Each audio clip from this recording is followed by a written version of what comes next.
Sup, my fellas, don't forget to leave feedback, and enjoy the story.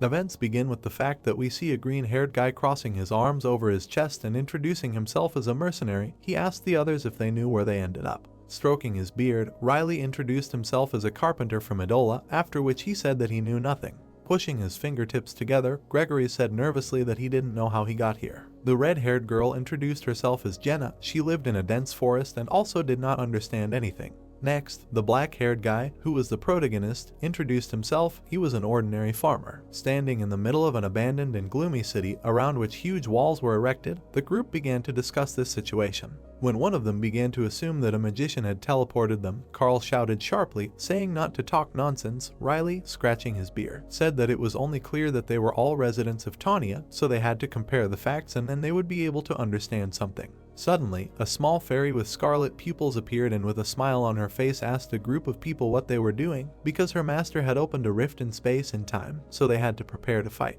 The guys from the group looked at the little fairy with puzzlement, not understanding her happiness. Nervously, one of them asked her who she was. The fairy stopped in front of his face, saying that her name is Izel and she is the fairy guardian of this place, so they better not argue with her if they did not want to get hurt. Carl, crossing his arms over his chest, abruptly stepped forward. Brazenly asking Izel if she was the one who brought them here, she answered him by saying that it was none of his business. Taking the sword out of its sheath, Carl decided to make the fairy speak. Izel sighed, telling Carl to stop doing stupid things if he wanted to live. Carl's eyes lit up brightly as he released his mana, calling Izel too impudent. The fairy's lips stretched into a grin as she asked herself whether Carl's action was courage or stupidity. Carl, frowning heavily, began to approach Izel, saying that he would teach her manners. But a moment later, his eyes opened wide and blood sprayed from his neck. While the head separated from the body fell to the ground, the system announced that 2-star Malmut had returned to the arms of God and his fighting spirit would be remembered until the end of time. And the cause of death was indicated as suicide due to extreme excitement.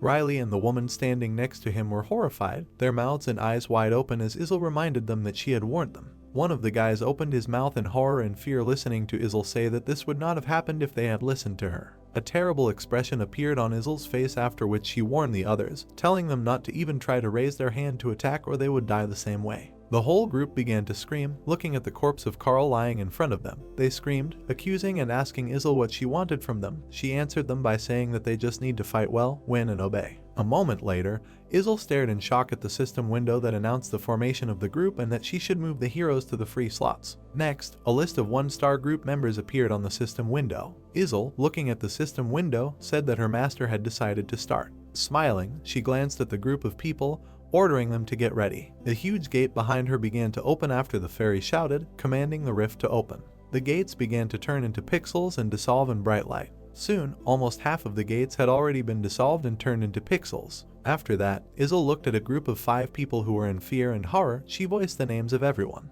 Then, with a smile on her face, she pointed her finger at the gate, ordering them to go inside if they did not want to die. The fairy turned around sharply and looked irritably at the protagonist when he interrupted, telling her to wait. Standing in front of a group of people, Islat told her to ask her master to choose a weapon for them if she wanted to climb to the top of the tower, because they were 1-star and they didn't even have a basic weapon. Jenny looked at the protagonist with a puzzled look, not understanding what tower he was talking about. The same raised hand told Izel that a valuable 2-star warrior had just died, so they could at least be given a weapon. Izel, rubbing her chin, looked at the mercenary's corpse and then called up his status window, convinced of Islat's words. After that, using the system, she sent a message to the master notifying him about the lack of equipment for the heroes. Afterwards, she respectfully asked him if he would like to give a weapon in order to increase the chances of victory. A virtual keyboard and system windows appeared near Izel, after which she began to type advice to her master on it, saying that heroes without equipment start a battle with an old low-rank wooden sword, and if you put the weapon in the hero's arsenal, they equip it. After this, on the system window, she wrote to her master that starting equipment for 10 heroes would cost 50,000 gold. The protagonist looked at the people standing behind him when a system window appeared notifying that their master had acquired various weapons. Riley asked Islat if he had been here before. He answered him by saying that he had not been here for a long time. Jenna looked strangely at the protagonist, not understanding who he was. He interrupted her thoughts by saying that he knew for sure that he needed to be well prepared. Next, the protagonist pointed to the weapons warehouse, telling everyone to go to the arsenal and take weapons because it was about to begin. Looking after Islat, who had put his hands in his pockets and was walking, the men began to shout, asking why and why they had to fight. People began to run, shouting that they did not know how to fight, but they were interrupted, ordering them to first take weapons and then figure out the rest. People looked at the racks of weapons, choosing weapons. Riley picked up the mace, saying it was his. Soon the armed men left the warehouse, taking various weapons with them. Izel pointed to the glowing gate and then ordered the first 5 to go forward. Riley carefully touched the portal. But a moment later, Riley abruptly pulled his hand back and stared at the gate in fear. Jenna, holding a bow in her hands, looked at the protagonist who took the shield and decided to team up with him. Jen's lips parted as she asked Islat if he knew what was behind the gate, why they needed weapons, where they were, and what kind of fairy they were. Islat closed his eyes, saying that there were too many questions. They were going to the arena to kill enemies. Soon, a system notification surprised the protagonist. The system notified the death of one of the group. A moment later, one by one, the system notified the deaths of 3 members of the group. Taking the sword in his hands, Islat said that he did not expect anything else, after which he ordered Jenna to remain silent.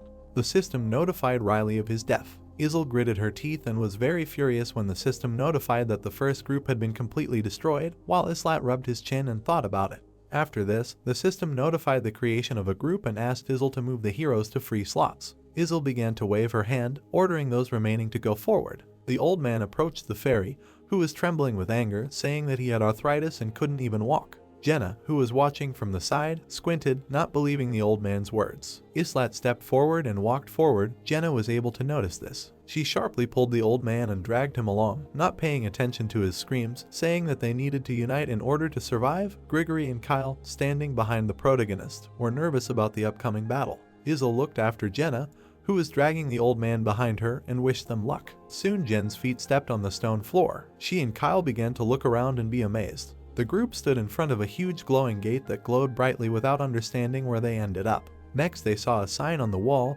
which told them to collect various things. On another part of the wall, information about the dungeon was written.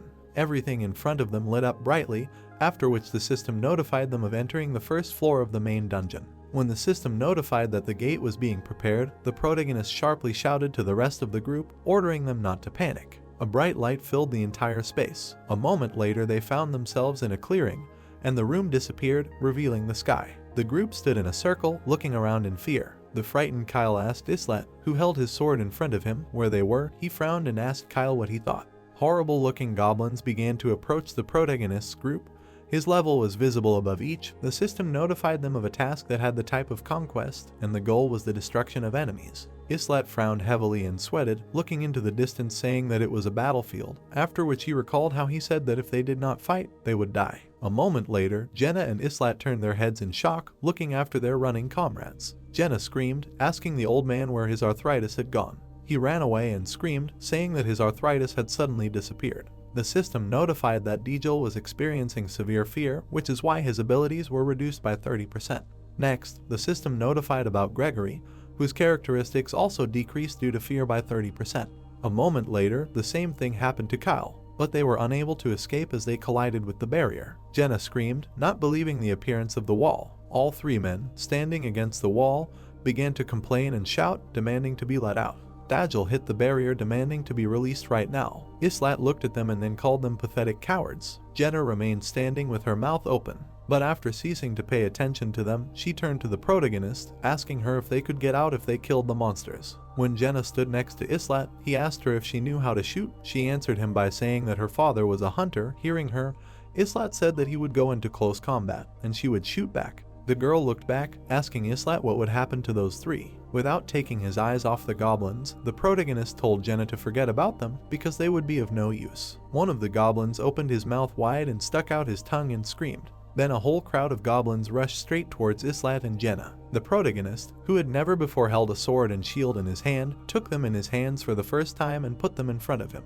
The goblins jumped on him and, with their mouths wide open, wanted to attack. Drops of sweat dripped down Islat's face as he looked at his enemies, thinking about his true name, Sajin. He was barely able to block the goblin's sword with his sword, thinking that he was in a terrible game where everything depended on luck. At that moment, Jenna pulled the bowstring ready to shoot. At this time, the gates were securely sealed, not letting out a single participant. Choose Me was a mobile game from the creators of Mobius. The goal of the game was to reach the 100th floor of the tower. The player created items to improve his heroes and worked out tactics to pass each floor. Until today, he just played the game on his phone and read the news about it. Lying on his couch, the protagonist looked at the phone screen in his hand, not believing that a normal event had appeared in the game. Looking at the screen, the protagonist was playing a game in which the maximum rank of heroes was 7th, but his luck was too bad, because of which, even after opening thousands of cards, he did not receive a single 7-star hero, although everyone already had them at the moment he was trying to complete a dungeon with a small chance of dropping an item that could help create a 7-star hero.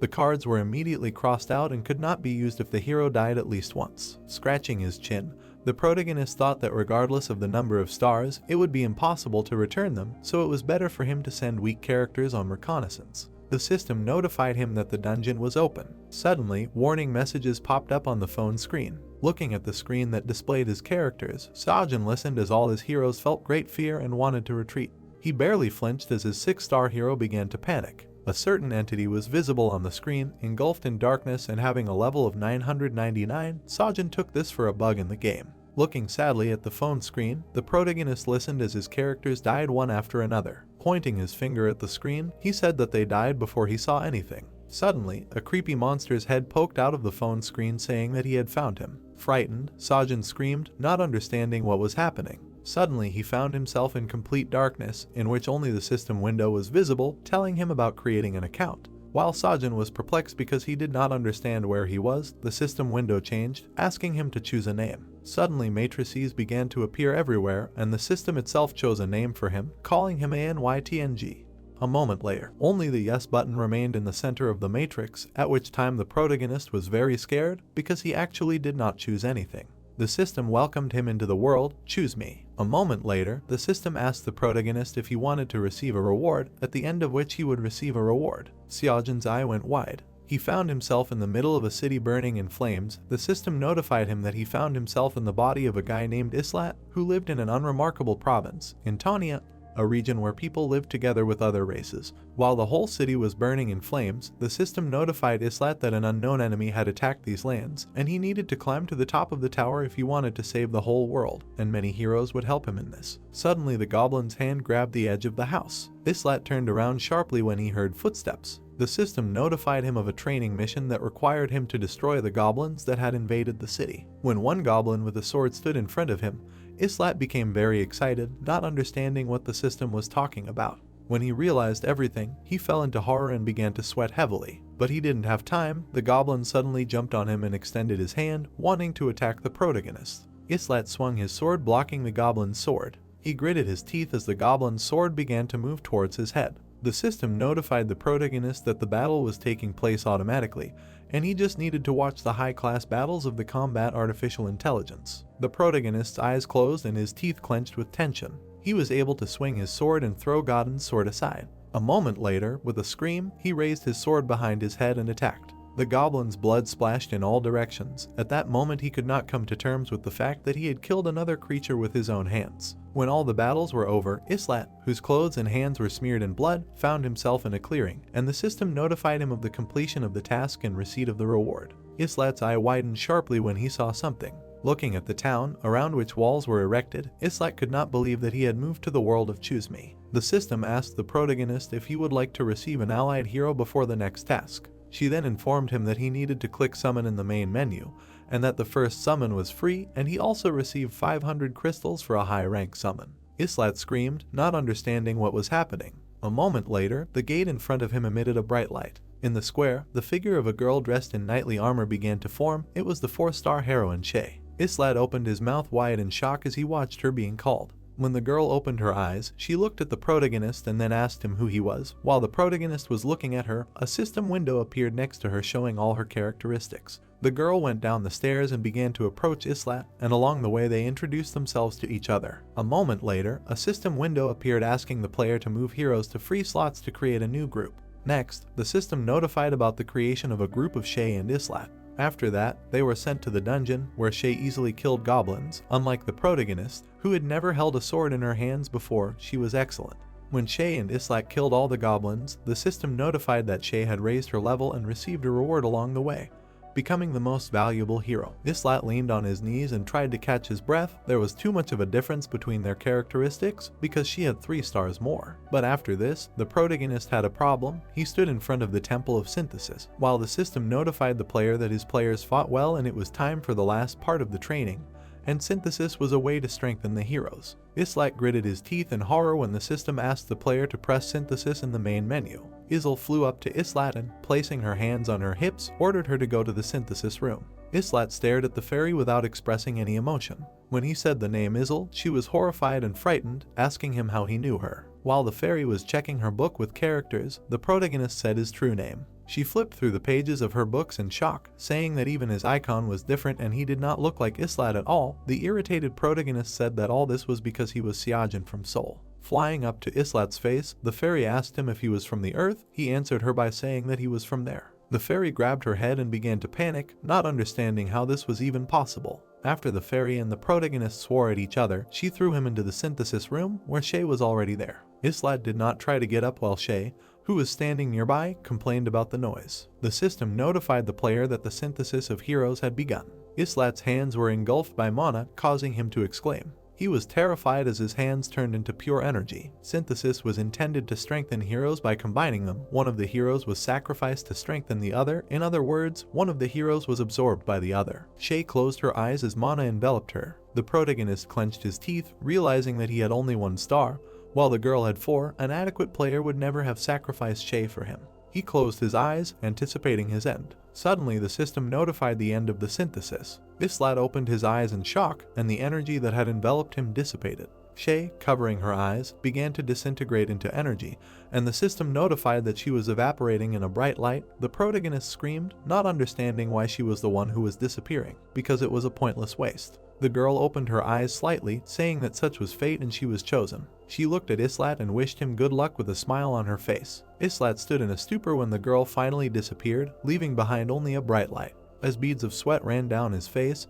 he stared at the space in front of him in shock. Events returned to the present. Gregory screamed as blood poured out of him. A moment later, the system notified him of his death. Islat, whom the goblin jumped on again, shouted to Jenna not to be distracted, but without paying attention she shouted to the old people asking them to fight because the monsters would catch up with them anyway. Islat gritted his teeth as his shield collided with the goblin. Cutting off the goblin's head, the protagonist thought about the synthesis, which was carried out by dragging the heroes. The one who wanted to be merged was selected and dragged. His survival could be an accident. The player could simply confuse them. Islat turned his head sharply, asking Jen what happened to the others. The girl, taking the arrow in her hand, looked at the protagonist, saying that although she killed one, she couldn't kill the second. The protagonist interrupted her, saying that they would figure it out later. The sudden attack from behind caused Islat to scream in pain as his blood gushed from the wound. Gritting his teeth, he turned around sharply.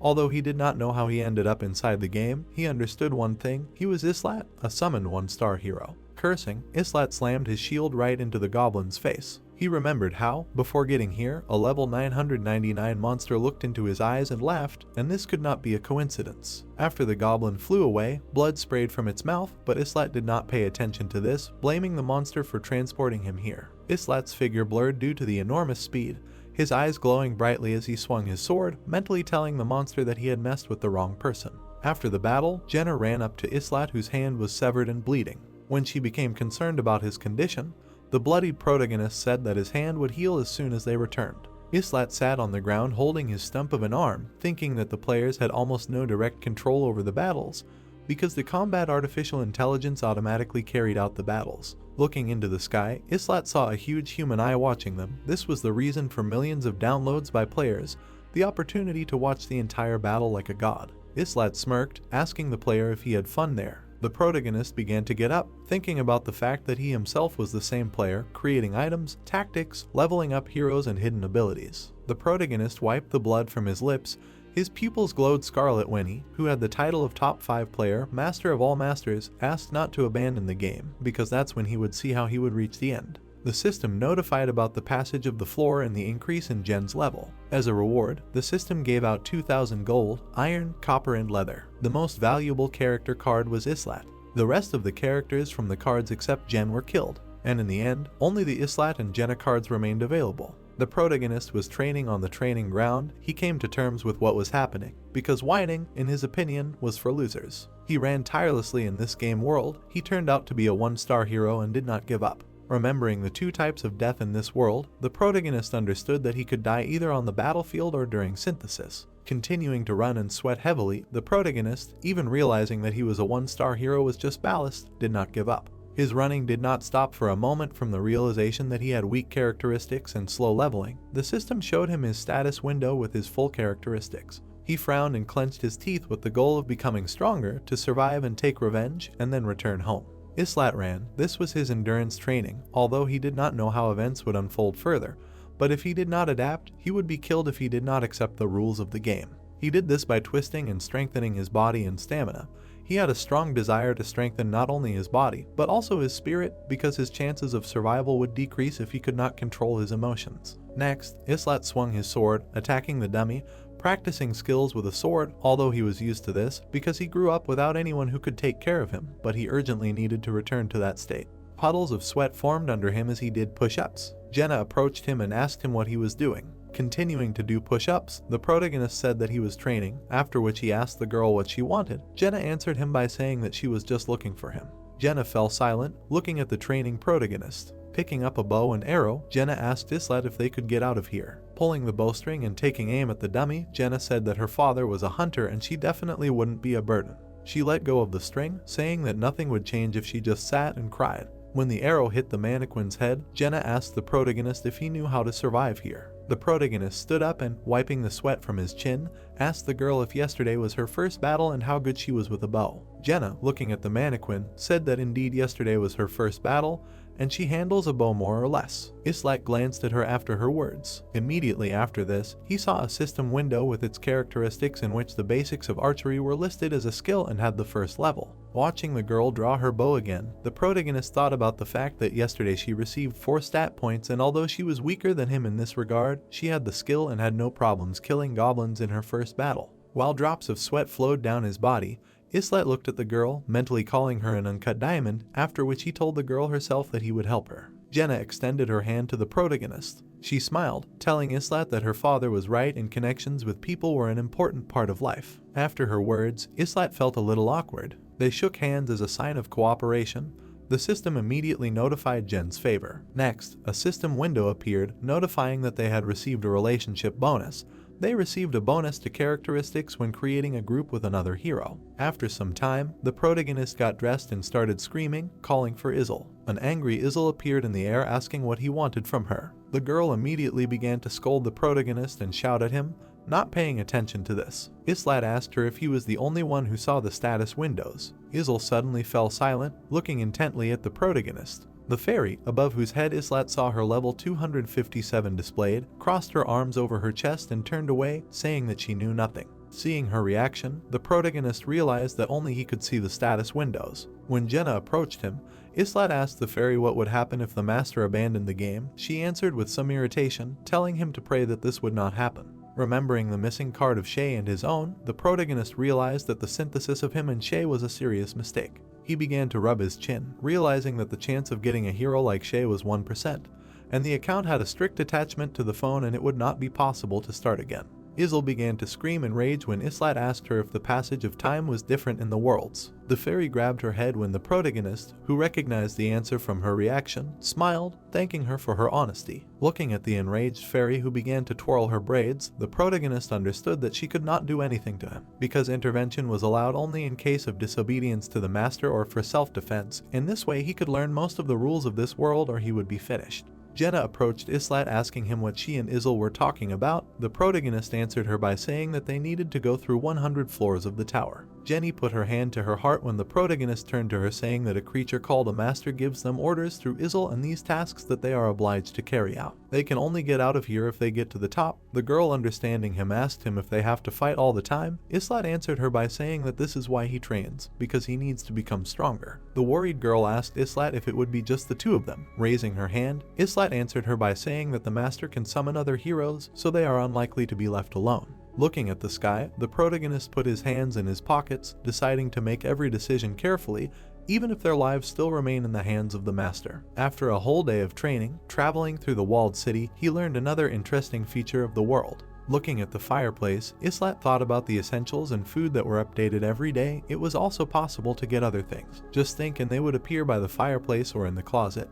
But this did not work with game items, weapons, or money. The training results also differed. While watching the training of various heroes, the protagonist realized that even among the 1-star class heroes, there were more talented ones. Islat watched them tirelessly. Their distinguishing feature was their hard work. Although training did not raise their characteristics or level, they helped to obtain and develop new skills. Now it was even difficult for him to say that the heroes were controlled by artificial intelligence. Remembering the recent battle, Islat understood that soon the master would begin to sort heroes according to 3 criteria, the first being fortitude. The master did not need the likes of Dijil and the entire trio standing at the barrier. They were too prone to panic on the battlefield. The second criterion was skills. High-ranking heroes like Shay were called upon already with skills, and 1-star heroes required hard work to unlock them. And the third was physical training, so gritting his teeth, he ran and trained all the time. This is exactly what he did. On the third day, the system greeted the master. The whole city lit up brightly after the arrival of the master. The protagonist clenched his fist looking at his stats window, which showed skills such as the basics of fencing and the basics of using a shield. Jenna was very worried when Islat told her to get ready because the master was already here. They began to approach the summoning pedestal when the system notified them that the master had begun summoning. As Islat approached, he told the girl that the master was summoning heroes and there could be 5 people in the group. Soon, 3 system alerts sounded about the master receiving 3 1-star heroes. The 3 men who appeared were very alarmed, not understanding where they ended up. While the protagonist entered the arsenal, Jenna shouted to the arrivals to prepare for battle, and they would explain everything else later. A tan man shouted, asking Jenny who she was. Suddenly, Izel appeared and opened the rift, after which the gate began to dissolve again.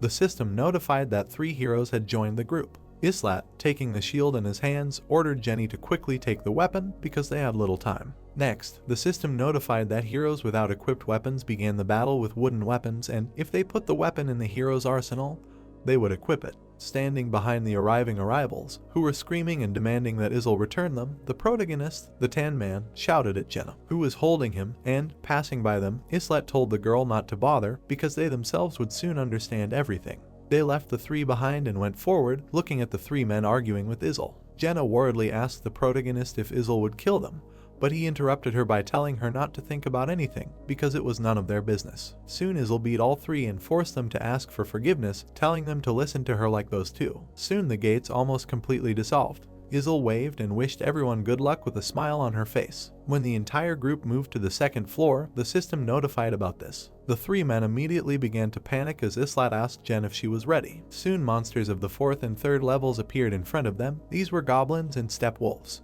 The system immediately notified that the characteristics of the 3 newly minted heroes had decreased by 30% due to fear. All 3 of them were terrified, not understanding what was happening. Islat looked at them without becoming fixated. Next, he looked at the frightened Jenna and saw a system alert that said that her characteristics had decreased by 30% due to fear. He poked her in the side with his shield, greatly frightening her. The frightened girl immediately shouted at the protagonist asking him not to scare her, but Islat interrupted her by saying that she would finish off the 2 goblins herself and he would deal with the wolves himself. When the system notified that Jenna no longer felt fear, Islat glanced at the 3 men behind, mentally saying that newcomers would be of no use. Islat put his shield in front of him as the monsters rushed at them. The wolf opened its mouth wide, attacking. The protagonist screamed as he confronted the wolf. With one lunge he hit the wolf's head and lifted him off the ground. Looking at the splashing blood, Islat frowned, realizing that one blow would not be enough due to the poor quality of the weapon. But having decided to finish with one attack, the protagonist began to twist his sword. With some effort, he cut the wolf in 2 with a swing of his sword, his eyes lighting up brightly and his jaw clenching. The wolf's corpse, divided in 2, fell to the ground. Islat then turned around, paying attention to his second enemy. He managed to raise his sword and block the wolf's attack. He clenched his teeth, feeling very tense. When he swung his sword aiming at the wolf, it jumped, dodging the blow. The protagonist did not stop and immediately swung, again pursuing his enemy. With the next swing of his sword, he was able to kill the wolf. Sweat ran down the protagonist's tense face. Having finished with his enemies, Islat immediately turned around, shouting to Jenna and asking what happened to the goblins. But he did not receive an answer. Instead, he saw 2 goblin corpses with many arrows stabbed into them. Approaching the tired Jenna, Islat called the 2 corpses porcupines, after which he asked the girl how many times she shot. Standing next to the excited Jenna, the protagonist calmed her down, reminding her that her enemies were dead. A moment later, the system notified that the floor had been cleared and Jenna and Islat had increased their level, and we also notified that the most valuable hero was Islat. A moment later, the system issued a reward in the form of 5,000 gold, iron ore, and leather. Soon the entire group was moved back into the hall. When all 5 left the gate, the system congratulated them on their cleanup. But a second later, the system notified that they were going up to the 3rd floor. Jenna got scared when the ground shook and then asked the protagonist about what was happening. He answered her by saying that they had captured the 2nd floor and now they were going up to the 3rd. Then he looked at the 3 heroes behind, realizing that the master would continue to rise and they would definitely die. Afterwards, he looked at the space in front of him, wondering if they would then immediately go to clear the 4th floor. Suddenly, the system notified that the master had left the game. Seeing this, Islat sighed with relief. Isil appeared in front of him and stretched, saying that she was very tired. Squinting, the dissatisfied Islat asked her why she was tired, since they did all the work. But then the protagonist looked at the gate, realizing that the master, who passed through 1 floor in a day, would return only after 3 days. Putting the shield back into the arsenal, Islat also looked at his stats window. His level increased to 6 and his stats increased, but his intelligence decreased by 1. While his strength increased by 2 points, his stats increased by 4 in total. He became stronger. Coming out of the arsenal, the protagonist saw 2 men yelling at Jenna, questioning her. Looking irritably at the heroes, Islat realized that they were only ordinary people who had never been to war, never fought. At this time, Jenna shouted, saying that they would have to fight to survive, but the 2 men immediately began to deny this, protesting. Remembering Carl, the protagonist understood why heroes with 1 star were considered expendable. Remembering Shay, Islat concluded high-ranking heroes did not tremble in battle. 3-star ones were already prepared for anything, as if they already knew that they would be summoned. But it made him wonder if such had a reason to fight monsters. Shay was clearly something. I knew that. Dissatisfied, Jenna approached the protagonist, starting to complain about the arrivals, and then asked him if he would at least try to explain everything to them. Looking at the men, the protagonist said that there was no point in wasting time on them, but Jenna objected, saying that if they understood everything, they could become their allies, and this was better than nothing. Looking at the 3 summoned men, Islat said that they would all die soon, and if they didn't die, they would simply be synthesized. Islat was telling Jenna that it would be just the 2 of them fighting while the tan man walked up to him and shouted. Islat glanced briefly at the newcomer, but a moment later he turned around, saying that he was not going to waste his time on him. The embittered hero suddenly grabbed the protagonist by the clothes, but Islat decided not to remain idle and punched the man in the face. Looking down at the fallen guy reminded the protagonist that they were hiding behind them while they fought. Jenna smiled when Islat, straightening his clothes, asked her if she was satisfied. The next day they continued training at the training ground. After physical training, weapons training began. Islat attacked dummies, practicing on them. Although it was difficult to call it any special training, he simply waved a wooden sword, and Jenna shot from a bow. During training, the system notified him about the increase in the skill levels of the basics of fencing and basics of shield mastery up to level 2. At this time, 3 summoned people walked throughout the city looking for a way out that did not exist. Jenna shot 4 arrows at a time. The protagonist, at whom the girl was aiming, fought off all the arrows using a sword and shield. Islat clenched his teeth when she hit his leg with arrows. Concerned, Jenna approached him, but he, assuring her that everything was fine, pulled the arrow out of his leg. While the wound on his leg was healing, Islat told Jenna about the differences between this world and the present.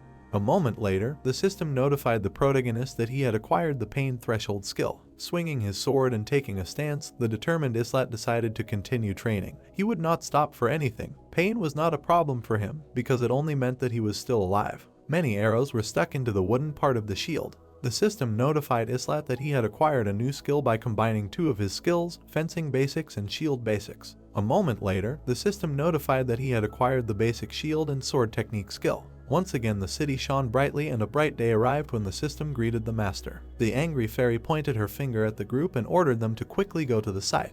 Jenna smiled, at the same time stretching her hands, saying that she wanted to test her skills after training. Looking at her, Islat told her that she was getting used to this world faster than her. Soon 3 men appeared and began shouting at Isil again, demanding their return.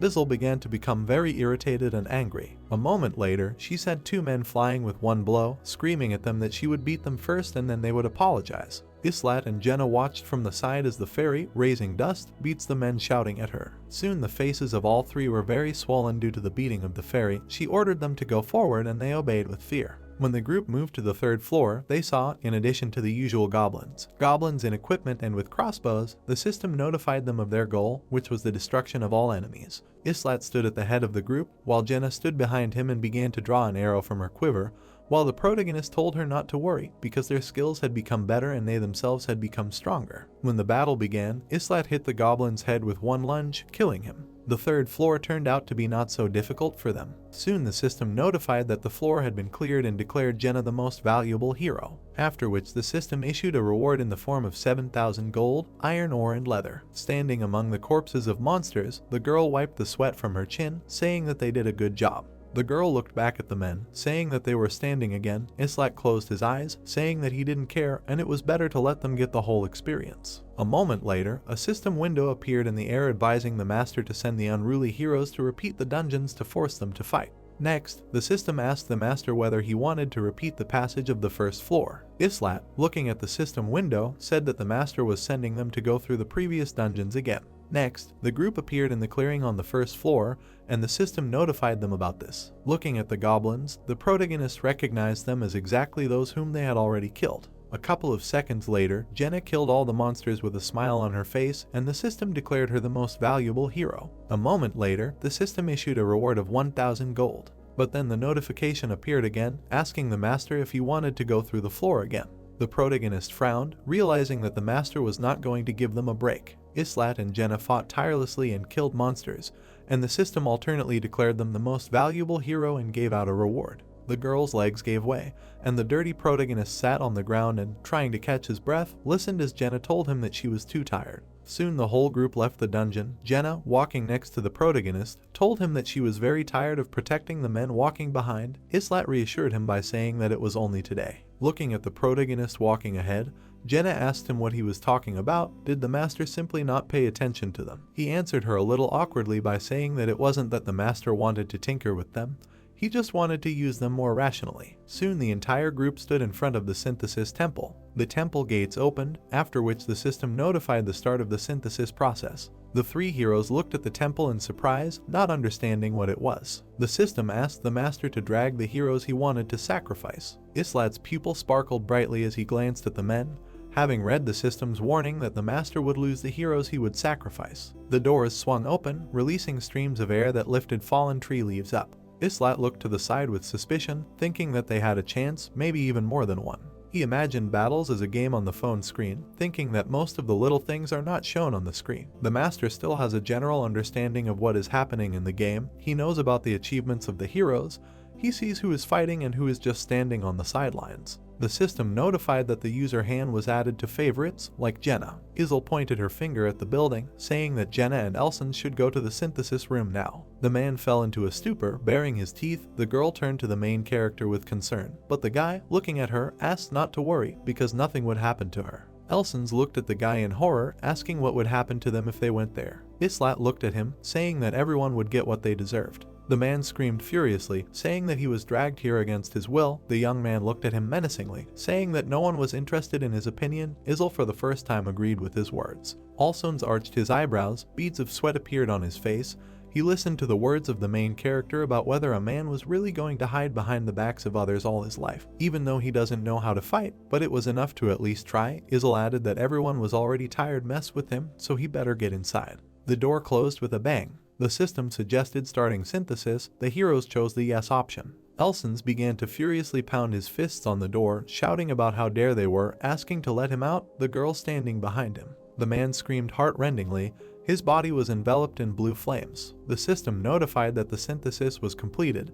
Jenna increased her level and received the Eagle Eye skill. The girl came outside, thoughtfully scratching the back of her head, asking what happened. That man simply disappeared. Islat approached her, looking down at her, saying that they get rid of useless heroes here. Now it was his turn. Jenna looked at him in surprise. He turned to two guys standing next to him, wondering which of them would get to take this into account. They froze in fear in place, eyes wide open. Isl furrowed her brows, pointing her finger at the building, indicating that Han and Tobai were next. The man looked at him in fear, his mouth open. The main character silently moved forward. Once inside, the man smiled horribly and laughed hysterically, banging on the door. He screamed, asking if they would send him home, because they would, happy to get out of here. The young man closed his eyes, saying that he could believe in whatever he wanted.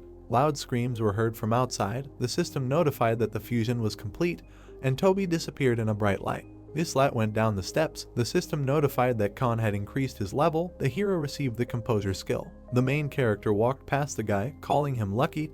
Drops of sweat appeared on his face, and he widened his eyes. Jenna turned around at the door with concern, asking that if the master decides that he no longer needs the hero, then he will simply disappear in this room. Islat turned his gaze to her, not understanding why she was surprised if she herself said that she's already tired of them. She put her hand to her shoulder. A trembling ran through her body, she said in fear about what would happen if she was no longer needed. The main character looked at her, saying that nothing could be done about it, because with each floor the monsters and heroes that the master calls upon would become stronger. They would either die in battle or during synthesis. Jenna closed her eyes, knew whether he was talking about it from the very beginning. He looked at her displeasantly, saying that she should better listen to what her father says. Sticking to the right people is the best solution. The girl looked at him from under her brows. The events took place the next day. Stuffed animals were prepared on the field. Jenna bowed to the guy, shouting loudly that she hoped for him. The hero looked at her in surprise, asking what it was for. She raised her head and, frowning, said that he himself said to stick with him. It would save her life, so she wants to make it clear that now she will count on him. He knitted his eyebrows, telling her to do as she was told, and then she wouldn't have to worry about her life. A guy intervened in their conversation and asked to join. The girl turned her head in surprise. Aaron stood in front of them. He furrowed his eyebrows, asking for forgiveness for acting so stupidly. He added so much trouble to them and understands that he acted like a coward, did nothing and left all the battles to them, but now he wants to change. Islat put out his hand, asking why he should believe him. The guy lowered his head, saying that he could kneel. Jenna turned her gaze to the hero, saying that the young man apparently realized his position. The main character reached for the spear, asking the guy if he had ever fought monsters, to which Aaron replied that in the beginning he couldn't do anything at all. He threw a spear to the young man. Baring his teeth in displeasure, Aaron grabbed it, saying that the guy fights like that. The main character said that he was just trying to survive. The young man looked in surprise at the spear raised with its tip up, listening to Islat's words that he had heard that for a beginner this is the easiest weapon to master, so he will work with it. The hero asked if the guy knew something about the strategy of the near, middle and range combat. Jenna folded her hands in front of her and smiled, saying that the near one is a sword, the middle one is a spear and the far one is a bow. Now all positions will be closed. The hero put his hand with a spear forward, saying that for 3 people without preparation this would be the best combination. Islat frowned, telling the guy to prepare his weapon for battle. Aaron's mouth opened in surprise, asking if he should learn something first. The main character, his eyes flashing, moved forward, raising his weapon to strike, saying that he himself had never held a spear in his hands, and since he learns on the go, then the guy needs to do the same.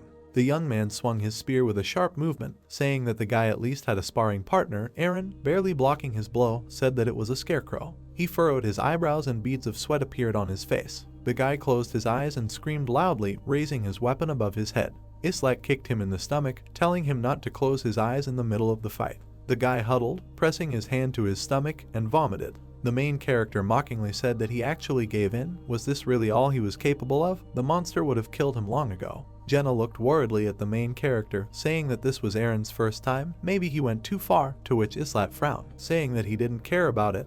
Because he didn't need ballast, he wouldn't waste time on someone who not capable of anything.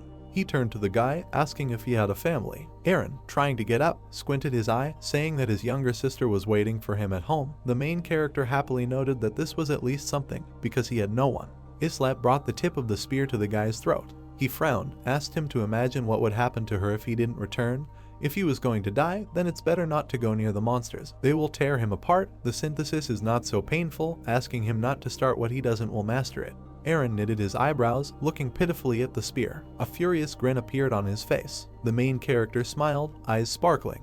The guy's eyebrows frowned, his eyes shone. Islat noticed that he liked his look better. The system reported that the hero had chosen to create an additional building for the first level arsenal, Forge. 500 crystals were spent on its creation. A small building was erected on the street. Islat looked at the site of its construction.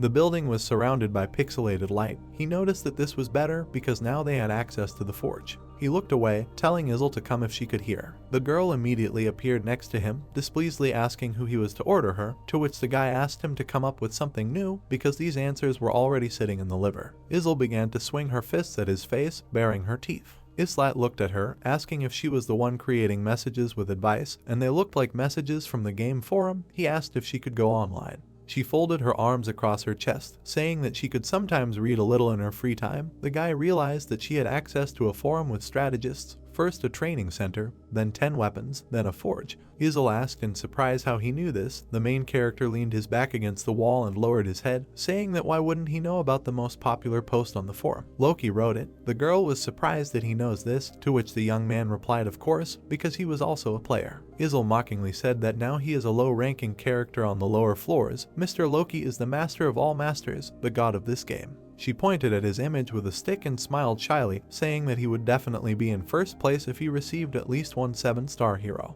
A smile appeared on the face of the main character. He asked why she liked Loki so much, to which Izel, pointing her finger at him, said that he was able to make the impossible possible. The guy was surprised by her answer. She asked if he was really playing, because this base. She began to circle around herself, talking about Mr. Loki. Her words were interrupted by the serious voice of the young man, asking her to forgive him. She froze in place. Izel turned to him and frowned, asking why exactly. Islat smiled and sparkled his eyes, saying that he was Loki. Improvement of buildings. The first level building is a small 1-story house that contains the basic necessary functions. The second level building is a 2-story house with an extension, containing additional functions and the possibility of creating additional buildings. Construction of the third level, a 3-story house with an extension, opens after the second level, expanded construction possibilities. Leaves flew over the talking heroes. Izel said that this was a stupid lie, but the guy interrupted her words by calling her account number. The girl froze with a smile on her face. He covered his eyes, saying that to prevent hacking, the game account number is known only to the owner and manager of the server. The guy turned to her, saying that she could check this, or he also needed to tell him the email for identification. Izel frantically checked the information on the magical computer, not believing that it was really Loki. She opened her mouth slightly, saying come on. The young man did not understand what she was talking about. Izel closed her eyes. A blush appeared on her face. She handed the hero a piece of paper with a pen, asking him for an autograph. Now she will be the coolest in the fan club. I signed the paper. The young man turned to her, asking what kind of fan club this was. The girl beamed with happiness, saying that there was a fan club of Loki, the master of all masters, and she would become a top-level participant if she received an autograph. The hero said that he had never heard of such a thing. The girl turned around in fear and widened her eyes, saying that she had said so many things to the real Loki. The guy signed a paper saying that now he is a 1-star hero, so no one cares about this. Izel furrowed her eyebrows and tensed, crying out about what would happen to Nilfgaard without him, to which the young man replied that he had no idea. Nilfgaard is his character's settlement. The hero recalled a high fortress. It had 13 floors, with a capacity of 20,000 people. Most of the buildings there were improved to the 18th, 22nd levels, huge pumping. But so what, because the master of the settlement, he himself, is now here. Izel grabbed her head in horror, asking what would happen to all the inhabitants. The guy leaned on the wall, lowering his head, saying that she should disband the settlement since she was worried about them. She knitted her eyebrows, saying that she couldn't do this. Islat closed his eyes, saying that he knows about this because she is just a mid-level moderator who deals with all sorts of little things. The guy imagined a person watching what was happening outside, on the other side of the game screen, saying that anything. The master of this account is also a person from Earth, isn't he? And all these heroes who are sent here are not artificial intelligence at all. Izel's hair fluttered in the wind. She said that everything was exactly like this. They come from different worlds, but they are all real people. Islat imagined himself, Jenna and Aaron on the battlefield, and the account master playing with them, thinking about whether a simple player who likes to play knows about this, because for him heroes are an ordinary consumable that can be exposed to any dangers. He looked up at the girl, asking if he could return home if he climbed to the top. She lowered her head in embarrassment, saying she didn't know about it.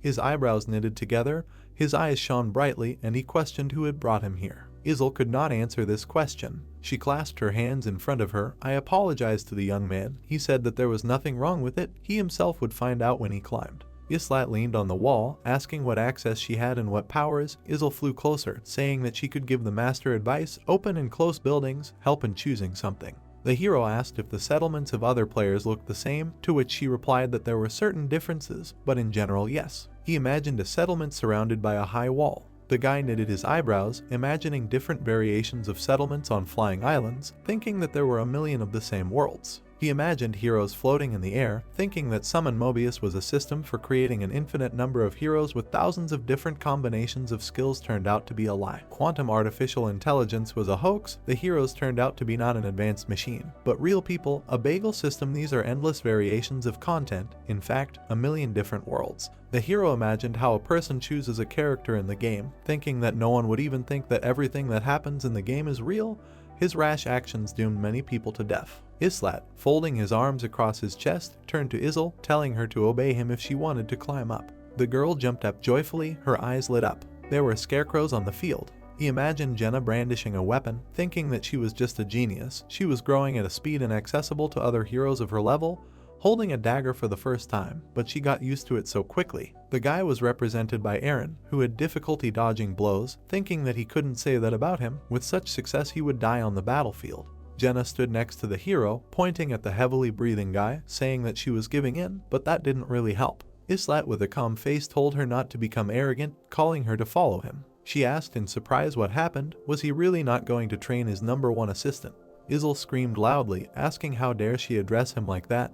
Because she is #1, she furiously frowned at the girl. Jenna opened her mouth in surprise. The moderator started talking angrily about whether she knew who this guy really was. The main character put his arm around her, covering her mouth, saying that it was time for her to work. Izel frowned, shouting about how she was still his #1 assistant to Loki. The guy looked at her, thinking that maybe he shouldn't have told her this. Jenna looked at this awkwardly, not understanding who she was talking about. The guy said that she was just stupid.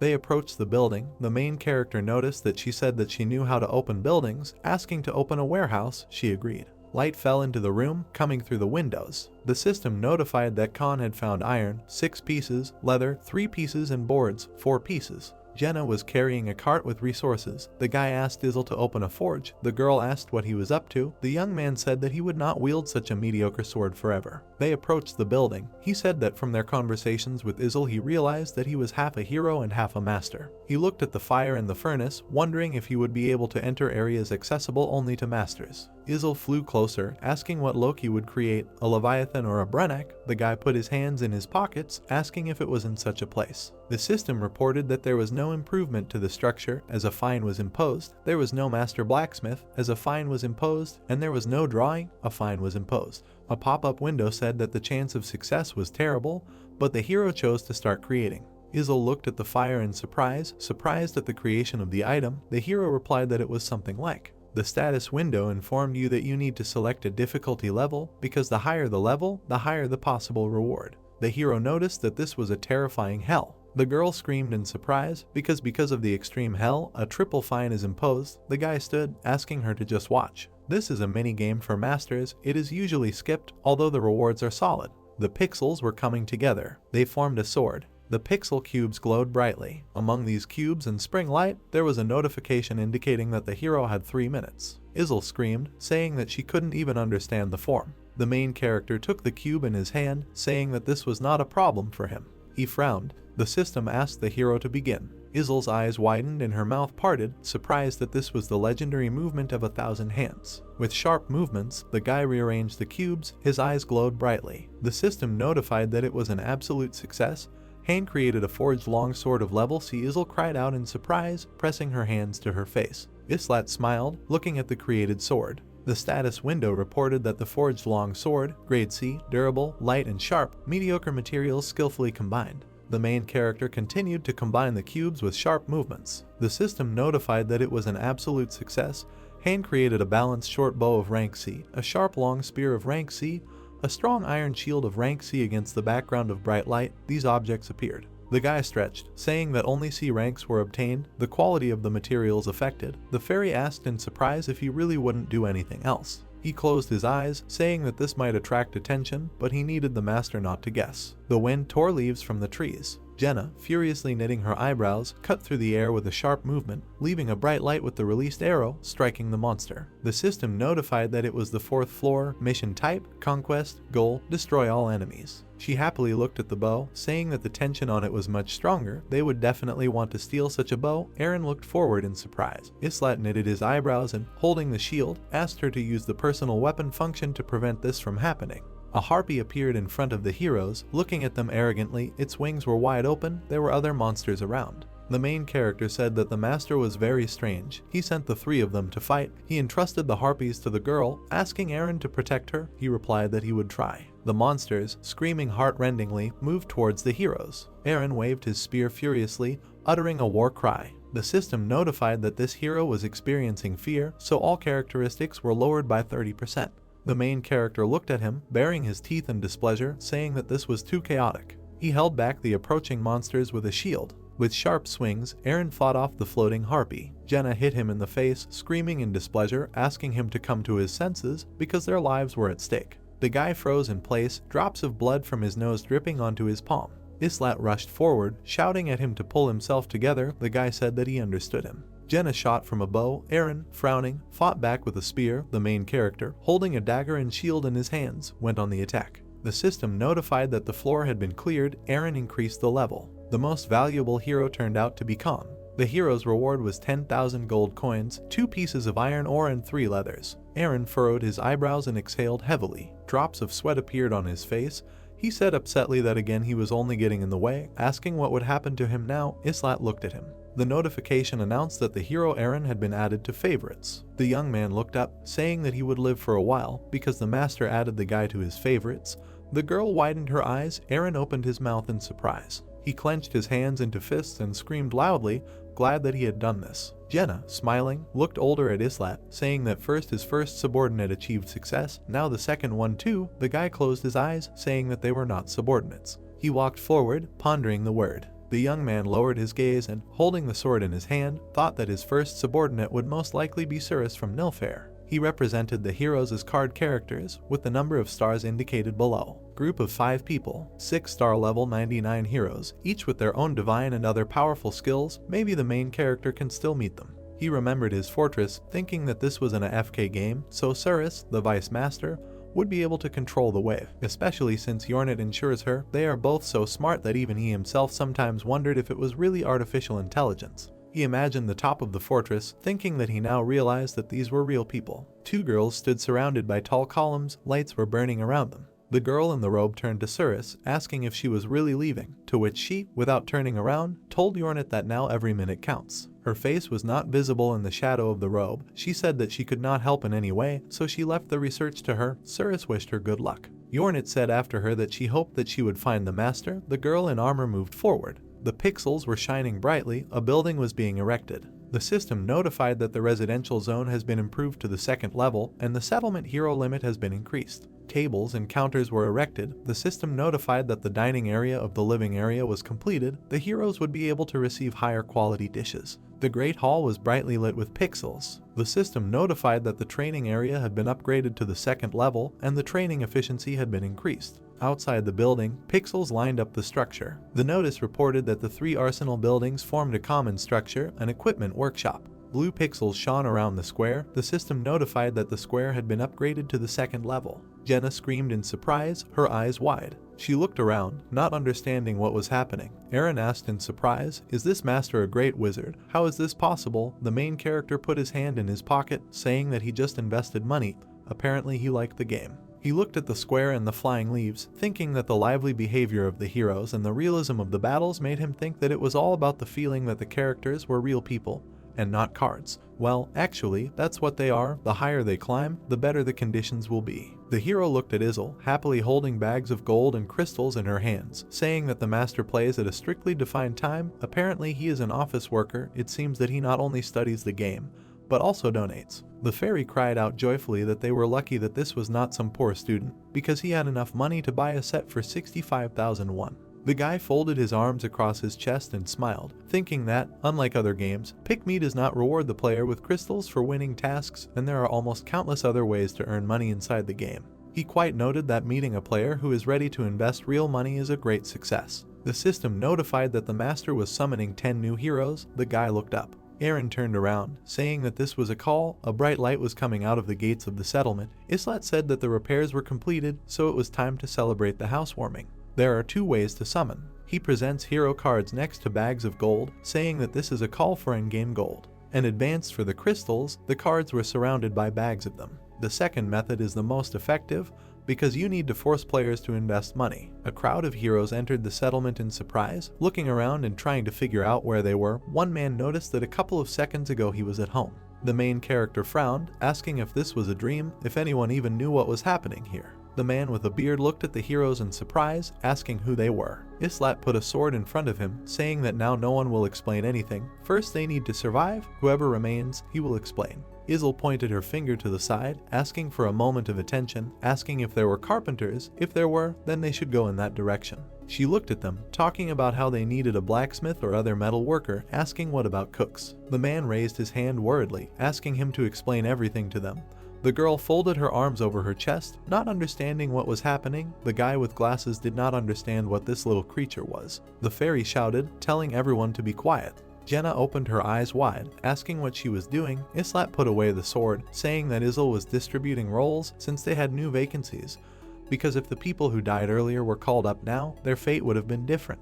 He watched Izel sort people out, pointing her hands to the sides. The hero noticed that this settlement was beginning to change. Nilfair is the protagonist's settlement. It has 13 floors and a capacity of 20,000 people. Suddenly Izel screamed, asking for a moment of attention, and pointed her hand to the side, after which she asked if there were carpenters among the people, and if there were, then go where she was pointing with her finger. Jenna, fearfully holding her fist in front of her, asked Islat what that fairy was doing, to which the guy, putting away the sword, explained that Izel was distributing roles because they had new vacancies. Looking at the people who were looking in confusion at the fairy, who in turn was pointing to the side, Islat added that if the people who had died earlier were summoned now, their fate would have turned out differently. This settlement is beginning to change, he said, after thinking for a moment. A notification appeared that said, create a group, drag the desired heroes to the free slots. The next sign said, Group 2, Gid, Hansen, John, Teddy. Islat continued to speak, looking at the people who raised their swords so that they give their all, since they have few stars, because useless people will not get even raw potatoes. Suddenly the portal opened.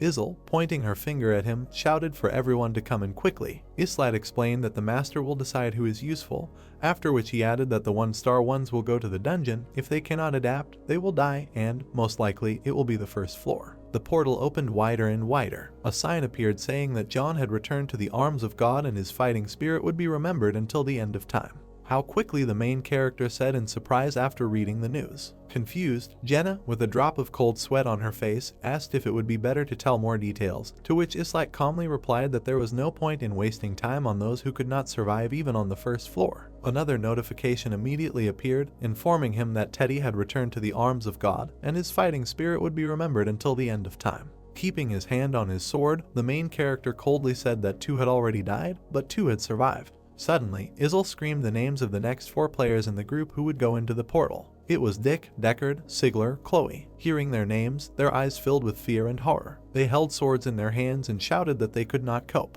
I'll go with you, the guy shouted loudly, emerging from the crowd, holding a spear behind his back. Hearing this, Izel threateningly told him not to go where he was not asked. Seeing such courage, Jenna smiled widely and asked the main character if that guy had always been like this. Islat exhaled heavily, closed his eyes and asked Izel to let Aaron join, adding that this guy's skills were not far behind the beginners. An alert popped up saying that Aaron wanted to join the group. Aaron, Islat said quietly, looking at the guy. A notification appeared containing advice. Sometimes the heroes themselves will rush into battle. Their performance in such situations will be increased. The guys went into the portal. Aaron was the last to go. Then Islat turned to him, saying that he was glad that he wanted to help the guys, adding that he should not interfere with them gaining experience. Aaron said he understood. Suddenly Jenna stretched sweetly, saying that she wanted to go home and eat normally, because all this time they had only been fed potatoes. Hearing this, Islat asked in slight bewilderment whether she had really lost her fear. Looking at the sky, where the sunset was already visible, the main character said that the sky was very bright, as if someone was watching them. Just like God, who sees and hears everything. Hearing such assumptions, Jaina turned to the main character in horror. Islat, seeing his comrade's reaction, smiled sarcastically and told her not to worry, because it's unlikely that God cares about every word we say. Messages of dissatisfaction with the food were written on the tablet.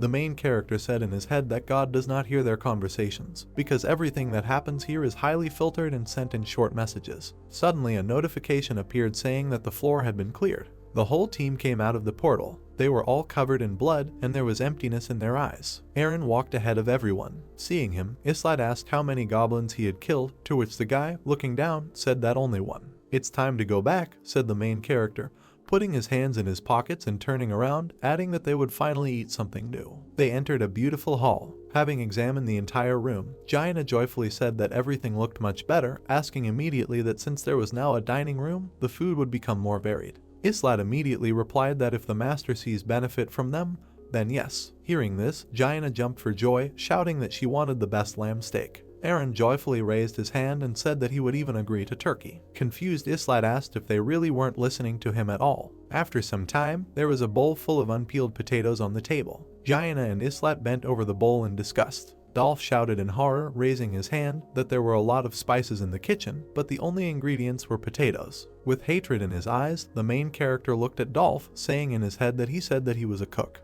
He saw Dolph's characteristics, which said that he was a beginner but had no skills. The cook was covered in cold sweat and looked at Islat in horror. The main character sat down on a chair, folded his arms across his chest and continued to look at Dolph with hatred in his eyes, saying in his head that he didn't even have cooking skills, after which he asked himself if maybe someone else did.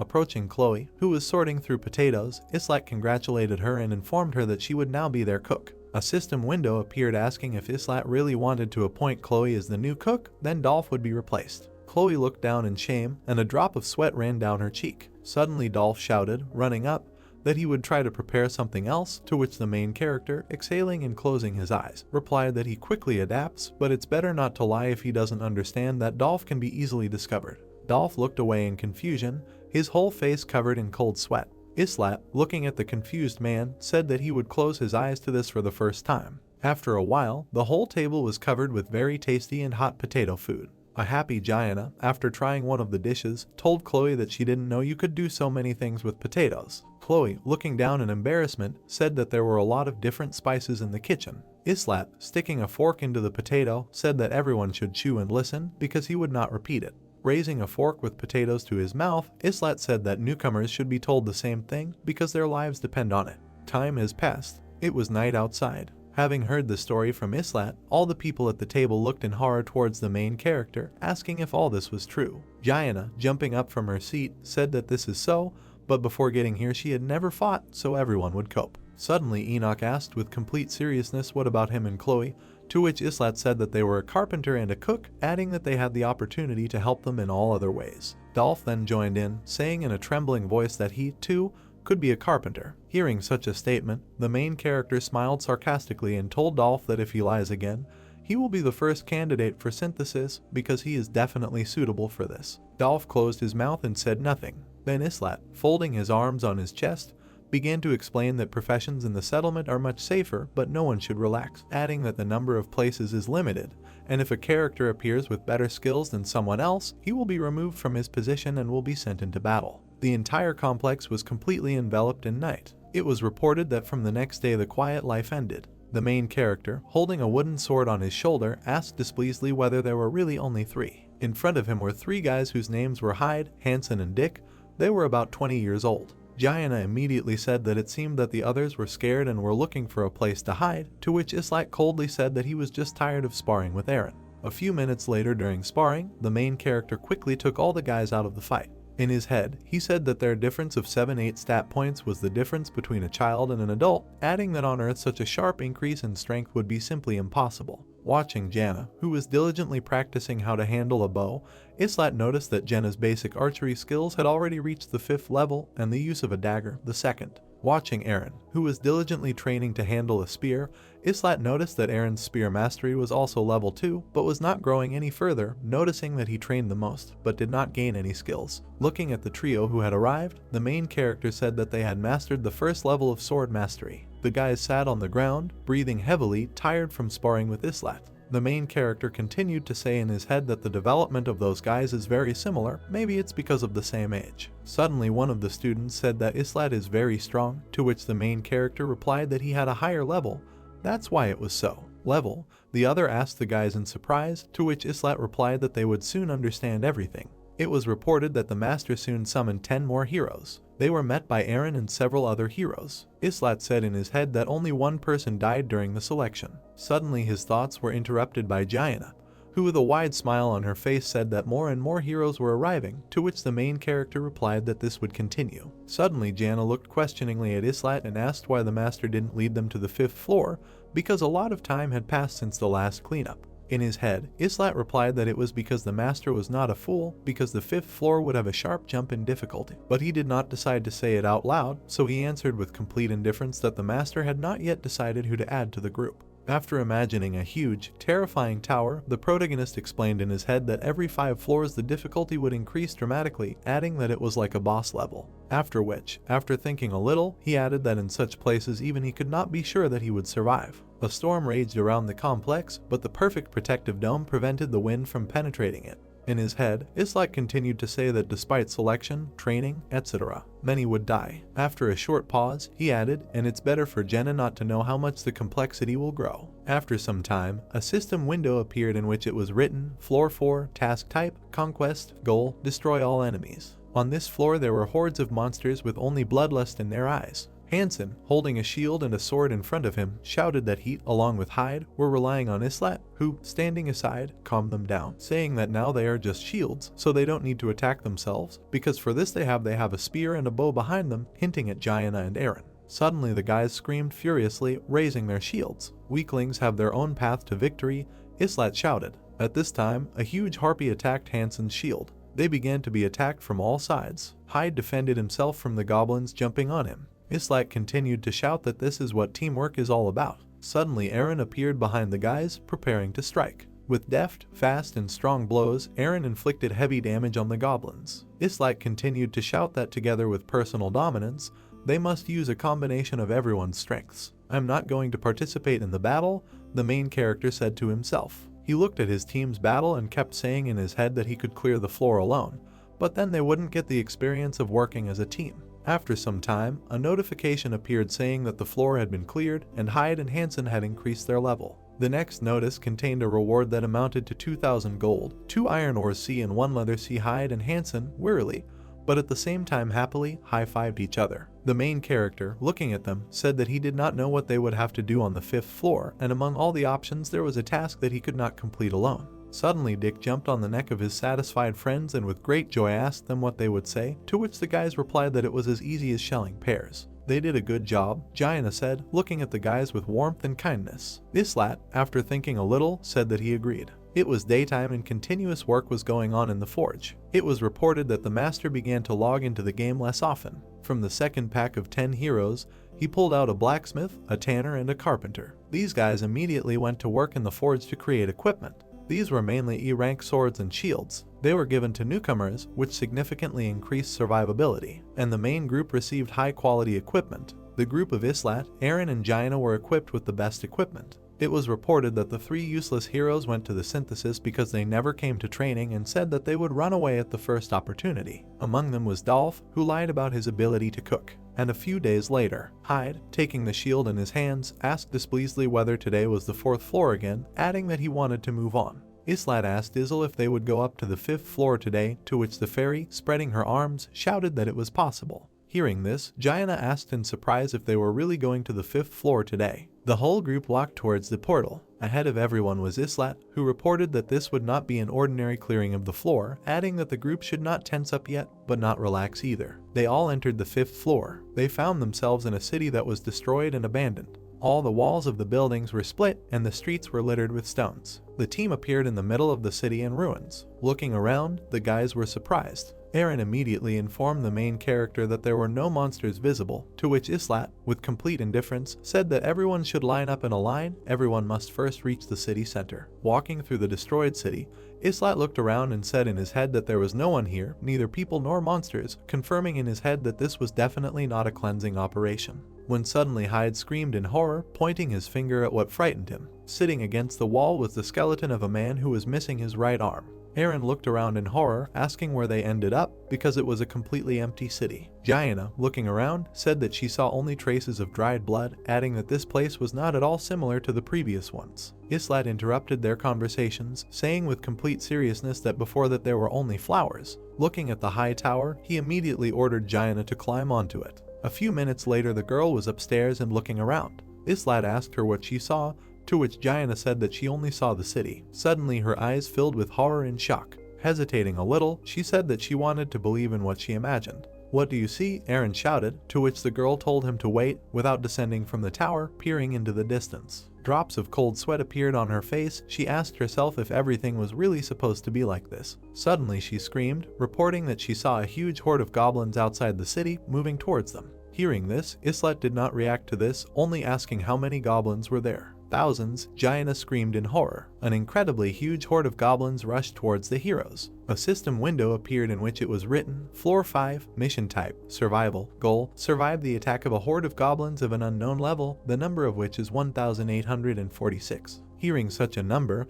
Aaron shouted in horror whether she was serious about 1,000 goblins, but Gianna shouted in response that they would not joke about such a thing.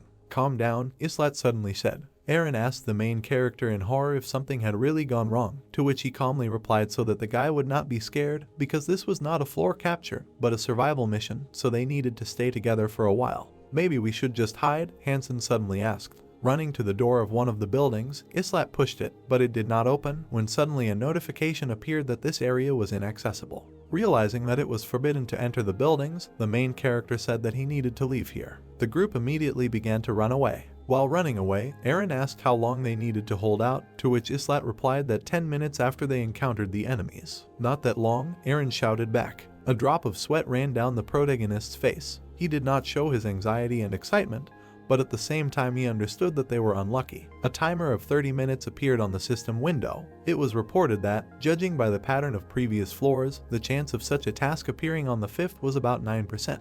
The group quickly ran away from the wave of goblins. Islet shouted for everyone to avoid the main streets, adding that they should go into the alleys. It was reported that due to the lack of high ground, players complained that heroes were simply destroyed in low cities. The group stopped in one and Alice. Suddenly Hyde, turning in horror to the main character, asked if there was a better place, to which Islet replied that goblins will break through everywhere anyway, and they don't have time to look for another place. "We will hold the defense here," he shouted to his entire team, standing in a narrow space. After making sure that they were in a good place, Islet shouted that the passages here were small, so the goblins couldn't break through in a big line, so it didn't matter if there were even 10,000 of them. Hearing this, the guys were inspired, shouting that they would try. Then Islet turned to his team and said that the left passage was behind him.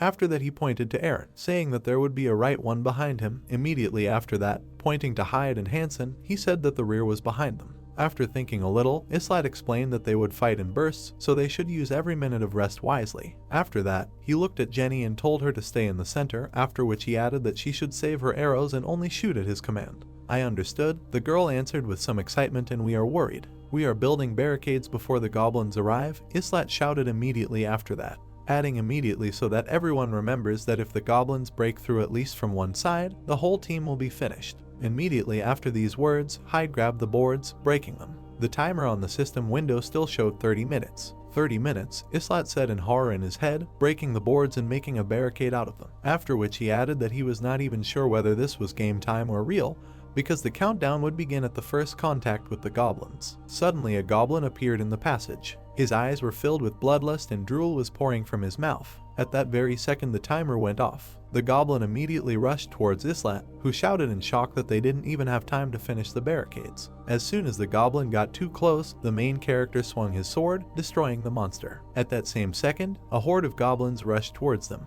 Drops of sweat appeared on Islet's face.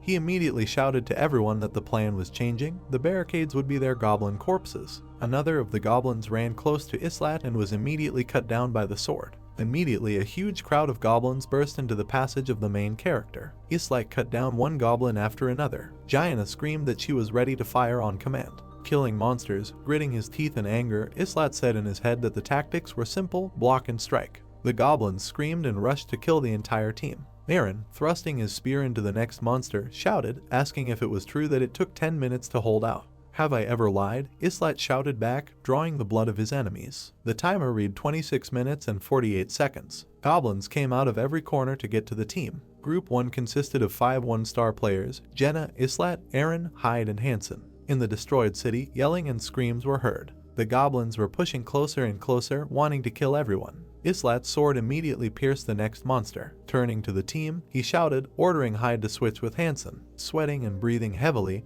Hyde tried to say that he still couldn't, but Islat told him to shut up and follow the order. Gritting his teeth in anger, the main character realized that Hyde did not have enough stamina. The guys changed places. Hyde sat on the ground, breathing heavily, leaning on his sword. Islat said in his head that it was not only a matter of level, the technique was also weak, adding that the guy was overexcited and spent too much effort. One blow is enough, he said in his head. Killing the monsters that continued to attack him, Islat said to himself that one blow, one monster, the most effective method. Immediately after these thoughts, he shouted that these monsters were as weak as the ones they killed on the first floor. Looking at the hordes of these creatures, he realized that there were a lot of them. Turning back to the team, the main character ordered the players to change. Hyde, who was not rested, stood up and rushed to Hansen, who was preparing to give up his post. Islat understood that this place was the weakest. He immediately ordered Jenna to help Hyde, adding that she should try to take the arrows she was using. Hearing this, Jaina took up her bow. Straightening up, she, with a face full of seriousness, fired her first arrow at the monsters.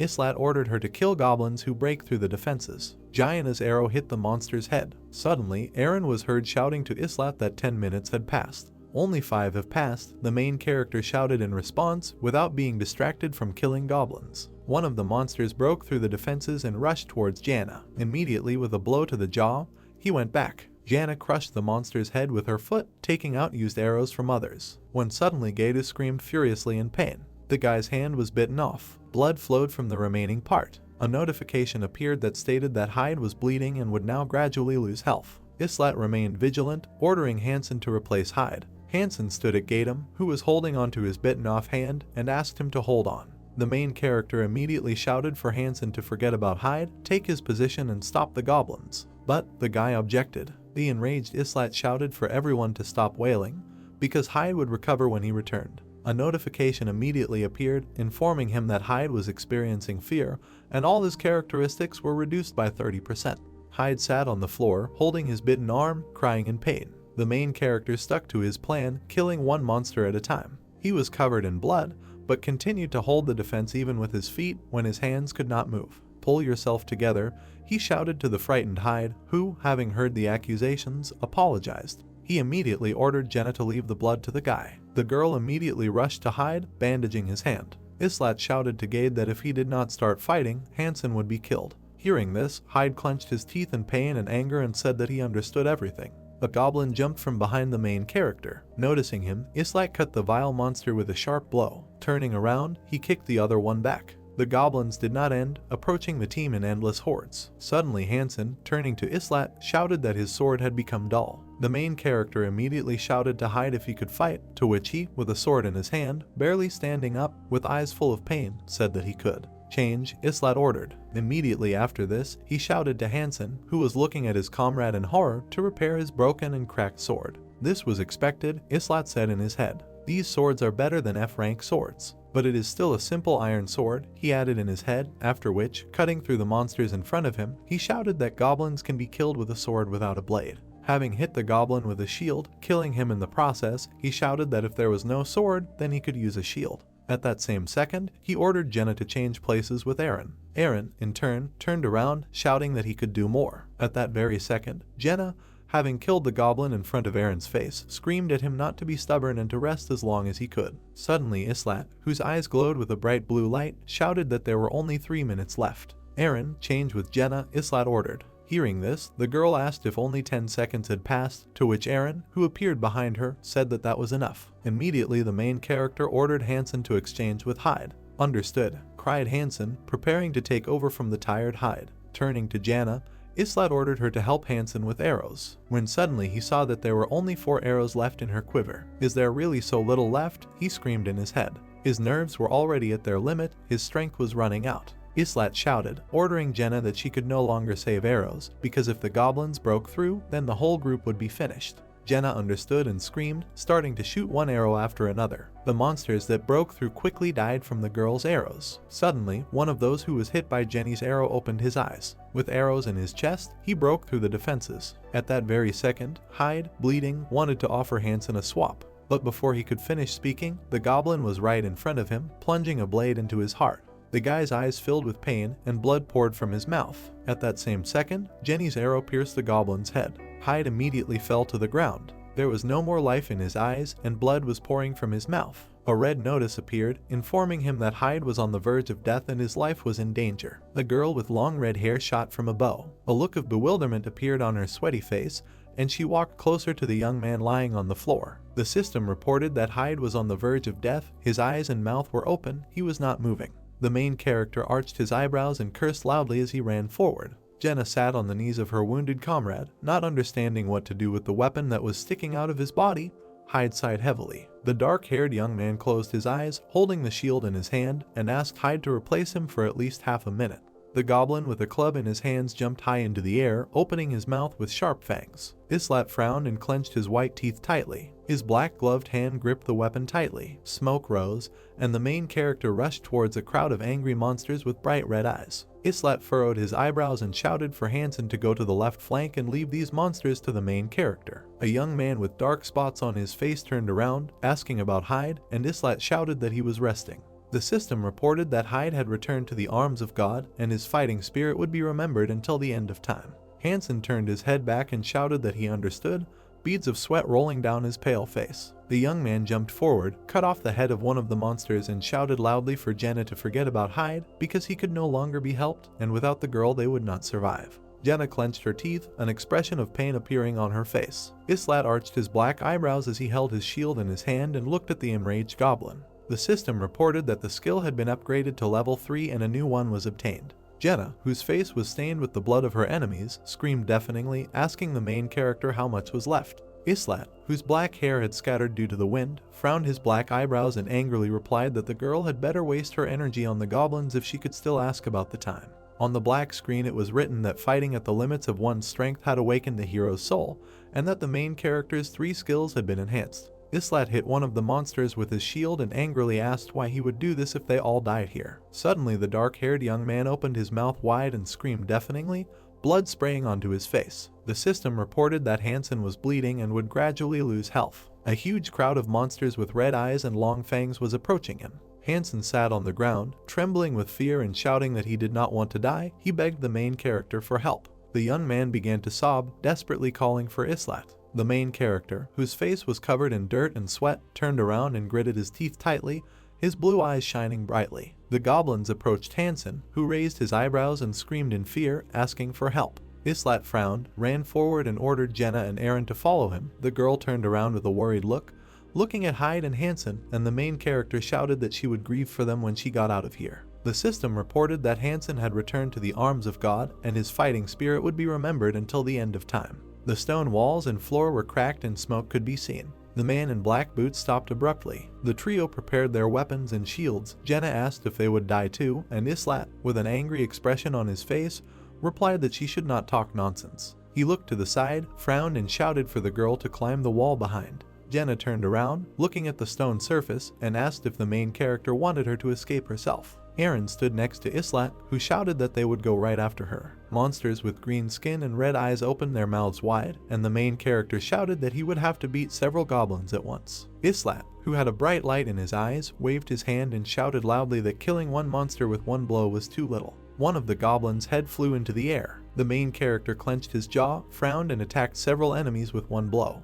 Jenna, who was standing on a dais, bent down, extended her hand down, and told her comrades that she had already climbed the wall. Islat looked up. Then he pushed off the ground and jumped. The main character grabbed the fence, looked to the side, and shouted for Aaron to get up too. Jenna leaned down, screaming for the young man to grab her hand. Aaron, beads of sweat running down his face, turned around, looking very tired. He then grabbed the girl's hand tightly. Suddenly Jenna and Islat frowned and screamed loudly in horror, looking down. One of the goblins stabbed Aaron in the leg, from which blood immediately gushed out. The girl clenched her teeth and closed her eyes from tension. The main character jumped down, his eyes shone dazzlingly, and he shouted for the girl not to let go of Aaron. Islat's sword pierced the enemy's body. Suddenly he looked to the side, wrinkles appeared between his eyebrows. Aaron had a sharp sword sticking out of his body, and the main character shouted that they would have to cut off his leg because they didn't have time. Then he swung his weapon. The young man with blonde hair closed his eyes tightly and screamed in pain. The system reported that Aaron was bleeding and would gradually lose health. Jenna grabbed the young man with both hands, and Islat ordered her to lift their wounded comrade. The system informed that Eren was on the verge of death and his life was in danger. The goblin's eyes glowed red and Islat reported that the monsters were climbing on the heads of others, which was quite clever. One of the monsters extended a paw with long claws. Jenna and Islat looked down. The main character shouted for the girl to hit Eren with a spear. Splashes of dark blood could be seen from below. The goblins climbed the wall while the main character and Jenna defended themselves. Suddenly the girl, with an expression of horror on her face, screamed that she was left without a spear. She asked what she should do, and Islat shouted at her to kick her enemies. The goblins stretched their clawed paws upward. The guys were worried that there were too many monsters and little time left. Islat, with panic on his face, yelled that there were only 30 seconds left. The goblins opened their mouths wide with sharp fangs, trying to climb up. The timer showed 32 seconds. A green monster hand appeared. The main character gritted his teeth and recoiled when the goblin grabbed the fence. He swung his iron sword, furrowing his brows. Suddenly he froze, looking down in shock. A blade protruded from his stomach, dark blood gushing into the air. The goblin with long ears licked his lips, holding a bloody dagger in his hand. Islat clenched his teeth tightly and furrowed his brows, letting out a painful sigh. His hand holding the sword trembled and he cursed loudly. Suddenly the main character extended his hand forward and opened his mouth wide. The goblin swung his hand and blood sprayed in the air. Islat closed his eyes and screamed deafeningly. He leaned down. The system reported that the main character is bleeding and will gradually lose health. Jenna closed her eyes and opened her mouth wide, blood splashes appearing next to her. The system informed that the girl would also gradually lose her health level. Islat fell to his knees. He was surrounded by monsters with bright red eyes, and he thought that this was the end. He lowered his head, indignant that he would die on the 5th floor because it was pointless. The eyes of the goblins shone in the darkness. The main character did not understand why he then went through all this torment, because on Earth he would not have had to face such a thing. Islat opened his eyes, which turned bright red. A lot of blood appeared in the air, and he screamed loudly in anger. The goblin clenched his teeth and blood began to shoot out from his mouth, nose, and eyes. Islat clenched his jaw and furrowed his eyebrows angrily. He was furious that his enemies wanted to kill him on the 5th floor. His eyes turned black and a red flash appeared in them. Goblins with daggers in their hands ran forward. The main character grabbed the handle of the stove tightly. The monster extended his arm forward, swung his weapon, and opened his mouth wide. One of the goblins flew up, turning over in the air. Islat knelt down, swinging his sword. He thought that he would never die in such a place. Body parts of the defeated goblins were flying in the air. One of the main character's eyes turned black, his teeth turned into sharp fangs, and he told his enemies to attack. The system reported that Islat received a berserk effect. The monsters opened their mouths, they began to sweat, and the main character thought that it was even difficult for him to breathe. Gina raised her eyebrows, her face exhausted, and Islat thought every fiber of his body was screaming in pain. He opened his mouth and steam came out. The main character, whose face was twisted with anger, shouted for the monsters to try to kill him. He waved his weapon in the air, blood spattering. Islat cut through the bodies of several goblins in one motion. The goblin opened his mouth, looking into the void with his orange eyes. The monsters' bodies, cut by Islat's attacks, flew around. The main character waved his hand, spreading his legs wide and leaning forward. The sword cracked and broke into several dirty pieces. The goblins looked up with their mouths open, and Islat decided that he would fight with his bare hands. He pushed off the ground. With his brow furrowed and his mouth wide open, he thought he would never stop. The goblins climbed to the top of the wall and extended their arms towards the protagonist. He ran towards them, holding a broken weapon in his hand. Time's up. Suddenly the monsters turned black and froze, gradually disappearing. Islat froze, his black hair flying, emitting a red aura. Right in front of his shocked face was the hand of one of the goblins. The monsters became translucent.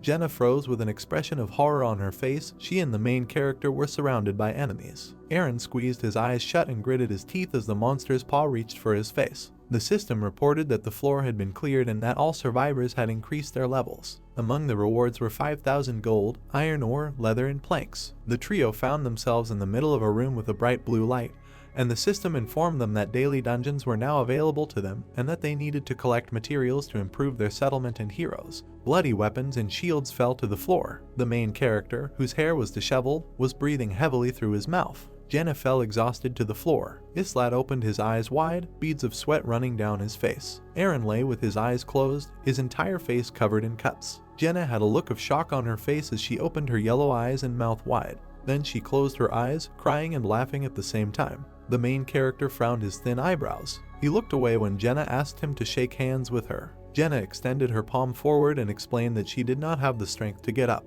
They held hands and Islat confirmed that they had survived. He turned around and added that the floor had been cleared and that they were in the waiting room. Jenna raised one eyebrow in surprise, asking if every floor would be like this, and the main character replied that it would not be. He reached for his broken sword, saying that on such missions, the survival of the entire group depends on the actions of each of the participants, and that everything could have turned out differently if Hyde and Hansen had been a little stronger. Islat turned to Jenna, saying that such tasks are usually not a problem for a well-coordinated group, it just didn't happen to them at the best moment. The girl put her fists on her waist and replied that she understood. She lowered her head and sadness appeared on her face. The main character was carried by Aaron, and Jenna walked next to him. A fair-haired young man walked towards them and praised Islat's work. Dika said with a smile that Chloe had already prepared food for them, and then asked where Hyde and Hansen were, and Islat replied that they were dead. The young man widened his green eyes in surprise, and the main character, looking down, repeated his words. Dick opened his mouth in shock and fell silent. The trio walked further towards the gray building, while it was loudly announced that the master was gathering heroes and that everyone whose names would be called should come. 3 photographs of Jenna, Islat and Aaron were visible. On the portraits of Hyde and Hansen it was written that they died in battle. A wooden door with a small window was visible. Islat fell headfirst into the bed. He opened his eyes, thinking that he was not particularly concerned about the deaths of others, and that on the first line of conquest, towers of death were quickly becoming commonplace. Then the main character said that he had received the Berserk skill. He thought that Composure and Berserk were incompatible, and this was clearly some kind of bug. He put his hand on his face, one of his eyes was blue and the other red. Islat thought that Composure helps to remain calm in any situation, and a Berserk is the complete opposite, exchanging sanity for increasing combat power. The main character came to the conclusion that this may be due to the fact that he is half hero and half master. He lay on the white bed, thinking that there was still so much to learn, but not today. He closed his eyes, his face was smeared with dirt, and he said that from tomorrow there will be even more things to do. It was night outside, and Islat added that for now he needed at least a little rest. Wooden mannequins could be seen. Jenna frowned and waved her weapon. The main character crossed his arms and asked why the girl woke up so early today, because she usually sleeps until lunch, and Jenna screamed that she wanted to live. The girl was holding a blade in her hand, and Islat thought that yesterday she had learned a new skill. He considered Jenna talented and hardworking. Then he looked at the back of the young man with blonde hair and thought that Aaron was not rewarded even for hard work. Islat did push-ups, gritting his teeth from tension and thinking that his current limit was the 5th level of skills, and 3-star heroes usually grow at such a speed. The black screen provided information about the main character's level, class, strength, and skills. Islat opened his mouth, sweating profusely, and thought that he had almost reached the maximum, 10th level, so soon he would need to increase to 2 stars. Jenna touched the protagonist's abs, admiringly saying that it looked great, and he asked her to remove her hands. Islat put on a black jacket. The girl with a bump on her forehead said that his muscles weren't even tired yet. The main character thought that Jenna was surprising him more and more every minute. The girl touched her head and said that Aaron never came because he was close to Hyde and Hansen, and he needed to be alone.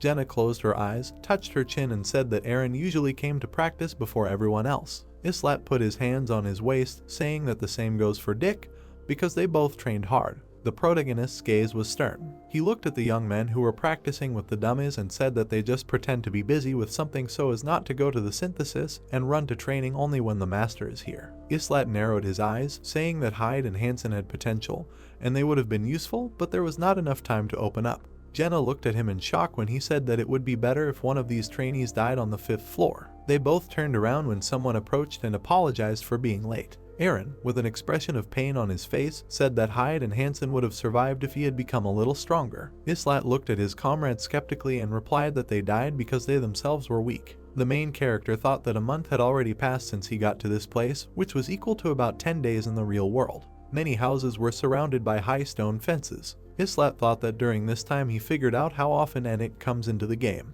The city was visible on the phone screen, and the main character thought that the difference between game and real time was 3 times, and that Enik came in the morning, afternoon, and night. Warriors could be seen on the screen, while Islat was thinking that in battle, game time coincides with real time, otherwise the survival mission would have lasted not half an hour, but 1.5, and then they would definitely have died. A girl with long black hair raised her head and shouted for everyone to follow the example of the main character. She put her hands on her waist and shouted that Islat was definitely the master of all masters, because he was able to clear the 5th floor with such mediocrities in the group. Jenna covered her mouth with her hand, quietly asking why Isil was acting so strangely, and the main character replied that it was a company secret. The girl with an angry expression on her face screamed that she would punish those mediocrities who were idle while she was working so hard. The main character stood with his back to her and told her to leave them alone because they would still come where they needed to if she called them. The system reported the creation of group number 4. Islet's face was calm, and the 3 people turned around in horror when they saw their names. Jenna raised her eyebrows and widened her eyes in shock when she saw that they had added other heroes that they didn't even know.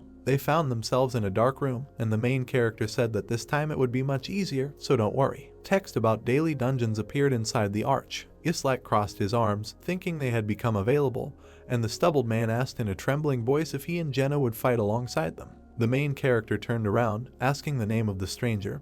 He introduced himself as Owen and said that they were unlikely to be able to help with anything. A bright blue flash appeared and Islet replied that they would not have to fight. Rays of light could be seen among the trees. The system reported that Group 4 had entered the daily dungeon called Kindred Forest. 5 people stood nearby in the middle of the forest. The system gave advice to check in advance where to send your heroes, because dungeons change depending on the day of the week. Jenna frowned and looked to the side, asking where the enemies were. The main character squeezed her cheek with his fingers, saying that she was funny, and the girl replied that she didn't see anything funny. Islet took the stone, saying that materials must be collected in the daily dungeon. Owen frowned in shock at the accumulation of purple light in the air, and the protagonist explained that it was a vault. The system reported that Islet collected garbage, but such things do not need to be collected. The main character broke the branch and added that collected materials can be thrown into the storage room. An inscription appeared on the black screen saying that Islet had collected the branch. He stuck his hand into the purple portal, saying that the vault would absorb them and create new items. The system notified that 100 branches can become a log, but this requires a carpentry machine. Owen asked with fear on his face if that was all, and Jenna was surprised that she wouldn't even have to fight. The main character, standing with his back to her, replied that this did not concern her and called her to hunt. He went deep into the forest, and the girl said that he was not letting her rest again, and then asked who they would hunt. In the middle of the trees stood an animal that resembled a magical deer. Jenna blushed, sparkles appeared in her eyes, and drool began to flow from her mouth. An arrow pierced the deer's neck, and the animal opened its mouth wide in pain. The girl sat down next to the animal, taking a knife in her hands, and with a joyful smile told Islet that she knew how to cut up a carcass because she had watched her father do it for years. She plunged the weapon into the animal's body, telling in detail how it should be done. The main character told her to throw everything into the rift when she was done, and Jenna, covered in blood, turned around, asking where he was going, but Islet replied that she should get busy instead of asking questions. Sunlight fell on green leaves. A waterfall bubbled in the middle of the rocks. A large lake was visible where various mushrooms grew. Islet looked at the timer and thought that there was half an hour left, after which they would automatically be returned to the settlement. He saw several deer. One of them was white in color and had leaves on its body. The main character reached for the weapon behind his back. An animal with a golden horn drank water. It was called the Queen of the Forest, and Islet thought that rare monsters could be found in the dungeon forests. He imagined an emerald stone and thought that they were used to obtain hero promotion material, a low-rank attribute stone, and that such monsters did not always appear. But if they did, they were not very difficult to find. The main character pushed off from the ground. The brown deer looked up when he heard the noise. Then he opened his mouth and eyes wide and his head flew into the air because Islet cut it off. He turned around and saw another deer with massive antlers running towards him. Many blue streaks appeared in the air. The main character, whose eyes glowed brightly, ran forward. He stood in front of a white deer with a golden horn and said that all the friends of the Queen of the Forest were dead. The animal wrinkled its nose and exhaled furiously. Islet grinned and told the deer to attack and raised his sword. On Monday and Tuesday, the daily dungeons featured an Isralt mine filled with various crystals. On Wednesday and Thursday there was the Kendert Forest, where there was a picturesque waterfall. On Friday and Saturday there was the Sinil Plateau, where the sun was shining brightly. On Sunday, all dungeons were available. Large green trees could be seen. The 2 men screamed in fear when they saw the monster. In the middle of the foliage, a black creature with red eyes was visible. Suddenly, Owen frowned and narrowed his eyes. The main character carried the head of a white deer with him, asking if his comrades were waiting for someone else. The animal's head fell to the ground, its mouth was open. Jenna looked at this with admiration, and Islet asked her to help because he had no strength left. He adjusted his belt, asking how much the girl had already caught. Jenna poured the queen's blood into the vault and replied that she was able to catch 2 deer and 1 boar, so there should be enough meat for everyone. The girl leaned towards the deer's head, asking why it was needed, and Islet replied that it needed a horn that could not be pulled out of there. Jenna looked at the bloody head of the animal, saying that it was a female. The main character was surprised that she was able to determine the gender so easily, and the girl explained that she had lived in the forest for a very long time. The system reported that Jenna received the Forest Hunter skill. She plunged the dagger into the deer's flesh with a smile, humming some kind of song. Islat gazed at the green crystal and thought that this would easily increase his rank. The system provided information about this crystal. There was a light on in a dark building. There were many meat dishes on the table. Jenna said with a smile that everyone was so happy that they ate the whole deer, and the main character crossed his arms, saying that it was time to go now that they were done. He imagined the daily dungeon areas and thought it was a mechanic where the dungeons changed depending on the day of the week. The main character imagined a bright sunset over high cliffs and thought that the Sinmil Plateau was accessible today, where one could also get attribute stones. Jenna and Islat entered this dungeon, the ground glowing under them. The girl looked back, asking if they could really become stronger in these dungeons, and the main character answered that this requires attribute stones that need to be found. Jenna walked to the edge of the cliff. The sun was shining brightly. The girl's long hair fluttered in the wind, and she admired the beautiful view. Islat looked down. He saw red flowers on the stones, which are called the flowers of life. He peered at the 5 long petals and thought that he had seen them before, and that these flowers were the basis of health potions, so they too would need to be collected. Gray and yellow clouds floated in the sky. Jenna and Islat fought a giant gray wolf. Suddenly the monster fell to the ground, its mouth wide open. The girl said with a joyful smile that it would not be difficult to deal with one wolf. She sat down in front of the monster and the main character told her to speed up because others could smell the blood. He lowered his head, looking at the blue crystal, and told Jenna to cut out the fangs and claws. The system provided information about a low-rank attribute stone called water. The girl sat by the corpse of the wolf, saying that it was very calm here, and Islat replied that she should say so when she finished draining the blood. Jenna said with a smile that she wished it was always just hunting and gathering, because there would be enough food and shelter. Islat furrowed his eyebrows and opened his mouth in shock when the girl said that this would be a real paradise if not for the master. He closed his mouth and lowered his head after Jenna said she wished the master would never come again. Islat turned away from Jen and wondered if the people of Nilfair thought the same about him. Then he asked the girl if she wanted to fight. He picked up the crystal and said that you don't have to do this all your life, and besides, Jenna was no longer in danger of synthesis. The girl closed her eyes, asking if the main character wanted to find something quieter for her, and he replied that it depended on the situation in the settlement. Islat opened his eyes wide when Jenna asked why he was suggesting this if he himself was not going to leave the front line. Then he closed his eyes and smiled. A few days later, blue skies and green leaves were visible. On the 6th floor, reconnaissance was taking place and 4 heroes were holding weapons in their hands. Dick frowned and shouted that his comrades could rely on him. Aaron said with concern on his face that this was not a daily dungeon, and the protagonist explained that exploration was also an unusual task. The blonde young man looked at Islat and said that there were no enemies visible. He was afraid that everything would be the same as on the 5th floor, but the main character interrupted him and asked him not to make noise. Dika, Jenna and Aaron immediately sank down, and Islat said that it was not necessary to lie on the ground. He looked at Aaron, saying that everything would be different here, and they would be able to pass the floor calmly if they did everything right. In the middle of the forest sat level 8 goblins in armor. One of the monsters had a horn, which meant that there was probably help somewhere nearby. Jenna stood on a tree. Looking into the distance, she reported that she saw a goblin settlement. She jumped down, saying that there were quite a lot of them there, and Islat replied that it was a trap, because they would definitely be surrounded if they went into battle. He looked at the 3 monsters and gave orders to Aaron and Jenna. Dick's brows furrowed as the protagonist turned to him. Islat, with a serious face, told the young man to cover for them if anything went wrong. An arrow flew through the air. The goblin screamed in pain as the shell pierced his forehead. Aaron swung his spear. He attacked one of the goblins and blood flowed in the air. The monster took out a horn and blew into it. Islat cut off the goblin's head and shouted that no help would come. It is reported that the jade is protected and the most valuable hero is Islat. He puts the weapon away when he is given the reward, and the boy asks if that's all. The answer sounds negative. The young man rushes forward, claiming that he needs to look around. He is focused and thinks that there must be a clue about the next floor. Reconnaissance missions can help find out information about what awaits them in the future, and although all events are mostly random, he can predict some little things. A certain structure is shown, protected by a wall of stakes. A wild animal is seen on a chain. Islat peeks out from behind a tree, realizing it is a goblin village, then wonders how huge the settlement is. Suddenly a creature notices him. When it turns its head, it is no longer there. Young people are seen standing in a kind of magic circle. Islat closes his eyes, and Jenna asks why he ran away so suddenly, and reports that he was just looking around. It sounds like these clues appear quite often in the main dungeons. The young man frowns, thinking that the chain of tasks that begins with reconnaissance is called a stream, and it depends only on the attentiveness of the master whether he understands these clues or not. He does not know whether he saw the same thing as him, and this annoys him. A concerned girl runs up to him as he ponders that it's too early for the flow, things are moving faster than he expected, and tells him that they are in trouble. He looks at her calmly when she claims that some strangers have come and states that they come often. He frowns when the girl says that these are different, they have weapons with them, and they themselves are somehow strange. A group of people is shown when the thought of high-ranking heroes is heard. It is reported that the Annihilation Wolves mercenary group has arrived. It turns out that there is a strong connection between the 5 summoned. The system gives advice. The young man turns to Izel, asking if the master has invested money again, to which she replies that he bought a beginner's set for 50,000 won.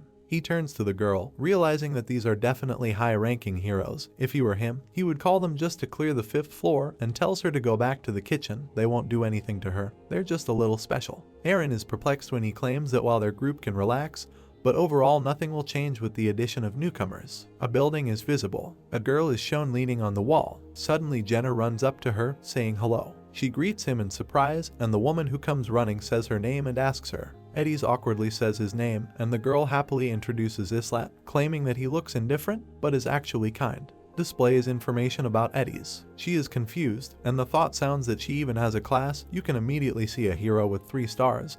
A typical thief, little strength and health, but high agility, and she prefers daggers to bows. The young man seriously asks her if they can talk. A glass of liquid is shown. They are sitting at a table when Eddie asks if he knows anything about this place, to which he replies that he knows some things and doesn't know others. The girl sadly lowers her gaze when he asks if she remembers how she ended up here and answers in the negative. Islat frowns when she reveals that she was brought here to fight. Her head hurts as she tries to remember some details, and he asks what she knows about fusion. She covers her forehead with her palm, talking about strengthening by absorbing others. The young man thoughtfully notes that different ranks have different amounts of information, and states that, judging by the equipment, she used to be a mercenary. Eddie lowers her head, saying that she was part of the Wolves of Destruction group. She remembers that she was just at work in Halcyon and woke up here. Several cards are shown when the idea is heard that she not only has 3 stars, but also the corresponding skills.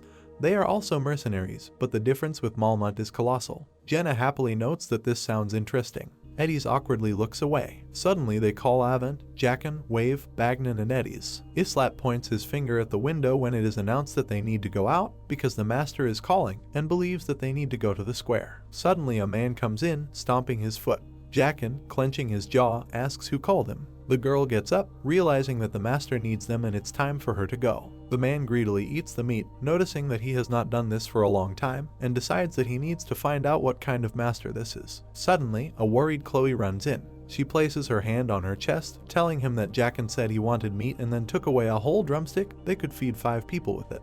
Jenna clenches her hands into a fist, declaring that they need to force him back, and the young man calmly tells her to go to the square. A group of people are shown as the system asks if they want to change the name of Group 5 to Wolves of Annihilation, to which they agree. It is reported that the group has been formed and they need to place heroes in free slots. The group is depicted when it is said who has joined and that Avent has been appointed as the leader of the Wolves of Annihilation group. The man notices with concern that something is clearly wrong with them. They have weapons, and the young man states that he also has them. People are worried, and Islat understands that that group evokes the feeling of bad people. It sounds like he understands the reason for their fear. Izel, flying in the air, tells the newcomers to come inside because the master is waiting for them, and it is reported that they do not look like good people. They are also strong. Islat turns to Jenna, asking what she thinks, to which he replies that Eddie seems normal, but it's difficult for her to say about the others. He crosses his arms over his chest, asking what people need from him and whether it is protection, to which he received an affirmative answer. He smiles, asking if he has to do this for nothing, and the man replies that he is strong. The young man raises his head, remembering that they themselves constantly miss training, and now they want his help. All they can do is beg from those who are stronger than them. People are scared, and the idea is that none of them even came close to Dick's power. They were just pretending to the master and then eating the meat that Jenna brought. They had a lot of time to learn some kind of craft and start bringing benefit. It is reported that the only thing they thought about was how to avoid fusion. With his eyes flashing, Islat menacingly tells them to leave here before he gets angry. The Wolves of Annihilation mercenary cards are shown. The man immediately gets scared. People are running away. Eren looks down when the young man reveals that while he was bleeding out surrounded by goblins, they were just eating and sleeping in comfort, so he shouldn't feel sorry for them. The beaten Dick is shown when Islat asks if he fought, because everything is written on his face. The young man closes his eyes when Eren states that it was a simple duel.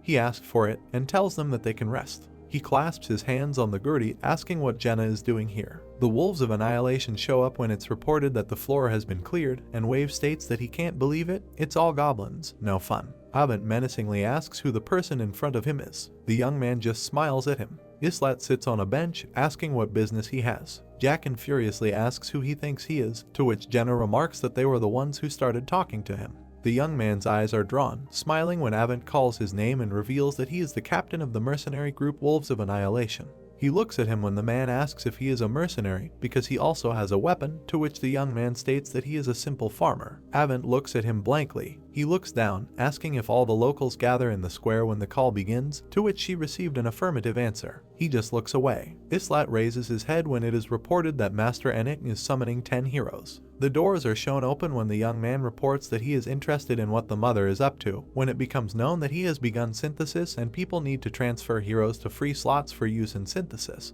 people are worriedly wondering where they are and what is happening, and Izel notices that the master has again summoned a bunch of mediocrities. Pointing her finger, she tells Dimon and Lexigel to enter the synthesis room. The guy trembles as Jackin grabs him, declaring that he looks like Dimon. Jenna watches this with concern, claiming that they have just arrived. Avent only reminds the man about the second person while the guy starts to eat, and Jackin asks who Lexigel is here. He drags 2 people when the thought sounds that these are heroes from the call for real money and whether they will all be like that. The boy covers his eyes as the girl states that this is wrong, they weren't even given a chance, and Ening is reported to be making a huge mistake. Jackin rejoices, confident that he has become stronger, while the thought is heard that although there is a lot of garbage among 1-star people, diamonds are also found, but he does not even try to check them, and it becomes known that he has increased the level. People fearfully beg for mercy when Soriel and Daniel are called. Avent, frowning, tells his people not to let the necessary individuals scatter. Eddies looks down when he asks why she is standing like a pillar and if she is part of the group. She closes her eyes. Suddenly she grabs her sword. Izel is asked to send advice to the master. The fairy panics when the young man says that he better not deal with the heroes without some kind of verification. It sounds like he had to go through so many situations to get here. He closes his eyes. He thinks that this is like a completely new life. He smiles when Jackin tells him not to disturb them, and remarks that he was just giving the master advice. He looks at the man, asking if he's having fun already. Jackin angrily swings his fist at him. Suddenly an arrow flies near his face. Jenna pulls the bowstring, announcing that the next one will be in the head. Avent frowns, noticing that they just attacked them, and punches Eddies when she suggests they just talk. The man thrusts his sword forward, asking if Islat knows who they are, to which he receives an affirmative answer. The young man smiles, eyes sparkling, and declares that they are just trash. Everyone looks at him unkindly when it is reported that he has shown hostility towards them and a feud has broken out between him and the Wolves of Annihilation group. Izel puts his hand forward, declaring that the heroes cannot fight among themselves, otherwise the master will punish them. She was taken aback when Islat noticed that there was no such rule. He calmly invites people to talk honestly and claims that they are not mercenaries. Avent frowns, saying that they are just ordinary mercenaries, doing work for a reward. The young man grins, telling him to stop deceiving him. In front of him is an ordinary gang of bandits. The man raises his head, noticing that he treated him with patience, and he answered him like that. The fairy is surprised when Islat claims that such heroes will only hinder them. Rank is rank, but character is not determined by the stars. She tries to object, but he says that they will constantly cause chaos in the settlement and reduce overall efficiency. They are ballast that they need to get rid of. The young man resolutely declares the start of the duel. He is reported to challenge Avent to a duel and they are given advice. He points his finger at the man, and Avent asks if he's crazy and what they even did to him. Islat smiles, telling him that he can think of him as a mad dog that attacks everyone. He recalls recent moments, claiming that he knows people like them well. The man asked if all the residents were in the square to understand if there could be someone strong in the settlement, and when they realized that there were no strong ones, then completely lost fear. He closes his eyes, believing that they will not have enough of the newcomers who have just been drafted, to which Avent asks if he is a volunteer. Jenna worriedly asks what kind of nonsense he is talking about, to which he replies that everything is simple. He wins, they absorb the man, Avent wins, they absorb Islat. The man with long hair smiles at this. It is reported that he agrees to a duel. He holds the sword in his hands, deciding that this is entertaining. Sticking his finger forward, the protagonist, with a confident expression on his face, said to start the duel. A system notification appeared about Avent's consent to the duel. Both heroes accepted a special condition for synthesis, so the duel can begin. Putting the blade forward, the long-haired guy said with a smile that this was very entertaining. The no button was pressed on the dark system window, canceling the duel. Squinting his eyes, the main character thought that he was scared. He yelled for Jenna to take the people back to the living area. The excited red-haired girl asked if he could really handle this on his own. An information window appeared on which it was written that Khan believes in himself. Starting to warm up her body, the protagonist, closing one eye, asked if she doubted him. Moving away from him, the girl answered with a smile that not really. In the new information window, the yes button was clicked. A notification about the start of a duel appeared. Looking ahead, Islet asked if the duel would end when one of them fell. Holding the blade in his right hand, Avent agreed to the proposal. Smirking, the purple-haired guy stated that the synthesis still needed him alive. Turning towards the fairy, the protagonist told her not to let anyone interfere. Worried, she raised her hands to her chest and asked if he was sure. Making a jerk, the angry guy said that he was the only one who didn't even take out the sword. The protagonist looked at him calmly. He thought that based on his characteristics alone, it was clear that he had good potential. Avent, with burning eyes, swung at the guy. He is only level 2, but his strength is already almost 20. He also has the basics of level 3 fencing. The purple-haired boy's eyes widened. A system alert appeared indicating that Islet had entered Berserk mode.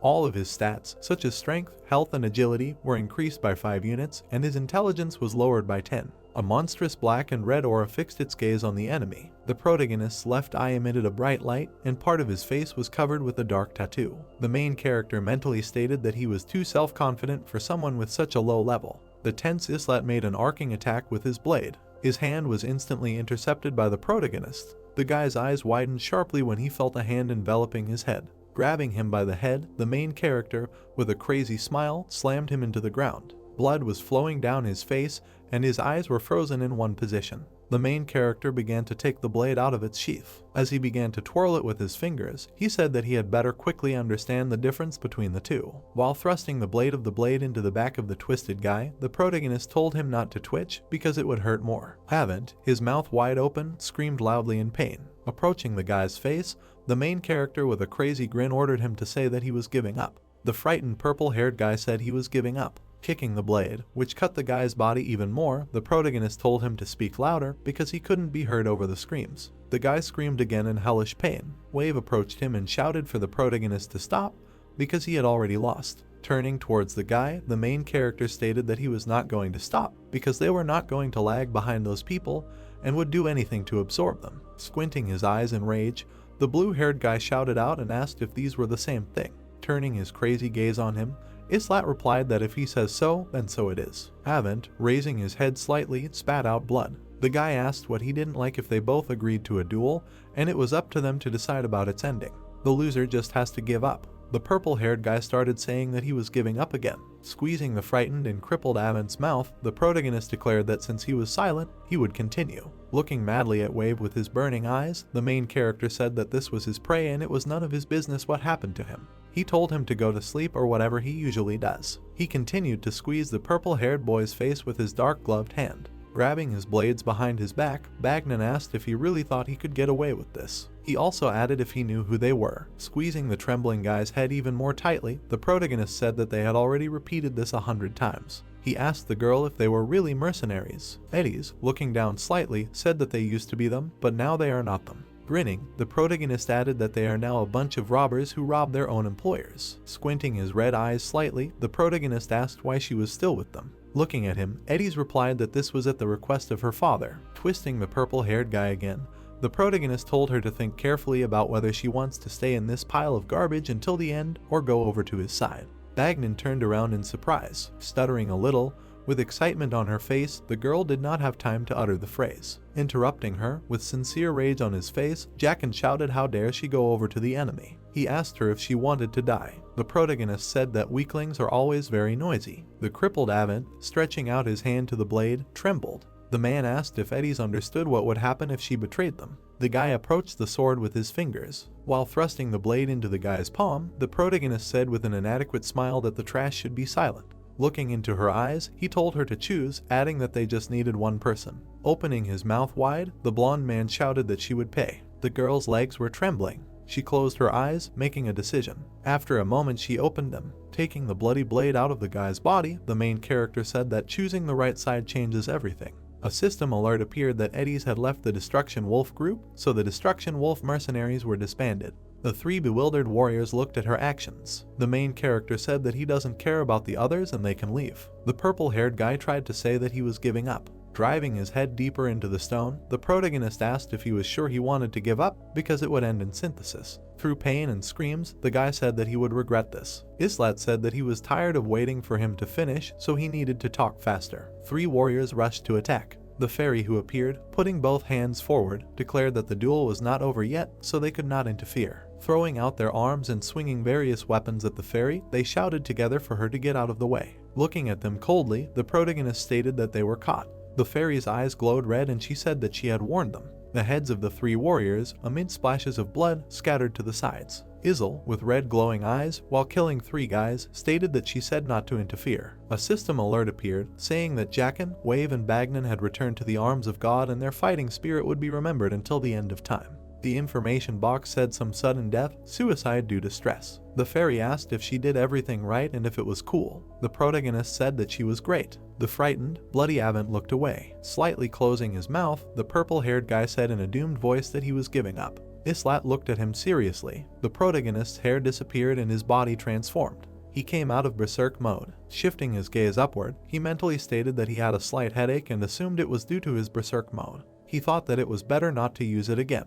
A system alert appeared, indicating that Islat had defeated Avent in a duel and Avent would be used for synthesis. The protagonist poked the smartphone screen many times. The frightened fairy stated that the master pressed the screen many times. Holding the guy by the hair, the main character said that he definitely wanted to cancel the duel and if he had known from the very beginning that everything would end like this, he would not have agreed to it at all. The main character also added that the guy doesn't seem to have figured out this system yet. Islat leveled up, his basic sword and shield skills and pain threshold leveled up. An image of a cracked Avent card and a golden protagonist card appeared. The main character said that this was not bad. An image of a blue portal entrance appeared. The fairy asked what they should do now since the master could quit the game. She said that he was only able to use the high-ranking heroes he paid for once. The protagonist said that if he weren't so weak-hearted, he would have quit the game after fusion for a 4-star heroine with him. The hero has reached the maximum level, a rank increase is required to continue increasing the level. At the bottom of the system window there was information that raising the rank is possible using attribute stones or a hero with the same level and rank.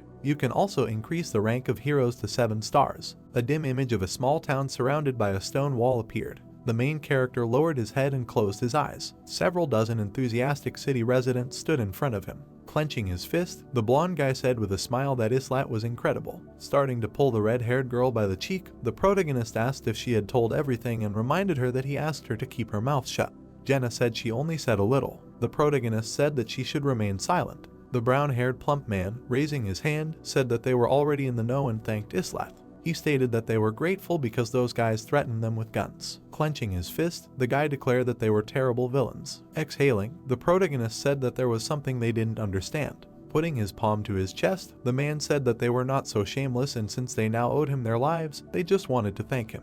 While interrupting the man, the protagonist, looking coldly at the residents, stated that the only ones he was saving were newcomers. Putting his hands in his pockets and starting to walk in the other direction, he added that this had nothing to do with them. Stuttering a little, the man asked what he was talking about. Turning in his direction, the main character said with a smile that the master was very angry now. The unknown man shouted for Louis, Joffrey, Owen, Audio, Arnold and Duncan to quickly come to him. The protagonist thought that he quickly understands the situation and makes a decision quickly too. Residents ran around in fear. The brown-haired man, turning to his left, told the villagers not to worry and that they would just have to kill a few goblins. Looking at the people, the red-haired girl asked why, if the group only needed 5 people, why were 6 called?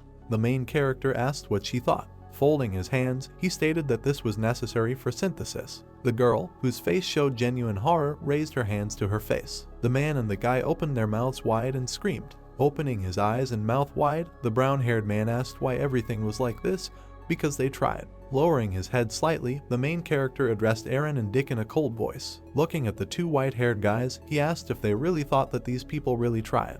He also asked what they were doing while they were pushing themselves to the limit. The protagonist asked Jenna if any of them helped her hunt. Putting her hand to her chin and starting to think, the girl said that they were carrying the meat that she had obtained. Turning towards the crowd of people, the main character said that even an animal could cope with this, therefore, their life is no more expensive than cattle. Twitching, the shocked bald guy asked again. Striking a powerful blow to his face, He told him to close his mouth. A fairy flew up, spreading her arms to the sides, and told them all to quickly go to the square and asked if they wanted to anger her. The guy, who had suffered a facial injury, was lying on the ground, unconscious. Frightened people looked at the protagonist. The man asked him to help them, saying that the master would definitely listen to him. Turning to Islat, Jenna asked who they would all go to. Holding his hands folded, the main character assumed that it was Eddie's because she was new and her level was too low. Starting to radiate an aura, the girl said that she would never go there and asked to give them another chance. An image of 6 shattered blue cards appeared. The synthesis was completed. The 6 1-star hunters disappeared in a bright light.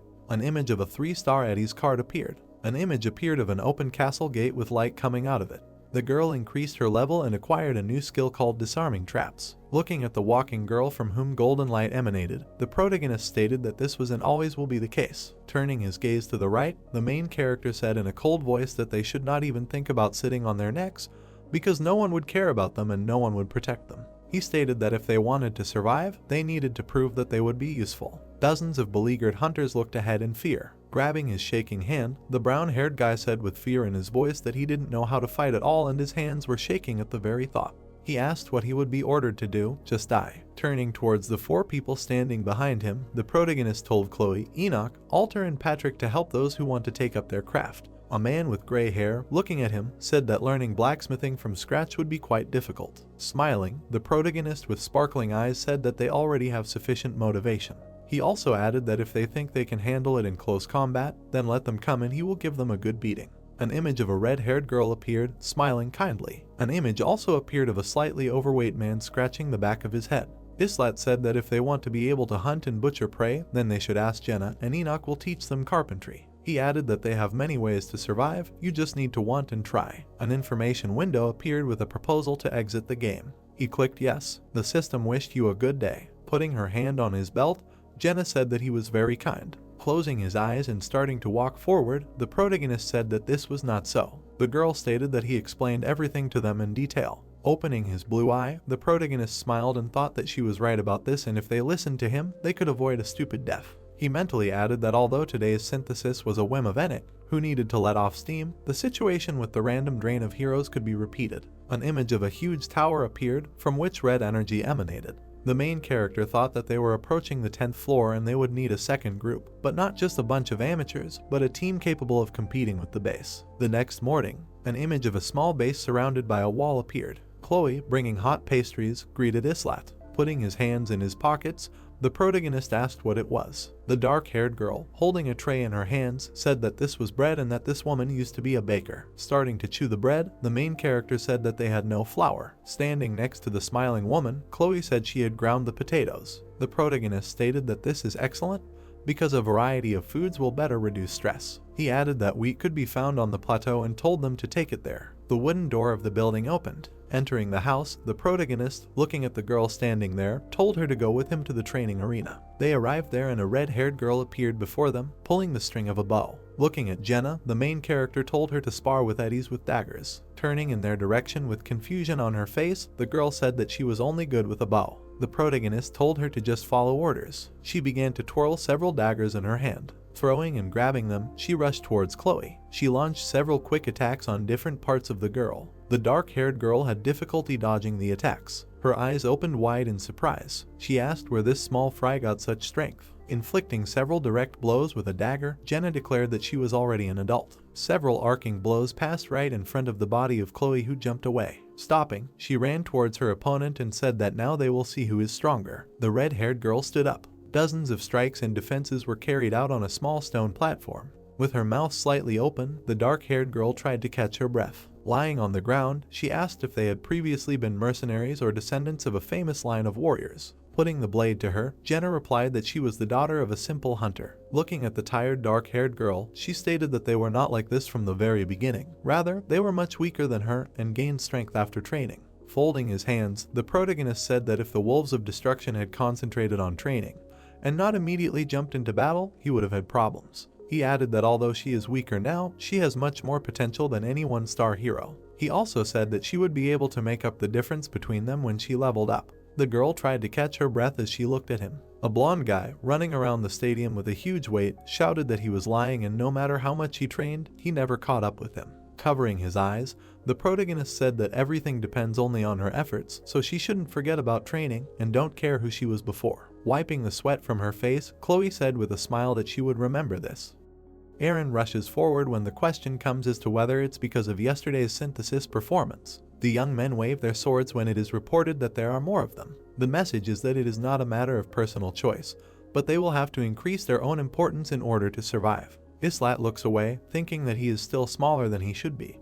Even if the others want to go in support, there are only 2 empty seats left. Someone unlucky will go to the synthesis. Suddenly he notices a guy. He approaches him, calling him, and asks what his name is. Sweating, he says his name and says that they were called here by some creature called the Master to fight. He remembered his words from yesterday. The young man takes the weapon, noticing that he is in good shape, so he asks who he was before he got here, to which he replies that he was a porter for mercenaries, carried their things, stood guard and arranged rest stops. He smiles awkwardly when Islat claims that he is doing well for such a position, and reveals that he himself wanted to become a mercenary in the future. The young man smiles contentedly at this. He holds the weapon forward, inviting Usher to look at its potential after his attack. A drawing of 2 people is shown when the idea is heard that the elimination of newcomers began that evening. The master did not care which of them wanted to become support and which did not, and although Eren constantly participated in battles, it was not him who was chosen to increase the level. 2 persons died. They are reported to have been used for synthesis. Usher's card is shown when it becomes known that he has been strengthened and has risen to the 3rd level. It is said that the rest were sent to the daily dungeon. Several cards and people are shown struggling as it is reported that the mine from which they can get an attribute stone,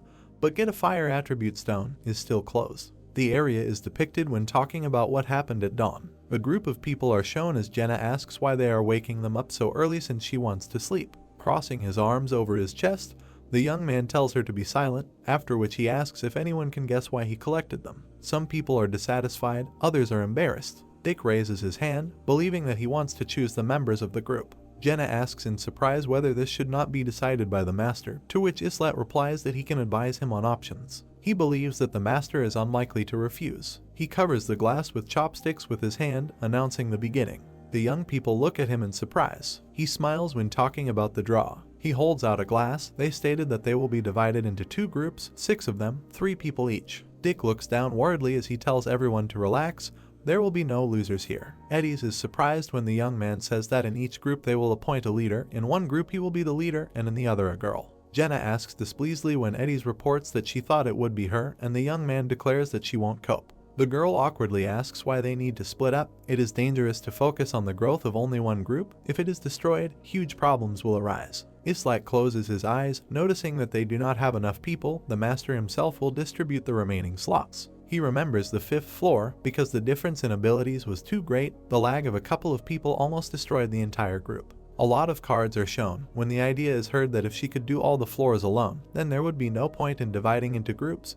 But soon the number of people needed for clearing will begin to grow, including on special missions, where they can simultaneously tens and hundreds of heroes will participate. It will be a disaster if someone weak remains among them, and the second group will become insurance for the settlement in case the first is destroyed. It is reported that Enig summoned heroes for real money without any meaning. But there are some tricks there. They can only hope that he can figure it out. The young man holds sticks in his hands, informing that the red ones will be with him, and the blue ones with Eddie's. Their groups will be equal, and that they do not need to be upset if they end up in the wrong place. He puts down the glass, announcing the start. A standing totem is visible. Jenna happily looks at the one, noticing that it is red, and reports that she was about to argue, after which it turns out that Eren is also wearing red. It is reported that everything is clear with the rest. Dika and Usher look at each other silently, and Eddie's believes that, judging by their faces, they don't believe in her at all. Dika anxiously tries to challenge her idea. She just closes her eyes, smiles, and claims that she is new here, has little experience, so her reaction is obvious. Islat looks away, thinking that everyone understands that their combat skills are at different levels, but they can't do anything about it yet. He, smiling, calls Eddie's and says that they better catch up with them quickly if they do not want to be left behind. The girl grins in response, declaring that she knows and everything is clear to her after yesterday's synthesis. They will not lose to them. Islat is reported to be offering distribution. The members of the 2 groups are introduced and given advice. Suddenly it starts to rain. Some monsters appear. It talks about the 7th floor, the type of task and the goal. Young people are already standing ready to go into battle. Eren smiles, confident that he can handle this. The youth grabs his sword, telling them not to interfere. He claims that he will figure it out himself. The monster opens its mouth furiously. They start rushing towards people. The young man is breathing heavily. He transforms when it is reported that he has entered berserk mode. He starts attacking the monsters. Eyes flashing, he strikes. He cuts monsters with his sword. The monster in front of him is simply trembling. Islat sheathes his sword. Standing behind him, Jenna asks if she should finish him off. The idea sounds that there should be clues to the flow on this floor, while it is better for them not to complete the task. The young man frowns, telling her to leave him. One goblin won't do anything to them anyway, it's time for them to explore. The sky is shown and it is reported that it is raining. Islat turns his attention to the river. He looks away, thinking about the destroyed dam. The floor is reported to have been cleared. Their reward is shown. Jenna runs up to the young man, asking if they are done for today, because she wants to rinse off, to which he asks what Aaron will do, and the guy reports that he was going to go train at the arena. Suddenly, Islat notices something. He stops, telling Aaron to stay, to which he asks why. It is reported that the master chose a double set of beginners. He understands that this is Enning's third purchase. The young man seriously asks Jenna to bring the lot from his room, a glass on the table. Aaron is confused when he tells him to bring Eddie's. It is reported that the amount will be debited from the mobile account. It turns out that the payment is completed, his rewards will be sent by mail. The doors are shown open when the phrase is heard that newcomers will soon appear, and it becomes known that the master is starting a high-rank summoning. Cards of combat heroes are displayed. Support heroes are shown. Islat grins, thinking that this was expected. The master is one of those who usually does not buy anything, but cannot stop when he starts. When he first registered, he was amazed at the level of IA. He had a lot of fun watching the heroes. The idea sounds that new users were attracted by the synthesis system, battles during clearing floors, and the behavior of the heroes. Some personalities are shown when it is reported that watching living people brought a lot of pleasure. Even the actions of support heroes attract attention, their execution of orders and instructions. Some moments are depicted when talking about strategy in different attacks, battles with other players, and the fact that as the difficulty increases, more and more new content is unlocked. It is reported that it is not surprising that masters take pleasure in controlling the lives of others. A notification arrives that the master is starting a high-rank summoning. A girl and a man are shown when it becomes known that the master has received a rare hero, Ialka. It turns out he also got Roderick. The man, frowning, asks who she is. The girl, embarrassed, does not know what to answer. She suddenly drops to her knee. She begins to fall, holding her hand out in front of her. Jenna arrives, saying that she brought the right thing, and asks why this girl is lying on the ground, to which the young man replies that she does not need to pay attention, she will rise soon. Suddenly Eddie's approaches, claiming that she is an aristocrat. Ialka blushes all over with embarrassment when the girl declares that she has worked so much as a mercenary that she understands people. She wonders what this young lady forgot here. The entire area inside the walls is shown. Roderick stands with his arms crossed over his chest as it is revealed that he understood the concepts of master, summoning, and synthesis, but was completely unaware of levels and skills. It turns out that he was a guard of a big city. He looks like a completely normal person. They will forget about the excessive sense of duty. He frowns, claiming that he has a feeling that he must do something, like some kind of hypnosis, as if there is an enemy that he must fight. The young man calmly reports that he will explain everything after the draw, and he and Eddie's will draw the lot. It is reported that the blue one takes the old man, the red one takes the girl. Ialka awkwardly looks away when the thought of a veteran guard with vast experience and a young aristocratic girl sounds. Roderick appears calm when it is reported that it is obvious who will be better. Jenna runs when the young man tells her to cast lots. Islat looks at her carefully. The chopsticks appear in the glass, and he understands that there will be a red one on the right. Eddie smiles, closing her eyes, and he believes that she saw it too. The girl is already reaching out to the glass when they say to choose. The young man immediately hurriedly reaches out his hand too. Two hands reach forward when he thinks he needs the left one. Ialka just arches an eyebrow. Flames can be seen behind Islat, and he notices fire magic. Two hands grab one stick. The young people grin at each other when the young man asks if he will let Eddie's go, to which she tells him to do the same.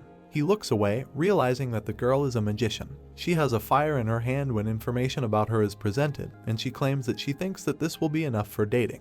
There is a tense atmosphere between the young people, and Eddie's tells the young man to be a gentleman and let go of the wand because their group just lacks a magician for balance, to which he declares that he is not a gentleman. It is reported that they can get warriors, thieves, and other classes in a huge number of ways, but magicians are a completely different story. Ialka looks thoughtful when the thought is heard that they are very rare and can only be obtained through donation calls, but even so the chances are extremely low. She just asks what they are doing there because they look at her as if she has committed some kind of crime.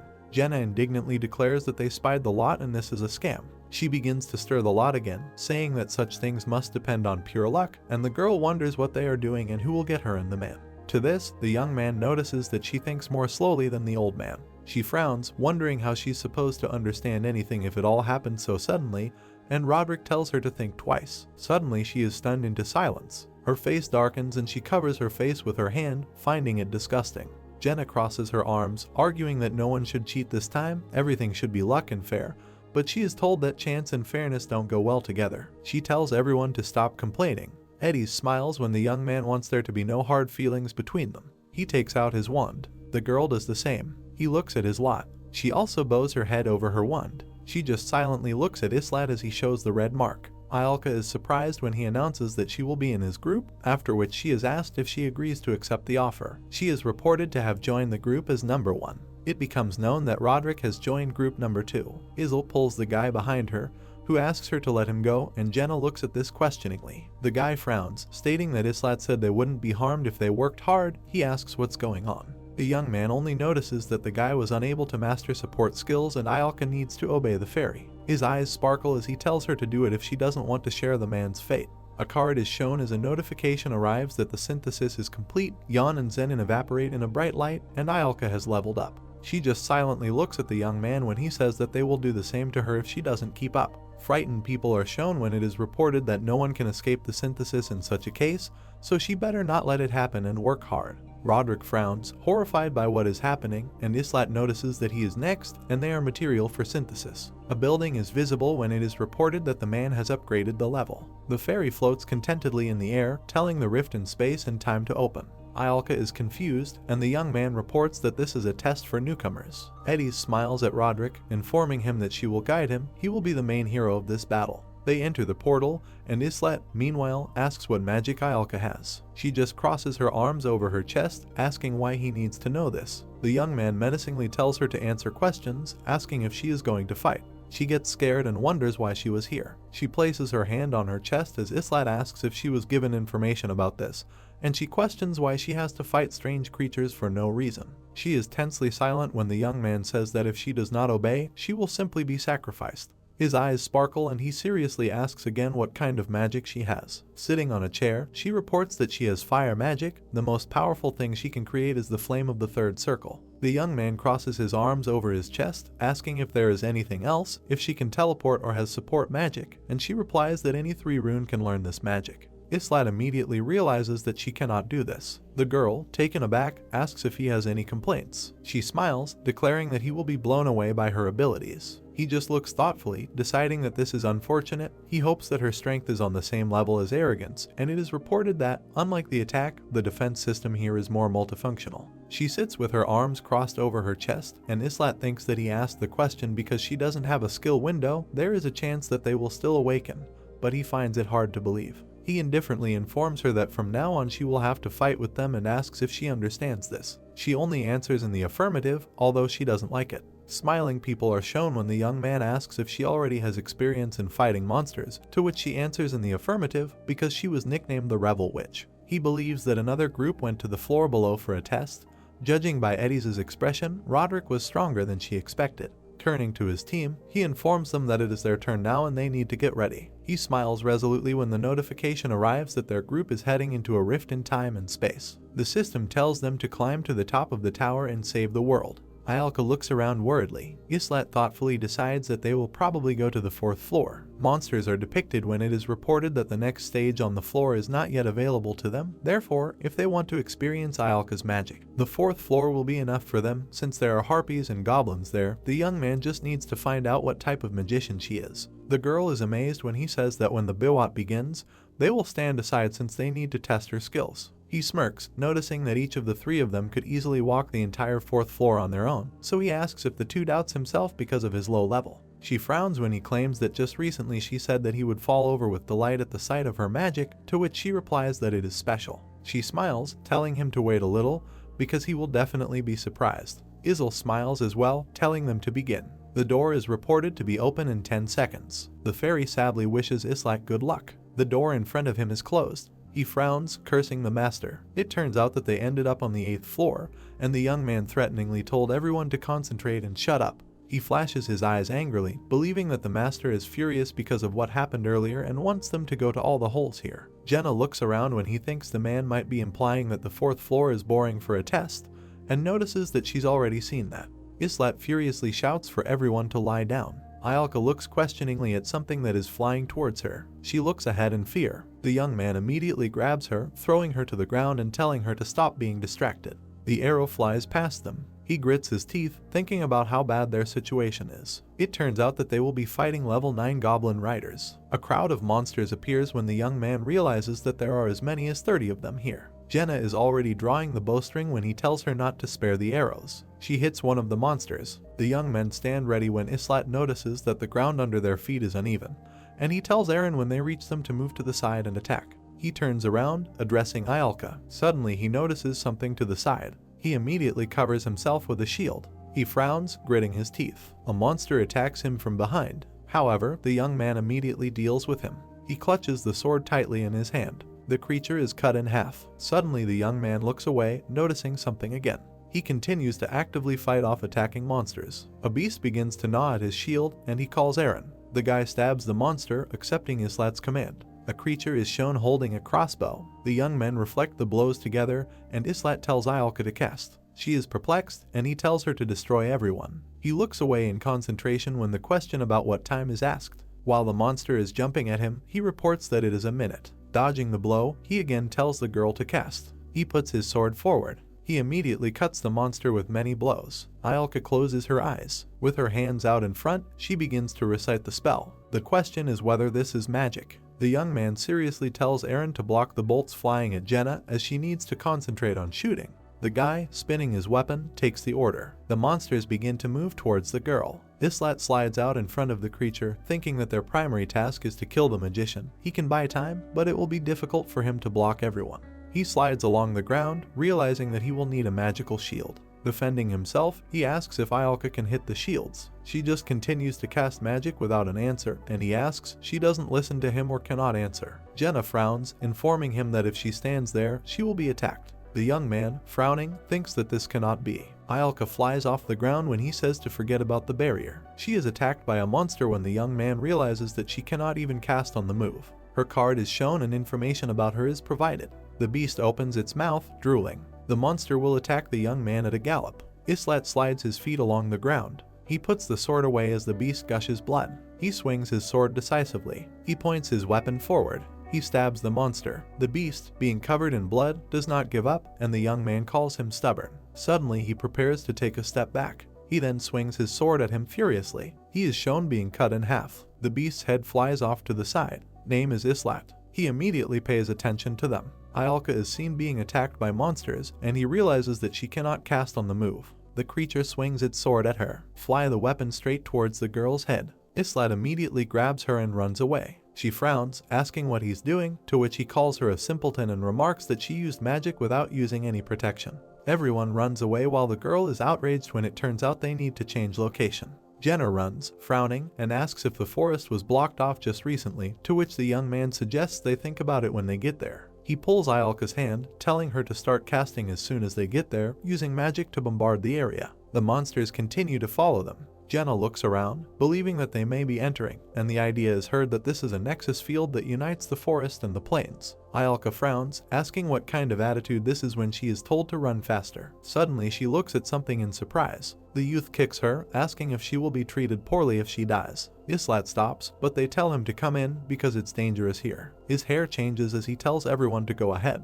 His teeth also transform and he announces that he will join soon.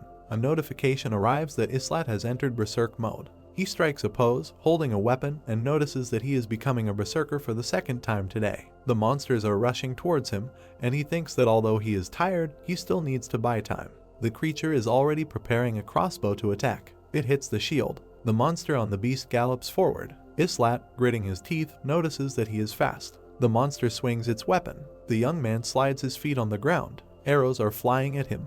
He frowns, realizing that they are also approaching from this side. The monster has chosen a tactic where he hits and runs away. The creature swings its spear at him again. The young man pushes off the ground with his foot. He rushes forward, swinging his sword, thinking that he will rid them of the mobility they are so proud of. He clenches his teeth and fights off the monster. He cuts down another beast. Eren, frowning, shouts to Islata. The young man is hit from behind. The monster stands up to him and it is reported that he is no longer in berserk mode. The creature swings its spear at him. Islat immediately looks away. He stabs the monster. Blood gushes from the beast's mouth from the attack. A sword is visible in his mouth. Several of the same animals are shown. Eren, clenching his jaw, reports that he does too. They tell him not to go out. Defending himself from the monsters, Islat states that he will group them and distract them. Eren just needs to deal with those coming in his direction. The young man dodges the blow, believing that Ialka is not yet ready to cast. The girl casts a spell, and Jenna reports that she has completed her preparations. The monsters jump after the fleeing Islat. He pushes off the ground with his foot. Jumping up, he swings his sword. He kicks one of the monsters. Breaking through the creatures, he tells them to disappear. A girl is shown surrounded by magic. Her hair flutters and various symbols are visible. Brass and magical particles can be seen. Monsters are trying to attack the young man. Putting her hands forward, Ialka casts a spell. Suddenly a whole flame bursts out. The girl launches a burst of flame forward. The young man shields himself from this flow. A whole shockwave passes through the area. Islat turns around, thinking about Ialka's incredible strength. The magical flow destroys everything in its path. Jenna, amazed, asks if it's magic. Islat turns his head, noticing that there are still a few monsters left. Eren and Jenna need to help him. It's time for them to finish. Young people report that they have been waiting for him. The young man continues to fight off monsters along the way. He frowns, thinking about being pushed back due to fatigue. A creature approaches him and he decides, if he can't defeat them by force, to make it a skill. He suddenly hits the monster with his shield. He turns around in surprise when the creature is struck by someone else. Jenna smiles, noting that this is a useful thing. Eren impales another monster. The creature falls to the ground dead. The guy smiles, informing that if Islat is tired, he will cover for him. The young man grins, noting that he has learned to be daring. The monsters rush forward, but they continue to be attacked in response. Jenna jumps on the creature, preparing to strike. It tries to reach her, but to no avail. She immediately reaches for her sword. She decisively stabs the monster. After that, she jumps away. The beast moves towards the girl who is casting a spell. Her eyes are closed and she is focused. The beast looks at her angrily. Suddenly his head is pierced. Lying on the ground, Jenna remarks that this wouldn't be fun.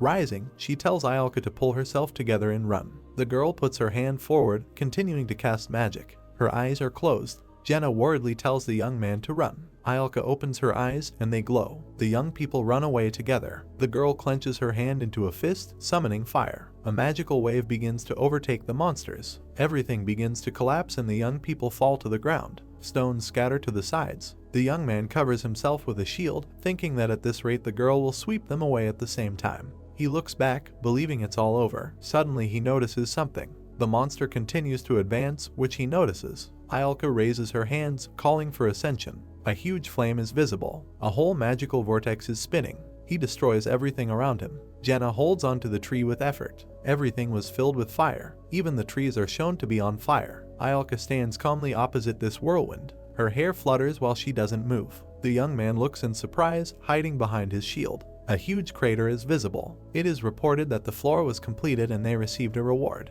The young people return, and it becomes known that Eren and Ialka have increased their level. The guy looks surprised when he notices that the girl killed more than 20 goblin riders at once. Ialka just laughs, declaring that such is the power of the Great Fire, and she warned that if she showed her abilities, they would all be shocked. She closes her eyes, claiming that she has the soul of the rebel witch. Suddenly she starts to fall. Jenna runs up to her worriedly, and the young man notices that she has spent all her mana. The girl gets a nosebleed when informed that she cannot use any magic for the minute she casts, so the party members will have to protect her until then. Her card is shown, and the thought is heard that she does not have access to support magic, and her strength, endurance, and agility are at the level of a 5-star character. When the young man was a master, he had many magicians and he used them skillfully, but he had never met anyone like her. He looks away thoughtfully, saying that he doesn't mean to say that they don't exist, they're just too rare. He would even say a super rare type. They're like tanks that have had all their armor removed in countless development paths. In fact, he can say that they were created for war. Ialka lies unconscious on Jenna's shoulder. Islat smiles, claiming that power is something they should consider. Joyful people appear, and the young man thinks that the time is slowly coming when he will no longer be at the center of events. The cards of the entire group are displayed. High walls surrounded the area where there were several buildings. The next day, after logging into the game, The inning player had to build a magic center. The system reported that the building had been built and that it was necessary to select the desired building by clicking on it. A building appeared from the blue flickering.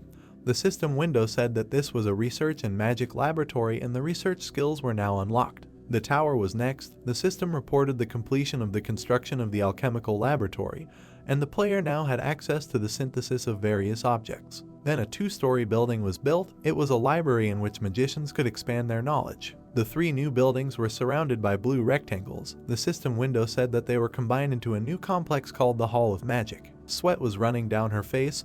Her mouth was open wide and she was breathing heavily. She ran ahead of the main character. She was outraged that she had to engage in such activities. He smiled and said that he gives meat only to those who work with their bodies, and if something does not suit her, she can switch to a diet of potatoes. He ran faster. Overtaking her, Islet believed that Ayalka needed to learn to dodge. Even in those moments when she was casting spells, she tried to be indignant. But he said that she talks a lot and that endurance is necessary in battles with melee weapons. She clenched her teeth and looked displeased at the guy overtaking her. He said that seeing her in comfortable clothes was much more pleasant than in that uncomfortable dress. She replied that it was made to order. She imagined a black and red dress with a deep neckline and thought that it was a magical object that could increase the power of fire. He turned his head and shouted to her that even though they called it endurance training, it was actually easier than that, because she just needed to run 3 laps at low speed without additional weight.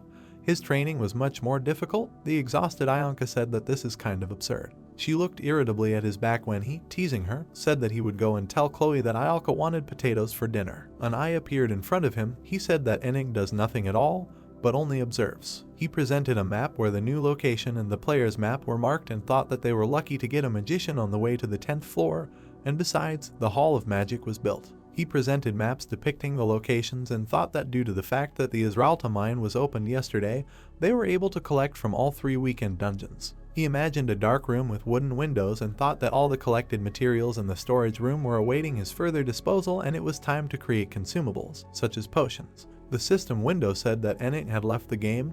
The main character was relieved to think that he had finally left. He walked in the opposite direction from the 2 girls, asking Jenna to make sure that Ayalka didn't run away. She was encouraging her tired friend. He found himself in a dark room. On the table there were flasks with multicolored liquids. This was for magic of the 1st level, where he was transported in order to make the necessary potions through a mini-game. He opened a book, inside of which there were strange symbols. He could not read what was written there. He looked at the empty dark cauldron and decided to start creating potions. He tossed a few ingredients into the vessel and activated the cooking minigame. Multicolored rectangles appeared in front of him. It was a rhythm game. He began to quickly press the keys. The system window said that the player had created a low-level healing potion. Several flasks with red and blue liquid glowed on the stand. Izel looked at the result of his labors with delight. He squinted and thought that he now had 6 healing potions and 2 magic potions in stock. Enning would probably suspect something, but it was better to keep them than to die. Dusk fell over the settlement. His teammates stood by the fire.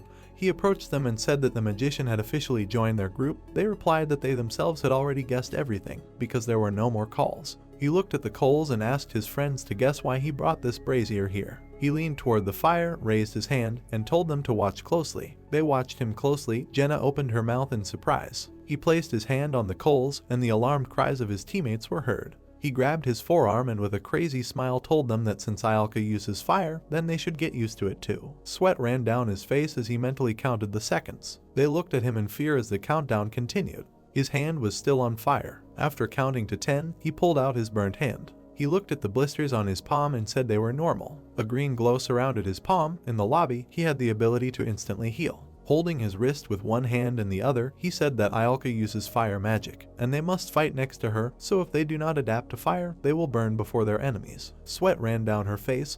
Her eyes widened in shock, and she asked in disbelief if they really had to do this right now. He tilted his head, frowned, and asked when they should stop. He pressed his hand to his chest and said that they could stop only when they could no longer endure it. He thought that they should engage in this madness until they gained the skill of resisting fire. He gritted his teeth due to the painful memories when the protagonist was reminded of what happened on the 5th floor due to their carelessness. Grasping himself with one hand over the other, he resolutely extended his palm towards the fire. He grabbed Aaron's wrist and stopped him. He leaned close to his ear and said that he needed to practice when no one was looking, because people screaming in agony was not on his list of favorite things. Today's demonstration was a common example. She clenched her hands into fists and said in a frightened voice that she did not want to do this because she was still standing in the rear. He grabbed her trembling hand, directed it to the fire and said that if holding hands would not be so hot, just a little like a mosquito bite. Jenna was hysterical and asked what the point was in this. Islat explained that otherwise she would have to run away every time Ayalka uses magic. He imagined a girl surrounded by fire while fighting monsters and explained that their magician cannot use shields and teleportation magic, and if they do not protect her, she will die, so they all need to get used to fire before they enter the 10th floor. He took his dagger out of its sheath and told Aaron that he had one more task. He twirled his weapon. He nailed his palm to a wooden surface with a dagger. Aaron asked what was happening. The main character explained with a smile that he needed to develop resistance to pain.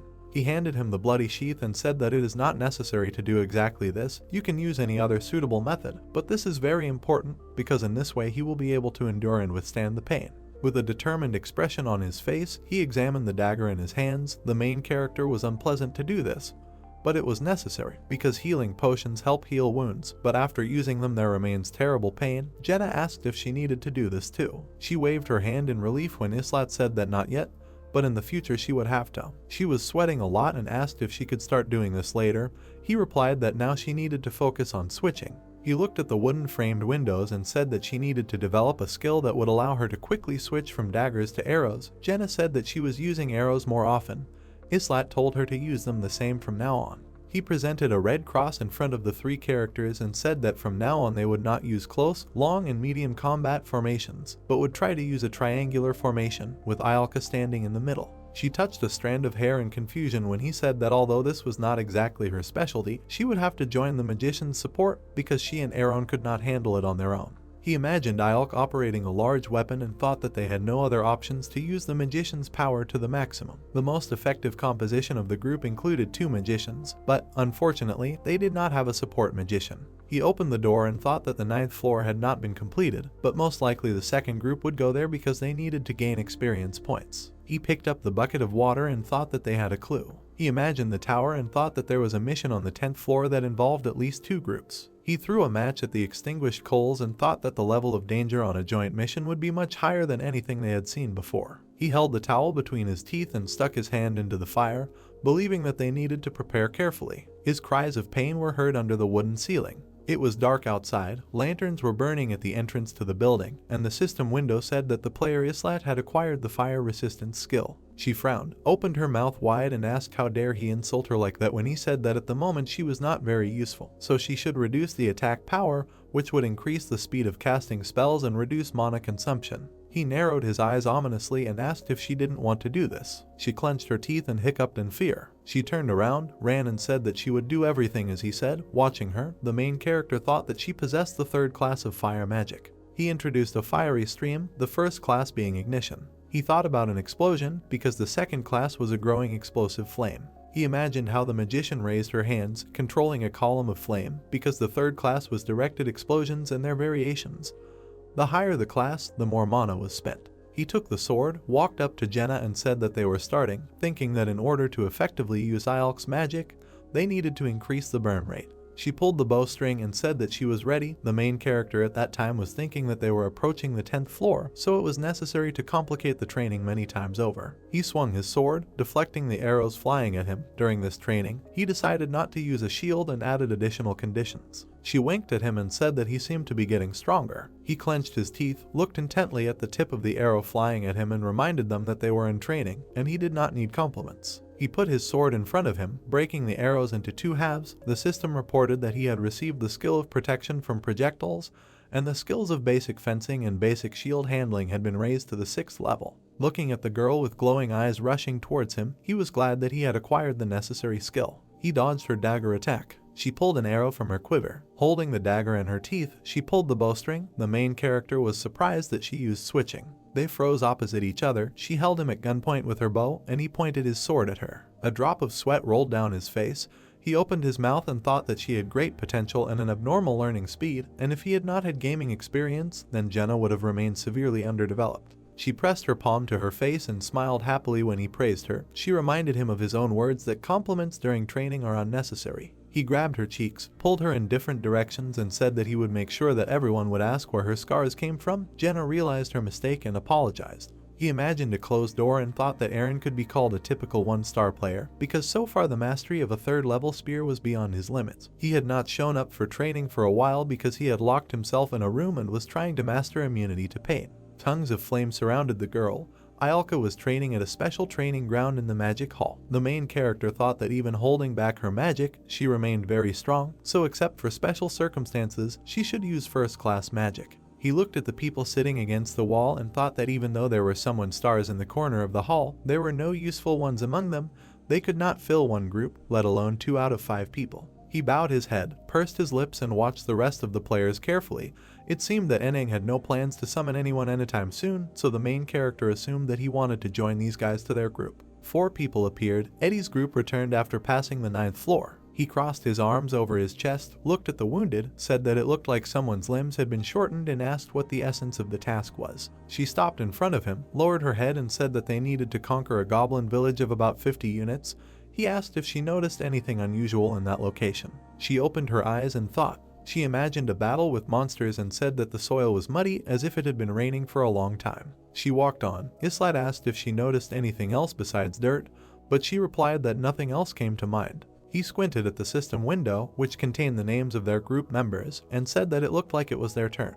A flame broke out. The system notified that the floor had been completed. Ayalka increased her level and was recognized as the most valuable hero. He squinted at the members of his group and thought that they could no longer use the 4th floor for training, because he was now on the 10th level, Jenna on the 8th, Eren on the 6th, and Ayalka on the 4th. He clenched his hand into a fist and thought that with the current number of floors this was the limit on our levels and that they had risen as much as they could.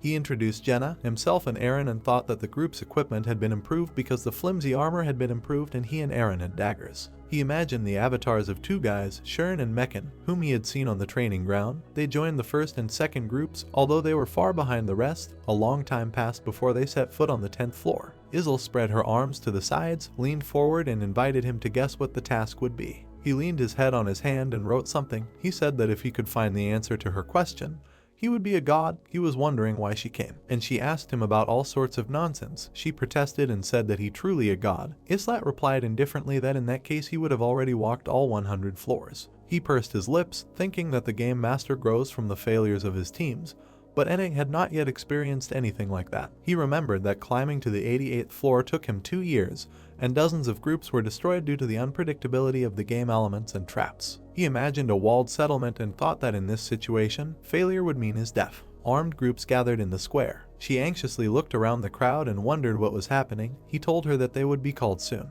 He pursed his lips and thought that half an hour had passed since Enning appeared on the network.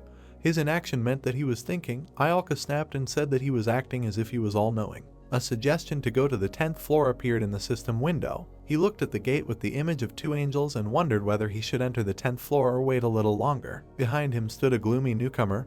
He had not yet been adjusted. Islat himself had not been promoted even after reaching the limit at the 10th level. Islat was thinking that they still had something to work on, and if Enning left them for another week, then he will upgrade all their skills to the available maximum, which will make it easier for them to pass the 10th floor, but the master is unlikely to do this. He pressed the yes button. A fairy appeared in front of the gate. She ordered the rift of time and space to open. Half of his face was hidden in the shadows. He watched the opening of the rift with a gloomy look, thinking that for the owner this was just a game and he would simply get new heroes if they died, but for them it was a harsh reality. Sweat ran down his face with excitement. He opened his mouth wide and said that he too could fight, when the main character advised him to hide somewhere when he entered the battle. He regretted that Shern joined them so late, because he had the 1st level of basic fencing, and in this state he will only hinder them. In the system window it was said that to complete the mission, the participation of 2 groups is required, and if there are not enough participants in the group, you can call for reinforcements for free. Also in tasks where tactical stations are used, you can assign tactical tasks to the participating heroes. He looked at the stone wall and thought that Enning probably didn't know how to use tactical stations because it was quite a complex system for a beginner. He crossed his arms over his chest, looked at the fairy and asked her to inform the master that it was necessary to get things out of storage. The system window said that there were some items in the vault that could help the heroes survive and win. He looked at Eddie's, asked her what was going on with the preparations. She replied that everything was ready. Then he asked if she had written wills, but the girl called his joke a bad one. They had 3 healing potions, so each group could take 3, and potions of magic were intended only for Ayalk. He crossed his arms over his chest, looked intently at the leader of the second group and said that they could be divided into different locations and then they would need to quickly group. She asked how they could do this. He advised her to move towards the center. Her face was distorted with rage. She pointed her finger at the other players and said that she was watching them, so there was no need to interfere with Islat. He said that he did not need her protection. The fairy was embarrassed. He smiled and said that she had nothing to worry about because he would definitely climb the tower. A bright light appeared. He sat on his knees against the wall, muttering about how they would all die there. His eyes were crazy. He grabbed his head and shouted that they couldn't win. There was no mercy for anyone on the 10th floor. He kicked him in the back, bringing him to his senses. He pressed his hand to his back and began to look around, trying to figure out who pushed him. They watched the man in confusion, who decided that he had been visited by the ghost of his grandfather. Jenna assumed that he did not see them. There were a lot of people around them. Islat remembered that NPCs often appeared on missions, but interaction with them was laggy. He looked at the white buildings and the tower and thought that this city seemed strangely familiar to him. A drop of sweat rolled down his face. He opened his mouth and said that he seemed to have seen this place too, only now it looked more western. He pursed his lips as a realization struck him. He looked at the white building and thought that the city seemed familiar to them because they had already been here. He looked at the crowd of people and thought it was a destroyed city from the 5th floor. Fallen leaves flew over the city. The difference between the 5th floor and the 10th was that this city had not yet been destroyed. He looked closely at the tower, past which people were walking with things. She waved her hand, opened her mouth wide, said that the time frame was somehow strange and asked if it should be so. He said that this was not the only anomaly and suggested discussing the details later. He looked at his group mates gathered around him and said that what was more important was that they had already been called and had a mission to complete in order to survive. He looked at them intently, opened his mouth and said that it looked like they had time to rest, but it would be better to take the opportunity to gather information. He looked at the people with backpacks and told his squad that they had 5 minutes for reconnaissance, then they would meet at the same place. But no one would wait for those who were late. Clouds were gathering over the tower. He stood in the window opening and thought that this was the best place to observe the development of the battle. Behind him, a man was kneeling, trembling with fear. Islat thought that the soldiers' morale was at its lowest. He looked at the dark silhouettes.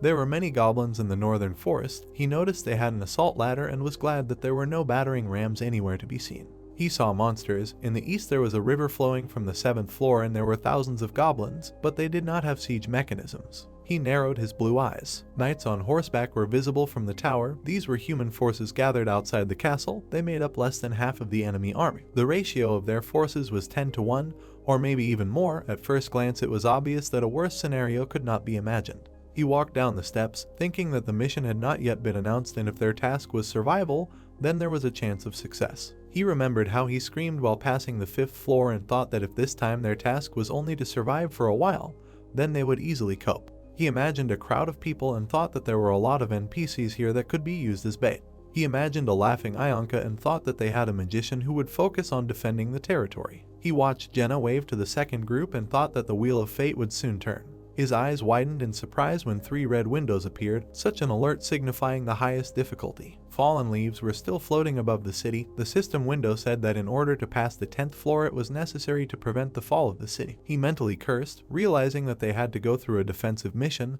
and not a survival one as he had hoped. He imagined character avatars and a group of soldiers on horseback and realized that 10 players and approximately 350 soldiers must face off against an army of thousands of goblins. He frowned, said that the groups were assembled, and offered to share the available information and discuss the details of the mission, goals, and roles. She remembered how she jumped on the shoulders of some man and said that she tried to talk to the townspeople, but no one answered, so they can see and touch them, but the residents do not notice them. He presented a map, waved his hand, and said that the townspeople were heading towards the center of the city, and the goblins were gathering at the north and east gates. There were no exits to the south and west, so there was no escape route, so if the outer wall fell, everyone would die. She crossed her arms and asked what they should do.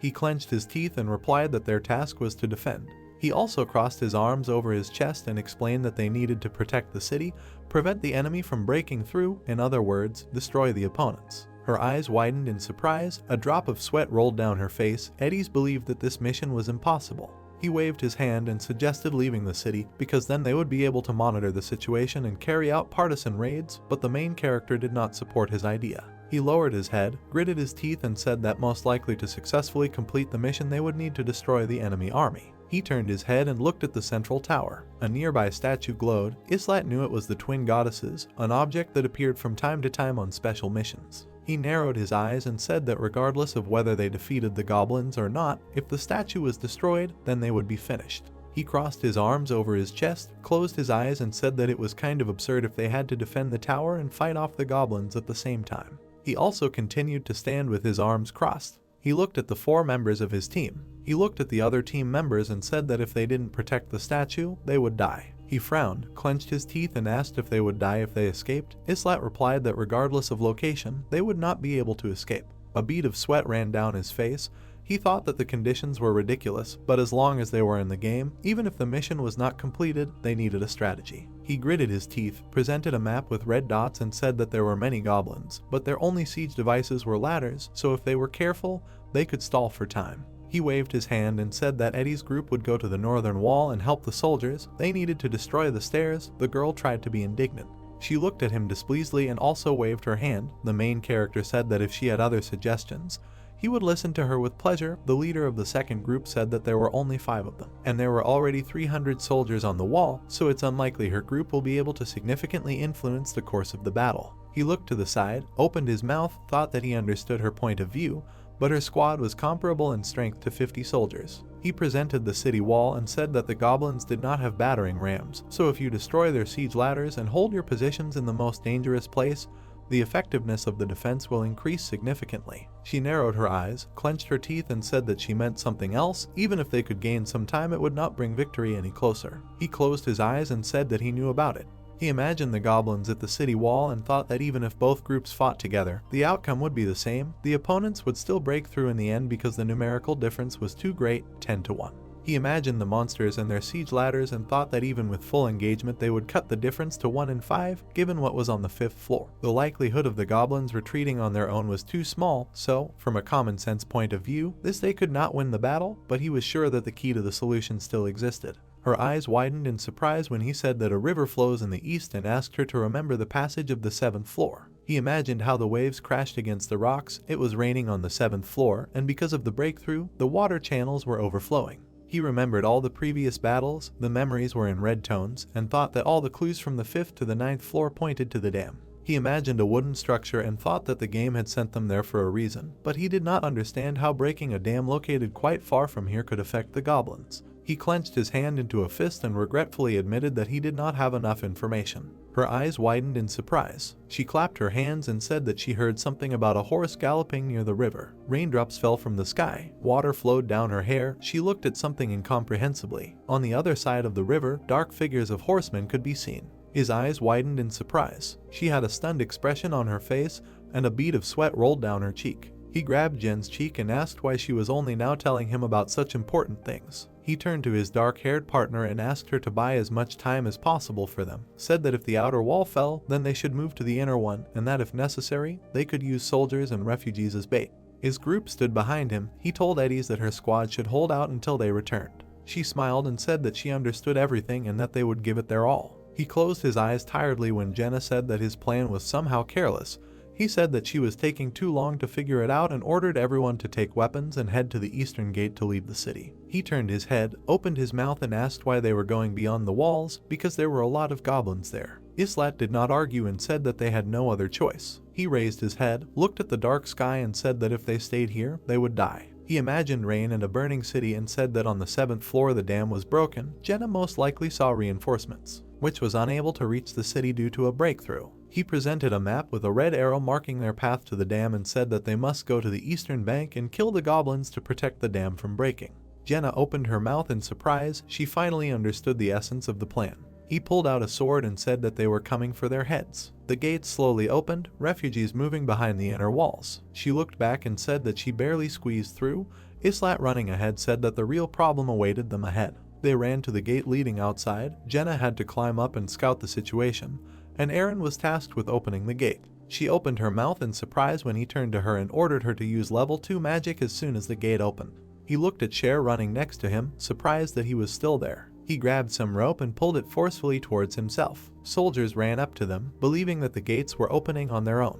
Jenna climbed up and, looking at the monsters below, said that there were already a lot of goblins on the other side and if the gates opened, they would be trampled. The main character told her to go down. He beat the soldiers, preventing them from approaching Eren. According to Ialka's plan, she was supposed to open a new passage with the help of magic. He opened his mouth wide, suggested that the evil ones were involved in what was happening, and ordered the rest of the soldiers to stop what was happening at all costs. The knights running up the stairs stumbled and fell because of Jen's footstool. She closed her eyes, forming a fireball, and whispered the spell La Gran Integio. A light appeared in the crack of the gate. An arrow flew from there. He caught the arrow. Do not let it get closer to the sorcerer Ianka. The goblins peered through the crack, pressing in from the outside. He leaned forward, released a blue beam and killed his opponents. She hit one of the soldiers in the stomach, who challenged the ghost to a fight. Another man shouted that the goddess had turned away from them. Drops fell to the ground. He raised his head and realized that it was raining. He looked away. The rain dripped on the magician. The main character hoped that the water would not stop her flame.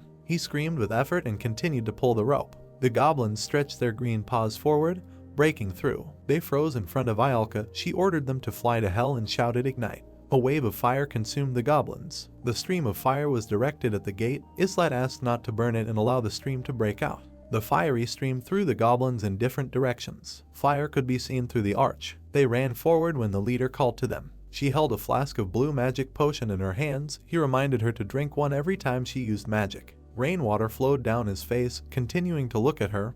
He said that they had just started and asked if she could handle it. The magician in a dark dress walked forward. She was outraged by his question. She said that she could repeat this trick 100 times. His face contorted in horror, his mouth wide open as Islat addressed him. He turned around, smiled and asked if he was going to continue to follow them. In the fire of the system it was said that Shern was scared and his characteristics were reduced by 30%.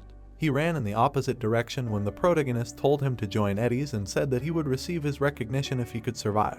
He walked past the soldiers who were closing the gate. He walked through the gate and told the remaining knights inside to hurry up and lock all possible locks. He pursed his lips and looked forward resolutely, realizing that the path to retreat was cut off. Behind the flames were dark silhouettes and glowing eyes. He was determined to kill all these goblins. They formed a triangle, with the magician at the center, when Islat ordered them to take their positions. She stretched her hands forward. He told her to use first-level magic, try to distribute her flames and cover as much as she could. The fire blocking the goblins began to go out as the rain intensified. They prepared for battle. There was no longer a fiery barrier between them and the goblins. There were still 20 seconds left before Ialk's spell. The goblin ran up to him. The main character began the countdown. He swung his sword and cut his opponent into pieces. Other monsters fired crossbows. The arrows hit his raised sword without hitting the magician. He kicked a rock and knocked out 2 goblins. Nearby, Eren pierced the body of the enemy. Jenna beheaded another monster. She shot at the enemy. 5 seconds left. Behind Eren, the enemy's weapon flashed. He turned around sharply, but Islat had already thrown his dagger and pierced the goblin. He pulled out his weapon. Blood sprayed in all directions. The luminous dots of the goblin's sights were visible on the magician's body. The main character noticed this and ordered everyone to change positions. Time was up. She shouted ignite. A column of flame shot out from her hands, destroying the goblins. Dark bodies were seen in the fire and screams were heard. They ran forward. 4 people ran through the fire. The heat penetrated through the armor, but it was bearable. The main character was glad that Ialka joined them. The rain put out the fire again and goblins rushed towards them. He ordered the magician to cast more spells. He swung his sword, began to fight off the opponents and ordered Eren to support the left flank. They needed to hold out for another 20 seconds. The arrow pierced the goblin's head and the countdown began again. The monster appeared behind him with only 2 seconds left. He turned around sharply. The blood of the enemy splashed out. There was 1 second left before the spell. He ordered everyone to change their positions. A stream of fire rushed forward. He opened his mouth wide and ordered his group to advance, using the flames as a shield. He gritted his teeth and raised his hand. With a concentrated expression on her face, she made her way with the dagger. She frowned and opened her mouth wide when the leader ordered to repeat this sequence of actions until they reached the river. An army of orcs crowded around a fiery barricade. He was wearing black shoes. A red flag fluttered above his head and his eyes glowed. He waved his weapon and shouted something. His eyes glowed red as he continued to say something to the other goblins. The dark silhouettes of enemies were visible through the fiery wall. He turned his head, opened his mouth wide, and ordered his subordinates to launch an attack right now. The goblin's red eyes glowed behind the flames. He barely managed to dodge the blow of an enemy spear. He extended his sword hand forward and pierced the monster. His eyes widened in surprise as he assumed that the goblins had suddenly changed their battle pattern. He looked at the two goblins who had crossed the wall of fire and was surprised by their behavior. He swung his sword. His weapon left blue streaks in the air. His eyes widened when he noticed something. The leader in a red cloak was watching the goblin army. The main character realized that everything was because of him. He opened his mouth and growled. The battle continued. Ialka drank the potion. Islet guessed that the leader of the enemy army was aware that their fire magic had a rollback, so the goblins continued to attack. He decided that it was impossible to continue like this because the enemy saw right through their plan. He cut another orc in half and thought that their opponent was too smart. Aaron and Jenna clenched their teeth from tension.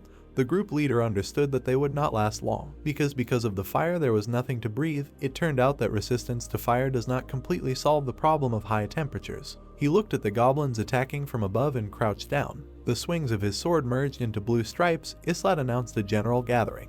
They stood with their backs to each other. The main character said that they only had one try. He opened his mouth wide and asked what he meant. He frowned and said that they only had one chance to kill the goblin leader. His red eyes widened in surprise. He opened his mouth wide and growled. He looked at the magician who was floating in the air. He gave some order to his subordinates. They ran forward. They were inside the ring of fire. The enemy broke through the fiery barricade. His eyes glowed and he struck his opponent. Blood flowed from his mouth. Some of his teeth were broken. It opened its mouth wide and let out a war cry. He fell to the ground when several arrows pierced his back. Islet asked Ialka if she was ready and ordered her to burn her opponents. She stood behind the fireball and shouted a spell. A stream of fire rushed towards the enemy army. They continued to move forward. He pressed his hand to his face and winced, deciding that most likely one cast would not be enough. The ground was covered with fiery stripes. A golden flash flashed. The main character thought that they were not finished yet. The goblin's eyes widened in fear. The stones scattered to the sides from another fiery explosion. He watched the explosion ahead. Someone was walking through the fire. Aaron raised his shield, and Jenna pulled the bowstring. She squinted and took aim. The arrow flew forward. His face contorted in horror. He fell, struck by an arrow, and blood sprayed out. She closed her eyes and fell. Someone picked it up. He held Ialka in his arms and, without looking at her, ordered her not to say anything. They stood behind a wall of fire. Islet thought that although magic is strong, it cannot kill all the goblins. If the enemy continues to attack without giving them time to rest, they will be destroyed. He looked at the burning eyes of the goblins behind the flames and thought that their true goal was the fortress, and they were just an obstacle on the way to it.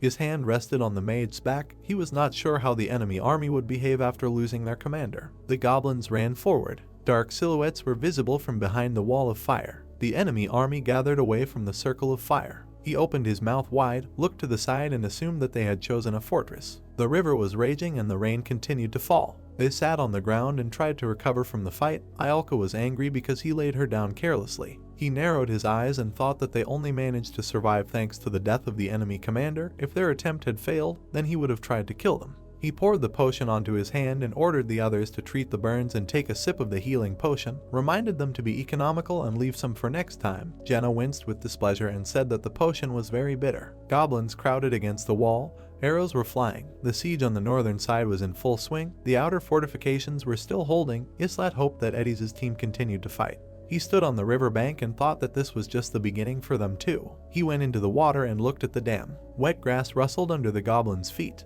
He listened and said that the monsters would not let them rest. 19 level 9 goblins were approaching them. Islet ordered his team to prepare for battle. Someone sadly said that they were not being allowed to rest. The ground trembled from someone's heavy steps. His eyes widening in surprise, Aaron called out to the leader. He smiled and said that he saw. The monster's eyes glowed yellow. Huge fangs protruded from its mouth. An ogre of level 23 walked with the goblins. The main character said that this time the enemy brought a great friend with him.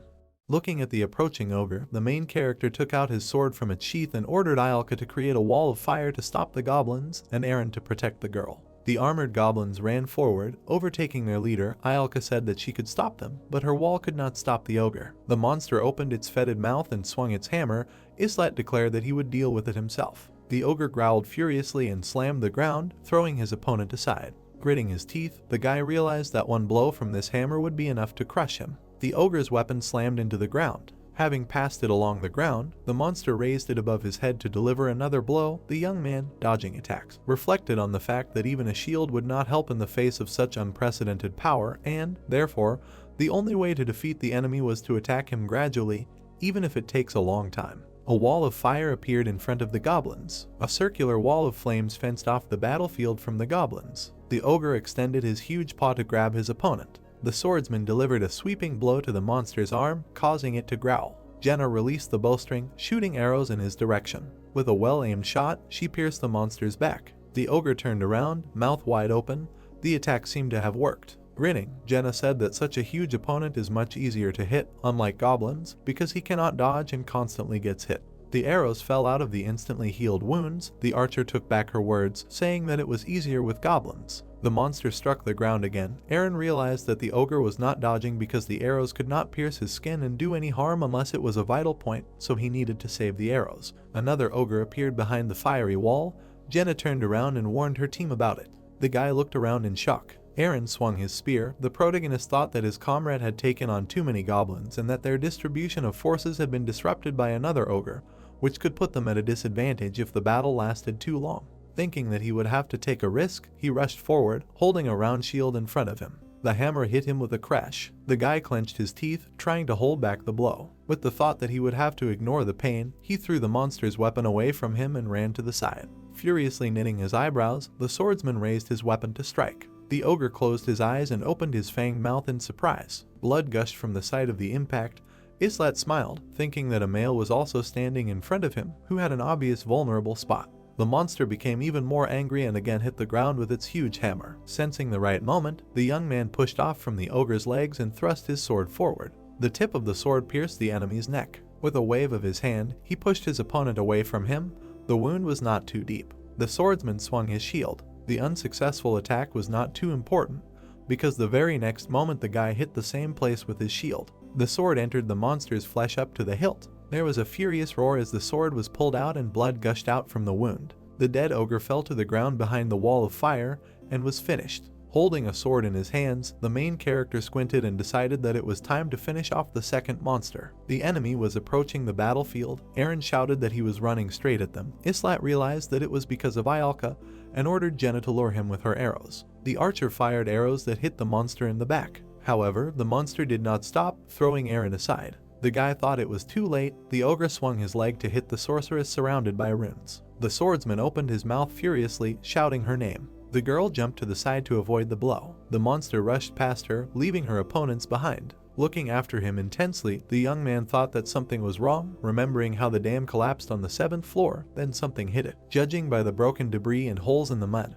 But he could not understand what it was. A goblin who has no weapons, but has the power to destroy buildings. As the monster rushed forward, it became clear that it was not targeting Ialka, but the dam. Jenna jumped on his back, brandishing a knife. The blade pierced the ogre's shoulder, causing him to scream in pain. Swinging his sword, the main character shouted that he would not allow the enemy to do this. His eyes lit up. With a smirk on his face, he thought this was where the monster would meet his death. A sweeping blow from the sword wounded the monster in the side. The ogre opened its mouth and blood gushed out. The monster's body fell to the ground and rolled forward by inertia. There was a strong splash over the river. The monster that fell into it raised waves and colored the water brown. Islat thought that a little more and the dam would have been destroyed. Suddenly, an ogre's hand appeared from the water. The guy opened his mouth in surprise, not believing his eyes. The ogre rose from the water and struck the wooden dam with a crash. Water rushed through the broken boards. Aaron frowned and shouted that they had killed all the remaining goblins and asked what to do now. Tightly pursing his lips, the leader of the squad remained silent. Stormy flows of water carried the body of the monster forward downstream.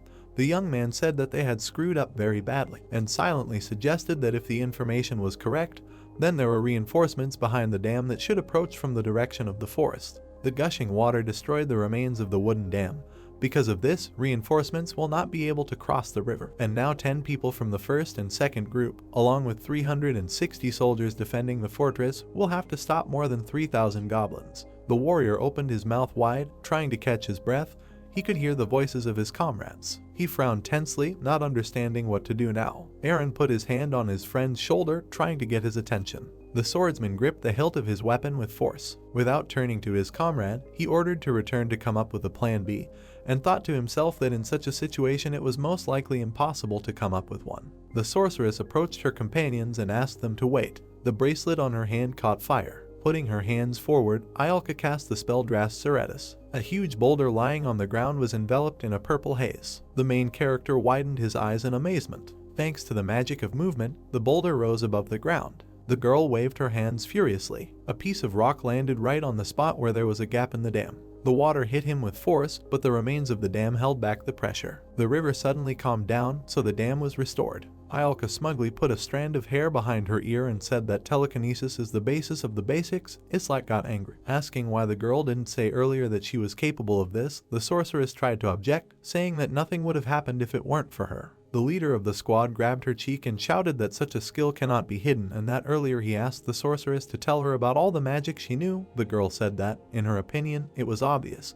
Letting go of her cheek, the guy thanked Iolka, thinking that if she had not used her skill, they would probably have died. Something was approaching a detachment of warriors from afar. Jenna turned around and called out to her comrade, shouting that the goblins were returning. A crowd of monsters rushed towards the squad. Apparently their number increased many times over. One of the goblins pointed his spear forward. However, the swordsman managed to dodge, swinging his sword at the same time. One powerful blow cut the monster in half. Aaron and Jenna tried to hold back the influx of monsters. The young man was worried by the fact that a lot of time had passed, but reinforcements had still not arrived. Reflecting the attack of the monsters with his shield, the main character doubted that any help existed at all. Iolka brought the bottle to her mouth and drank the remaining potion so that she could use second-class magic. Exposing his claws, one of the goblins rushed forward over the heads of his brothers. Jumping over the spearman and archer, he prepared to attack the sorceress. The swordsman looked around worriedly, calling her name. A little more, and the goblin would have grabbed the girl with its sharp claws. But suddenly a rider on a horse appeared next to him.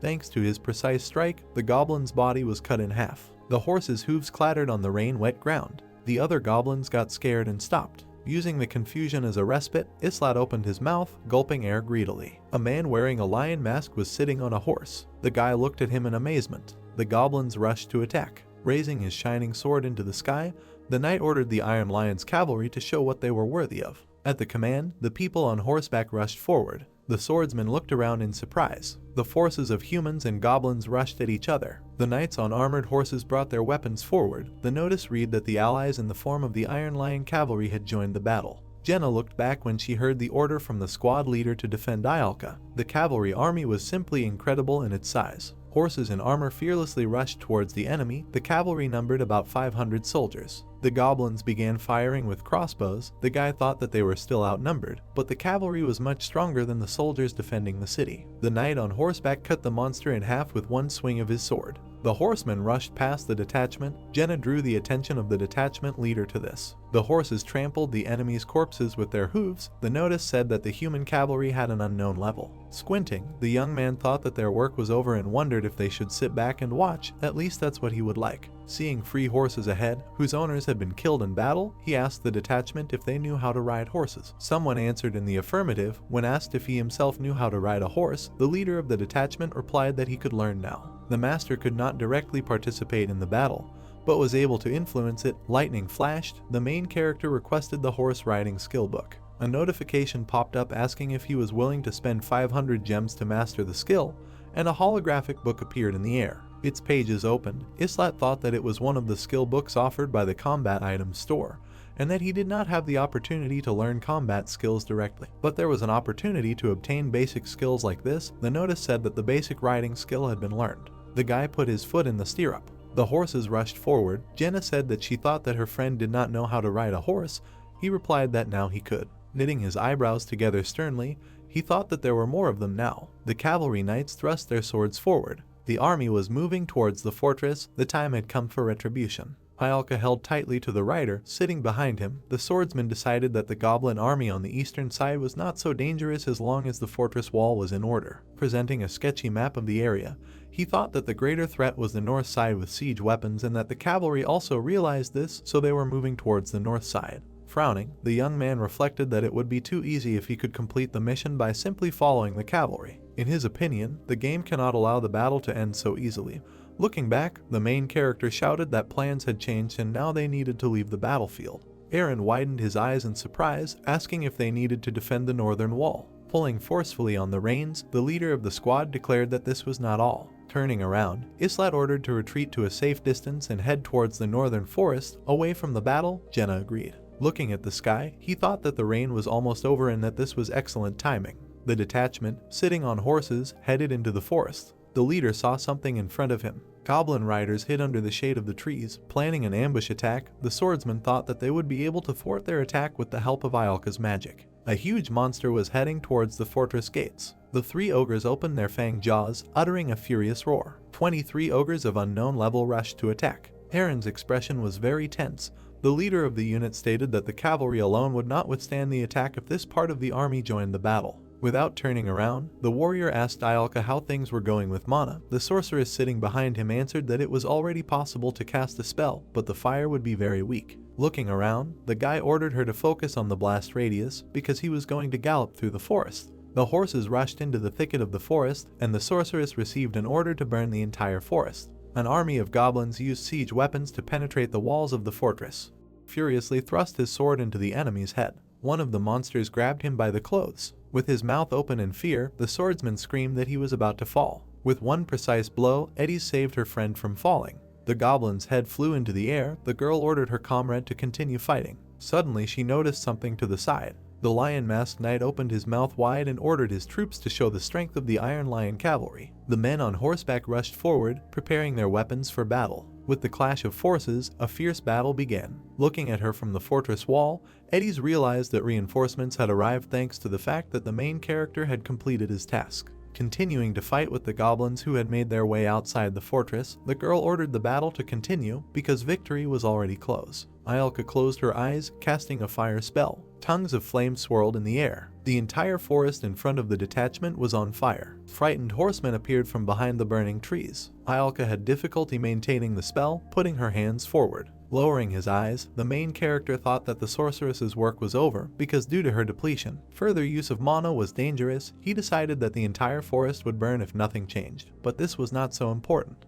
Moving away from the fire on horseback, Islat thought that it was even better because the forest was a breeding ground for goblins, and the fire would help eliminate this problem, and subsequently the defense continued. The riding wolf sank his teeth into the horse's neck. 100 soldiers survived the battle at the northern wall. Many of the city's defenders died before the cavalry arrived. Half the cavalry were ambushed, and the battle continued against the remaining goblin riders. If not for the fire, the cavalry would have been completely destroyed. The monster in the goggles bared its fangs. The next moment, a knight on a horse hit him with a mace. Another knight swung his sword to kill the goblin. The cavalryman's strength was on a completely different level. The monster's body was cut in half. The skills of the cavalryman covered the enemy's numerical advantage. There were many bloody goblin corpses lying on the battlefield. The mission was over. The cavalry raised their swords aloft in praise of their goddess. Usher put his hand on his shoulder and shouted joyfully with him that they managed to survive. Eddie's waved her hand when she saw the squad approaching the gate. Smiling, the swordsman thought that he had not received the message that someone had returned to the arms of the goddess, which meant that no one had died. Jenna raised her hand up, declaring that they were no longer the same as they were on the 5th floor. The friend thought that she was right and that they had become much better. Smiling widely, the archer asked why they weren't returning and if the mission was over. Suddenly the guy widened his eyes. He turned around, gritting his teeth tensely. Images of the battle and Ialka casting the fire spell flashed through his mind. The ogre's eyes burned. Another monster held a spear, but they were all finished. Then the Iron Lion cavalry arrived. The detachment set fire to the forest. The cavalryman cheered, but the message about clearing the floor never appeared. The young man asked himself if there was still something left that they needed to do. His face was very tense. The world around him lost all its color. A red notification indicated that a download was in progress. The guy looked around, gritting his teeth angrily. Knights in animal helmets were dragging the wounded. The notice announced the beginning of restoration. The Iron Lion leader was sitting on his horse. The notification said that there was a server error and the player was disconnected. Eddie's smiled happily. The notification asked the player to wait. Jenna and Aaron were laughing while sitting on their horse, but everything around them froze. Hearing someone's voice calling him to turn around, the main character frowned angrily. In the distance of the discolored battlefield, 2 silhouettes appeared. On the burning ground stood a black man with red eyes of level 999. Islat clenched his teeth in fear. Memories associated with this creature flashed through his head. The unknown bared hundreds of teeth, grinning slyly. Throwing an angry look at him, the guy remembered who he was. A multi-tiered tower floated in the sky, gathering a group of 6-star heroes. The main character became the first in Korea to conquer the 88th floor of the tower, thanks to which he took 5th place in the world ranking of masters. The loading bar was flickering on the screen. A connection was being made to the server. Choose Me was a game in which success depended on luck in gacha lotteries, skills and understanding of battle tactics. A squad of adventurers was depicted on the phone screen. In each of the battles they fought, independently making situational decisions. The player could only outline the general strategy and transmit basic commands, but the final decision about which skills to use depended on the heroes themselves. At the same time, there have been cases where characters have been unable to fight in battle for unknown reasons. But if Choose Me was a game where luck and ranking were everything, the main character wouldn't have been able to get that far. He literally became obsessed with this game due to the fact that luck could not be taken into account if the skills were enough to overcome the challenges. Cards of various locations appeared on the screen, on which the progress of conquering the tower and completing daily tasks was written.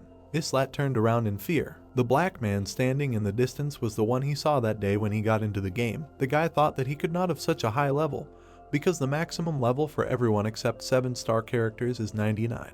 The swordsman angrily clenched his teeth, wanting to insult his offender. Suddenly he noticed something. A hooded man stood next to the unknown person. A level 15 dark acolyte stood behind the black man. Red burning eyes appeared from under the hood. The stranger said that he would wait for the main character. The young man opened his mouth in amazement when he heard these words. The dark novice turned away. The black man began to dissipate in the air as if it were a normal glitch. The hooded stranger disappeared into the flames. The world around began to gradually acquire colors. The entire environment was gathering bit by bit. A red notice announced the completion of system recovery and reconnection and apologized for the inconvenience. Jenna looked at the squad leader with concern, asking what happened. With his mouth wide open, the swordsman shouted for everyone to quickly head to the castle. The girl widened her eyes in fear. Pressing the stirrup, the guy ordered to hurry up. The horse rushed forward at full speed. Aaron knitted his eyebrows sternly and asked what happened. The young man tensely clenched his teeth, declaring that nothing was over yet. The forest burned to the ground. A monster who never appeared on the lower floors was called a dark acolyte.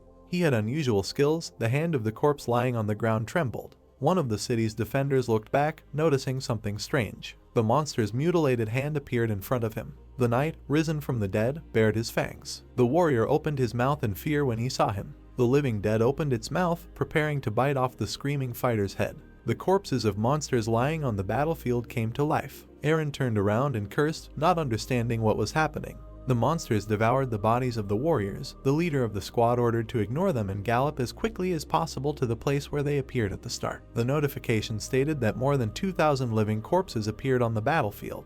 The main character clenched his teeth forcefully, thinking that the dark acolyte was able to revive corpses that corresponded to the parameters of his skill. Goblins gnawed at the bodies of the city's defenders. These creatures created in this way endlessly attacked the opponents of their master, and the only way to kill them was to split their skulls. Hades looked down from the fortress wall and ordered the gates to be opened. Islat thought that such a monster should not be on the 10th floor. Seeing the gates opening, someone declared that they should be closed urgently. Jenna's horse managed to jump into the castle. Her hooves slammed into the ground, stopping. The girl looked questioningly at the leader of the squad. He lowered Ialka from the horse and said that he was leaving her to the archer. Pulling the reins towards himself, the guy ordered his squad to protect the statue of the goddess. Close the gate and hold off the onslaught of monsters until he returns. If everything is like this, then nothing terrible should happen.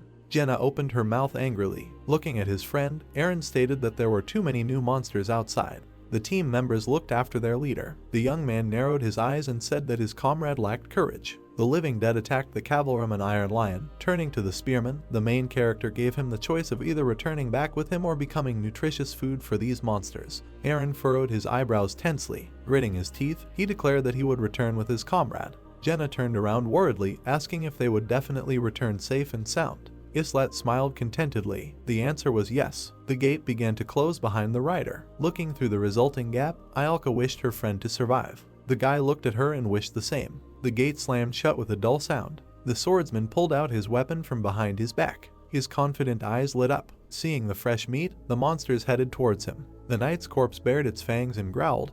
Despite their frightening appearance, dealing with them was not that difficult. Having hit the monster on the head with a sword, the warrior decided that the most important thing was to kill sequentially, one dead man after another, then he would have a chance. One sweeping blow hit several monsters at once. The guy thought that if the zombies attacked him in a crowd, then everything would be over. The huge monster swung his hammer. The revived corpse of the ogre hit the gates of the fortress with force. Seeing this, the young man decided that in this situation the gate would not last long. The mutated wolves rushed forward. Baring their fangs, they were ready to attack the running horse. Suddenly arrows hit their eyes. Jenna stood on the fortress wall, holding a bow in her hands. Turning around, the main character smiled, not doubting his friend for a second. The warriors on the other side of the walls watched as the gate shook under the onslaught of the ogre. Their faces looked very scared. Another blow of the hammer broke through the defenses of the fortress. The city's defenders opened their mouths wide and screamed. The ogre, together with the army of the risen dead, went beyond the walls of the fortress. One of the knights screamed, asking for salvation. Islak clenched his teeth in displeasure, not expecting that the monsters would be able to break through the gate so quickly. Putting his sword forward, he decided that he needed to get to the dark acolyte as quickly as possible in order to get rid of him. Remembering how the man in the robe was moving towards the set fire to the forest, the swordsman realized that they were waiting for him there. He clenched his teeth furiously, blowing off the heads of the monsters that stood in his way. The guy promised to get to the novice and cut off his head. The undead army destroyed the fortress gates. They had only two goals. The first goal was to destroy the statue of the goddess. The defenders of the city looked in fear at the approaching danger. The second goal was to devour living flesh. Because they only got crumbs of power from their living version, the monsters attacked one of the Iron Lion's cavalrymen. They were ready to do anything for the sake of meat, and with every second there were more and more of them. The young man cut the enemy's skull with his sword. After cutting off the head of one of the goblins, he thought that this principle was created to deceive the players. Gritting his teeth angrily, the guy regretted that he couldn't be in two places at the same time. Eddies put her hand forward, guiding the warriors. Her leadership qualities were at a high level, because even in such a situation she made very informed decisions. The warriors had to concentrate on protecting the statue of the goddess, which stood in the castle, stained with blood. The statue was behind another wall, on the other side of which there were monsters. If the outer wall fell, the defenders would need to concentrate their forces at the inner wall, and if Aaron and Jenny used the experience gained from the 5th floor, they would hold out much longer. Residents of the city rushed towards the inner wall, not understanding what was happening around them. Running up to the gate, citizens demanded to open it and let everyone inside. The people's faces were very frightened.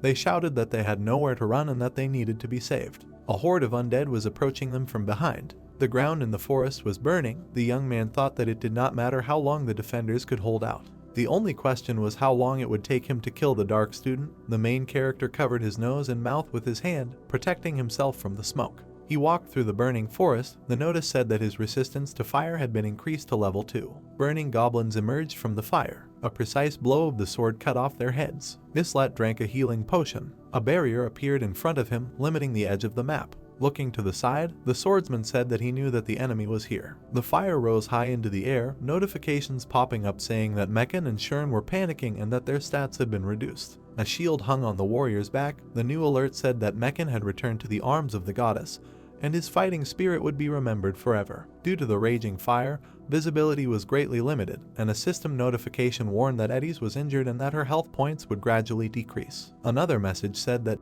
was scared, and his characteristics were reduced by 30%. Suddenly a dark spindle appeared in the pillar of fire. A dagger-sharp wave of energy rushed forward. The warrior managed to put his sword forward in time, defending himself from the attack. However, the energy penetrated his shield and injured his shoulder. Blood gushed from his shoulder. The swordsman staggered, thinking that the dark acolyte was not very good in battle. But this monster had to appear on the middle floors, because it was too strong for the lower ones. New spears of energy emerged from the fire. The guy clenched his teeth fearfully. Somehow he managed to dodge this attack. He stopped the remaining waves of energy with his sword. One of the spears crashed into the blade of the sword. However, having overcome it, a wave of energy pierced the second shoulder of its opponent. The young man cast a heavy glance forward and thought that if it were not for the defensive skill, death would have awaited him. The system notification said that due to the injury, health points would gradually decrease. Sweat was running down his tense face. The situation, which was already not the best, was complicated by the dense smoke. Standing in the middle of a burning forest,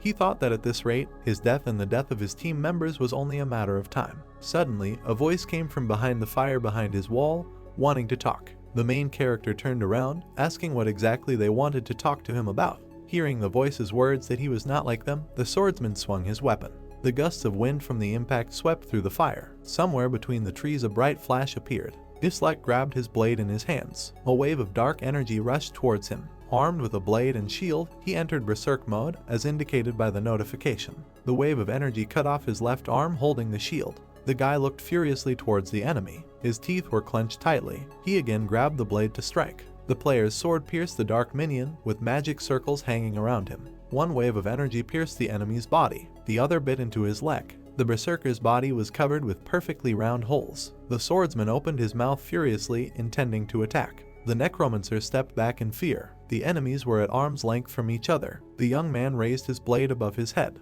Dark blood sprayed. The henchman extended his hand forward. The blade pierced his body. A pool of blood formed on the ground. The main character stood over his enemy, trying to catch his breath. Blood sprayed from his mouth. The wounded swordsman sat down next to a tree, clutching his side and wondering why the message about clearing the floor had not yet appeared. The bloodied Islat looked forward and thought that if this was not the end, then this was the end for his squad. His face looked haggard. Closing his eyes, he thought that he knew nothing more. The player assumed that he would die before the statue of the goddess was destroyed. A fire was raging in the forest. A notification appeared that said that Shern had returned to the arms of the goddess and that his fighting spirit would be remembered forever. Sitting by the tree, the guy thought that it was difficult to imagine a more senseless death, because he was forcibly dragged to an unknown place where he would simply die after all this hard work. The flames were getting closer and closer to his body. Jenna stabbed her enemy with her knife. Eren defended himself from the monsters with a spear. Iolka closed her eyes in pain. The bloodied Shern lay on the ground, showing no signs of life. Mekken lay among the corpses, his arm torn from his body. Usher defended himself from the attack of a maddened wolf. Exhausted,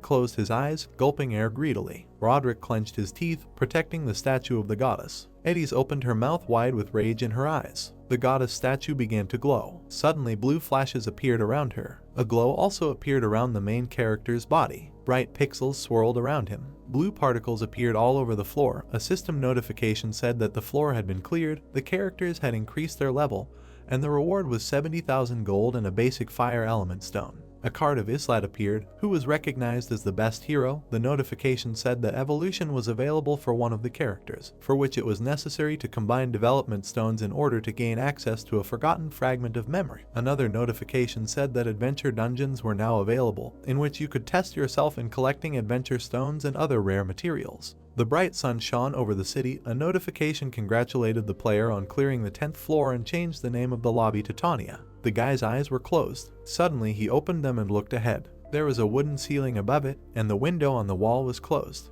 The swordsman was lying on the bed, covered with a blanket. It was night outside, but there was light in the windows of the first floor of the house. Eren was sitting at the table with a mug next to him. Hearing a voice asking why he was sad, the guy widened his eyes. Turning around, Eren was glad that his friend had woken up and said that everyone was worried about him. The young man asked why everyone was worried about him, and clarified what his friend was thinking about with such a depressed look. The spearman said that he was wondering why they were fighting at all. The leader of the squad sat down next to him and asked him again. Looking down, Eren wondered what happened when the leader left the walls of the fortress and the dead poured into the city. Raising the mug to his mouth, the main character thought that a huge number of NPCs had died then.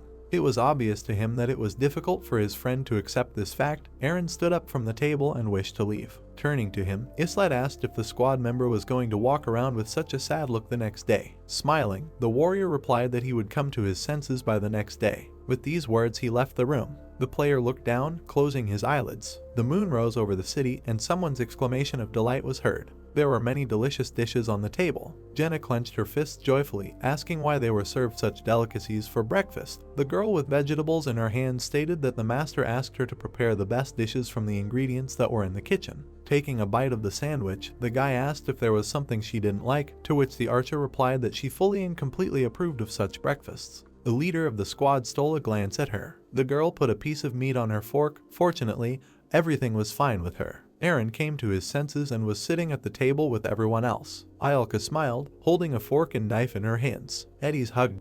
Who could not chew his food, the young man thought that he would still need some time to fully recover from such stress. The sun illuminated the house next to the fortress wall. A notification invited me to immerse myself in the world of Choose Me. The round-shaped building glistened under the sun's rays. A notice announced that the characters were waiting to awaken and that an additional structure would be required for a synthesis room to awaken the character. The notice asked the master if he wanted to start construction. Another tier appeared on the round building. The construction was completed and now the master had the opportunity to awaken heroes. A window appeared that showed what would happen when synthesizing a base element and what ingredients would be required. 3 low-grade stones of various elements appeared on the magic circle. A notification asked if the master wanted to start the synthesis. The stones sparkled due to shaking and magical power. The notification announced the completion of the synthesis and the receipt of a low-grade awakening stone. Isil joyfully held the gem in her hands, congratulating her on the completion of the synthesis. The fairy smiled and said that with its help the character can become 2-star,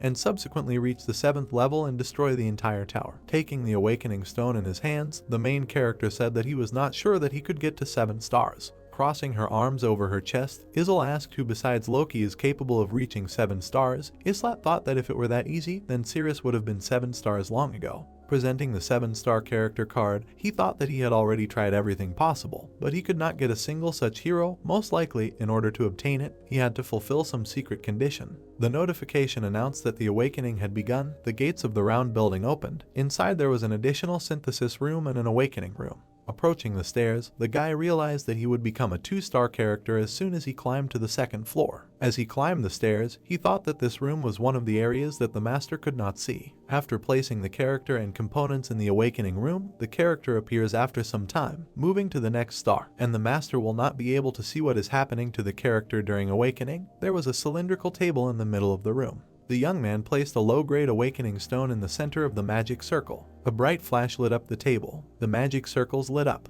Exactly the same magic circle appeared on the floor, but many times larger. The main character closed his eyes because of the blinding light. He opened his eyes, hearing someone's voice calling for the baby. The girl was sitting on a wooden chair with a baby in her hands. Islat took his sword out of its sheath, asking who was standing in front of him. But the girl found herself surrounded by a protective barrier that could not be passed through. The swordsman looked at the child. He didn't have anyone to call family, so it definitely wasn't him. The woman was rocking her son to sleep, calling him a good boy. The kid yawned. Initially, this child was supposed to get into this world instead of the main character. Leaving the room, the guy, not knowing what was happening here, decided that he did not want to waste his time. The city square was completely empty.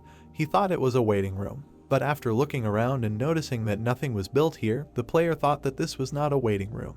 A bright portal appeared in the wall. A smiling Izel jumped out. Looking at the fairy, the young man decided that she was much smaller than Izel, and, seeing how the fairy pointed her finger forward, he asked if she was offering to go to this space-time rift. There was a sign on the gate indicating that the difficulty of the Advent dungeon had reached an extreme level. With his eyes widened in amazement, the warrior looked at the rift. The notification said that the Advent dungeon had opened. 3 red emergency notifications appeared. The main character fell to one knee. The new notification said that the player was scared and that all his characteristics had been reduced by 30%. The guy furrowed his eyebrows, not understanding where this pressure came from. His sword stuck into the ground. Islat bit his lower lip, trying to cope with the force that fell upon him. The notification stated that the player had entered berserk mode, and waves of red energy rose up around him. The new message said that he was able to free himself from the effects of fear. The guy held onto his sword, trying to catch his breath. Drops of sweat were running down his tense face, and someone's voice was heard. A black man stood in front of him,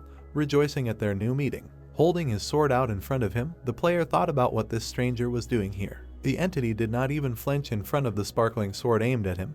The swordsman decided that it was she who brought him to this world and wanted to tear it into pieces. Seeing the inscription level 999 above the enemy's head, he thought that he had no chance against such a monster, and assumed that even 10 seconds would be enough for the enemy to tear apart a team of 5 or 6-star characters. The entity bared its fangs and asked why the enemy did not attack, suggesting that anger was eating him away from the inside.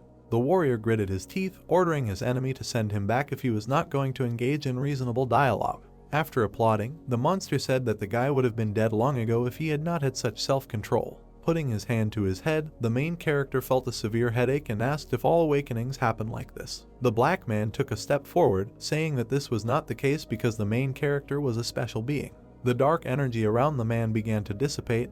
He said that this place was a gift. The woman's feet stepped onto the ground. The stranger declared that this level was specially prepared for the greatest ranker. Choose me. Islat looked at the man in front of him in amazement. The girl's face was hidden by a glitch when she wanted to introduce herself. The swordsman held his weapon in front of him. The girl, who looked exactly like Izel, didn't know how to introduce herself. Knitting his eyebrows in surprise, the guy thought that the fairy would look like this when she grew up, and said that a real monster was standing in front of him. The girl smiled, calling it rude and sitting down on a chair that appeared out of thin air. Looking at her small copy, she asked if the swordsman thought about their resemblance to Izel, and explained that it was the fairy who looked like her and not the other way around. A business card appeared in her hands. The woman added that the fairy was just one of a million of her duplicates. Throwing the business card into the air, she asked if this figure coincided with the number of downloads of the game Choose Me. The business card was in the hands of the player. The name of the president of the Mobius Corporation and his number were written on it. Squeezing it in his hands, the young man was sure that he was being bullied. Izel smiled and said that she has many names, changing depending on the circumstances.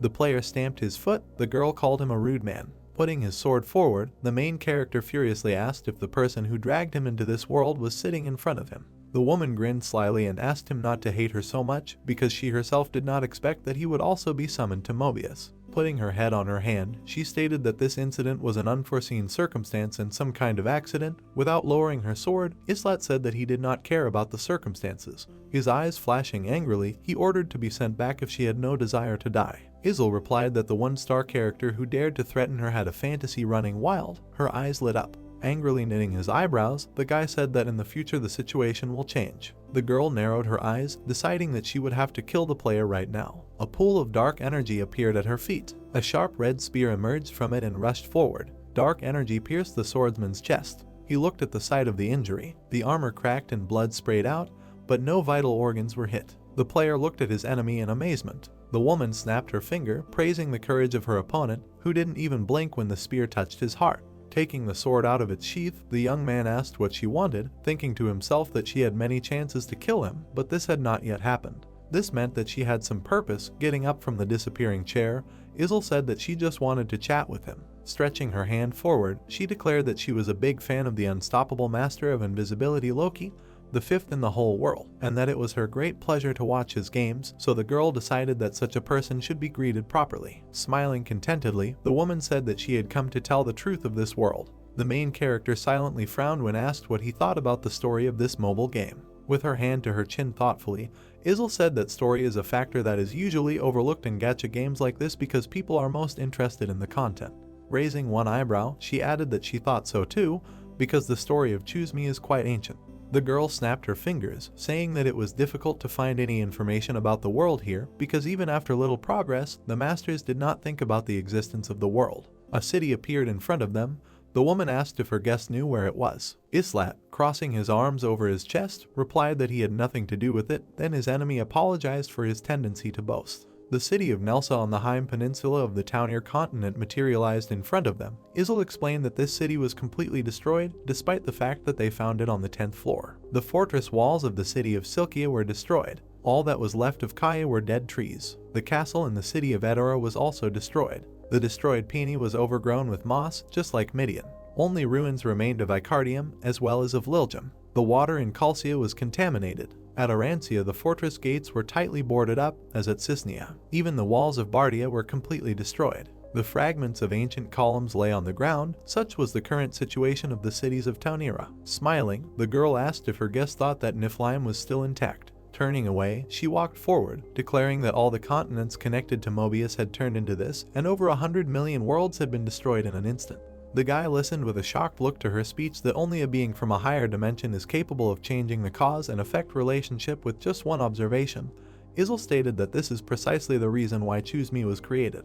The young man opened his mouth in surprise. Smiling, he asked what great story they were going to share with him. Hearing the question about what was the meaning of all of the above, the woman threw a perplexed look at the guest. Extending her hand to him, she asked for his cooperation. Izel wanted to ask him to save the world together, but a knife hit her forehead, frightening the fairy hovering nearby. Taking the sword out of its sheath, the main character stated that he was really interested in what the girl wanted to offer him, but in reality it turned out to be simple nonsense. Smiling, the bloodied woman asked him to consider whether he agreed or refused. Islet flashed his burning eyes and asked what she thought. The guy thought that this crazy woman was asking for cooperation after she dragged him into this world, forcing him to go through all the suffering. Getting into a fighting pose, he said that he refused to cooperate and that he would gladly kill her if she tried to attack. The bloody knife fell to the floor. Izel said that her guest was too cruel and that she was hurt. Thinking that it was all a bluff and that he had no way to kill her now because he was only a level 10 one-star character, the player tensely grabbed the sword and demanded to return it back because he had no desire to talk to her. Smiling, the girl stated that she had to go through a lot of difficulties to be alone with him in this place, and she was also wounded. Looking at the guest ready for battle, the girl said that she really appreciated him in comparison with other masters, because even if someone put a rancor in front of him, he would seem like an ordinary firefly compared to the light of the moon. Holding her hands behind her back, the woman stated that it was all about the player, because it was he who had achieved a unique achievement that no one else had. A notice appeared in front of her, urging the master to trust his connection with the heroes. Looking at the message, the young man said that this was one of the notifications that appeared after the training was cleared. Standing behind the sparkling scoreboard, Izel said that her guest was the only one out of hundreds of millions of masters who truly understood the essence of this phrase. An orange sky appeared above their heads. On the ground floor, stone islands hung above the river of lava. The girl explained that this was the 80th floor of Niflheim, where the player was a master some 6 months ago. Among hundreds of millions of players, only 5, including him, received permission to clear one of the most difficult floors. Therefore, players of the 6th rank and below remained on the 79th floor. Remembering how this floor plunged him into disappointment, the main character raised his hand and asked why he was being shown this. Sitting down on the materialized chair, the woman offered to just watch this scene of the game together. Smiling, she asked the guest to sit on the next chair and get comfortable.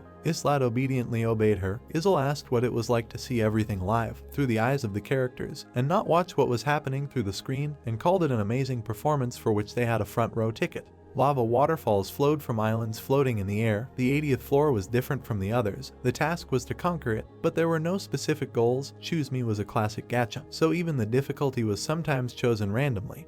But everyone who tried to conquer the 80th floor failed, so among the top players the floor was secretly called the Western Wall. Thinking that he, as a master, also called her that, the guy turned to his enemy and declared that he knew how to get through this floor, and asked why he was being shown a recording of his successful raid. Smiling contentedly, Izel said that there was nothing special about it and asked to just watch. Her little one was holding a cocktail with a straw in her hands. The swordsman took the glass in his hands and thought about how confident he felt after passing the 70th level in anticipation of an attempt to attack the 80th, for which he later paid by losing almost all his forces, with the exception of the main group. Many tentacles writhed around on different sides of the floor. The only word that fit to describe the 80th floor was the words hell, because living beings could not count on trying to survive there. There were almost 3,000 fragments of chaos growing above the ground. More than 3,000 fragments of despair fixed their eyes forward. 2,000 tentacles writhed everywhere, being shards of evil. Holding a cocktail in his hands, the young man said that these fragments were the most important problem for any master on this floor,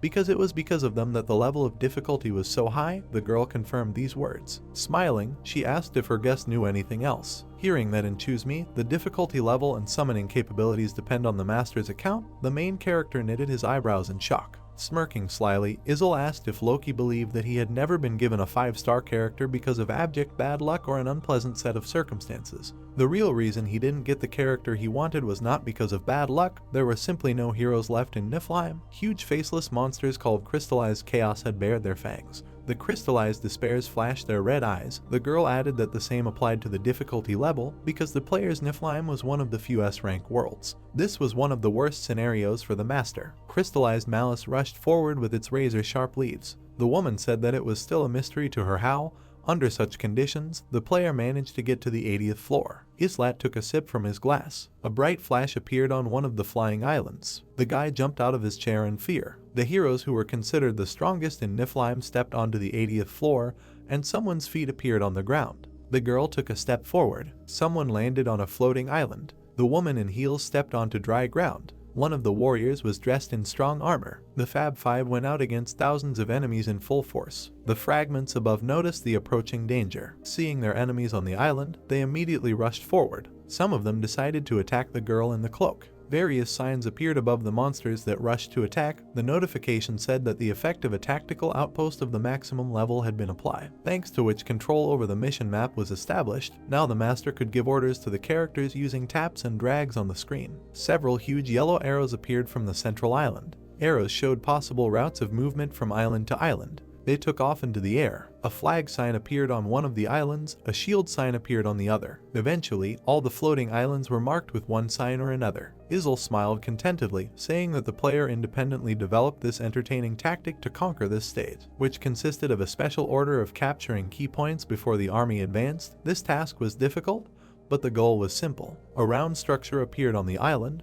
The girl asked to pay attention to the actions of the characters and not miss anything. She asked to take a closer look at how the characters treated him and who they thought he was. The heroes gathered around a hologram showing a map of the floor. The spherical hologram depicted all the key points. Izel stated that this was exactly what she was talking about earlier, what made her guess the only master of his kind. The blue-haired guy asked if the master gave these orders. The hooded man called the planning flawless. The girl in the cloak said that the squad could not fail him. Someone agreed with this. The notice warned that the preparation time was running out and that only 10 seconds remained. Opening the magic book in front of her, the woman called for the oath to be fulfilled in the name of her master. The notice announced that the battle would soon begin and asked the heroes to prepare. The smiling archer introduced herself as the king's arrow, Nahaku, and swore allegiance. The guy with the spear, Muden, did the same. The notification started counting down to the start of the mission. The swordsman with scars all over his body introduced himself as Litigin, the king's sword, with 5 seconds left before the battle began.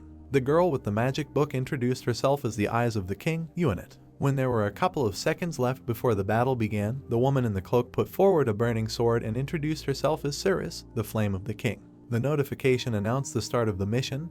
The tentacles rushed forward. Cirrus swung her sword as the crowd of shards was about to strike. There was a crushing explosion. The tentacles were torn into many pieces. Holding a cocktail in her hands, Izel said it was mesmerizing to see how sincerely the characters pledged allegiance to their master. Crossing her legs, the girl stated that 6-star characters were the strongest on the servers, because no one except 7-star characters could defeat them. Thus the player raised real monsters. Without turning around, the main character asked what was wrong with that. Putting a cocktail straw to her mouth, the woman explained that skills were not that important compared to how the characters perceived their master. Many character cards were flying around the high tower, rising higher and higher in the tower. The heroes gradually begin to realize the truth and their hearts are overcome by despair. Izel asked which character would remain loyal to someone who treats him like a toy or a pet. Slyly narrowing her eyes, she stated that Loki was the only master who was truly revered. Islat looked at her incredulously when the girl called him the true king of Niflheim. Closing her eyes and smiling, the woman explained that even now the heroes of Niflheim are desperately searching for him, knowing that he came here.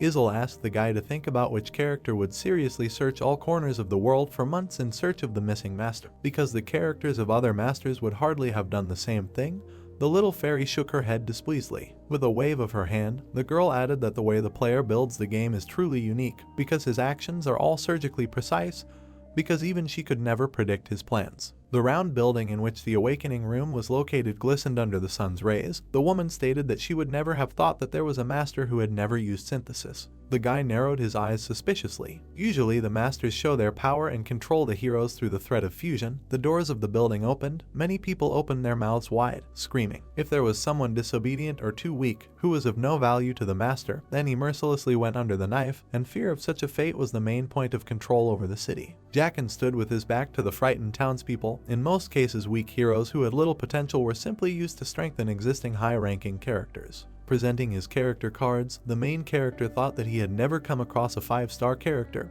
Only Cirrus had 4 stars. People told him that his account was bugged and tried to persuade him to quit the game or make a new account, but he did not listen to them. Accustomed to injustice, the little boy stood in the middle of a busy street. His gaze fell on the happy boy who was holding his father's hand. Knitting his eyebrows, Islat said that he used synthesis as little as possible. Izel smirked, stating that according to statistics, most masters use synthesis 3 to 5 times a day, so it could be said that the player did not use it at all. A huge number of character cards fell from the sky. The girl said that before the player became famous, most users used the characters literally as toys that could be thrown away when they got bored, like a disposable plate in a noodle shop. Even if the hero had a low rank, the young man preferred not to give up on him if he showed even a little potential.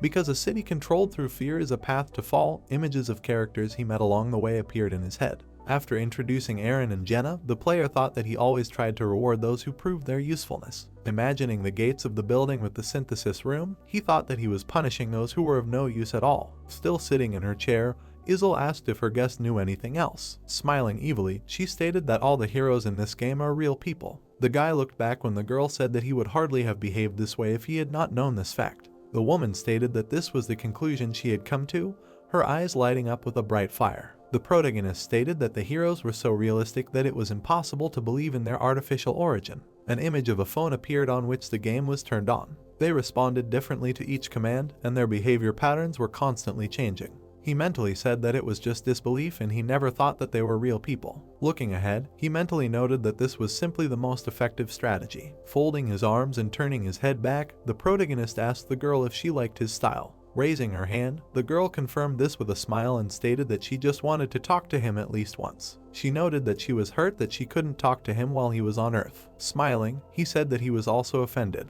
With coldness and anger on his face, looking at the girl, he said that he would beat her to death if he met her on Earth. As he started to walk, he said that he was, to put it mildly, indignant, and added that he would never forget it.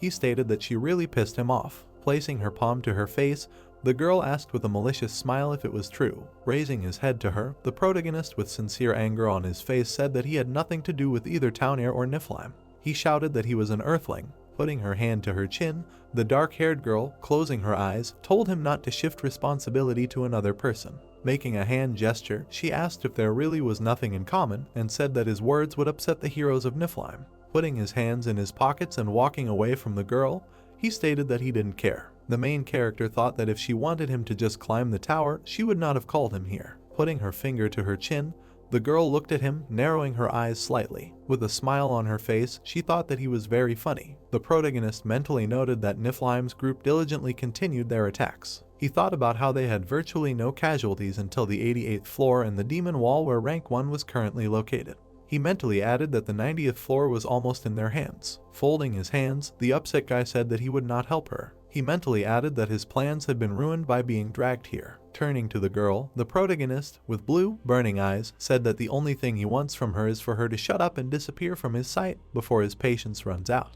She said that he could become a warrior, that Mobius would save him, but oh well, no matter. Raising her hand, she closed her eyes and declared that she just needed him to get safely to the place where she was. She added that for this reason she is even ready to forgive such insults. Approaching her, Islat asked if the appearance of a dark student on the 10th floor was her doing.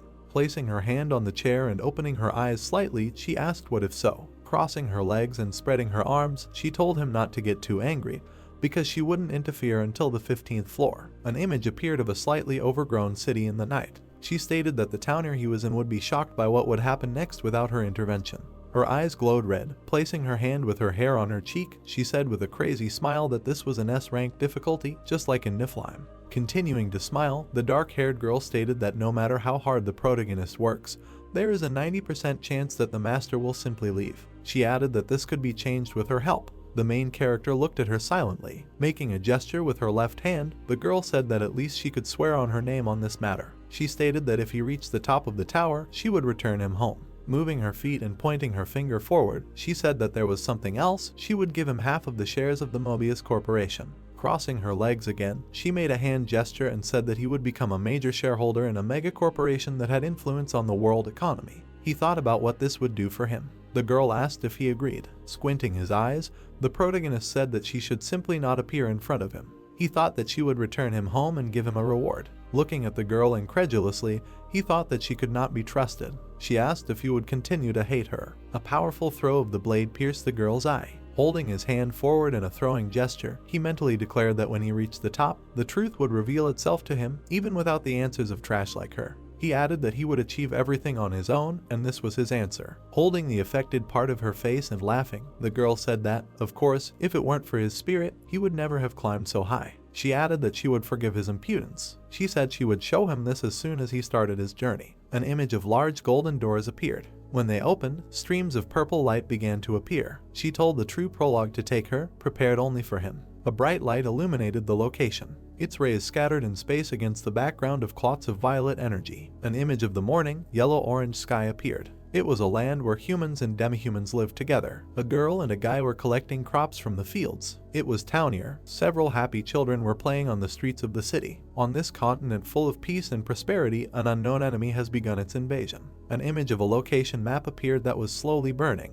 The continent, drowned in darkness, was torn apart. Dozens of different animal-like monsters ran towards their opponent. The girl asked if he knew why the difficulty of pick-me-up was so high. Monsters with huge fangs roared loudly. She added that this is because he needs to replay the battle, which ended in defeat, to change Loki's fate. She stated that there was still hope, and this hope was him. An image of Jenna appeared, pulling the string of a bow. She said that if he wanted to save the world, he needed to climb the tower. An image of a blonde guy appeared, holding his finger up, trying to buy something at the market. She added that many heroes will be with him on this journey. She told him to trust his connection with his heroes, and added that the future of this world was in his hands. Several warriors practiced striking with wooden swords. The dark-haired girl said that she was of course in his hands. An image of a city appeared with several people who emitted golden light and several who did not emit it. The girl said that the future of the whole world depended on the strength of his grip. She asked if he could reach a peak that no one had ever reached before. An image of the protagonist appeared, surrounded by angry monsters. She said that there are many enemies on his way, and the mysterious lands hide powerful enemies. The main character mentally expressed his indifference. The dark-haired girl told him to climb the tower. The protagonist approached the gate. A few meters behind him was a silhouette whose eyes emitted a red light. She said they would be waiting for him. Turning in her direction, the protagonist with disgust on his face told her to leave. A system alert appeared indicating that the hero's forgotten memories had been awakened. The evolution of the 2-star hero Islan has been completed and his card has been updated. An image of a new card of the protagonist appeared, on which he was in different clothes and pose. He approached the altar, surrounded by a red symbol. He mentally asked if this was the end. A system alert appeared, indicating that the limits of his level and skills had been increased. Aaron, turning towards the approaching protagonist, asked if he had returned. Looking at him, he asked what the main character was doing there. Closing his eyes and walking nearby, Islat said that he had developed there and added that he would also face this. The protagonist asked if something happened. Looking into his eyes, the fair-haired guy said that everything was fine, as always. Shifting his gaze to the right, the protagonist mentally asked if his younger sister's name was Nina. He wondered if this was the reason Aaron needed to return. He added that his goal has also not changed. He still wants to climb the tower and return to Earth. Sitting down on the bed, he mentally stated that the only thing that had changed was that he now felt even more lousy. Opening his eyes, he seriously looked down and declared that no matter who she was, no matter what her name was, he would return this favor to her. Second day, an image of a small city appeared with white feathers flying over it. A server error alert has appeared. There was written an apology to all the craftsmen for the unplanned downtime that happened a couple of days ago. The protagonist mentally said that all the masters on the lower floors suffered from the loss of connection, so they rolled out an apology message. An image of various monsters on horseback and the protagonist appeared. He mentally stated that he was sure that this was connected with the appearance of those characters on the 10th floor. An image of the main character and the girl behind him appeared, in front of whom was a level 999 monster. For this, all hunters received compensation. All masters received 500 gems and 50,000 gold. One gift ticket has been received to increase the favor of the heroes, and restrictions have been lifted. All dungeons will be available for 3 days. Firing from a firecracker, the fairy congratulated the protagonist with a smile on his evolution.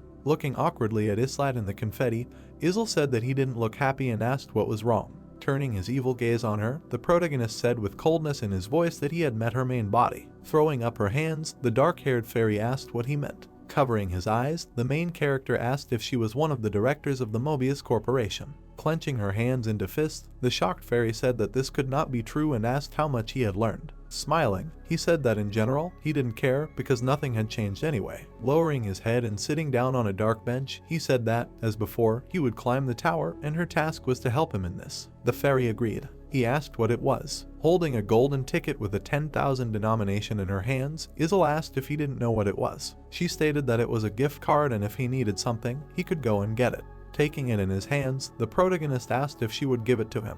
Placing her hands on her waist, the fairy said contentedly that it was actually from the master. She stated that even he recognized Islat's uniqueness. A gift ticket is something she can give to a hero for various merits. The value of the gift depends on the amount of gold spent on the ticket, and higher level gifts may require gems and better quality ingredients. An image of various partially golden objects appeared: a bow, a sword, a shield, a book, and a necklace. This is usually done using premium currency, but if you use an event gift ticket, you can do it for free. Looking at the ticket, the protagonist stated that it was a gift worth 10,000 gold. He also mentally noted that this was an indication of how much his master valued him. He thought that he must be surprised, doing nothing, and the heroes stubbornly rising higher. Handing the ticket back to the fairy, the main character stated that he did not need it and told her to give it to someone else. Isl screamed in shock, holding her palms out in front of her. A notification has appeared about the refusal of a gift by 2-star Islat. Grabbing the ticket, the fairy asked if he was serious and said that he could have had anything.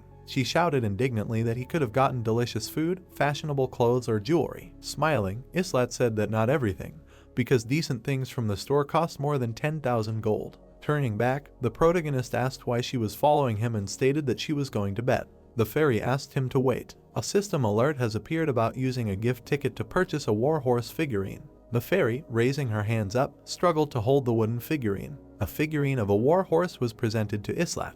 A tooltip appeared that said you could use gifts to increase the hero's favor. Having fallen into a precipitate, the protagonist, holding a figurine of a horse in his hands, asked what it was. The fairy stated with a smile that this was a gift from the master. Throwing away the wooden gift, the main character said that if she is going to give gifts, then let her give it to everyone. Isle looked at the falling horse in fear. The wooden horse was broken and lay on the stonework. The protagonist said that if you pay attention to only one hero, the others will be unhappy. Giving gifts for significant achievements is a hallmark of a good master, and depending on the hero, gifts should be different. Giving them anything is not a good idea. The main character thought that using it incorrectly was worse than not using it at all. Lying on the bed with his hands behind his head, the main character stated that he personally remembered the personal qualities and hobbies of all 100 heroes of Niflheim. He remembered the figurine of a war horse. An image of a city with a dozen houses appeared. The main character mentally asked what the master was thinking about. An image of a forest with a small white portal appeared. The protagonist asked if he was panicking or not thinking at all. He said to open a crack in time and space. The protagonist mentally said that now his low level is not a problem,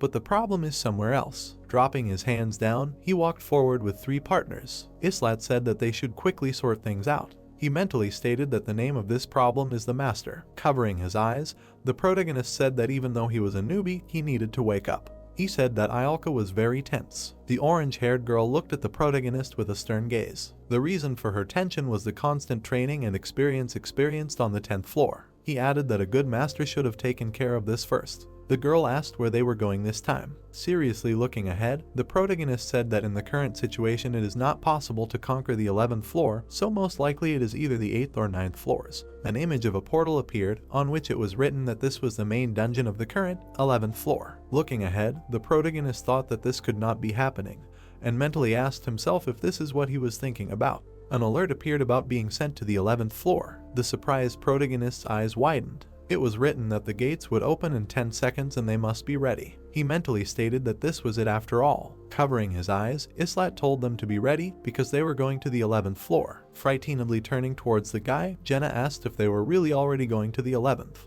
He said that among the Take Me players there is an expression that goes like, "Aren't I good?" The silhouette of a guy scratched his head and said with a smile that he had cleared another floor. "Am I not good?" This is a syndrome in which the master, who leaves strategy planning to the heroes, thinks that he is the reason for success. An image of a team of heroes appeared, moving slowly. The protagonist thought that it was wise to reorganize the heroes on the lower floors before moving to the 11th. He also mentally added that since he sent them to the 11th floor, there was a lot he didn't understand. Mission type, conquest, goal, destruction of enemies. Looking up, the main character declared that he was a terrible hero. Squinting his eyes, he mentally asked himself if he could reach the 100th floor with such an idiot. An image of a cemetery with dark graves appeared. Several skeletons began to crawl out of the ground. Instantly, the area was filled with 14 angry level 11 skeletons. Grabbing the arrow, Jenna stated that there were skeletons in front of them. Putting his shield forward, the main character mentally stated that he would think about it after they got rid of the skeletons. He told everyone to take a position. Aaron confirmed. Several skeletons with weapons rushed to attack.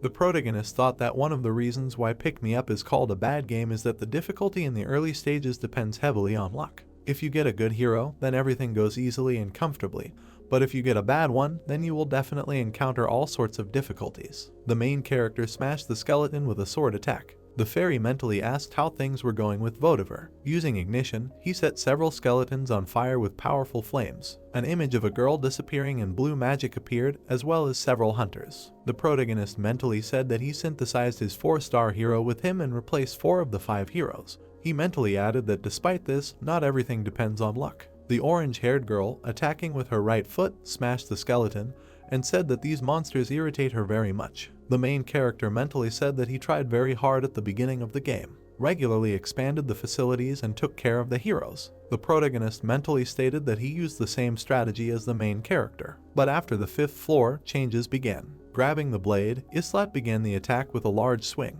The blonde guy wielded a wooden staff. The guy completed a task that should have failed thanks to his strength, and after that his thinking began to change little by little. In unsuitable conditions, he made 5 premium calls in a row and threw the last participant to the 10th floor without even really breaking it. Iolka, closing her eyes, created a fireball between her palms. The protagonist mentally noted that this is not all. Whatever mistakes the hero's skill for his own. A squad of 3 fighters stood in front of the dying remains of skeletons. Masters who rely only on heroes and exploit them are called, "I'm so cool." The stage has been passed. Islat's level has been increased. 30,000 gold, 3 C-rank iron ores, and bone dust were obtained. The MVP of the task became the protagonist. An image of his 2-star card appeared, showing him in his battle clothes. Shrouded in blue streams of aura, the protagonist mentally stated that it had been a long time since his last level up. He was level 11, novice class, all his stats, such as strength, intelligence, vitality, and agility were maximally pumped, and he also had 7 skills. An image of a small brick house appeared, next to which there were lanterns on a pole. Folding his hands, Islat called Izzle. Raising her hand upward, the fairy appeared from purple energy. Looking at her, the protagonist stated that she always answers when he calls her. Putting her fist on her belt, the fairy said with a smile that it was so and asked what was the matter. Seriously looking into her eyes, the main character said that he wanted to know something. Continuing to hover a meter away from the guy, the fairy asked what she could tell him about. He clarified whether it was limited and said that he had already heard this from that girl. He argued that this meant she couldn't tell him the details. Putting her palm to her face, Izzle said uncertainly that it was so. Closing her eyes and opening her mouth wide, she shouted that she would answer his questions as an exception. Seriously looking forward, the protagonist said that the first question is what is that girl's name? Putting her finger to her mouth, the fairy asked again. The main character said that he meant her original. Closing her eyes and scratching her chin, she stated that the director has many names, more than 100 million, it changes depending on the world in which she is located. She added that if he needed a specific name, then in Towner her name is Telly. Squinting his eyes, Islat repeated her name. Looking ahead and thinking, he thought that while in each world she had a different name, in Niflheim she had a different one. After the completion of the 10th floor, the name given to the waiting room changes depending on the master. An image appeared of a small settlement with a few small houses and few trees. The main character said that this one has Townier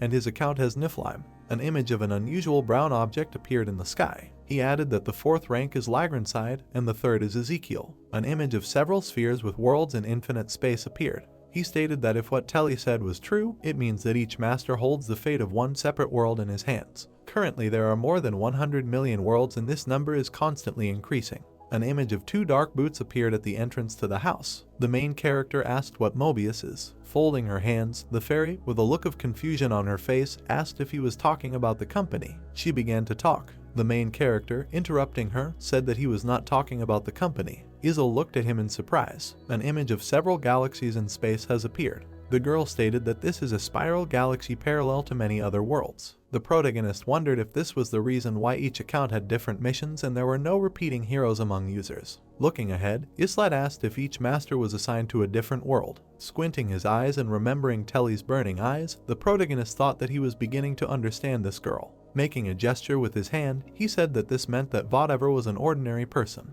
Placing her hands on her belt, the fairy declared that this was certainly true. She added that only people from Earth can become masters. Narrowing his eyes, Islat coldly said that this was not what he meant. He stated that he meant whether Vodiver could somehow contact Telly or not. Her eyes widened. Opening her mouth wide, the fairy asked in surprise. Drawing symbols in the air and disappearing, she told him to wait and she would try to find out everything now. With his hands folded and his eyes closed, the protagonist lay down on the bed. He decided to put off thoughts about Mobius until later. Throwing his hands behind his head, he mentally declared that there was no need to think about it now. Some objects were burning in the dark cauldron. An inscription of the fairy's movement appeared in the air. Jumping out of the pink clouds of steam, Izzle told him not to worry, because Vodiver was 100% an ordinary user. Islat, opening his eyes slightly, asked if she was sure. Giving a finger up, she replied that she was sure because this was confirmed by another director. She said that something like this, first of all, requires a huge risk and a lot of other things. Closing his eyes, the protagonist said that it was clear. An image appeared of several wooden dummies for practicing punches. The main character stated that he now knows that he did not get involved in anything. The dark-haired guy, throwing his wooden staff forward, shouted that he was attacking. The protagonist with glowing blue eyes performed a quick, arcing strike. He said that his actions now are just normal gameplay developments. He, looking at the attack, which he barely managed to dodge, mentally said that it turns out that he was not mistaken in the diagnosis. Vodiver really has a disease called I'm So Cool. The protagonist blocked the man's attack with a shield. While dodging several direct attacks, the protagonist mentally noted that if his symptoms continued to worsen, he would be in big trouble sometime in the future. Rushing forward, the dark-haired guy hit the shield in the protagonist's left hand. Gritting his teeth, Islat barely resisted the blow and slid a few meters. Holding 2 daggers in her hands, eddies with burning eyes ran up to the protagonist's back. Looking at the scratch on his face from the staff, the main character thought that 3 against 1 was too much. The guy rushed away. Islat said that Vodiver had just caught the disease. I'm so cool. An orange-haired girl and a blonde guy began to run towards the protagonist. He thought that if they took strong enough measures, they could still set him on the right path. 5 people fought non-stop. The white-haired man took a stance with a wooden staff. The protagonist mentally stated that the most effective way to heal is to get rid of the heroes on whom the master relies the most. The girl and guy continued to attack. Holding a wooden blade in his hands, the protagonist said that he needed to get rid of it. A notification has appeared about entering the world of Pick Me Up. An image appeared of a small city with a dozen buildings surrounded by a stone wall. Islata, Jenna, Arona, and Ialkis were summoned. Turning towards the blonde guy, Jenna, with excitement on her face, asked if they would go to the 12th floor and stated that they were somehow speeding up. Making a hand gesture, the guy asked if it was early and stated that they were walking too fast. The protagonist thought that only yesterday they entered the 11th floor and not even a whole day had passed on Earth. An image of a fairy shrouded in an aura appeared above the portal. She was trying to open a space-time rift. The main character mentally said that if they were sent to the 12th floor, that means he was trying to run 2 floors in a day. Stopping and looking back, the orange-haired girl asked the protagonist if he was coming. Closing his eyes, the main character asked the fairy which floor Vodiver had chosen for them. Isil looked away awkwardly. Scratching her cheek with her finger, she awkwardly said that it was the 12th. Squinting his eyes, Islat mentally stated that he thought so. Heroes can defend their opinion or ask something from the master. The 3 members of the protagonist's team looked at him blankly, and sometimes they can refuse orders. Folding his hands, Islan declared that he refused to participate.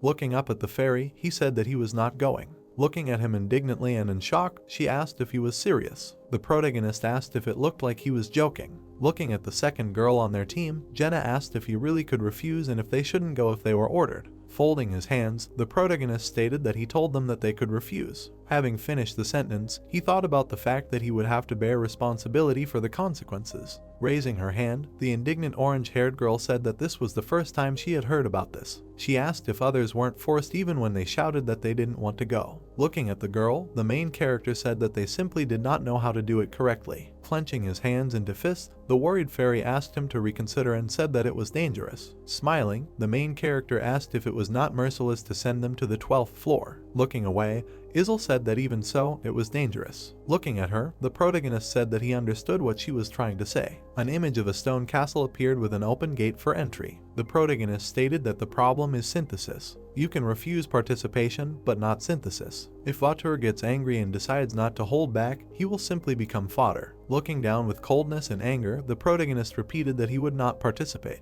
Ialka, with fear and indignation on her face, asked what about them and whether he wanted them to go fight without him. He said that they could decide for themselves and he would not stop them. His 3 sad teammates looked into his eyes. Aaron clutched the wooden staff in his hand. As he began to walk away from the rift, he stated that if the boss wasn't coming, then neither was he. The girl looked after him in disbelief. A notification appeared about the withdrawal of 1-star Aaron from participation. Throwing her hands behind her head and closing her eyes, Jenna, starting to leave, said that he should have said earlier that they could refuse, and it was upsetting.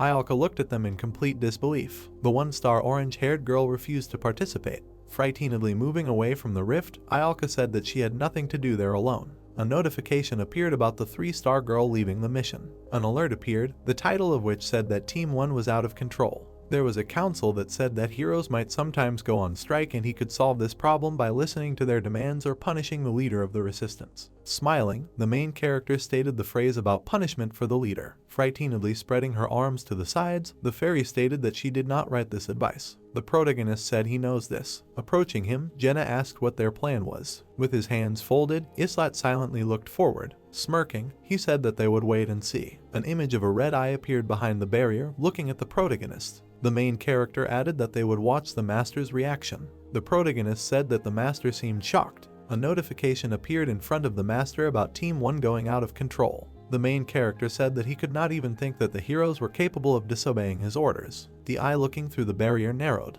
Looking up, Islat thought that he might have known about this if he had read online tutorials, but unfortunately, he did not know about it. Raising her hand, the fairy called all the members of the other team. Approaching the protagonist's team, Eddies asked if they weren't supposed to go, why they were called. Turning in her direction, the main character stated that they had decided to refuse. The girl's eyes widened, surprised by his words, and she asked how this was possible. An image of a light dome appeared over a small city. Raising her hand, the dark-haired girl declared that this was dangerous. Sitting down on the bench, Islat declared that he knew. The girl began to say that if he does not show his usefulness, he dies. The main character finished his sentence. Making a hand gesture, Eddie's asked if he thought the master would like the fact that his orders were not carried out. Looking at her, he asked if she was going to die if the master ordered it. The protagonist added that he thought she was fighting to survive. Squinting her eyes and putting her hand to her chest, the girl silently looked down. Approaching her team, Eddie's began to explain the situation to them. The protagonist thought that heroes have no such thing as loyalty. They fight simply because they don't want to die. Turning towards the main character, the girl confidently stated that they were coming because they needed to become stronger. She also added that they do not want to become victims of fusion.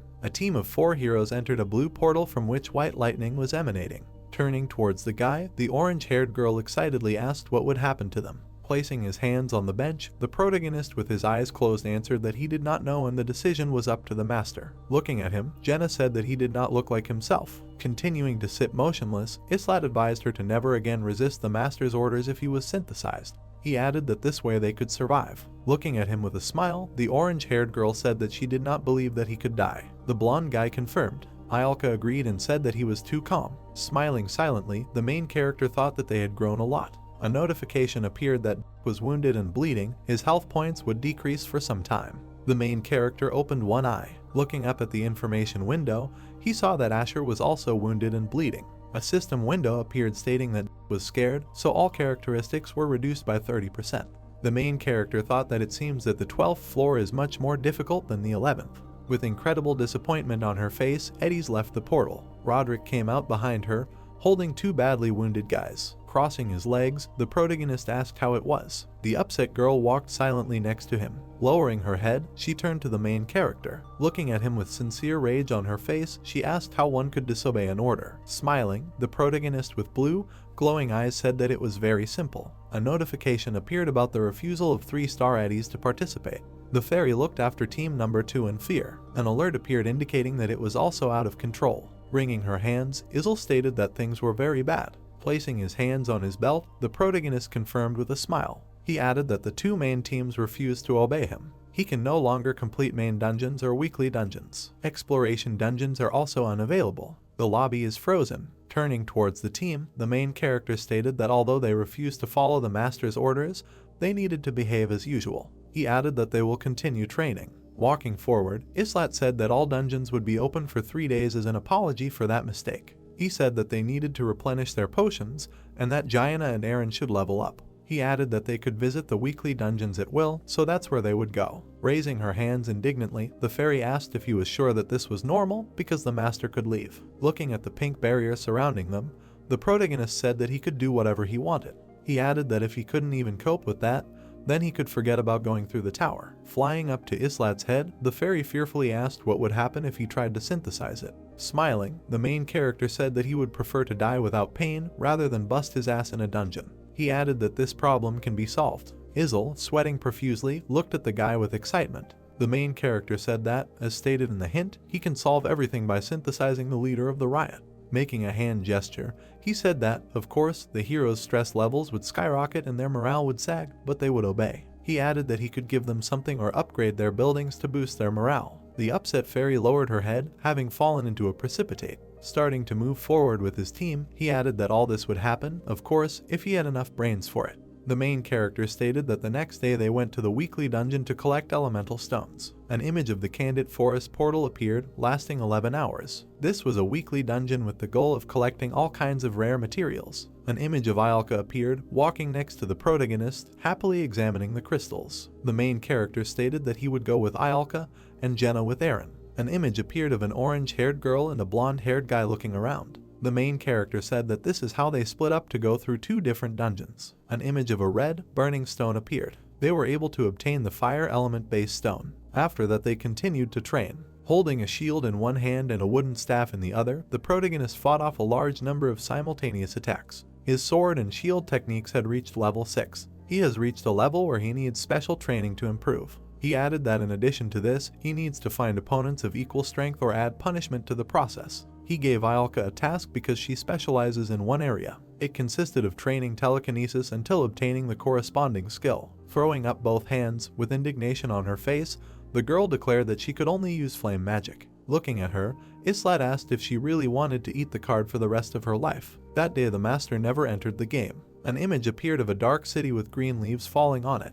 He didn't come to the next one either. Crying in frustration, the dark-haired fairy stated that the master had not visited for several days and asked if he had really left. Sipping a drink from an iron cup, the protagonist replied that he did not know. There was a notification about the completion of the download, as well as a welcome to the game. With tears, Izel opened her red eyes wide and cried out happily that he was here. Sipping a drink while leaning on a wooden pole, Eddie said he may have thought about his actions. The main character said that he doesn't think so. As he began to drink the drink, he mentally stated that if Aren't I Good syndrome was so easily treated, it wouldn't be so notorious. He thought that his thoughts were obvious. He placed the empty cup on the stand. The main character thought that he was most likely going to use the gems he received as a reward to change the cleanup team. A system alert appeared prompting the call to begin. It was also written there about choosing 3 advanced summons, which would cost 1,500 gems. He clicked yes. A system window appeared, on which it was written about the start of the call. An image of 3 3-star hero cards appeared.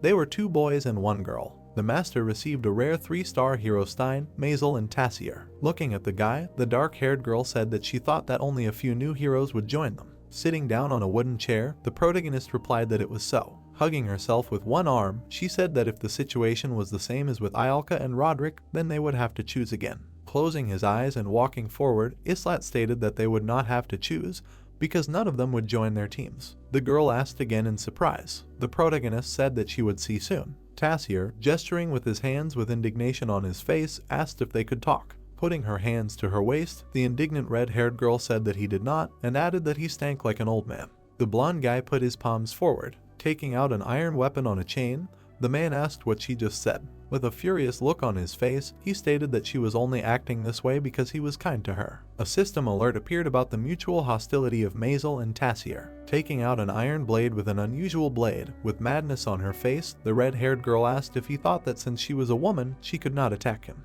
An alert appeared indicating the formation of hostile relations between the heroes. Putting his hands in his pockets, the protagonist approached the company of 3 heroes and thought that they had just arrived and were already fighting. Stein tried to calm them down. Running towards Islat, he asked if he had been here before them. The main character answered yes. Putting one hand to his chest and putting the other forward, Stein, with his eyes closed, introduced himself as a knight in training. And he asked that if it doesn't bother the protagonist, maybe he can stop those 2 because they don't listen to him at all. The brown-haired man asked why he had to listen to some intern. Smirking, the red-haired girl agreed and stated that she should not listen to a brat who was simply lucky to be born into a wealthy family. The blonde guy turned to look at her in surprise. Grabbing an iron sword, he declared that he could forgive insults against himself, but not against his family. Stein showed hostility towards Tassier and Maisel. Approaching the protagonist, Eddie's asked what was wrong with them. Smirking, the protagonist replied that he thought they were simply incompatible. He said it was important to have chemistry between the characters. An angry blonde guy with burning eyes ran forward. The main character said that there are heroes who receive bonus characteristics when they work together, and there are combinations when the stats, on the contrary, decrease. He mentally noted that even so, fighting immediately after being drafted was rare. Starting to quickly spin the iron chain and launch it forward, the brown-haired man shouted that he would teach him some manners. By creating a purple shield near his sword, he repelled the enemy's attack. The indignant dark-haired fairy screamed and asked if they wanted to die. Turning back, Tassier asked who she was. Putting her hand to her chest, she introduced herself as Izel, the master's confidant. She told them not to try anything weird, because she was much stronger than them. Putting his armored hand to his head, the fair-haired guy asked about the master. Folding her hands, Izel declared that they should not fight in the lobby anyway. She added that she forgives them just this once. Raising her hand, the red-haired girl said to get rid of these 2 idiots, because she felt disgusted being around them. Pointing her sword at the protagonist, she said with a smile that if she was forced to form a team, she would prefer to be with Islat. Making a hand gesture, the indignant fairy said that they were not allowed to choose teams because only the master could do this. A notification about the creation of a team appeared. Stein, Maisel, and Tassier joined team number 3. An image of a crack in space appeared. Turning towards the departing protagonist, Eddie's asked where he was going. He stated that he was going to bed. She asked what to do with them. Turning to her, with coldness in his voice, he declared that they could no longer wait. An alert appeared indicating that Tassier was going berserk. The main character sat on the bed and looked down. A system alert appeared about an attack on allies. Stein has been wounded and is bleeding. His health points will decrease for a while. He flew into a rage. Islat threw his hands behind his head. Another alert about an attack on allies appeared. Nasal flew into a rage. The main character calmly closed his eyes. A new system window notified of another attack on allies. Stein killed an ally. Opening his eyes slightly, the main character said that he was trying to sleep. Tassier and Maisel returned to the arms of the goddess. Their fighting spirit will be remembered forever. Stein fell into despair. All his characteristics were reduced by 80%. Lying on his side and resting his head on his hand, the protagonist said that these notifications were too loud. Stein also returned to the arms of the goddess. His fighting spirit will be remembered forever. A notification appeared about the death of Team Number 3 and their defeat. The system reported that Tassier had fallen into madness. The hero sat down on the bed. The system reported that Tassier was attacking his allies. Stein bleeds and will lose health every few seconds. A sudden message that Stein has fallen into madness. The hero lay down on the bed. The system reported that Stein was attacking his allies. Magel has fallen into madness and is attacking her allies. Islat kept his eyes closed. Stein killed an ally. Islat opened his eyes slightly and said that he was trying to sleep. The system said again that Tassier returned to the arms of the goddess. His fighting spirit will be remembered forever. Nigel returned to the arms of the goddess. Her fighting spirit will be remembered forever. Stein fell into despair. All characteristics were reduced by 80%. The hero turned to the wall, saying that the notifications were too loud. Stein returned to the arms of the goddess. His fighting spirit will be remembered forever. Team 3 is destroyed. They lost. The hero cards were marked with a notification that they had all died in battle. Islat looked at Isil. The system asked if the master wants to leave. In parting, she said that she would see each other soon. Isil flew towards the hero and began screaming at Loki. She began to fly around the guy and ask what they should do. She asked, "What if he actually deletes the account?" Islat said that he really could do this. Isil began to ask what would happen to her then. She looked at the gloomy hero and said that if the master does not log in for 5 months, the account is automatically deleted. She said that the hero himself knows this and they cannot allow this. Islat said that about 1 year and 6 months will pass in the waiting room. Isil freaked out and said that the waiting room is not serviced without the owner and she cannot interfere, which is why she will eventually disappear. She began to scream that she had lived too little. Islat closed his eyes and said that there was no need to panic because nothing was clear yet. Isil decided to object. She began to wipe away her tears. The hero asked the girl not to worry, because if he really could quit the game, he would have done it a long time ago. Isil asked again. Islat looked at the girl and asked why she was panicking so much. He asked if she would really die if they did not conquer the tower. The hero looked at Isil in surprise because she said yes. He stood up and asked if she was going to die. She turned away and said she would disappear. Islat was silent. Perspiration appeared on his face. He mentally asked to wait another 6 months. He looked out the window and turned to Niflheim. He said that he did not have much time left. The next day, the system asked to buy whatever they want, and Mobius welcomes the master's choice, a city surrounded by walls. The hero chose a triple gold package with 5,000 crystals and 3 gift tickets for 9,001. The purchase has been confirmed. Islat trained with Dika. The premium call began. The system asked to wait for new heroes. The gate opened and purple light poured out. A red-haired guy appeared with a sword on his back. He was a rare 3-star hero. He smiled and asked where he was. He was glad to see the women. Master Vatur received the rare 3-star hero Vinard. The man with a beard looked around and immediately began to think about where he could eat. The 3-star hero Jelen has appeared. A long-haired guy with a crazy smile asked who is the leader among the heroes. Jelen demanded that they be taken to a place where they could rest. Islat smiled and said that the newbies need to be taught a lesson. He asked if he wanted to try, but the guy refused. Nakan approached the hero and asked if he really wanted to die. Islat interrupted him and said that he was talking too much and he was interested in what the hero would say after training. Islat closed his eyes and said that Edith should help too. Jenna said with a smile that he was much gentler than some of her group. Nakan attacked the hero, swinging his sword. Jenna clarified that this is not about heroes, while Islat was silent. The girl said it was about the boss. Islat, with glowing eyes, dealt Nakan several quick blows to the face. He hit Jelen in the stomach, thinking that the triple summoning had happened again, deciding that Water had drawn the wrong conclusions. And it looks like it. He's going to pick 2 1-star heroes to fill out the groups. He hit Jelen in the face again, grabbed Nakan and said that the master's ambitions should match his capabilities. He said that in fact, 5 summons in a row is better. A team was created, to which 2 1-star heroes joined. Islat smiled. Looking at the defeated hero, he said welcome and apologized, saying that the training began as soon as they arrived, because it was necessary. He ordered the opening of a space-time rift. Holograms began to appear in the wall. The new team, all beaten and angry, stood in front of the rift. The hero said that the new trinity turned out to be not so bad. One of the group was seriously injured, but they managed to pass the test. They seemed to understand their roles well. Izzle handed the guy a golden leaf, saying that it was a gift from the master. A few days later, night, the scarecrow stood in silence. Islat ran forward with Jenna. She asked, "Isn't it dangerous?" The hero asked what she was talking about. The girl said about those people. Nakin was fighting with an unknown guy. She asked if they could steal their places. Nakin turned around madly. The hero ran past him and looked at him gloomily. Nakin turned around. The hero turned around awkwardly and asked the girl not to worry about it. A little more time passed. Nakin and the team continued to fight. The hero said that they did not have a magician, but the balance was not bad. The third group grew steadily. It looked as if whatever's plan was working. Nakin rested contentedly against the wall and asked if they knew why those guys didn't go on missions. He said that it was all because the master abandoned them. Jelen and Vinard were sitting nearby. Nakin said that they could eat them when they grew up a little. With the exception of that magician woman, he said that they needed her in their group. Jelen asked, "Aren't they at their limit?" Vinard got in and said that they had 2 useless fools in the group and they could kick one out. Islat appeared completely unexpectedly and said that this was very interesting. Nakin screamed. Nakin, all sweaty, looked at the hero and asked what he was doing here. Islat said he came for a drink, but they could continue. Nakin said that they had already finished and he would probably go to bed. Islat looked at his team and thought that they had no concept of teamwork.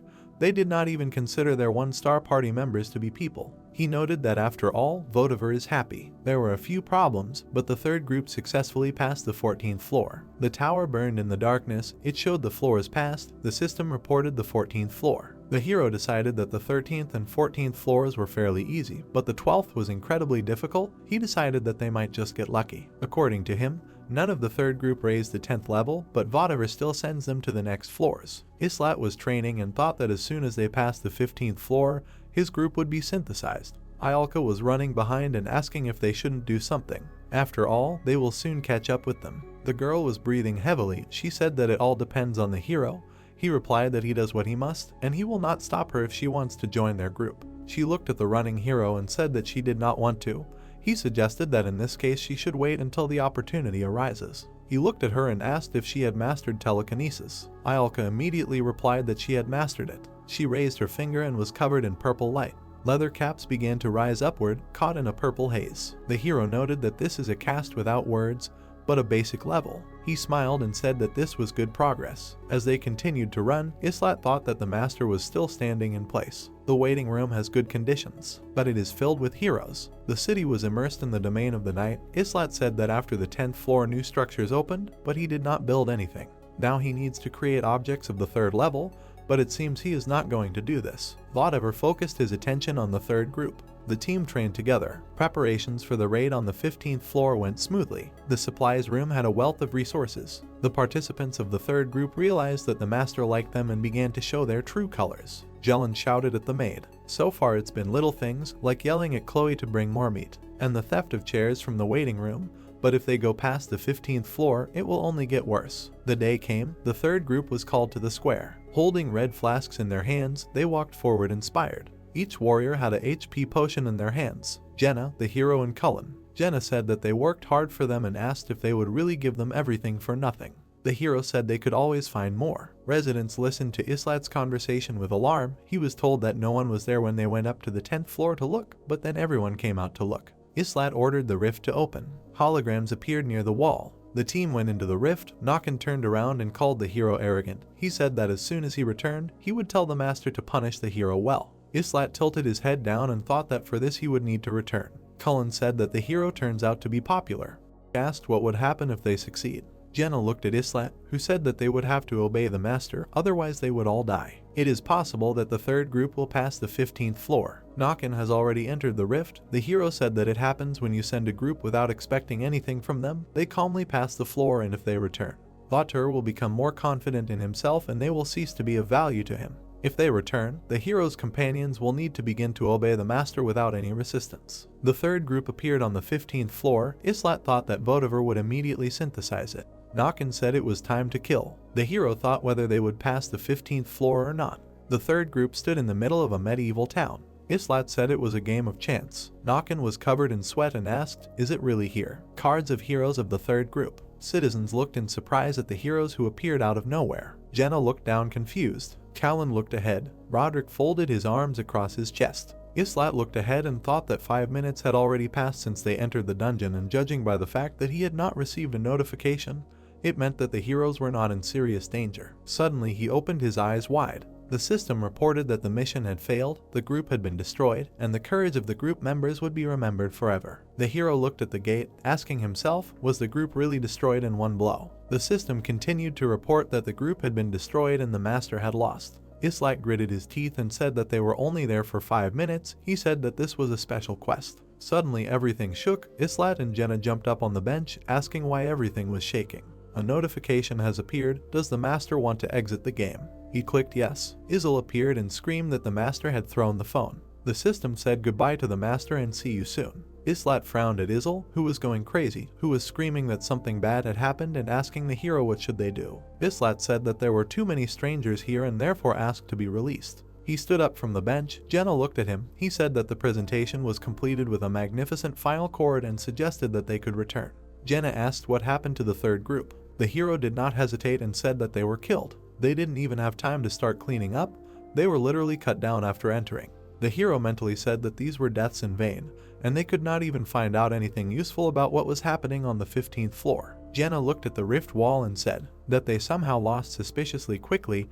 Islat said that this just proved their real level of skill. CH Taug did not enter the game for quite a long time after the incident. It was night over the waiting room. The scarecrow also stood in its place. Someone screamed. Islat attacked. Izel called Loki. She went crazy over the hero's head and asked what she should do. Islat looked at her angrily, said that she was interfering with his training and sent her to bed. There were racks of weapons and shields in the courtyard. Islat said that they need to continue living, and they need to get up early in the morning to train after breakfast, have lunch and train again, and then train again until late at night. Izel put on her pajamas and said that the master had been gone for 10 days. Unlike the heroes, this one-star rabble was becoming lazier and lazier. The men sat in the tavern and relaxed. Izel said that because the master stopped coming in, they stopped being afraid of synthesis and no one even goes to the dungeons to extract resources. Islat wiped the sweat from his face and asked not to forget that only 10 days had passed here, but in reality only 3 days had passed. The system informed me that the download is complete and you need to touch the screen to continue.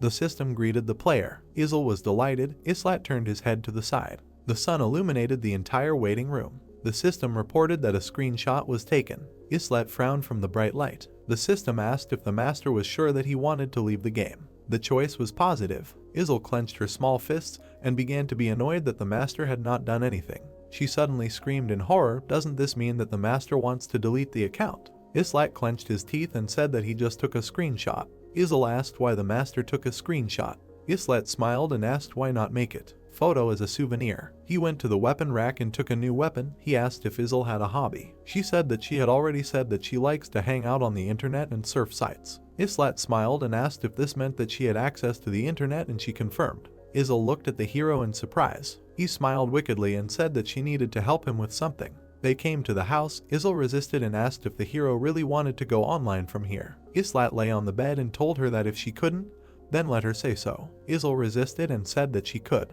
Islat looked at the girl and asked why she doubted then. Izel said that you can't contact information from another dimension like this because fines are imposed for this. She raised her finger up reproachfully and said that they would have to arrange everything so that their connection could be attributed to the activity of the master. She said that if they only climb sites, then she can cover about an hour of connection, but if the hero wants to write an article or comment on something, then this will immediately reduce the connection time. Islat sighed and said that he understood how hard it was for her. Izel looked to the side and said that she was talking about the same thing, noting that this was already making her angry. She said that she had not visited the Loki fan forum for a long time. Islat sat down and said that, as he assumed, he would still have to use the internet. Izel asked if he really wanted to do this directly and the hero confirmed her words. Izel pressed her lips together and began to sweat with excitement. She slapped her cheeks and agreed. She changed her costume, her eyes lit up. She said that since this is all for Loki. She waved her hands, a holographic screen and keyboard appeared. Islat looked at the shaking girl. She said that she would not be able to maintain the internet for long.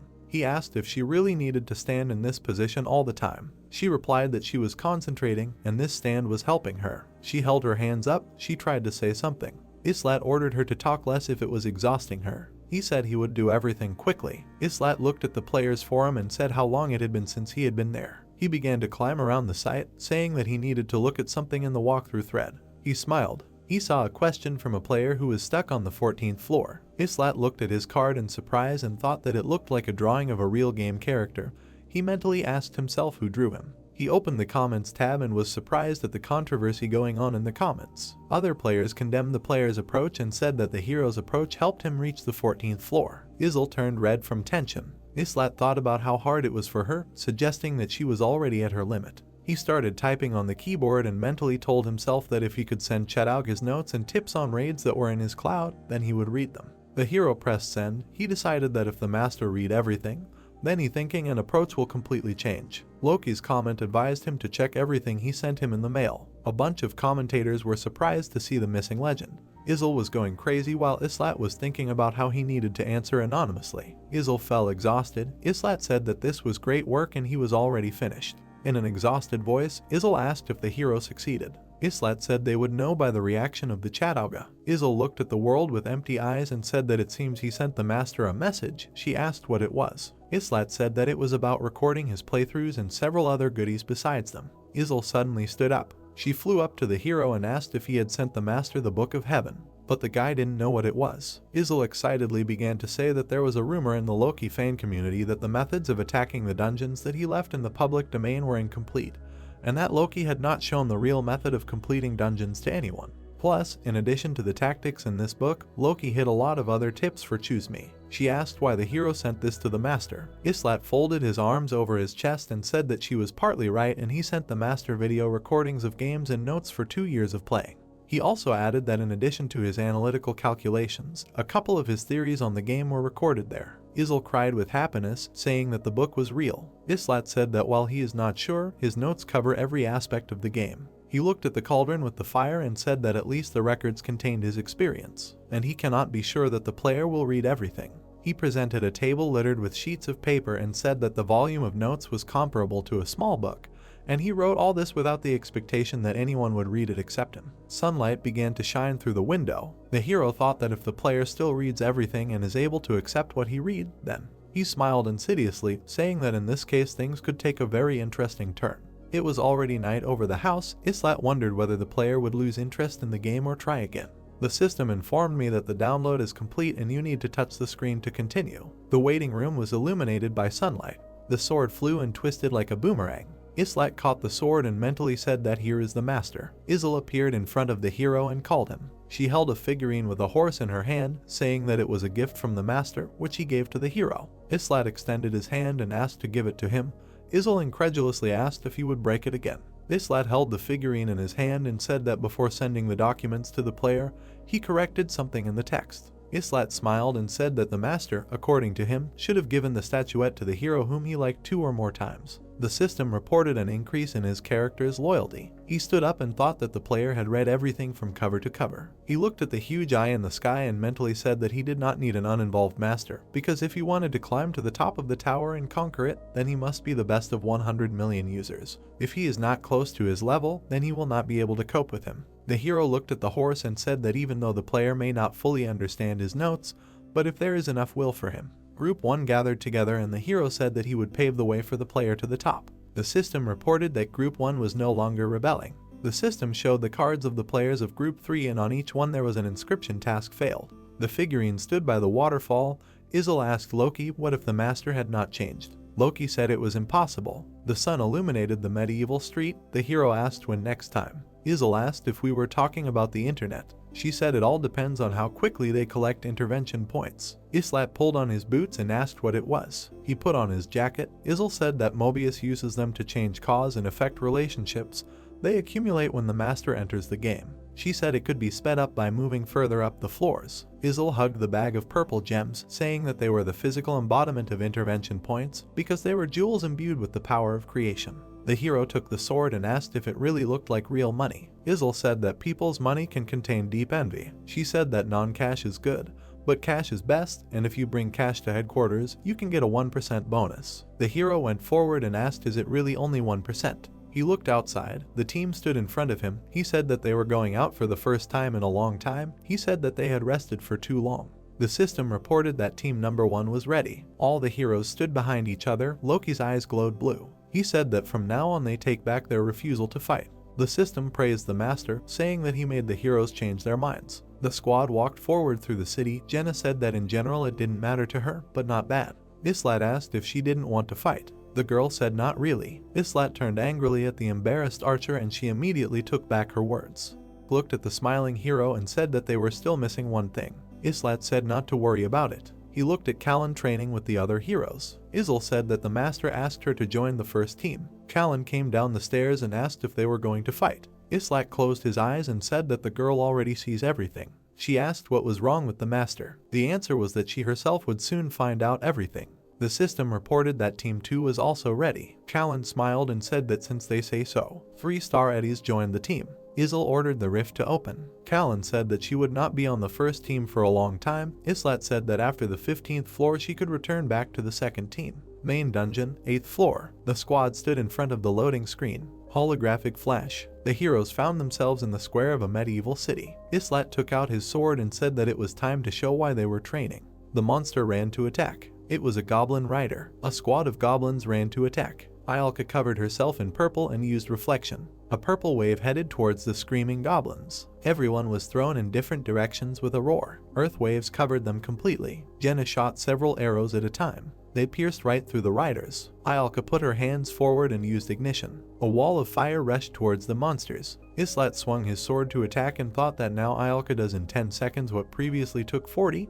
He said that this is the last level. He cut off the head of one goblin after another. Callan watched what was happening in shock and asked why she was called. The system reported that this was the last level. Islat turned around and thought that Jenna had begun to shoot much faster and now you could trust her with your back. Jenna smiled. She asked Callan if she was too bored. She said it was almost too much fun. Islat thought that Eddies was not used to it yet, but she was smart and would soon understand her role. Ialka also began to control her magic better. The girl tapped her on the shoulder and asked if that was all for today. She said she was too tired. The hero thought that everything was different from last time. He walked forward. Ialka began to fall, because he said that this was not the end yet. The girl said that she was very tired when she used magic, but the hero reassured her, saying that there was not too much work yet. The system reported that there was a participant ready for research. The system prompted the player to try research. Islat and Ialka stood in the middle of the magic hall. The girl looked at the office and asked why the hero brought her here. Islat looked down and said that there was no need to strain.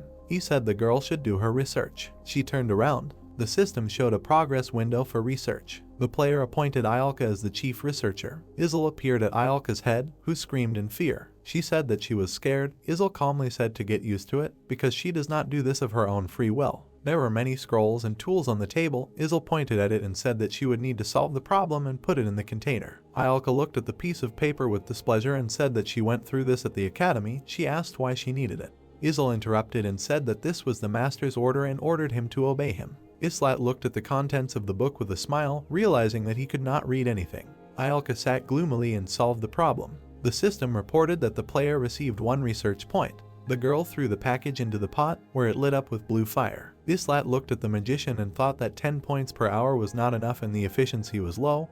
He said that this was expected, given that the girl did not have research skills. The system reported study selection. She reported 3 hours a day. Isil looked at the stunned girl and said that she had to do this for 3 hours a day. Ialka became indignant, saying that she had a headache. The system reported that the girl began to express her protest. She screamed while the hero looked at her silently. She said that she was almost like a slave here. The hero thought that the girl had a really busy schedule. He closed the book and said that he had a way to calm her down without wasting any time. He used a request to the master. The character asked for a fur coat for 3,000 gold and the player agreed. The white fur coat appeared in the game. Ialka hugged her tenderly. The hero said that this was an advance payment. Ialka said that it was shameless to bribe her with gifts. Islat grabbed the fur coat and pulled it towards him, saying that if she refused, he would take it back, but the magician pulled it towards her and said that she agreed. Whatever continued to change everything. The hero presented a huge waterfall and said that the master began sending people to the weekend dungeons. The blacksmiths worked. The player created weapons in the center of the equipment. The player created a new team number 3. A group of people stood with their backs to us. All of them were newbies. Islat looked forward with a smile, realizing that the master had definitely changed. Ialka was sitting at the other end of the table. She called out to the hero. He closed her eyes and said that she only uses fire magic, but is good at the theory of other magic. She said that the hero is talented and asked, is he interested in learning magic? The hero pressed his cheek and asked again. Ayaka said that it would be difficult for her to teach her alone, but the books should help. As a 2-star, his class is new. Starting with 3 stars, the hero will be able to choose a class. At this rate, he will definitely become a warrior, but under certain conditions, hidden classes can be unlocked, for example, a magical swordsman. He looked in front of him and realized that if a class is hidden, this does not mean that it is strong. Islat refused. Ayaka smiled. He said that he would focus on something else. Ayaka jumped because the hero asked, did she really ask this because she didn't want to study everything alone? Loki thought to himself that he had probably guessed right. Ayaka exhaled in embarrassment, looking to the side in frustration. She continued writing and asked what kind of life the hero had before he got here. He said he was a farmer, but the girl called him a liar. The hall was illuminated by glowing crystals. The hero ordered her to focus on her tasks. He thought that the girl used to be the daughter of a famous family, but the family fell due to the war. Ayaka frowned nervously. Suddenly a flash of lightning appeared. The guy and girl opened their eyes wide. A bright star appeared above the table. The hero's eyes lit up. He said that this was the beginning. Team 1 cards appeared. The system reported that the research had reached level 1. The cauldron emitted a bright, gentle light. The system reported that the goddess was blessing the heroes. New stars appeared from the star and began to fly around the room. One flew up to the surprised Ayaka. The hero thought that there are 3 directions in research. Reaction of heroes, exploration of dungeons, research to expand the base. Taug chose the first option, which is worth 30 points. Ayaka looked ahead with a dim look, saying that she felt terrible. Islat looked at the girl and asked her to say the characteristics window. She asked again in surprise. A system window appeared in front of the frightened girl. Islat smiled as he asked, does she see him now? He said that the window shows the characteristics and her abilities, including a numerical equivalent. Group 3 died in its entirety because they did not know what their mission would be. He introduced a third group to the city and said they didn't know what the mission conditions were because they couldn't see the system notifications. Exploring the characters' reactions makes this possible. Ayaka frowned. Islat spoke about strength, intelligence, health, agility, and skills. He asked if the girl sees all this. She began to sort through everything she had written. Islat smiled, grabbed his sword and said that all these were her skills. He offered to go with him, because all this needed to be told to the other guys. He opened the door, saw screams and words that there was a ghost here. Was running away from the star pursuing him. He asked the hero to save him from a strange ghost. The hero grabbed the guy and said with a smile that he was not a ghost. Dika began to try to escape. He screamed and asked to let him go. The star penetrated inside his chest. Moaned lustfully. Jenna was already studying her characteristics. She asked if the hero was really looking at these things all the time. He asked how she knew he had them. The archer replied that she heard the hero periodically muttering to himself, and so she simply repeated after him. Night has fallen, the hero's home. Everyone was sitting at the table. Jenna said that there are stat points and skills, and now, thanks to the fact that they see them, they can become stronger. She also added that she noticed that after some fights she began to feel as if she was becoming more confident and stronger. Ayaka said that she still couldn't believe it. She said that the existence of something like that couldn't fit into her head, because even an archmage couldn't use such a system. She looked at Loki and asked how he knew about this, but he just raised the mug to his mouth and said that he came across it by accident. Ayaka looked at him incredulously and asked what kind of mediocre excuse was this. Jenna said embarrassedly that Appa was the first one to get here. Islat smiled and said that he had very rich experience in all this. Ayaka frowned, saying that this is very suspicious. She looked to the side and said what if he didn't want to tell? Then it's his business, because everyone has their secrets. She said that the hero's advice would be valuable. Jenna smiled and said that the guy was extremely helpful and his advice was just fire. Confused, said that Jenna was an expert at sucking up to her superiors. Jenna grinned and said that this was a survival tactic. Islat took a sip and mentally said that if they live to the very end, then he will tell them. The guy closed his eyes and smiled. He said to himself that if it came to that, they would have time to say goodbye. Morning has come. By the next day, information about the characteristics window, with the help of Jenna, was communicated to all residents. People stood and studied information about themselves. Many saw only part of the information, perhaps due to the low level of research. Some of the windows didn't even open. Training ground. The hero began to fight off the shells flying at him. The arrows curved and flew off from his blows. Jenna stood with an empty quiver and asked if this was also a skill. Reflect everything. Islat tossed the girl a quiver with new arrows. She said it wasn't fair because she couldn't even hit it once. He asked if the girl thought that if there is a skill of reflection, then there should also be an opposite skill. The archer looked at the hero in surprise and asked what he was talking about. The hero took off. He ended up behind the girl. He hit her and she fell to the ground. She asked if the hero really wanted to kill her. Islat attacked again and said that she would be fine in the lobby and he wouldn't kill her in one hit. He said it would be nearly impossible to improve his skills unless he increased the difficulty of the training. Jenna looked fearfully at the approaching attack. She flew to the side. She jumped up and took the arrow. The hero asked not to forget about the previous training. Now everything is serious. He said that they use real weapons instead of training ones and there are no rules. The hero put on a shield and said that from now on they're training. He took a fighting stance with a sword and said that now this is a real battle with the enemy until he is near death. The blows of the sword rang. The scarecrow stood silently. The men looked at the hero's fight with a little fear. They said that he was giving the heat. The second said that he had heard that he had been a farmer in the past. Sparks flew. The hero did not stop attacking the archer. She slid back, asking what kind of training was this. Sweat dripping down the hero's face.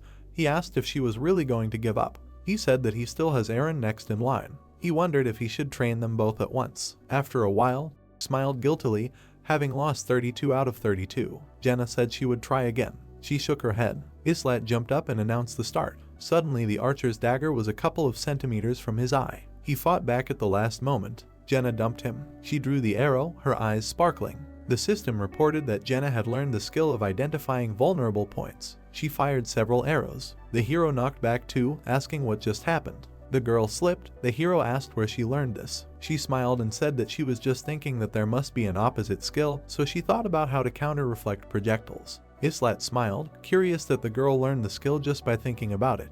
He offered to fight again. Jenna pulled the arrow and said that it wouldn't be as easy as last time. Islat dodged the first arrow. The second and third arrows will aim at the weak point of his defense. He continued to dodge. Jenna decided to make several deception shots. Her eyes sparkled. She realized that she had learned to deceive the target with her shots, because such attacks are much more difficult to repel. The system reported that Jenna had improved her basic archery skill to level 6. Islat opened his eyes wide. Many arrows were flying at him at the same time. He began to dodge and repel attacks, realizing that his opponent was becoming stronger as she went. He looked into the crazy eyes of the archer and asked if he would lose. The men looked at the battle in shock and asked if the opponents were human. On the sidelines, he had a hard time containing his emotions. He looked at the fight and thought about what a real talent there was. He gripped the spear tightly. His hand trembled and he clenched his teeth. It was already evening. The scarecrow stood silently. Jenna entered the stream and released another arrow. The hero approached her and fought her off one after another. He understood that he could not close the distance just yet.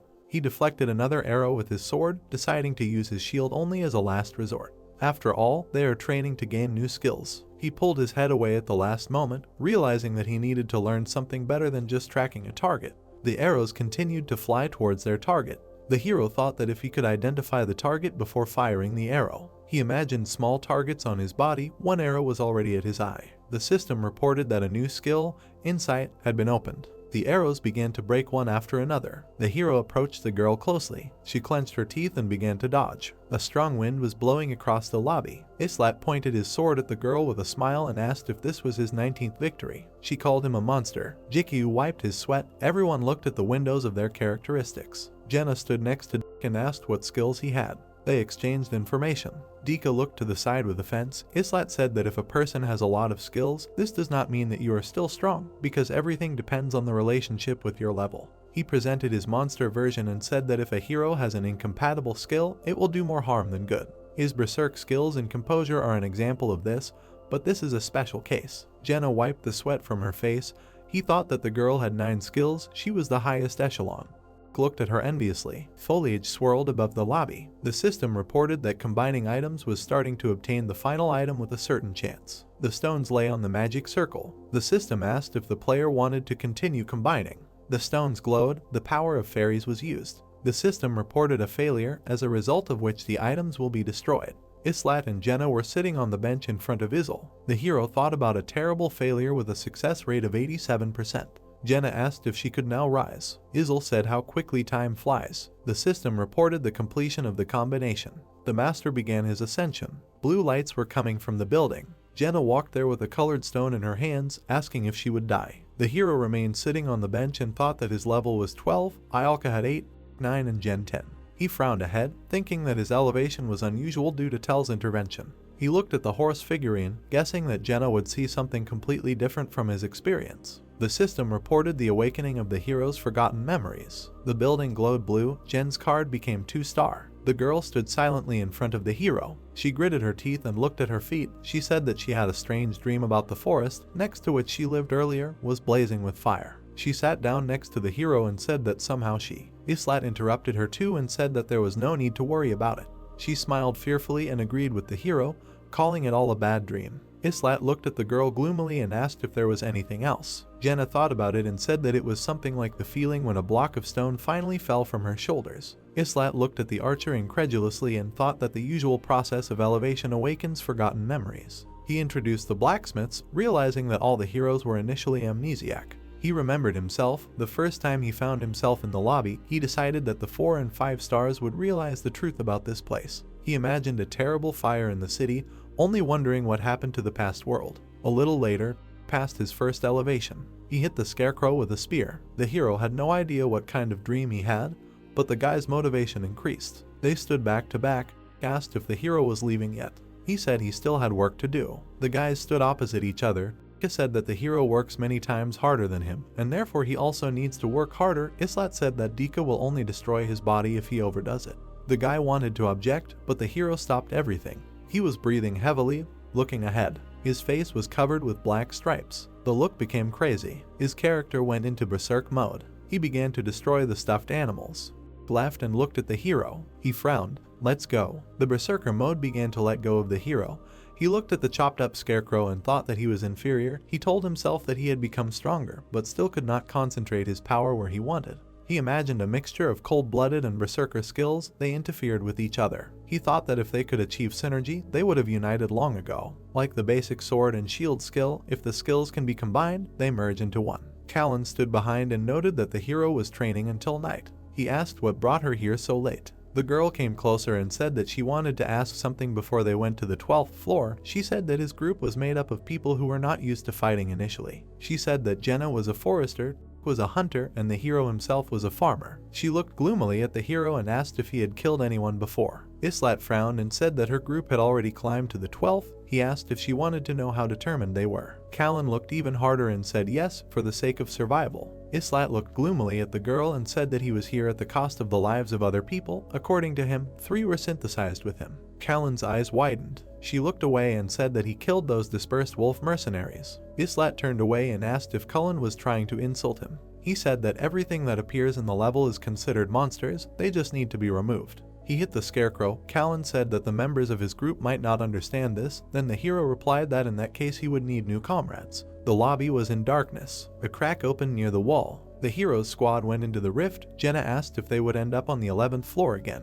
He said that they had warmed up enough and therefore there would probably be a 12th. The system reported the opening of the door to the 12th floor. Islat turned around slightly and ordered him to do his job, no matter what happened. He looked ahead sternly and ordered to do better. The portal has opened. The heroes found themselves in the city square. Jenna took out an arrow and asked where the enemies are, since the mission is to suppress. Something caught her attention. She looked confused. Her eyes opened wide. The man in the helmet demanded to stop. A cluster of armored guards pointed their spears at the party. Jenna still couldn't accept what was happening. A squad of heroes stood opposite a squad of level 11 people. Callan gritted her teeth and looked away guiltily. Islat looked down gloomily. Everyone was silent in confusion.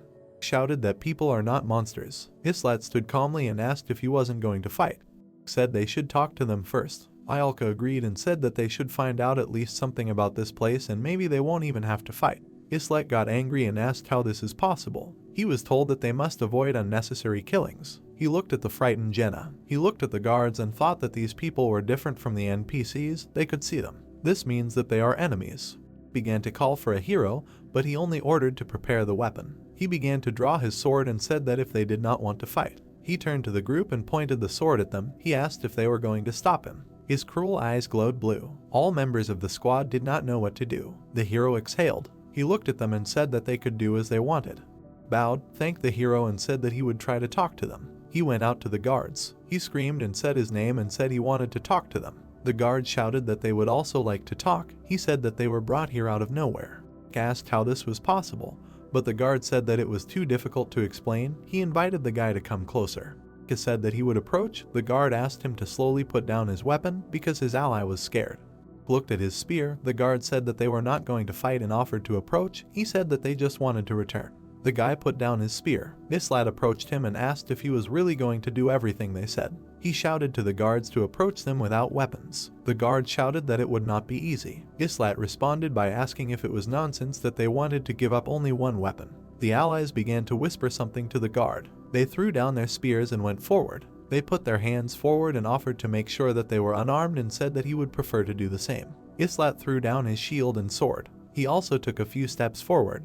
His eyes widened in surprise. The guard approached and said that he continued to hear a continuous voice in his head and he could not stop it no matter what he did. He looked seriously at the hero's squad and said that the voice was speaking to him right now too. Islat smiled and asked what he was talking about. The guard grabbed a hidden weapon.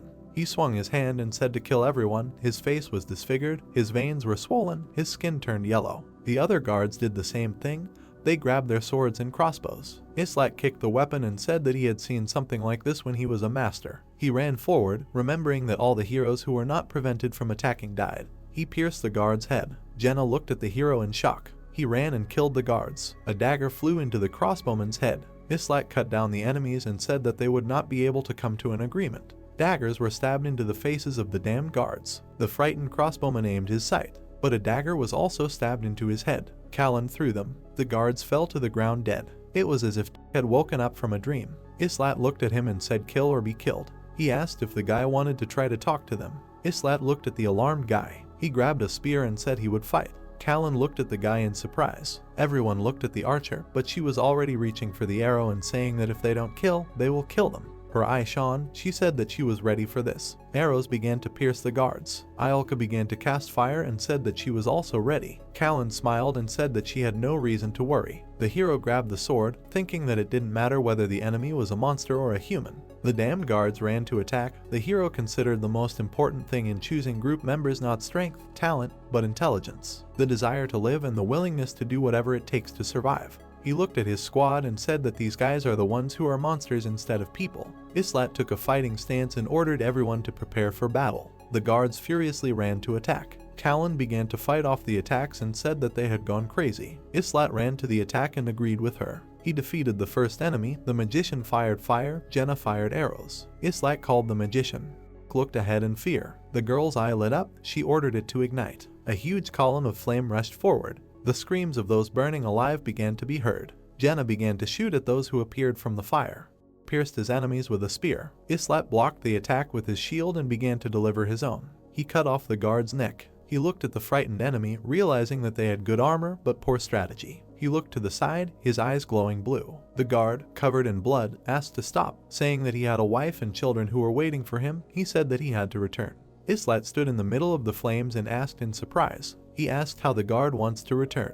The man's eyes opened wide. He grabbed his head in fear. He screamed, but was pierced with a sword. He fell to the ground. Iolka and Callan stood among the corpses. The magician said that these people are strange. Callan said that they were brainwashed, and she had already seen this, but she had never even heard of such a thing happening to so many people. She looked at Islat and said that if you count the last time. The hero interrupted and asked if the girl had already met them. Callan said yes, saying that she had definitely killed similar ones once. The hero looked at the blood of the guards. It was thick and black. He remembered Isil and noted that she had the same one. He touched the pool of blood and said that it is difficult to say anything now because there is not enough evidence. The system reported that the floor had been cleared and issued rewards. She marked the hero as the most valuable player. He took up his sword, began to cover himself with holograms and told them to get used to it because it was difficult for him too. They found themselves in the lobby.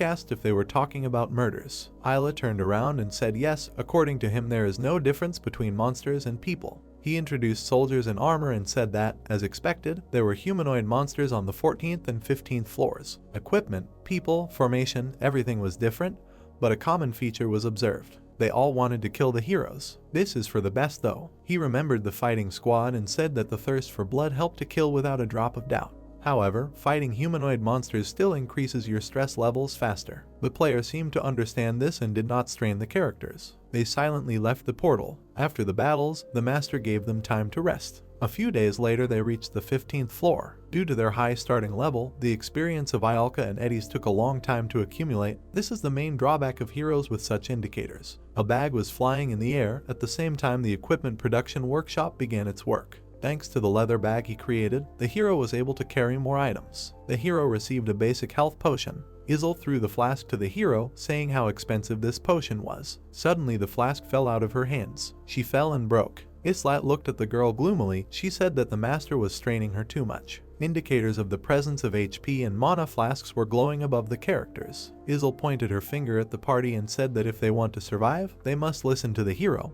who asked what she was talking about. The squad stood in front of the door to the 15th floor. Loki thought that he did not remember exactly what kind of mission awaited them, but it was unlikely to be a quest like on the 10th floor. He looked at his squad and said that everything would go well as usual. He said not to rely too much on his strength. Loki noticed that his overall stat was comparable to 3 stars. He looked at his stats window and noted that 2 months had passed and he hadn't even had a break. The system reported the use of the recording function, which the hero noticed with a smile. The recording icon appears. Islat thought it would be useful for improving intuition and judgment skills. For now, the master cannot take part in battles, but everything will change on the floors above. The squad silently looked at the hero. He said that before the start of the mission he wanted to say 2 things. First, this mission is special. He suggested remembering the statue of the goddess on the 10th floor. He said that if it had been destroyed, they would all have died. He remembered Team 3 and said that they died after 5 minutes and most likely did not even have time to engage in battle. They simply lost without knowing anything and reaped the rewards. Eddies asked what they needed. He said that this remains to be seen and as soon as possible. He looked at Jen and said they had 15 minutes. Loki gritted his teeth angrily, saying that they would lose if they went in and did nothing. That was the second thing he wanted to say. He introduced the tower and said that time on the floor is different. He said that if you take this into account, then they have 15 minutes. This is very little. The system reported that the doors to the test would open in 10 seconds. Islat approached the portal and said that they needed to gather information in 3 minutes and then begin the mission. The portal has opened. Loki frowned, the blue light shining brightly on his face. On the floor the sky was clear and bright. The heroes found themselves in a medieval city. People walked around, not noticing anything. The heroes suddenly found themselves in the middle of the square. Islat angrily noted that they were back in the city. The townspeople were talking about something. The squad looked around. Loki assumed that they were not seen because all the inhabitants were NPCs. The square was packed with people. Islat saw that the purpose of the mission was to protect a certain person. He frowned angrily. He looked at the huge crowd. They needed to find someone among this crowd. Islat imagined Nokken's confused face. The members of the third group apparently panicked greatly when they saw so many people here. They did not know what the task was and could not predict who would become their enemy. Because they did not participate in the assault on the 10th floor, they may have thought that their goal was to kill civilians. Therefore, the hero sees 2 main reasons why they could die. Either they were attacked on the sly while they massacred civilians, or the person they were supposed to be guarding somehow died. Simply put, in order not to end up as sad as Group 3, you need to find the person they are supposed to protect as soon as possible. Islat turned to the squad and said that their main goal was to protect the life of one of the locals. First of all, they must find him. He said that most likely this person would be in mortal danger in the near future. Jenna turned around and asked who they need to save. She said that she doesn't see monsters here because there are ordinary people around. Islat folded his hands on his chest and asked if anyone knows anything about this city. He said that during his time he traded in this city. This city was called Adult. It stands at the intersection of several major roads, so merchants are frequent visitors here. Islat frowned. Realizing that they were in Tanya, he asked if there were any attractions here. Dika looked at the white beautiful buildings and said that in the center of the city there is a rather large temple dedicated to the goddess. This is a fairly famous place and it is called the Hall of White Silver because it is one of the 3 largest churches in the country if you do not take into account the holy city. Jenna said that she had heard about this temple before. Islat looked at the crowd and asked if all the people were moving towards the temple. Diga looked after the people and said that apparently some event was being celebrated in the city today. Islat looked at Eddies and asked her to cover herself from behind. Eddies found herself at the top of the roofs in a few leaps. She looked at the big, beautiful adult. People were approaching the temple gates. The guards looked calmly at the passing crowd. One of them noticed something. He saw Islat and said that he was not allowed to enter. But the hero hit the guard in the face with his knee. The first guard fell down dead. The second was alarmed. They hit him in the face with a shield. Watched in shock as the hero beat the guards. He looked at the corpse and asked if the guy hadn't figured out what was going on yet. He turned around and said that the guards saw them. They looked at the body and the hero said that this only means that they are enemies. He remembered how Jenna looked at the cavalrymen running past. He said that on the 10th floor they did not see them. Now he looked at the 2 corpses and mentally said that these guards see them, which means that they are unusual NPCs. Iolka said anxiously that they might be in nothing. Islat said that he only knocked out the guards, but the magician said that they looked dead. There was a huge crowd in the city square. A priest with a staff came out to the crowd. He was standing on the balcony. His tired blue eyes scanned the crowd. He coughed and struck the stone with his staff. Blue waves scattered over people's heads. The old man asked for silence. Ayaka looked at the blue waves in surprise. She told her friends about the magical enhancement.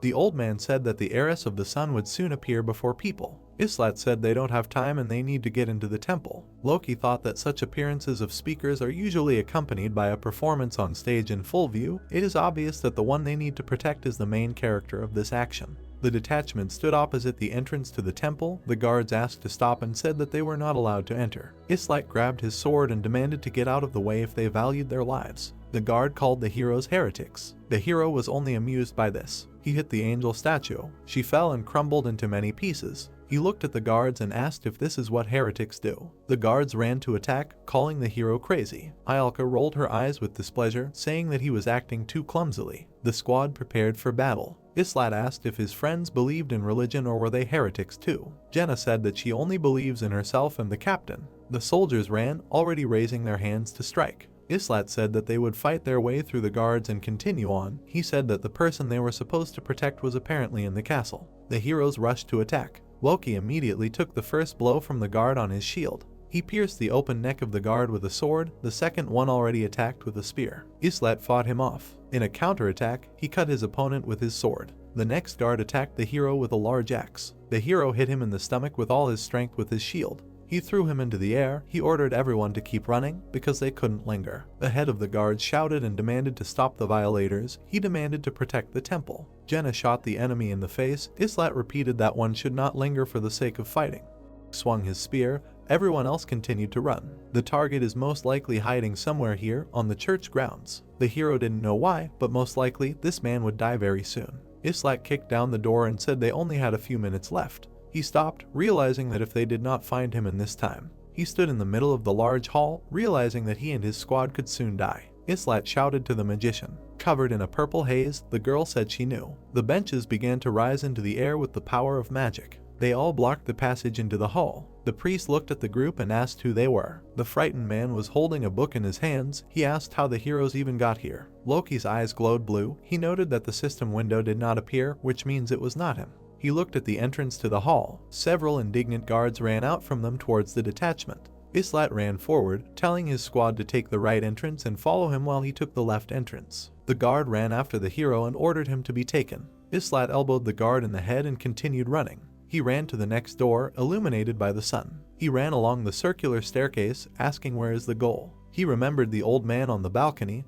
but he was not their target. The hero suggested that this could be the heiress of the sun. It dawned on him and now he was completely convinced of this. Someone's silhouette appeared from behind the door. The knight revealed that he is Kyle von Strauss. He held a sword in his hand and called the hero an enemy of the Strauss family. He said that he, as a holy knight, embodying the wrath of the goddess, would kill. The hero simply ran past the knight. He began to shout after him and asked not to ignore him as an empty place. Islat quickly flew through the empty corridors. He knocked down door after door, asking where the heiress of the sun was. Behind one door the hero found a frightened priest breaking his fast. He pinched the knight with one door. He ran past the girl along the corridor, who did not pay any attention to him. The hero was approaching the next turn. By his count there were less than 3 minutes left and time was almost up. He knocked down another door. The room was dotted with fragrant flowers. Islat frowned. He stood in front of the door to the balcony. The room looked like a blooming garden. He was silent. Behind the door he saw the silhouette of a girl. Someone else appeared in the room.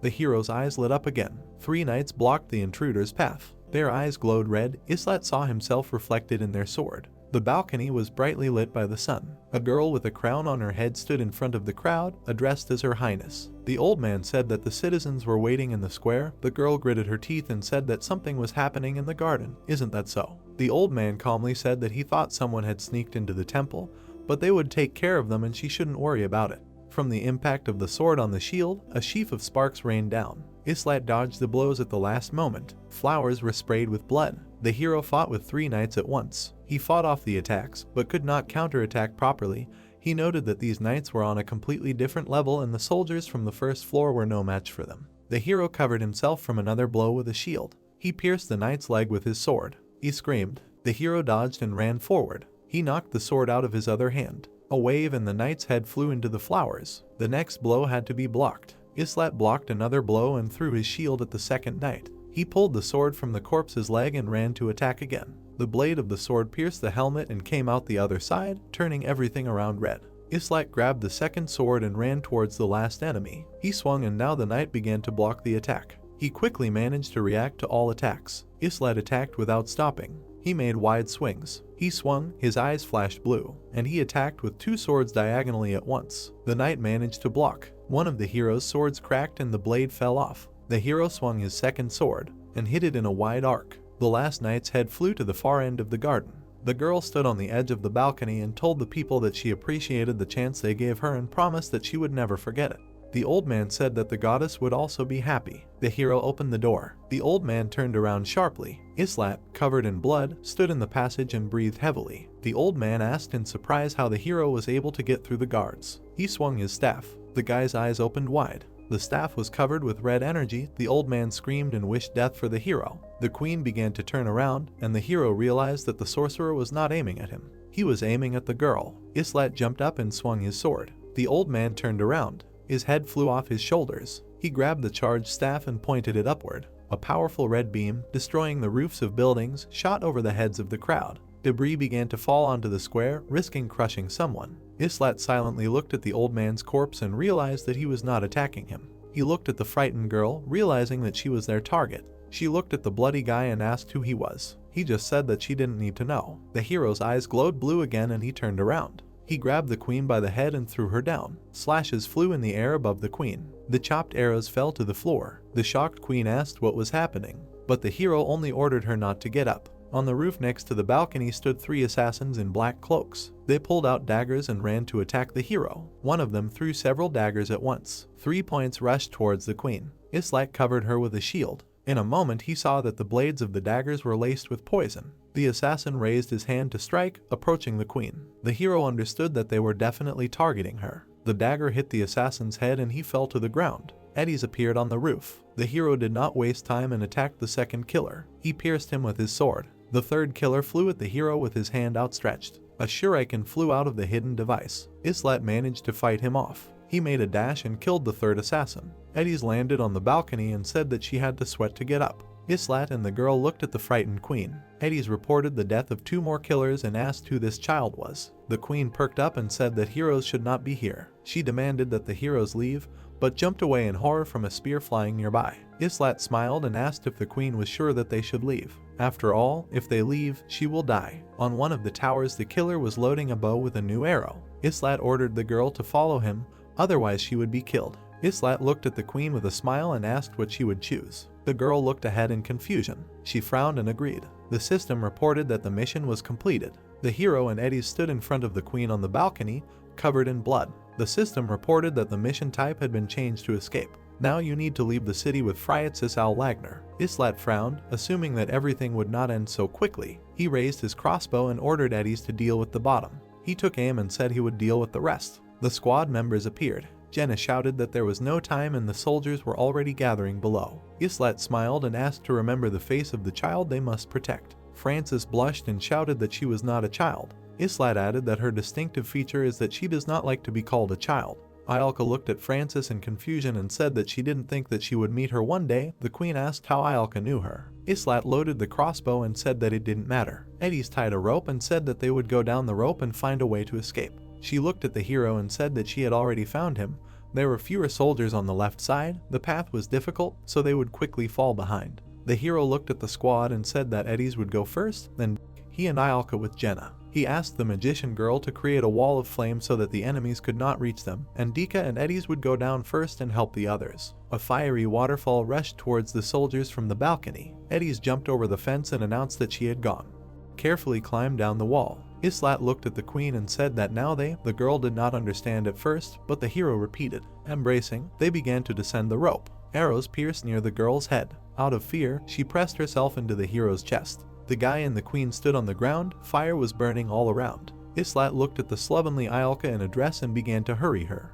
Was pierced by the spear of the advancing enemy. He screamed. Suddenly a dagger was stabbed into his stomach. He began to sweat and looked away. A large detachment of soldiers was hiding in the middle of the flames. The system reported that was bleeding. Islat opened his eyes wide. He called the guy, but he said everything was fine. His side was bleeding, but he continued to hold the spear. Jenna slid along the rope. She landed. Callan was fighting. The archer began waving her arms and saying that she thought that all her skin would peel off. Loki thought that everyone was alive and the target was saved. All that was left was to leave this place. The hero pointed down the street and ordered Francis to run to the left, unless she wants to die. The soldiers ran behind them. Orders and demands were heard not to miss the criminals and the queen. They demanded to capture the witch and the heretics. Francis turned around in shock and asked what witch he was talking about. Islat turned around and said that most likely he was talking about her. A guard with a spear appeared from around the corner.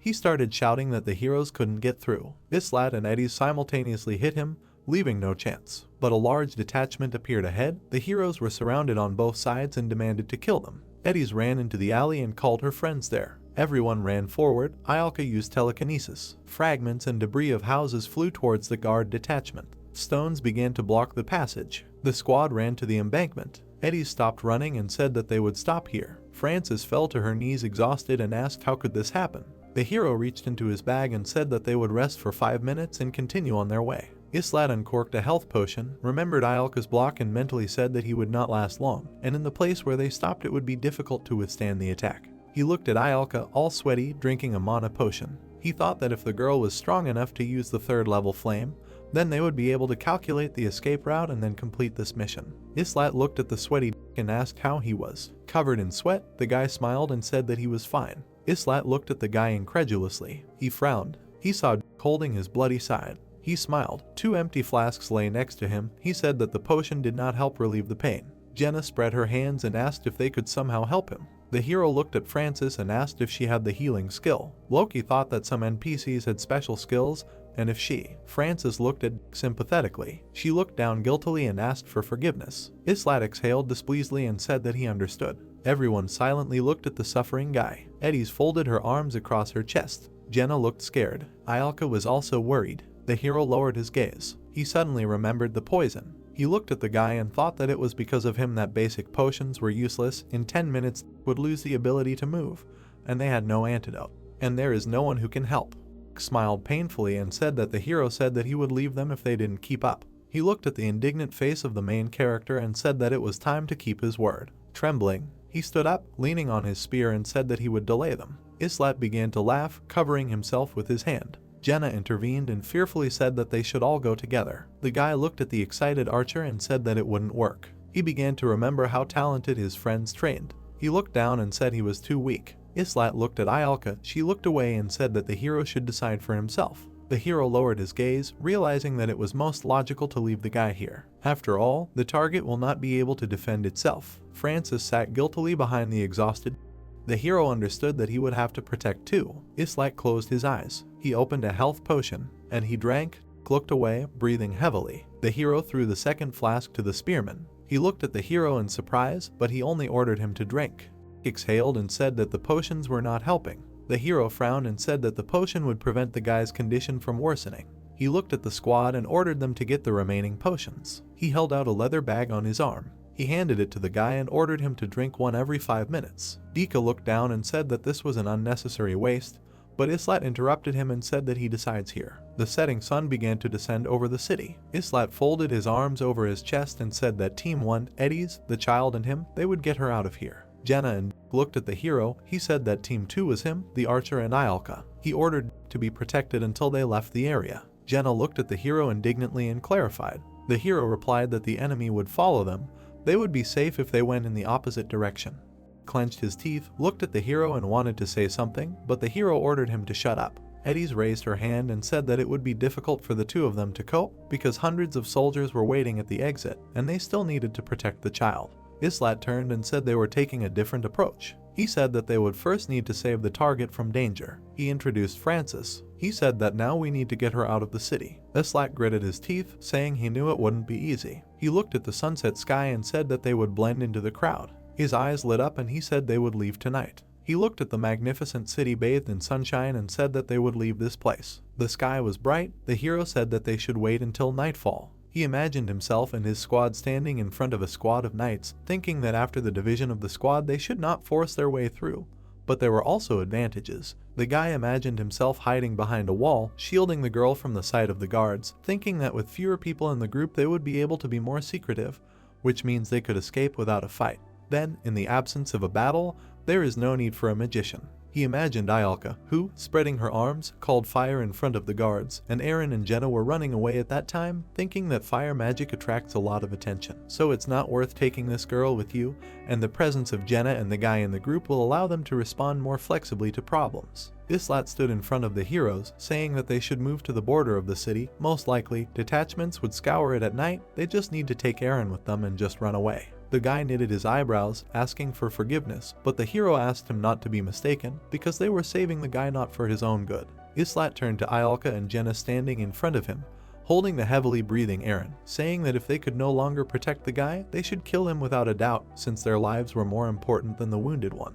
The girls frowned. Among the constructions of the settlement, the hero's words were heard that the halt was over. He ordered them to go to the right, and they would go to the left. The girls and Eren moved forward, passing through the stone arch. The main character turned to Eddie's walking ahead, asking what about shelter. The girl frowned, saying that there were several options. The alleys had a complex layout. They could also hide inside buildings. The girl with blonde hair walked silently next to her. The guy opened his eyes in surprise when he heard about the buildings. Eddie said she had already tried before. The girl went down the steps, hoping that the situation would be different from the 5th floor. This made her happy. A man sat motionless in the alley. The girls, one of whom was smoking a pipe, looked at the heroes with interest. Phryatsis looked around worriedly, holding her dress. Suddenly, a man sitting in the passage stretched his hands towards her. There was a sly smile on his face. He asked if she was lost. The girl opened her eyes wide and bared her teeth, shouting "Foo." He continued to pester her, offering to take her somewhere, but his words were interrupted by Eddie's, who hit him in the back of the knee with all her might. Loud screams were heard. She looked at the lying man, saying that even though this is a slum, it's easy to get lost here. The streets are like a web with many buildings. The main character looked after her. She said that she would find shelter. The system notified the hero, sending advice for long missions. If the mission took too long, then even if the player logs out, the hero will continue to act. Islat knitted his eyebrows, thinking that a guide to long missions was boring. He looked at the girl in the white dress, thinking that this child was nervous. Although she was trying to appear calm, she was probably not an ordinary child. The main character looked at her as he walked ahead and carried a shield with a sword, thinking that if she were ordinary, she would immediately reject the offer to go with them. But she quickly realized that if she went, she could survive in the midst of this chaos. It was quiet on the street among the buildings. Tree leaves were flying by. The heroes found themselves in the building. Islat noticed that this was a wonderful place. There was even a back door, so they could easily escape. Eddie's, taking a tripwire in her hands, said that they would hide here until it got dark, warning that she would set a trap at the entrance for them to be careful. The girl with blonde hair exhaled heavily, crouching against the wall, asking if they would really stay here. The main character looked at the girl leaving, asking if she had packed up again. She turned around, saying that she would return. A smile appeared on her face. She put out her hand, saying that she still had some things to do. The young man could protect her alone, and she needed to find a way out. The guy sat down on a chair. The girl sat on the floor, hugging herself with her arms. He thought that perhaps Jenna should be in his place. The hero looked at the trap set by the girl, thinking that in such a situation there was little he could do. Islat leaned his head on his hand and looked thoughtfully to the side. The girl called the name Phryatsis. The guy opened his eyes in surprise. He turned his gaze to her. The girl sat with her hands folded on her knees, saying that that was not her name. She was second in line to the throne of the empire. The young man sat with his legs crossed, asking what was wrong with that. Phryatsis lowered her head, saying that, apparently, this did not go away with him. She opened her eyes wide, looking at the hero and asking where he was from. The guy covered his eyes, saying that it was none of her business. The girl said displeasedly, looking at him, that she had introduced herself, and he, at a minimum, should respond in kind, but the young man sat on a chair, saying that she would not understand, even if he told. The light from the windows fell on the steps in the house. Phryatsis asked if the hero had really come from a place that she did not know about. He replied that one could say so. The girl assumed that they were the warriors who saved Nelsa. Islat looked at her in surprise. He imagined a city with a lot of streets, thinking that Nelsa was the name of the city on the 10th floor. He accidentally overheard an NPC talking about it. Phryatsis touched the golden wreath on her head, saying that this was true because she saw it in her dreams. The guy's eyebrows frowned and he asked about dreams. The girl recalled the nominal picture of the battles. In her dream, the warriors fought bravely to defend the city. Their faces were hidden, but she believes that it was them. She took off her jewelry from her head, taking it in her hands, saying that the survivors of Nell said that the city was defended by a group of people, and if not for them, the city would have fallen, but they did not see their faces. The light of the sun passed through the cracks of the boards forgotten on the windows. Phriatsis looked down, saying that she had been seeing strange dreams for a year. They were very creepy, everything in them was very intermittent. She recalled a city that was on fire, saying that the empire, the city of the 4 great families, small and large cities and villages, and the entire continent were all on fire. The girl lowered her eyes sadly, saying that these dreams convinced her that the continent would soon see its end. She sat in the same place, turning to the guy, asking if he knew that terrible things were happening all over the continent. Terrible diseases, parasites, and monsters were spreading. Phriatsis held the diadem in her hands, saying that the invasion of Nelsa was part of this, because usually monsters do not attack human territory. The hero, sitting on a chair, asked why she was telling him this. The girl sat at the doorway, talking about how she needed strength. The young man asked in surprise what that meant. She looked at him with wide eyes, saying that this is the power that can save the world. Her brows furrowed. Islat looked at her displeasantly, asking if she was asking him for help, to which he received the answer yes. He threw his hands behind his head and closed his eyes, saying that he didn't understand why she was asking him. Didn't she, as a princess, have this power? He was sure that she had enough loyal knights. Phriatsis looked sadly at her decoration, saying that she was just a puppet. All she had was the title of princess, nothing else. She bit her lip dissatisfied, saying that no one listens to her, no one obeys her. The young man looked at her, telling her to hire someone. She put her hand forward and frowned, saying that she would hire them. Although she is a puppet, she has money. Islat threw back his head and closed his eyes, telling her to find someone else, because since she has money, she can hire more reliable people. The girl clutched her jewelry tightly, saying that no one believed her when she talked about her dreams. No one even listened to her, but they are not like that. She looked at the guy with a smile, saying that they didn't laugh at her story. That's why she wants to hire them. The main character looked away, thinking that this was annoying. The guy thought that if everything he learned from the promo was true, then this is Tanya's past. He remembered a girl with dark hair who talked about how they needed to force them to change history, even if the entire world around them was mixed up and time and space were destroyed and destroyed. The hero thought that even if he wanted to, he would not be able to help. At sunset, the birds flew into the distance. He looked at the dissatisfied Phriatsis, thinking that this child was just an NPC. They would have nothing to do with each other after the end of the mission. The girl asked if this was a refusal. The young man sat on a chair, saying that he had his own reasons for this. The girl widened her eyes in surprise, asking what he was talking about. The hero smiled, looking to the side, saying that she might not believe him. Phriatsis raised her eyebrows in surprise. Islat turned his head in her direction and smiled, saying that they were from another world. The girl opened her mouth in surprise, a drop of sweat appeared on her face, and she asked what he meant. The guy thought that there was no point in doing anything before sunset, so he could chat with her a little. Islat smiled slyly as he looked at her, saying that this was truly a terrible place. He sat on a chair, crossing his legs, saying that they have a mission here. Where they are from, they are given tasks, and if they fail them, they die. The hero put his hands behind his head, saying that this time they had to protect one target. They didn't know who it was, but then they realized that it was her, which means that if they fail this mission, they will die. Phriatsis looked at him worriedly. She frowned and turned to him, reasoning that they had come from another world to carry out a mission here. The hero leaned on a chair, saying that after completing the mission they would immediately be transferred to their own world, so they could not help her in any way. The girl thoughtfully raised her hand to her face, saying that this is a strange story about another world. He is lying in order to get rid of her proposal. Islat looked at her, saying that she could think what she wanted because he didn't care. Phriatsis smiled as she looked at him, saying that she believed they were warriors from another world. The guy widened his eyes in surprise. The girl folded her hands in front of her and closed her eyes, saying that she would not argue. They did not laugh at her story. She understands that they have their own reasons, so she will no longer interfere with them. She looked ahead, asking them to do their assigned work, and she would do hers. The young man asked what kind of work she had. The girl frowned at him, asking if it was not obvious. She needed to make sure that dreams did not become reality. Islat furrowed his eyebrows as he looked at her. He looked down, asking if she had gathered people in the square. She looked at him, sitting against the wall, talking about the large silver hall. She wanted to make a speech. The guy began to get up from his seat. He approached the doorway, asking why she did this. The girl turned her head, saying that she needed to gain more influence because compared to her brother, she was nothing. The hero looked at her in surprise, thinking about what influence she was talking about. He imagined the girl lying in blood next to the lying diadem, thinking that if it weren't for them, this child would have died here already.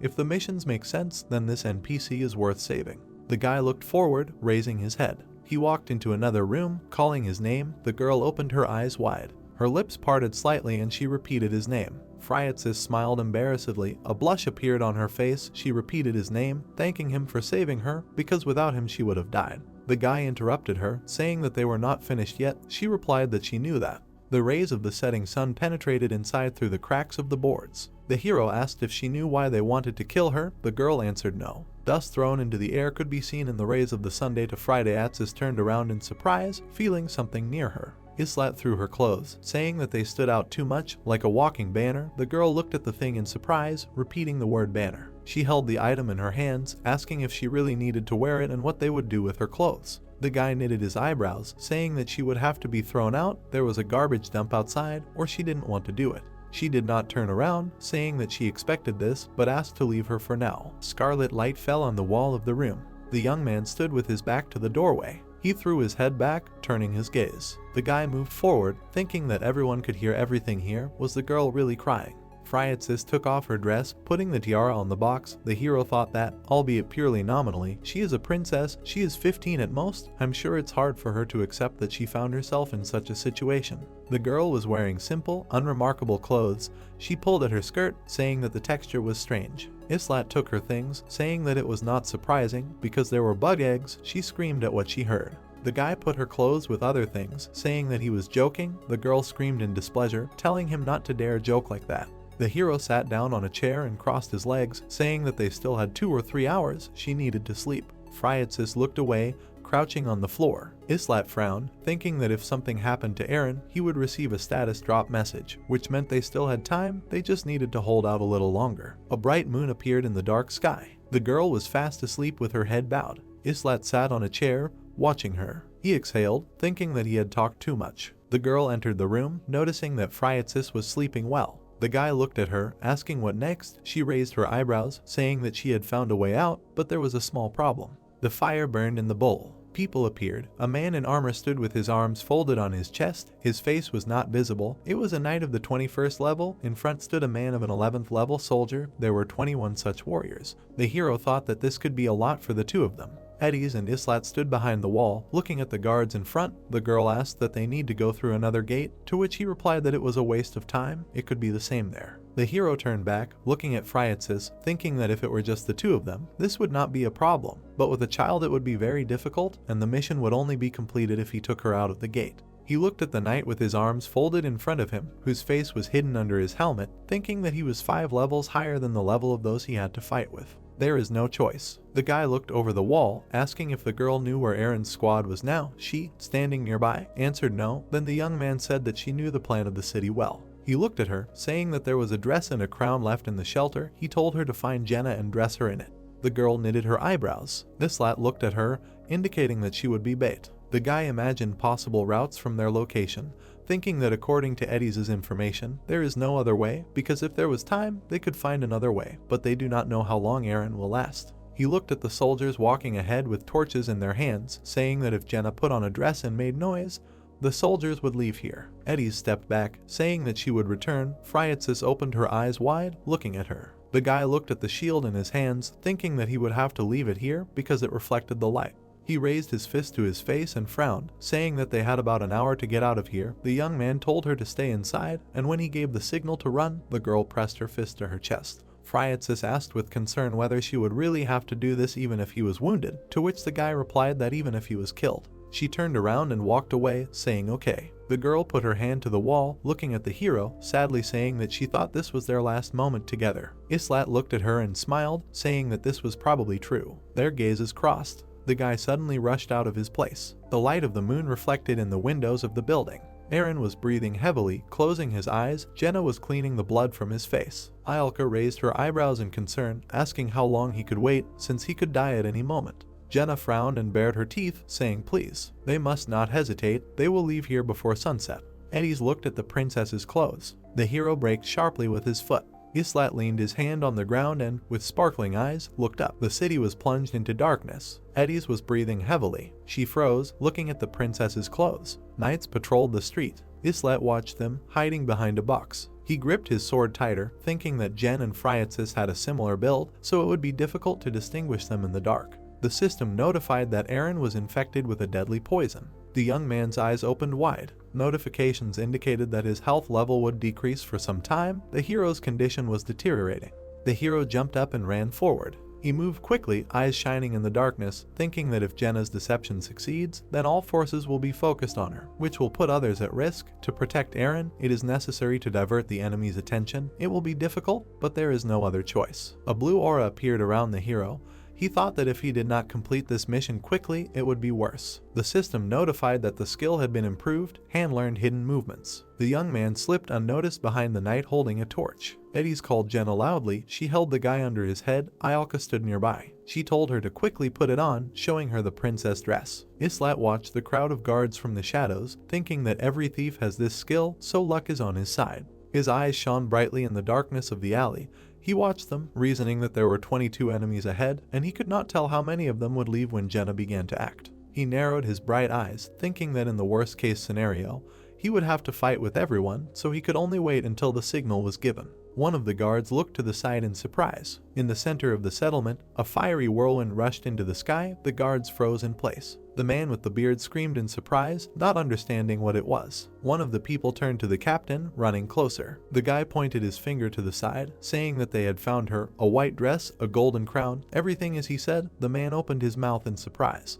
He raised his hand up, shouting that they should go to help, calling for the soldiers to follow him. With noise, the guards moved forward. Islat watched them, counting how many had gone. In the end there were only 4 left. But the Dark Knight, whose face was hidden by his helmet, also stood still without spreading his arms. The guy thought that even if this guard remained, even if it was difficult, it was still better than it was. He decided to act quickly, like lightning. Islat swung his sword and came out of the shadows, eyes flashing. The countdown began. One of the knights looked to the side in surprise. 76 seconds had already passed. With a sharp movement, the hero cut him off. It was already 1 minute and 26 seconds. One of the knights tried to attack him. 1 minute and 64 seconds passed. But the guy with a sharp swing cut off his head with his sword. 1 minute and 84 seconds passed. 2 minutes and 28 seconds passed. Islat mercilessly killed those who stood in the way. One of the guards froze in place, his mouth open in surprise. He attacked him in the neck. 2 minutes and 64 seconds passed. In one movement, the main character managed to cut off the heads of 2 guards. They flew in different directions. 3 minutes and 98 seconds passed. The guy stood surrounded by bodies. It was already 6 minutes and 98 seconds. He looked forward menacingly, waving his sword, indicating to the knight to go away, and then he would spare him. 8 minutes and 21 seconds passed. The Dark Knight stood in front of him with his arms folded across his chest. 10 minutes and 21 seconds passed. He pulled the hilt of the sword, drawing it from behind his back. 14 minutes and 28 seconds passed. The main character frowned, realizing that it didn't work. With his strength level, he wouldn't be able to break through the armor. He could try to use the cracks in the armor, but there weren't many of them. 16 minutes and 98 seconds passed. The young man rushed to the attack, raising his sword to strike. He didn't have time to figure out the power level. His eyes flashed brightly and he bared his teeth. 20 minutes and 16 seconds passed and the timer turned red. The knight put out his elbow. Their swords crossed, creating a bright flash. Islat bared his teeth furiously, preparing to strike again. Leaving a bright light in space, the swords collided. First on the right, then on the left. A yellow flash appeared on the battlefield. The main character desperately tried to break through his armor, but the man stood motionless. The Dark Knight managed to stop his attack with one movement. The guy's eyebrows furrowed. Swinging his sword, he threw the young man back. Islat panted, calling him annoying. The hero did not understand why the knight standing in front of him did not attack, although he deliberately took breaks between attacks. But the Dark Knight did not even try to counterattack. He knows that he will win, even if he stands like a pillar. Islat readied his sword to strike, his eyes shining brightly. The system notified that Jenna was injured and would lose health for some time. Eren is on the verge of death. His life is in danger. The Dark Knight laughed, standing in the same place. The system notified that Khan had become enraged. His hair became longer, and a red demonic smile appeared behind his back. The hero was shrouded in dark energy. He moved abruptly from his place. Swinging, he hit the knight, but he managed to block it. The guy thought that his strength had grown to 40. If he couldn't break through this armor, he would crush it. A dark mark appeared on the young man's face. He tried to attack from all sides, baring his teeth. The system notified that Ialka was lying in supernatural rage. The main character opened her eyes wide and heard a loud explosion of energy in the center of the settlement. The notice stated that supernatural rage is a state in which the mage uses large amounts of mana. The hero understood that now they didn't even have a few minutes. He turned around, shouting to the girl to run. Phryatsis immediately started running. She ran past the battlefield of the protagonist and the Dark Knight. He shouted that she should pay attention to nothing, ran through the doors of the fortress as quickly as possible, so that she ran along the road. Islat kicked the knight away, telling him to go away. The Dark Knight quickly stopped his feet on the ground. With a sharp movement, he rushed towards the fleeing girl. The man swung his sword, leaving a bright light in the space. Islat appeared in front of him. He frowned, looking at him from under his brows. The young man managed to stop his attack. Friatsis ran forward. Something behind her moved on the roof of the building. The main character, noticing this, quickly looked away. A man appeared in the sky, whose cape hid his face. He released an arrow, the tip of which was in a purple liquid. She flew straight at the fleeing girl. Islat immediately appeared above her, covering the princess. She looked at him in fear. The system notified that Han was infected with poison. His health level would drop over a certain period of time. Friatsis turned to him and screamed loudly. Islat frowned and screamed heart-rendingly, asking her not to stop and run forward. The system notified that the squad was close to failure. The notification informed the master that the squad was in danger. The first squad consists of 5 members. These are Eren, a 2-star character, Islat, a 2-star character, Jenna, a 2-star character, Ialka, a 3-star character, and Eddies, a 3-star character. The dagger pierced the protagonist's body, causing him to bleed. When blood began to spit out of Islat's mouth, he clenched his teeth. The system immediately notified that he was bleeding and his life would gradually decrease. The knight in dark armor swung his sword as he approached Islat. The protagonist was able to block the knight's attack with his sword. He frowned deeply as he looked at his enemy, with whom he crossed blades. In an instant, the Dark Knight found himself behind the protagonist and swung his sword. Islat jumped back, dodging the knight's sword. When the knight was near him, the protagonist attacked him with his feet right in the head. Using the knight's sword as a support, Islat, whose body was enveloped in a faint glow, threw the enemy away, causing him to cough up blood.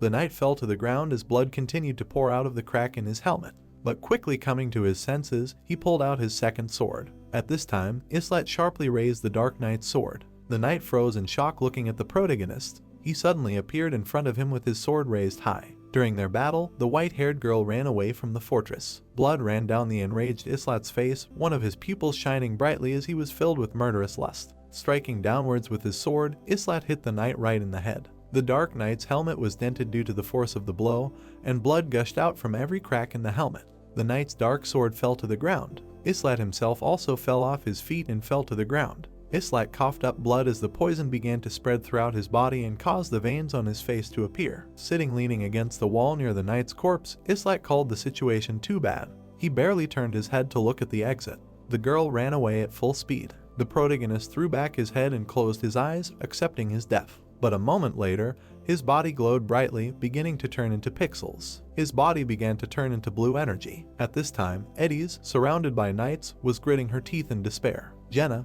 dressed in a luxurious white dress, ran away from the knights trying to escape. Ialka grabbed her head as a huge amount of mana engulfed her body. Eren, whose poison had spread to his head, could barely breathe. The veins around his eyes bulged, his eyes opening slightly as he looked at the space in front of him one last time. At the same time, a white-haired girl was running along the path as the sun rose in the sky, breathing heavily as he ran away. Her feet kept leaving the ground as she rushed towards the east. The crown flew off Jenna's head, frightening her. She turned around and looked at the crown, which had almost fallen to the ground. A moment later, her body began to turn into pixels. Within a moment, half of her body turned into energy. The system notified that the target had left the city, after which the system designated the protagonist as MVP. His card appeared in the air. The system then announced the completion of the floor and issued a reward in the form of 100,000 gold and iron ore. All 5 were teleported back to the temple. Jenna immediately screamed, blaming the protagonist for forcing her to wear these clothes. Eren looked after the departing protagonist and then called him. Standing behind him, he asked for forgiveness. Islat stopped, telling Eren not to repeat this, because he would not save the second time. Islat turned sharply when Eren asked him if there was a guarantee that this would not happen again. Looking at Eren, Islat asked him what he was talking about. A shadow fell over Eren's forehead and eyes as he asked Islat if he wanted to take him to the end of the tower. Gritting his teeth, the guy said that he would not be able to catch up with them, no matter how hard he tried, because the difference between them was too great. Ialka, for example, surpassed him as a fire mage. Even Jenna, who shot a bow and wielded daggers, was superior to him. And in the end, the protagonist himself, using his strongest form, turns into a berserker around whom there is a lot of blood. Islat frowned after hearing Eren's words. Passing by Islat, Eren asked for forgiveness for the nonsense he said. The protagonist watched as Eren walked away without saying anything to him. Watching as he almost walked out of the gate, he knew that everything that was said was true. They had suffered losses because of him. If not for his injury, they would not have had to risk it. While Eren moved away from Islat, he mentally admitted that it was he who decided to save Eren and his indiscretion put them in danger. Looking at Eren, who was holding a spear in his hand, the protagonist understood that even if he was level 14, they had a huge difference in growth rate. Jenna and he received 6 points each from increasing their level, but he did not change. Skills were even worse. His skill slots were practically empty while Jen's were all filled, and even though he had good basics, he didn't use them. Islat looked at the back of the departing guy, telling himself that for now they could still hold out, but the difference between them would become greater and greater over time, and he would eventually be left behind due to a lack of skills. Continuing to look halfway at Eren, the protagonist suggested a second possible option. His comrade could simply die during the mission. Coming out of the glowing gates, Islat thought that they had little time left because Eren did not have enough talent. Approaching the fountain with Eren, the protagonist realized that he did not abandon him only because he became attached to him, but he was not so irrational as to keep a useless ally. Islat turned around and walked in the other direction, thinking that if Eren didn't keep up, he would be left behind. As always, night fell throughout the city. Ialka was very happy when she found out that they would no longer be fed only potatoes because they did not run. Standing to the side, the protagonist watched Ialka run with her arms raised high and rejoice, telling her that from today on, training will be optional and he will not make a schedule. While happy Ialka was running, Islat turned to Jenna and Eren, telling them that this would last 3 days, so they could rest because even the master would not send them into battle. Jenna scratched the back of her head awkwardly when Islat asked her what she was going to do. She smiled and said that it would be strange for her to do nothing, so she would train until dinner and then rest. The protagonist standing opposite them was about to convince him, but Eren interrupted him by saying that he himself would be training. Islat ran across the training ground. Weights weighing 10 kilograms were attached to his legs. Without this he did not get tired at all, because his strength was already at the limit of human capabilities. As sweat ran down his face, the protagonist wondered if it was because of the interference Isil was talking about. Looking at the huge gate with the angels depicted, Islat thought about the change in society that occurred after he sent the guide to Vodorf. Low-ranking heroes were constantly nervous, but now they learned to relax and have fun together. They were no longer synthesized and they did not need to compete with each other. Belquist sighed in irritation. The tired protagonist looked at the approaching Team 3 and asked Belquist what he needed from him.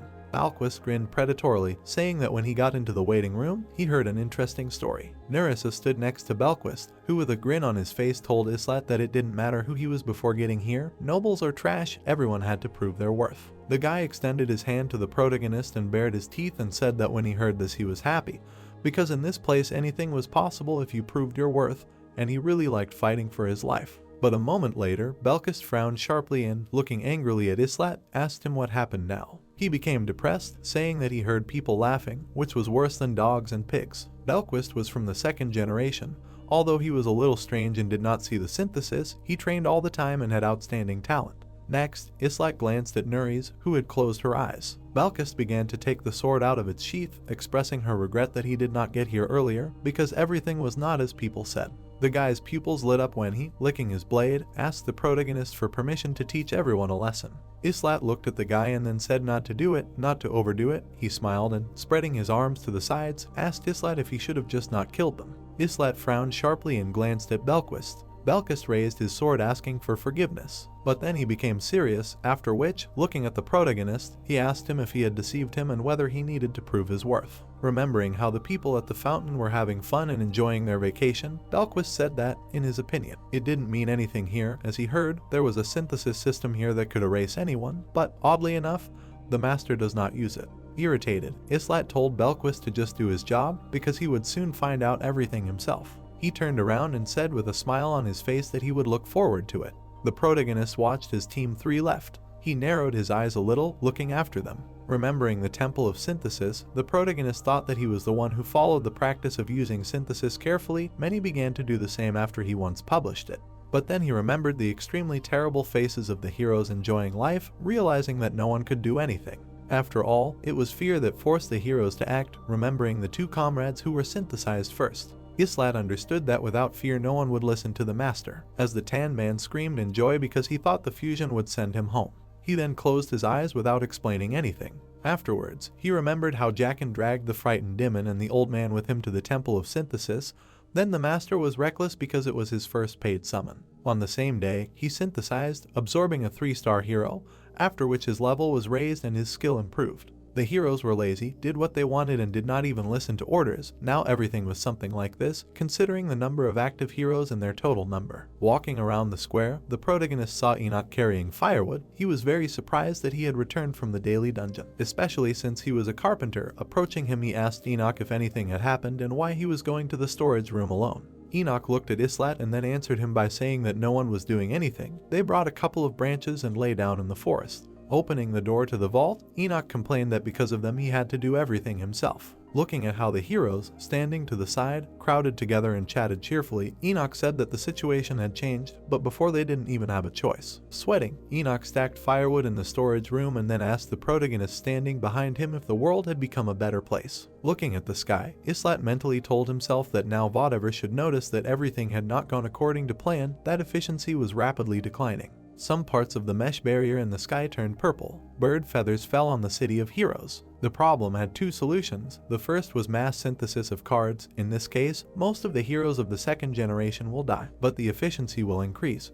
But if this is abused, the stress level will rise. The second way was to motivate the heroes not with fear. Systemically, a window appeared in the air, notifying about the current progress of research. Among the entire list, only the research on the reactions of heroes reached the first level. Then, while the protagonist was looking at the main residence, the system notified that the master had chosen to explore the territory. Next, a system window appeared asking the master if he was ready to pay 150 research points. The castle on the exploration map of the territories lit up brightly. A moment later, the system notified that the exploration of the territories had reached the first level. The exploration map of the territory on which the houses were depicted brightly lit up, and the castle on it disappeared. Following this, system notifications began to appear in the sky one after another, notifying that more buildings could be built and that the master could now edit the position of buildings. Afterwards, the system notified that editing territories was unblocked. The area lit up brightly as the system reported that territory editing was a feature that allowed buildings to be swapped.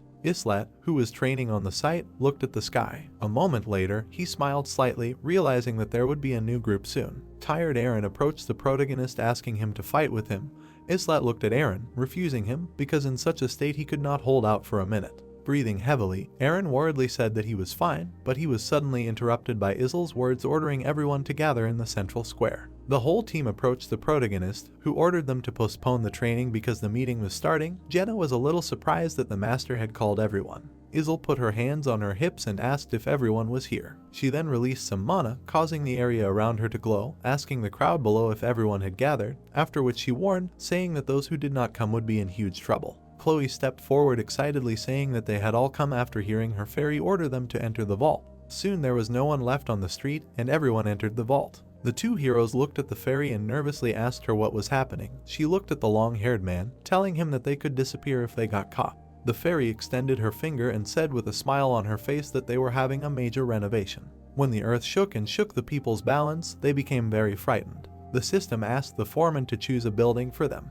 The entire city, enclosed within the walls, began to tremble. The system asked the master whether it was necessary to expand the third-level hotel he had chosen. After receiving consent, all the dishes and cabinets glowed brightly, turning into pixels. Next, the system notified that level 3 training sites had been selected. The ground in the training grounds began to turn into a blue field. Jenna stuck out her finger and said with a smile on her face that this had happened before, and they had a lot of new people who didn't know about it. The system notified about an increase in the capacity of a third-level hotel. Eddie's, puzzled, asked Jenna what renovation she was talking about. Jenna smiled, saying that once the master created these buildings for them, this time she hoped that he would build a bathhouse. The system asked the master whether it was necessary to create a bathhouse and auxiliary buildings. Aaron looked at his comrades a little puzzled after the system notified the construction of the living room and auxiliary buildings. Aaron asked his comrades what they thought they would build next. The system notified the construction of a cafeteria along with auxiliary buildings. The protagonist, not paying attention to the falling dust, said to Aaron that no one knew what exactly the master would build, but this was not what they expected. The square and the gates were enveloped in pixels, which is why they began to turn into energy. The system notified that with the advent of buildings, the area had been improved to level 3. Aaron looked at the protagonist, puzzled, asking what he was talking about. A smile stretched across Islat's face. His pupils lit up when he told Aaron that he would see everything for himself. Jenna put her hands on her hips and with a smile on her face told Aaron not to worry because it was just creating new buildings for them. The heroes began to rejoice, realizing that this place was constantly improving.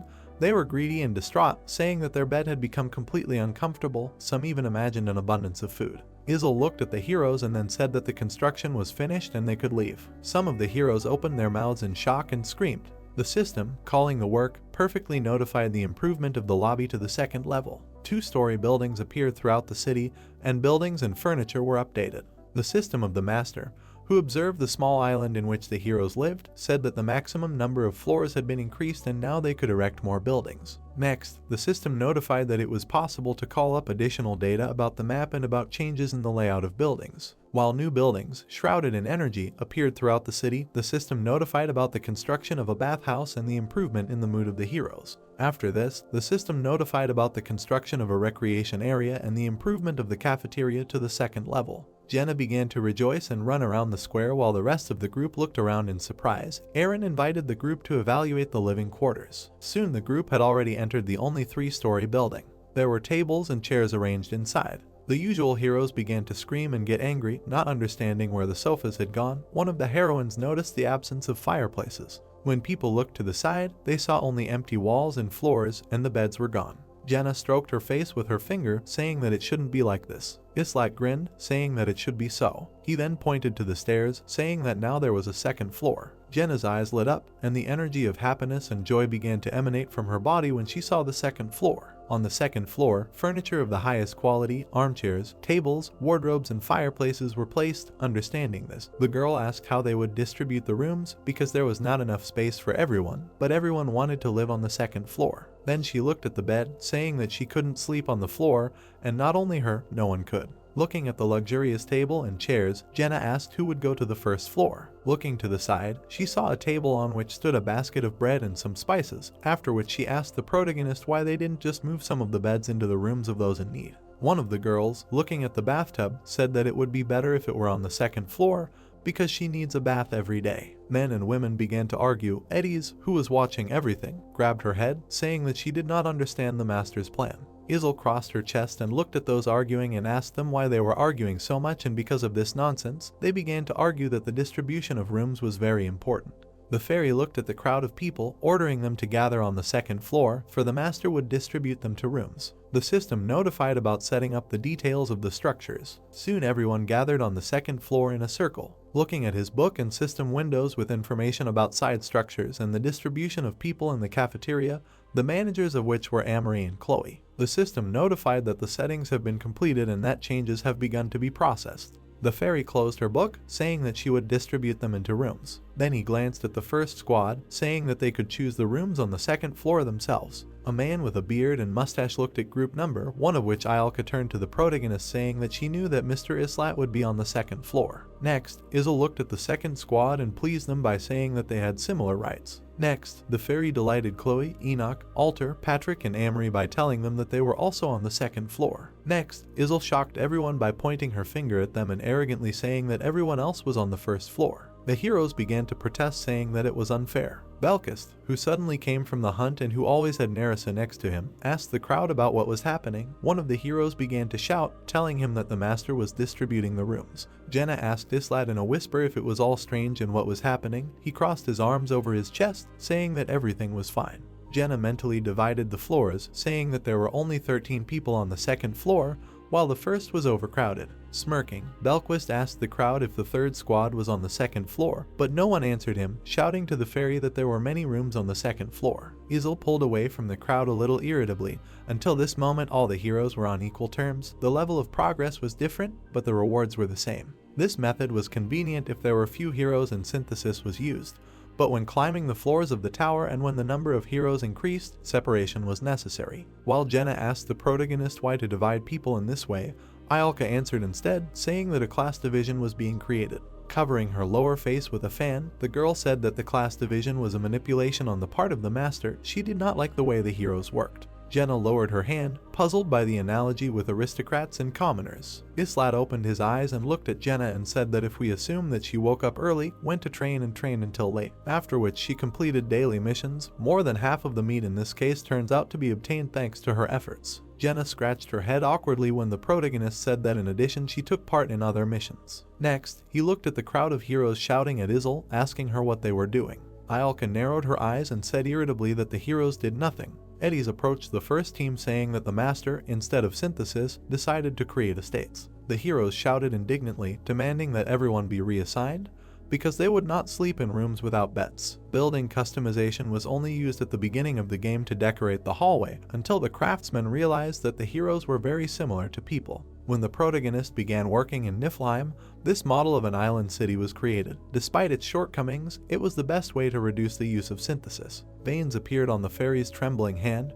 Her eyes lit up. She was clearly enraged by such arrogant behavior of the heroes. A moment later, she hit the ground, shattering it and throwing all the heroes back. Some gritted their teeth while Izel said in shock that they had a surprisingly short memory. A month ago they would all have been allowed into synthesis, so they should not forget how lucky they were. Striking the air and releasing mana, Izel asked the heroes if they wanted her to teach them a good lesson. When the fairy saw the sad faces of the people and received no questions, she immediately ordered them to leave. Next, Izel looked at Chloe and Amory, saying that they would only cook for the second floor and they would be assigned to provide food for the second floor. One of the guys immediately started screaming, asking what they would eat, picking his finger in his ear. Izel answered the guy by saying that it was their problem and if they wanted, they could eat dirt. Imagining a warehouse full of potatoes, the fairy said that the first floor was left without meat and there were potatoes in the buffet on the first floor, so they could try frying them. The former mercenary emerged from the crowd accusing Izel of forcing them to sleep on the floor and without food. Capillaries appeared in his eyes. He himself was clearly angry, saying that he would not leave this so easily. Izel's lips parted as she asked the mercenary what he was going to do then.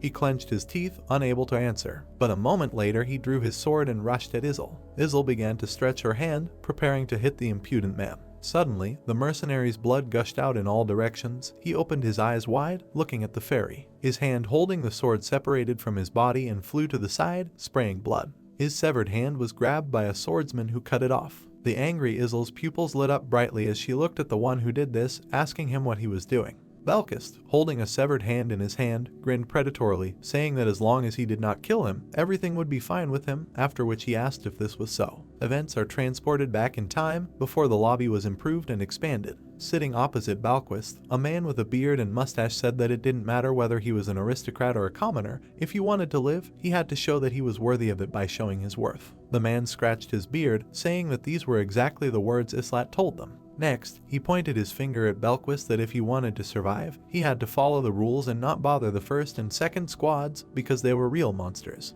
Balquist, stroking his chin, said that he had seen how these squads trained and if they could achieve such strength through training, of their squad he could only compare with Aaron. Raising his hand, Belkist asked the man how strong Islat himself was. He told him that he did not know this because he had never been in their squad. The man himself began to gesture with his hand when Belkist asked him how he knew the rest then. The man answered him by saying that he learned everything from Jenna, who, unlike other members of the squad, loves to talk. A moment later, he began to shake his head and put his hand in front of him when the mercenary asked him if he had ever seen the synthesis. The man answered him by saying that he was here after the master stopped it, so he was still alive. Belquist began stroking his chin again, saying that it was possible to become stronger with each battle and earn various skills through training.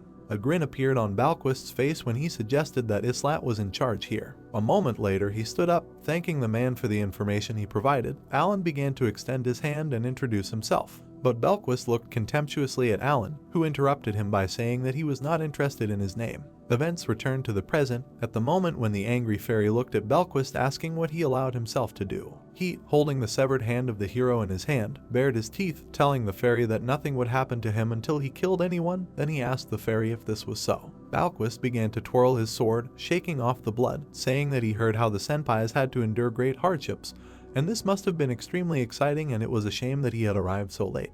Looking at the trembling mercenary, whose hand he tore off, Balquist said that now it is not so important how valuable someone is. With a crazy smile on his face, Balquist looked at the severed limb, saying that there used to be a really effective system for filtering out weaklings and it was quite strange that the master abandoned it. Having stopped smiling, the guy threw his hand to the mercenary, telling him that he could return his hand to its place simply by pressing it to its original place, and then it would heal on its own. The other heroes were horrified to see Belquist say this so casually. Balquist's pupil lit up brightly, and his lips stretched into a grin when he, looking at the crowd of people, said that he had returned on time, after which he asked them if anyone else felt sorry for their hands. One of the guys in the crowd shouted, calling Belquist a psycho.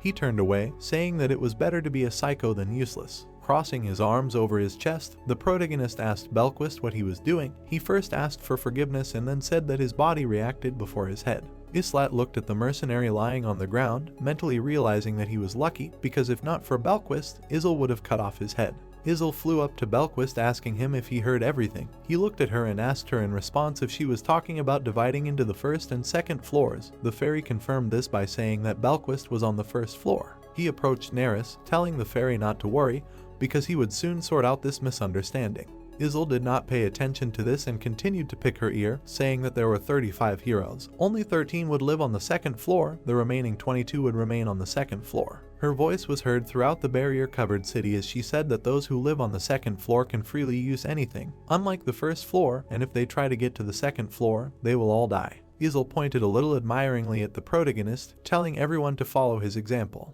Islat did not listen any longer as the fairy praised him and grabbed her cheek and pulled her, telling the crowd of people to show their skills to make their life easier, because the master is always watching them, and if he decides that they are good enough, then he will let them get to the second floor. A frightened man with a mustache came forward saying that it was too cruel because they were already being held here against their will. Belquist raised one eyebrow and began to remove the blade from its sheath after hearing the man's words. The protagonist's pupil flashed as he glanced at the mercenary, ordering him to stop. While the protagonist was convincing people that they were all alike, Belquist raised his hands in a conciliatory gesture and smiled. Islat, looking at Jenna, asked her if they were much worse off than they were at the very beginning. She, stroking her face, confirmed this by saying that they didn't even have food, and any mistake led to participation in synthesis. People's mouths dropped open in shock and horror when the protagonist asked them if they thought they worked out every day just because they liked it. Eddies, Islat and Jenna released their auras when one of the heroes asked him if he wanted them to fight like him.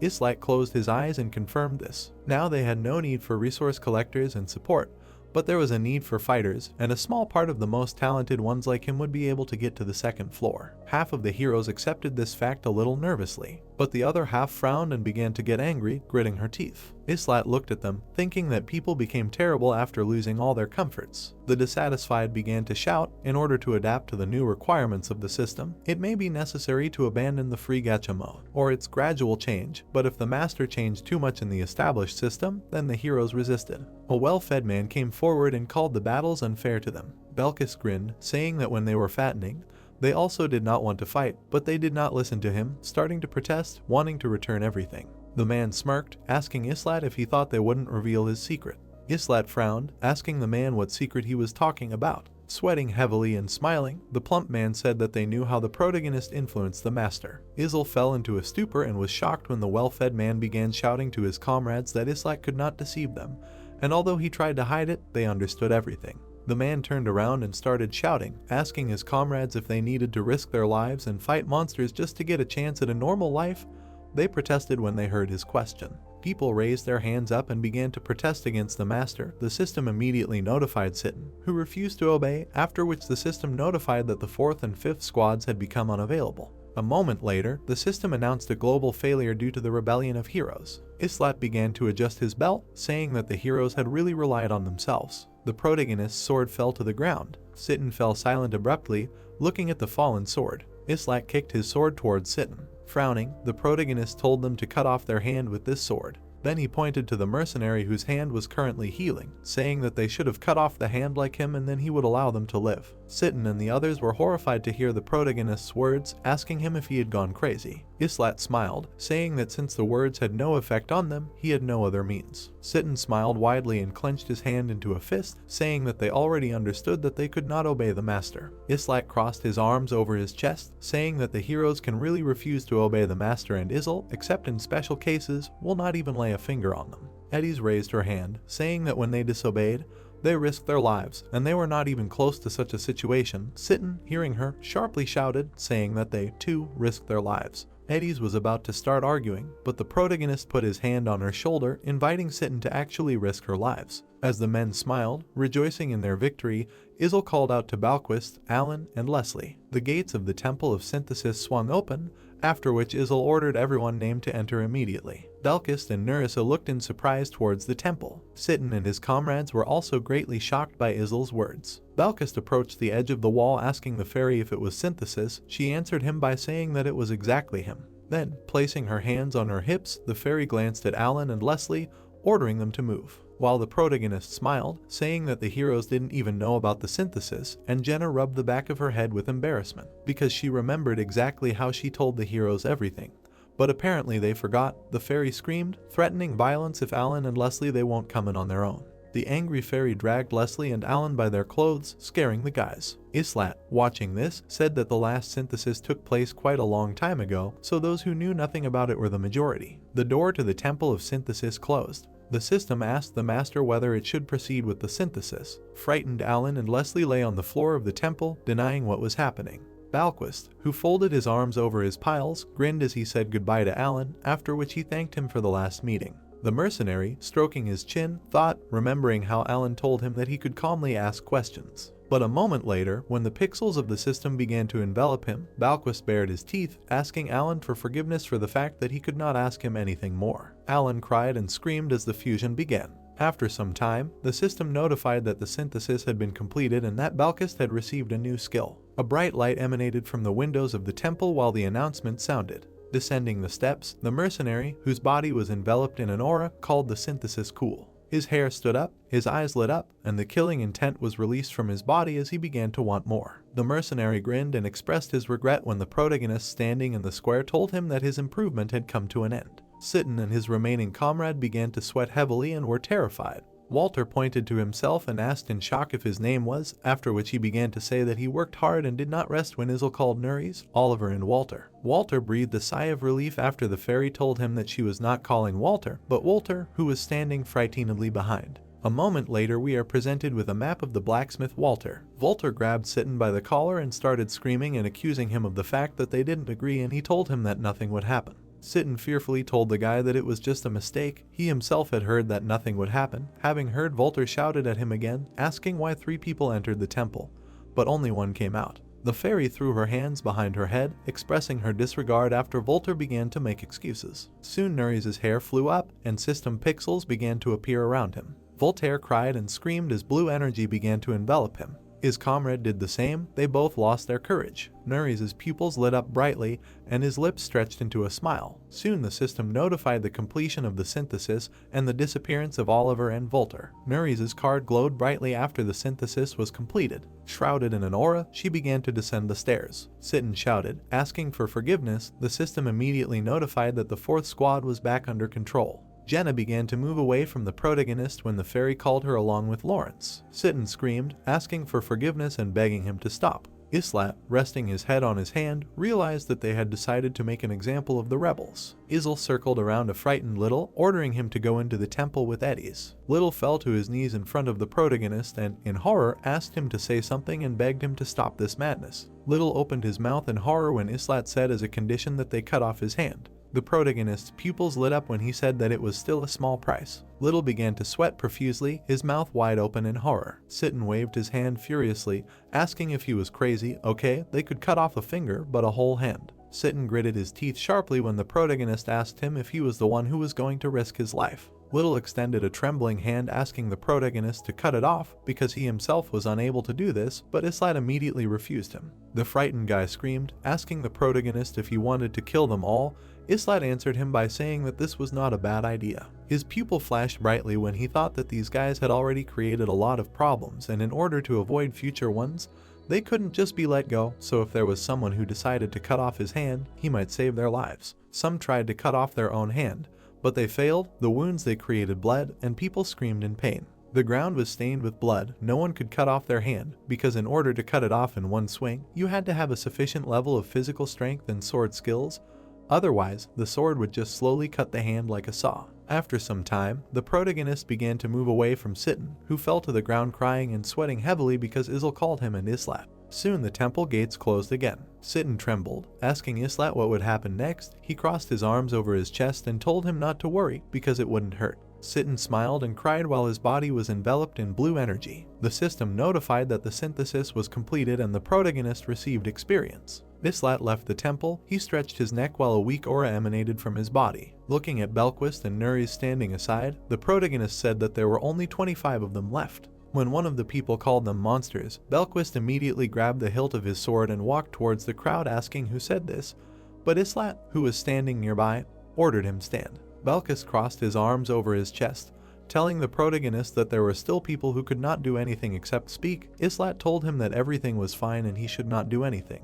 The mercenary grinned, telling the protagonist that he would slaughter every single one of them. Afterwards, Nerissa and Belquist looked at Islat one last time, saying that next time they would see each other on the second floor. The system notified the master that 10 heroes would be summoned. The hero summoning temple lit up brightly, and the system constantly notified of various sounds. Looking at the glowing buildings, the protagonist understood that now, depending on the rank of the heroes, the place of residence will be determined. Heroes for free use will live on the first floor, and heroes of the premium segment can be located on the second. Soon armed people stood near the gate, and it was from this moment that the selection began. The summoned heroes looked around nervously. They did not yet know that due to the selection at least 2 would die, and only a few would be able to get to the second floor. Looking at the summoned heroes along with their Islat team, they cannot reassure themselves that they are already on the second floor because they can be killed at any moment. While the whole group was looking at the heroes below, Islat said that a third floor might well appear and there would also be a division into levels. The events of the island world are postponed to the next day. We are taken to the second floor of the lobby living room. Sitting at the table and devouring food, Jenna greeted only the captain who had stood up.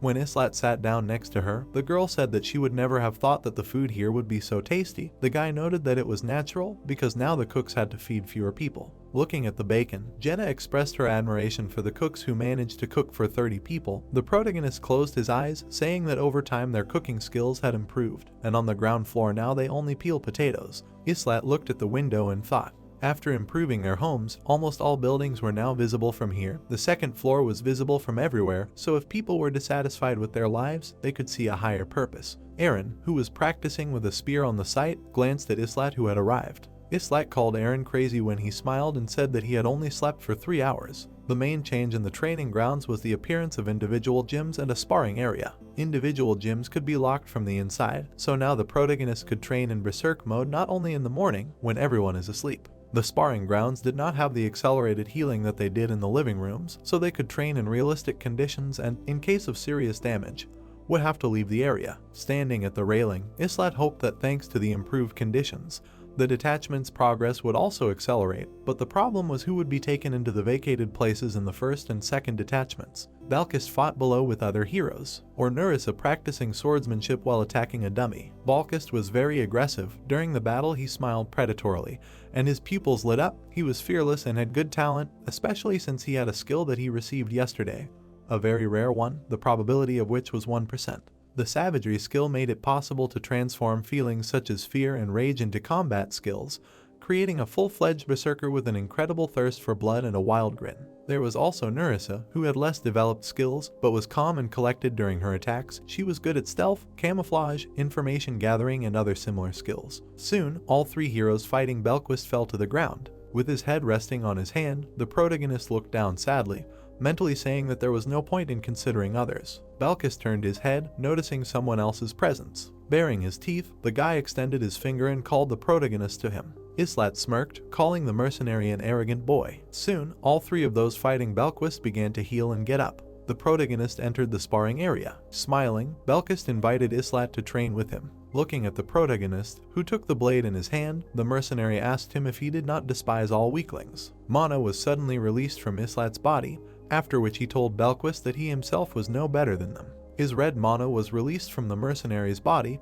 grinning, and he stood up, saying that the beast cannot be tamed without a whip. The protagonist's pupils glowed brightly, and his lips stretched into a smile. Belkis frowned and grinned, looking at the protagonist at the same time. The 2 opponents collided their blades at great speed, leaving only a trail of energy behind them. Balkis continuously swung his blade to attack Islat. Islat's eyes glowed brightly, and he easily dodged the enemy's attacks. He sharply kicked Belquist in the stomach, causing him to cough up blood. The kick threw the mercenary back, forcing him to break the ground beneath him to stop. Ignoring the blood, Belquist grinned at his opponent. A moment later, like a predator, he rushed straight at Islat. While fighting off the mercenary's attacks, the protagonist realized that there was no need for berserk mode. Having clashed with Blades a dozen times, Islat admitted that in the future he would not be able to fight Belquist so easily. When morning came in the city, Izel's voice was heard throughout the city ordering the first detachment to gather. Ialka looked at the tired fairy, who was complaining that it was hard to walk up and down all the time. After listening to her, Ialka asked her if they needed to go to the dungeon. Ialka looked at the protagonist who had arrived, who answered her instead of the fairy, saying that they were missing one member, so they were unlikely to go into the dungeon. Hearing him, Ialka asked him why they were collected then, because they are not even suitable for everyday dungeons. The girl raised one eyebrow when Izel told her that the master needed research. Islat looked at the fairy, thinking about research. There were all three types of dungeon gates: main dungeons, routine dungeons, and exploration dungeons. They were always available, but exploration dungeons became available after the 10th floor, but they only go there for the first time after the 15th. Izel flew higher, saying that she would open a portal in space and time, poisoning X to the first floor. Jenna pointed to the gate behind, asking the fairy if it was possible to use this gate. Looking at those gates, the fairy categorically refused. Adjusting the gear on his arm, Aaron asked if the research was that important. Putting me behind his back, the protagonist answered him by saying that they were not very important. While they were going down, Islat told the group that the research was needed simply so as not to waste time, 1 or 2 days. Having almost reached the bottom floor, the protagonist said that even more time would pass for them. Ialka, walking behind him, asked him what they should do for so long. Islat answered her by saying that she would see everything herself. The system asked the master to give the heroes money to facilitate their mission. Next, the system asked the master whether to give the heroes 3,000 gold pieces. A moment later, a bag of money formed in Islat's hand, after which he ordered everyone to take 3,000. While Jenna rejoiced at the money she received, Ialka and Aaron looked at the coins, saying that it would be nice to keep them. Islat warned them, saying that most likely they would still fight. The dungeon exploration gate glowed brightly, after which a system window appeared on it, notifying that the Heimer area was accessible. The window system notified the heroes of the first squad to begin exploration in the Heimer region within 48 hours. Ripples spread across the gate. A moment later, Ialka already appeared in the forest, saying that they were here again. She glanced at the stream and admired the scenery. Then she looked in the other direction, admiring the landscape again. The whole group soon found themselves on the path leading to the city of Nelsa's fortress. Jenna was a little surprised that it was the same city as on the 10th floor. Last time there was chaos here, the entire forest was burned, many people died. Ialka rubbed her forehead, saying that she wasn't even surprised. Aaron, looking at the surroundings, asked Islat what they needed to do, whether it was necessary to look for enemies and kill them. Islat glanced at Aaron, saying that fighting was not their goal, and most likely they just needed to explore the area. Looking at the entrance gate, through which people were passing all the time, the protagonist thought the research dungeons, unlike the main and everyday dungeons, did not have a clear goal. Sometimes the heroes returned with nothing, but sometimes they brought interesting things. Seeing how some girls started discussing them, Islat realized that the NPCs could see them. The guard held out his hand asking for their pass. The guard screamed as the protagonist placed a gold coin in his hand, asking if it would do. Suddenly, another knight came to his comrade and let the protagonist pass, asking the young guy not to make noise. Islat barely smiled, saying that money replaces everything for the guards. Before the clearing of the 10th floor, Nelsa was almost completely destroyed, but now people walked calmly across their faces and there were no signs of carnage on the streets. The system notified about the remaining time until return. Ialka, who stood behind the whole group, asked Islat if they just needed to look around and what they were looking for. The protagonist answered her by telling her to do what they thought was necessary. Jenna looked at the protagonist, puzzled. The eyes of all three teammates widened in shock at Islat's words. They squinted, not believing that they could just walk and buy food. The girls were horrified when Islat said that they could just walk around and relax, and he would make sure that everything went peacefully. Ialka immediately turned around, telling the protagonist that she was going to see what was interesting outside. He crossed his arms over his chest, telling her to monitor her condition. Ialka nervously looked at Islat, asking if she could go and look at the ocean. Islat responded by telling her that after 2 days she would return. Aaron also went in the other direction, while Jenna wanted to follow the protagonist, but he refused her. Passing by the mercenaries, Islat heard them talking about the raid. Looking around, he became interested in the reason for such a large concentration of hunters. Islat stopped in the middle of the street, looking to the side. He saw a sign pinned to the wall with a reward for Fryatz's life. Looking closer at the image, he recognized her. While Islat was looking closely at the inscriptions on the leaflet, the system translated the inscription for him by showing it on the system window. It turned out that all known crimes were simply attributed to the girl. The protagonist's lips stretched into a grin.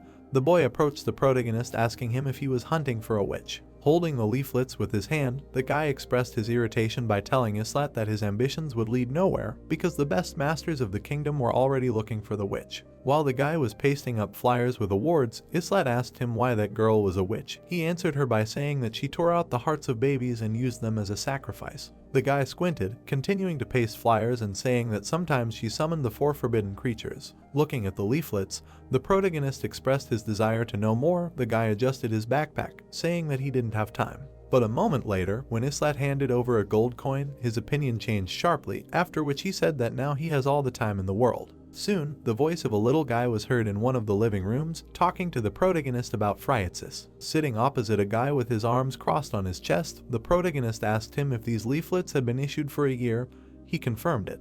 The guy put the girl's leaflet on the table, asking the protagonist if he saw what was written here. He frowned, looking at the year of the leaflet, and although she broke up with Phryatsis a week ago, a whole year had passed here. Having looked closely at the seal on the leaflet, Islat remembered it. It was a symbol on the uniform of those whom he then killed. It turned out that these advertisements began to appear in the city after Phryatsis fled the city, and most likely she was wandering somewhere. The protagonist asked the guy sitting opposite him if any monsters had attacked the city, and answered by saying that a couple of years ago a group of goblins did it and most likely it was done on someone's orders. The protagonist looked at the guy as if he were a fool when he, gesturing with his hand, said that according to rumors, a witch could be behind this because monsters did not like being in groups. While the waitress was bringing dishes for the visitors, the guy was telling Islat about the pestilence. The monsters were running wild and it seemed the climate was also getting colder, and the most remarkable thing was the dungeons. Islat parted his lips and asked the guy about the dungeons. Several years ago, all over the continent, strange structures appeared from underground, looking like some kind of ruins. Some even appeared in watery areas, and a couple of dungeons appeared in the middle of volcanoes. There were even crypt-like dungeons, or imitating the mysterious castle. They were very strange. Ordinary people could not pass through the barrier. Islat, looking at the guy, asked him who the special people were who could enter the dungeon.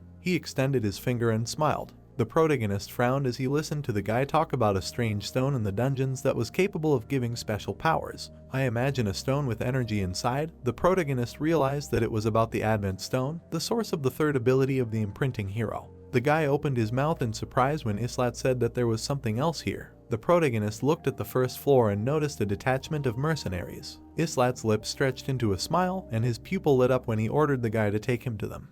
There was a man lying on a stretcher, wincing in pain and cursing quietly. The boy looked at the wounded man with horror and said that that's why he didn't want to go to the dungeon. The main character suggested that it was located in the old city. They looked at the white stone towers. The boy said that the dungeon was in the center, next to the temple, and appeared immediately after the battle. Behind the fence, surrounded by destroyed columns, there was a small building. The guide said that this was the entrance to the dungeon and asked if it was noticeable enough. Islat said that a large number of guards around attracted attention. People approached the knight. Looking at them, the boy said that although the dungeon is very dangerous, you can find anything there: gold, diamonds, valuable uniforms. The guard was handed a sign with a symbol. It was a pass issued by the order, which owned the dungeon and made good money from those who wanted to go down. The boy turned around, said that he had worked off his gold and it was time for him. If there were any questions, the main character could contact him. Islat asked how he could find him. The young guide clutched the strap of his bag in his hands and, before disappearing into the crowd, replied that this was Islat's own problem. The wind ruffled his clothes. The main character looked after the boy with displeasure. He turned his head, looked at the crowd under the fence and thought that, judging by their equipment, they were going to the dungeon for a long time. The guy pursed his lips, narrowed his eyes and thought that the campaign might have to be postponed because members of his squad were absent. But, on the other hand, he had nothing else to do. He continued to look at the crowd. The mercenaries were hanging around near the entrance, afraid to go inside. Most of them could not get through the barrier. The barrier was a luminous mesh. It allowed no more than 10% of those wishing to pass through, but the entire squad could get inside if the defense allowed the leader to pass through. The guy crossed his arms over his chest and thought that it seemed that he might be able to carry out his plans. White clouds slowly floated across the blue sky. At the entrance to the dungeon, the barrier grid glowed. Sweat was running down his face. The boy was breathing heavily after running fast, expressed surprise that the main character was still here, because he had some business to do, and said that he asked an acquaintance to evaluate the coin with which he was paid, and it turned out that it very old and valuable. Islat turned his head, looked at the boy with suspicion and said that he no longer had those. The assistant got angry and said that that was not what he was talking about. The boy approached the main character from behind, said that he no longer needed money and asked if he was interested in the offer of a service. The guy refused. The young assistant continued to walk through the crowd. With a sly smile, he said that it seemed to him that Islat was interested in the witch and that he managed to find out that she had been slandered by the order. The boy opened his mouth wide in surprise when the main character said that he already knew about it. They looked at the white building. The child said that he could be a tour guide. He used to work as a guide and knows a couple of places where they can eat deliciously, but the main character refused this service too. His back tensed as the boy shouted that Islat looked like his little brother. The guy looked to the side and asked his interlocutor what he meant. The boy frowned, clenched his hands into fists, opened his mouth wide, asked the main character if he was from the east, and said that the guy looked like the same person with whom he grew up. Islat frowned. The boy said that he spoke to him solely because he had black hair and black eyes. The child put his hand to his face and said that the guy was the first person from the east whom he had met since his friend and tried to remember his name. Islat turned away and told him to shut up. The boy looked blankly at the shield on his back. The main character repeated his order. He pursed his lips in irritation when the boy said that the man's name was very rare. They looked at a row of white buildings. Islat asked to be taken to the jeweler. Various pieces of armor were displayed inside. On the shelves there were shields with crosses and chests. They went inside. Jenna was surprised by their appearance. The girl turned around, waved her hand and said that Islat had long told her that she needed a bigger bow, and this one was also enchanted, so she gave 2 coins for it. The system window said that this was a D-rank carved bow. It was beautiful, but not very practical. It had a durability spell cast on it. Islat called this weapon trash. He pointed his finger at the crystals laid out on the red pillows and said that it would be better if she bought something more valuable. They looked at the orange stone. Jenna was surprised that in front of them was an elemental stone. The main character said that the master would be glad to take possession of this, because they are needed to create a strengthening stone. The girl squeezed the bow in her hands and asked what to do with it. The leader of the squad told her to leave it, because besides the elemental stones there was a lot of interesting things here. He looked at the shining blue crystal. It was a regeneration stone. The main character believed that this was the only valuable item in this place. Islat imagined the tower and thought that regeneration stones allow you to replay bosses that are closed after clearing a level. They don't give you experience points for this, but it's a great way to test yourself. They headed towards the exit. Jenna turned around, looked at the boy and asked who it was. Islat said that they did not know each other. The child ran after them, shouting that he was this guy's guide and his name was Josh. They stopped, turned around. The main character threw another gold coin to the boy.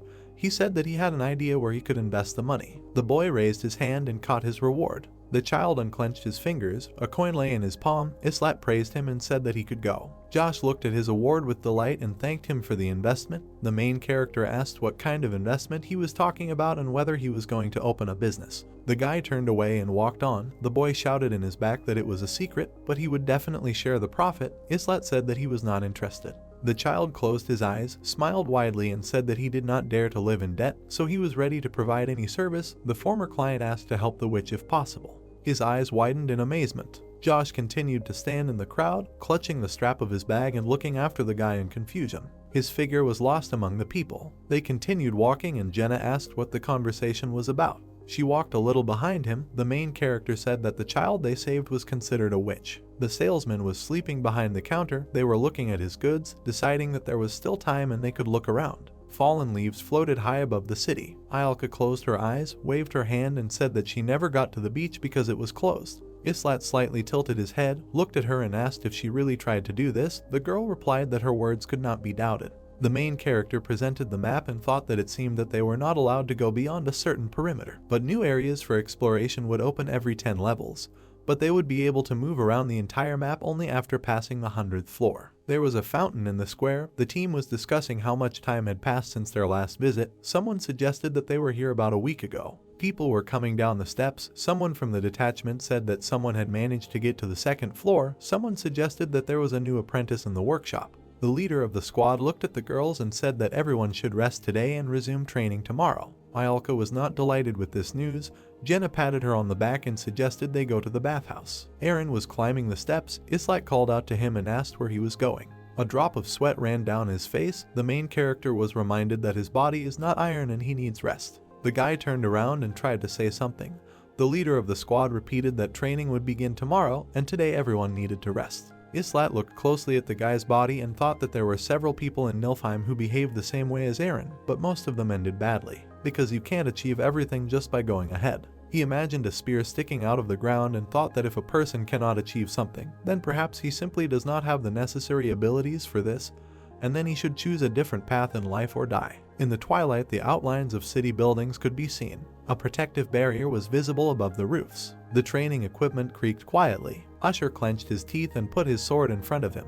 Eddie's had 2 daggers in her hands. She leaned forward and shouted to her opponent that he was moving too slow and too tight. There was slight fear on Jenna's face. Islat, standing next to him, crossed his arms over his chest and calmly watched what was happening. She was surprised that the second squad was conducting such dangerous training using real swords and assumed that something had happened. The leader of the squad opened his mouth and said that Dick was missing. Roderick swung his hammer. Asher and Eddie's fought to the side. Everyone was in place except one. Islat introduced the blonde guy from the back and thought that Dick, who had been a member of the squad from the very beginning, was not here. There were images of 2 characters on the screen. The system notified that Belquist and Nerissa had been expelled from the 3rd squad. There were vertical stripes above the light building. The system window talked about making changes to the homes. The heroes Belquist and Neris needed to be dragged, and the access rights also changed. At the moment, the cafeteria of the 2nd level, the baths of the 1st level, the recreation area of the 1st level were available. Sweat dripping down his face, the leader turned his head and said that the newcomers had arrived. The guy and the girl were walking up the steps. Belquist said that he liked it here. He felt like he was in another world. Islat squeezed the hilt of his sword and said that it looked like their ranks were growing. Jenna asked if they should prepare a lot, but the leader asked her to wait. The guy pursed his lips and wondered if they would now have one big detachment. They froze in the archway. Islat greeted them on the 2nd floor. The main character introduced a blonde guy. It turned out that Dick was sent to the 1st floor. A shadow hid his face. He was transferred due to the fact that he could not kill anyone. The main character remembered how Eddie's frowned, clenched her teeth, and said that now they had even fewer members. There were 3 people left in her squad, so they decided to train harder and hoped that the master would add more advanced heroes to them. She pressed her hand to her head and said that there was no point in hoping for it. Belquist smiled and asked why everyone was looking at him like they were ready to kill him, because he just wanted to say hello. Nerissa narrowed her eyes, clenched her teeth, and told him to speak only for himself. She looked at the 3 people standing opposite and asked if she would be either in the 1st squad or in the 2nd. Islat crossed his arms over his chest and called her question strange. The girl pressed her hand to her chest and said that she would prefer to join the 1st squad because she was sure that she would not become a burden. Belquist clenched his teeth in irritation. His eyes glowed red. He said that she was out of her mind and ordered her to know her place. Her eyes glowed blue. She squinted contemptuously and said that strength is not the only value that a person can have. It has many different skills and he should know about it. The leader standing in the center crossed his arms over his chest and said that it is not they who make the choice here. Nerissa said that she knows that all decisions are made by the master and Islat. Jenna looked at the back of the main character and said that the girl seemed to really want to join their squad. Nerissa closed her eyes when the main character asked why she wanted to join his squad. The girl pressed her hand to her chest and said that she believed that the rumors about their squad were exaggerated, and at the beginning she did not believe them, but then she became convinced herself. The main character imagined a blue crystal and thought that she must have used a regeneration stone. Islat thought about a film with different scenes of battles. The regeneration stone made it possible to replay already completed missions or see the results of others. Usually they are used for replaying. But it seems that these 2 were shown recordings of all the battles in which the 1st and 2nd detachment took part. The guy frowned, opened his mouth and asked what exactly she saw. Nerissa clenched her teeth and said that was all and that the rumors did not half convey their greatness. She looked at the 3 members of the 1st squad and explained that there is nothing strange in the fact that she wants to join the strongest, because her own life depends on it, so she prefers to be in the 1st squad. Eddie's put her hand on her hip and asked what about the 2nd squad. The girl did not change her decision. Usher shouted that they were no worse. Someone asked him if he really believed that. The guy opened his mouth wide. A drop of sweat rolled down his face. He hesitantly said that of course he believed it. Usher clenched his teeth and looked irritably at the new girl. Belquist waved his hand, asked who cares, and said that even though they had been here longer than them, they apparently had not yet understood that the fittest survive. The leader continued to stand with his arms crossed on his chest and frown at the newcomers. Belquist said that he also wanted to be in the 1st detachment and that he would be more useful than a woman. Islat said that people were distributed into detachments by drawing lots. Nerissa waved her hand irritably and said that this method was based only on luck and a more effective method was needed. Islat squinted. Eddie's lowered her head. The main character asked if they really wanted him to make the choice.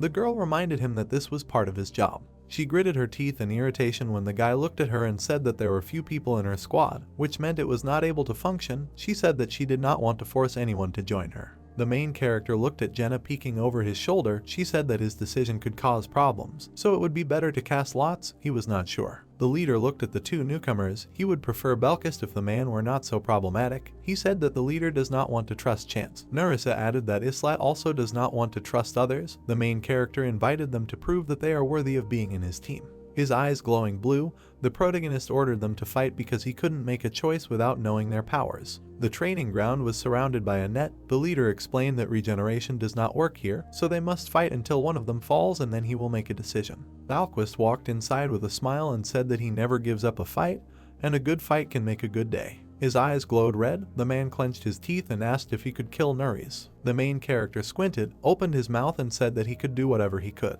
His eyes became wild and he smiled widely. The opponents stood opposite each other. The main character said that he needed to understand what they were capable of so they could fight as they pleased. Nerissa took out a bottle of potion from her bag. Valquist opened his mouth in surprise and said that she had gone completely crazy. The girl poured a purple liquid onto the blade of the sword and reminded him that they were allowed to use any techniques in battle. Islat recognized the paralyzing poison that causes convulsions throughout the body and remembered that Nerissa was well versed in poisons from the first day. She pressed her hand with the dagger to her chest and said that she usually uses poison against monsters, but today she will try it on a person for the first time. The man pulled the sword out of its sheath and said that today she would not be able to try it on him today. The system sent an alert that Belkist had dueled with Neris. The system sent another message. It said that both sides agreed to a duel. They watched the fight on the other side of the chain link fence.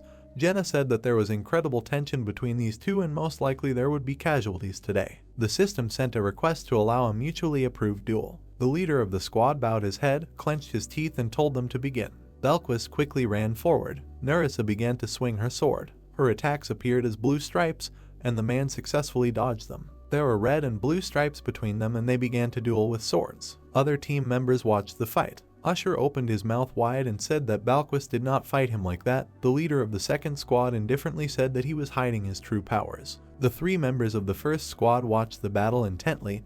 Islat ordered his charges to watch more carefully because there was something to learn there. The man smiled and lunged forward. The main character thought that Belkist and Nerissa wield weapons at approximately the same level, but in battle they used different techniques. She leaned to the side and his sword passed by. The girl waved her sword. The enemy crouched down. Islat thought that Nuris was using her strong position. Fanning herself with a fan, Ayalka approached him. She asked how long ago they had been here and called their skills weak. The main character asked why she was here, because now was the time to explore the dungeon.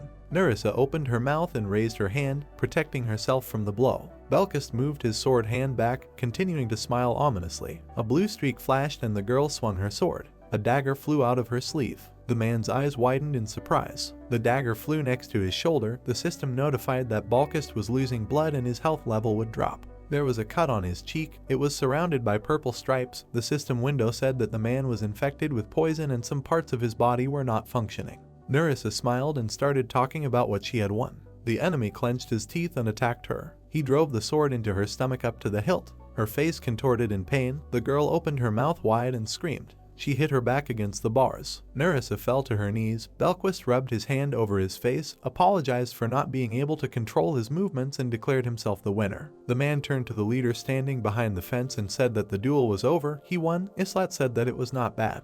The leader continued to stand with his arms crossed on his chest and said that he had made a decision. Belquist began to say something.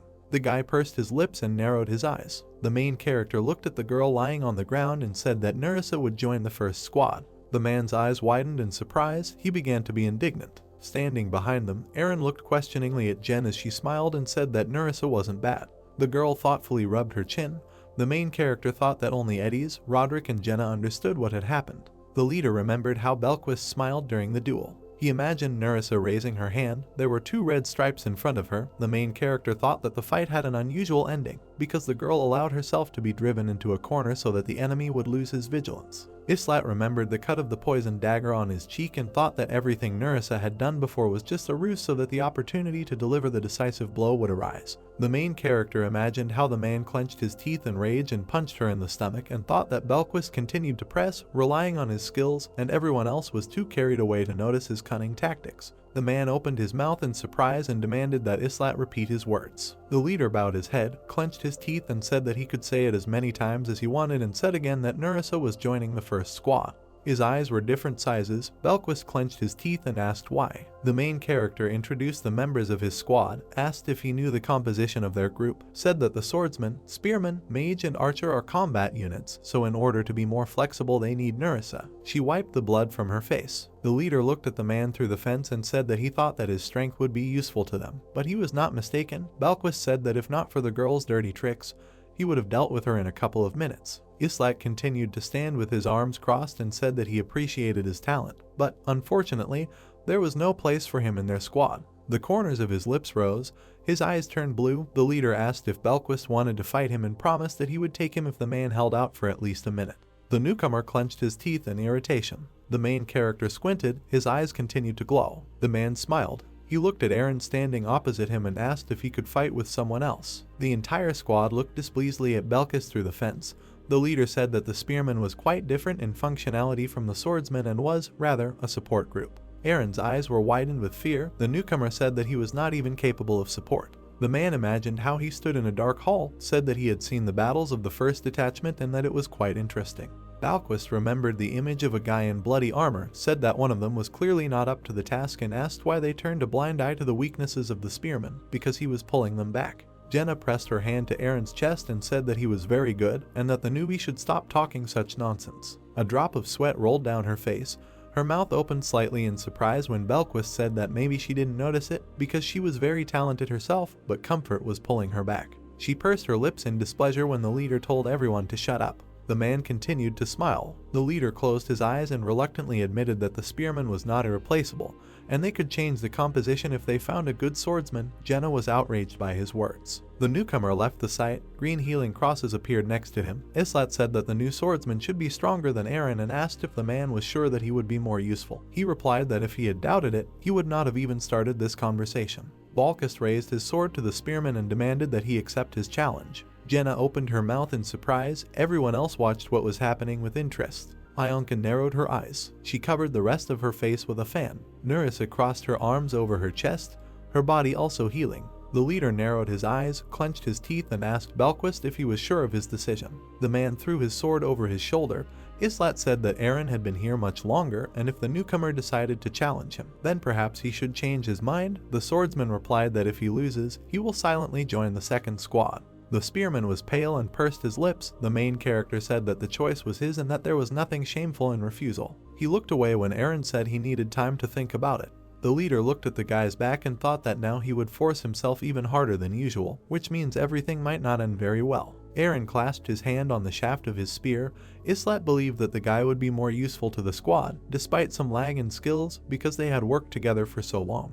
His eyes glowed blue. The guy frowned, opened his mouth and said that he agreed to a duel. The main character believed that he needed some kind of incentive to cope with this situation. Belquist's eyes glowed red. The man smiled widely and finally spoke. The system window said that they were challenging each other. The leader watched the people leaving for the site and said that only the winner would be in the first squad. Belquist smiled. Eren opened his mouth. The enemy agreed to this condition.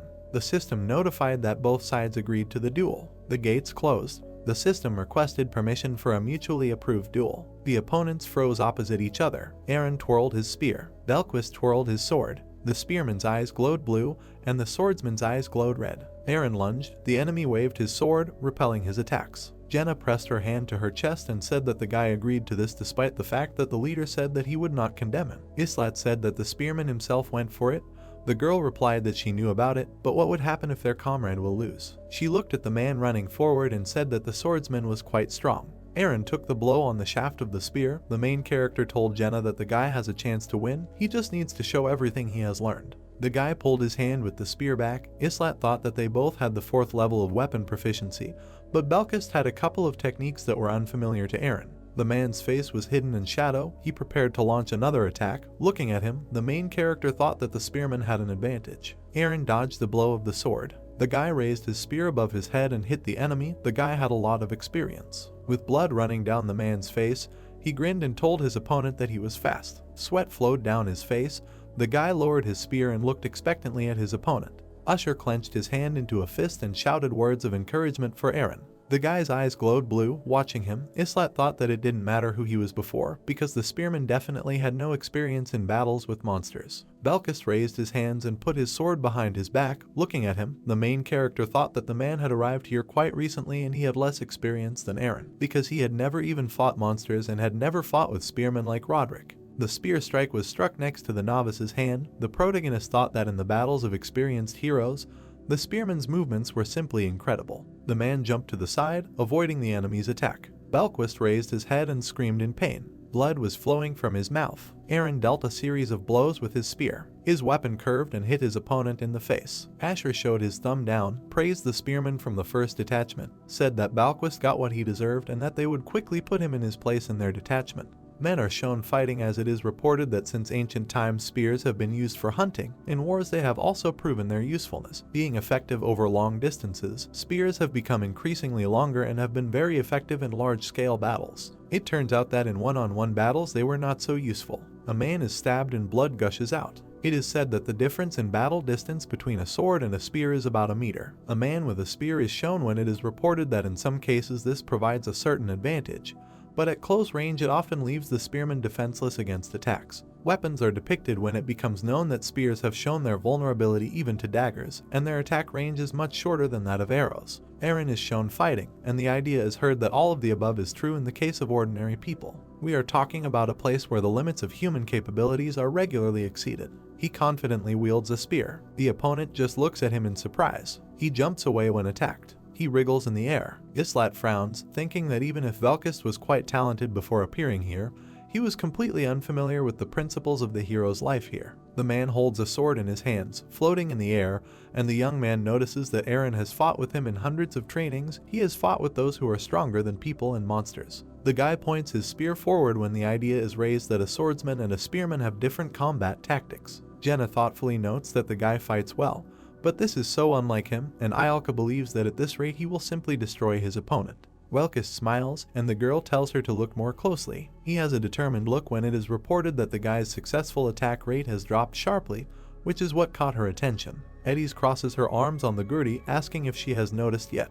The man lands, stating that he is bored. Eren puts his weapon forward, and the idea is that his technique is refined but straightforward. His drawback is that all his actions are very predictable. Welkist's eyes sparkle when it is reported that he has a very keen eye. Considering that he could easily read Nurse's attacks, it is possible to say that his observation skills are very well developed. The men come face to face, and there is speculation that Velkist will soon master a skill similar to the youth's mind's eye. He frowns, wondering if Eren is kidding. The guy also looks at him angrily, answering negatively. They both suddenly jump away. Sliding along the ground, Welkist asks why he is then coming straight at him. He clearly underestimates him. Eren just jumps away silently. The man points a sword at him, telling him that he heard that they fight each other to the death, but this is a different story. The question arises as to why the guy doesn't aim at his weak spots. Eren just frowns in response. Islat notices with displeasure that he has relaxed. He watches the battle from afar, thinking that all the guy's attacks are easy to predict, but Velkist himself adapts very quickly.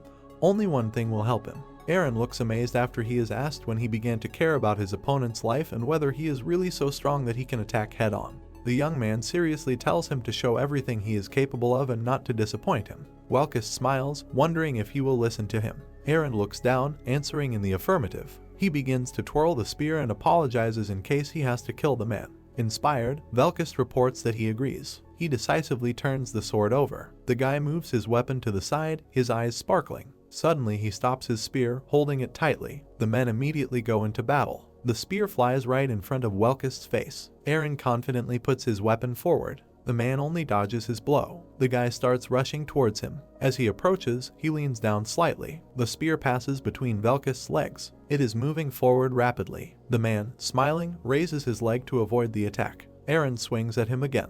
Velkist falls, pointing his sword at him from behind. The spear destroys the mesh. The area with buildings is shown. Jenna clenches her hand into a fist in concern, and Islat looks unhappy. Usher even opens his mouth in surprise. A door is shown, to which steps lead. Ialka looks away, hiding behind her fin. Roderick just closes his eyes. The roof of a certain room is depicted. It is completely visible. Blood is shown dripping onto the floor. Standing unwavering, Welkist reports that he feels a little ill due to blood loss. Eren is on his knees, holding his bleeding shoulder as he declares that he has won. Usher, worried, shouts that the guy had an advantage. The man waves his hand as he questions what kind of trick he used because he swears he cheated, to which Welkus claims that he doesn't know what he's talking about. The young man clenches his hand into a fist, declaring that they will not put up with this, but Roderick only tells him to stop. Welkus is reported to win the fight. Ayalka sadly remarks that she thought Eren would win, which is very strange, to which Jenna agrees. Islat menacingly confirms her idea of one attack. The man is surrounded by lightning. When the thought sounds that it is very difficult to describe, a good impression does not compensate for this. Moments of the battle are shown, and it is reported that during the course of the fight, Velkus figured out all the fighting techniques.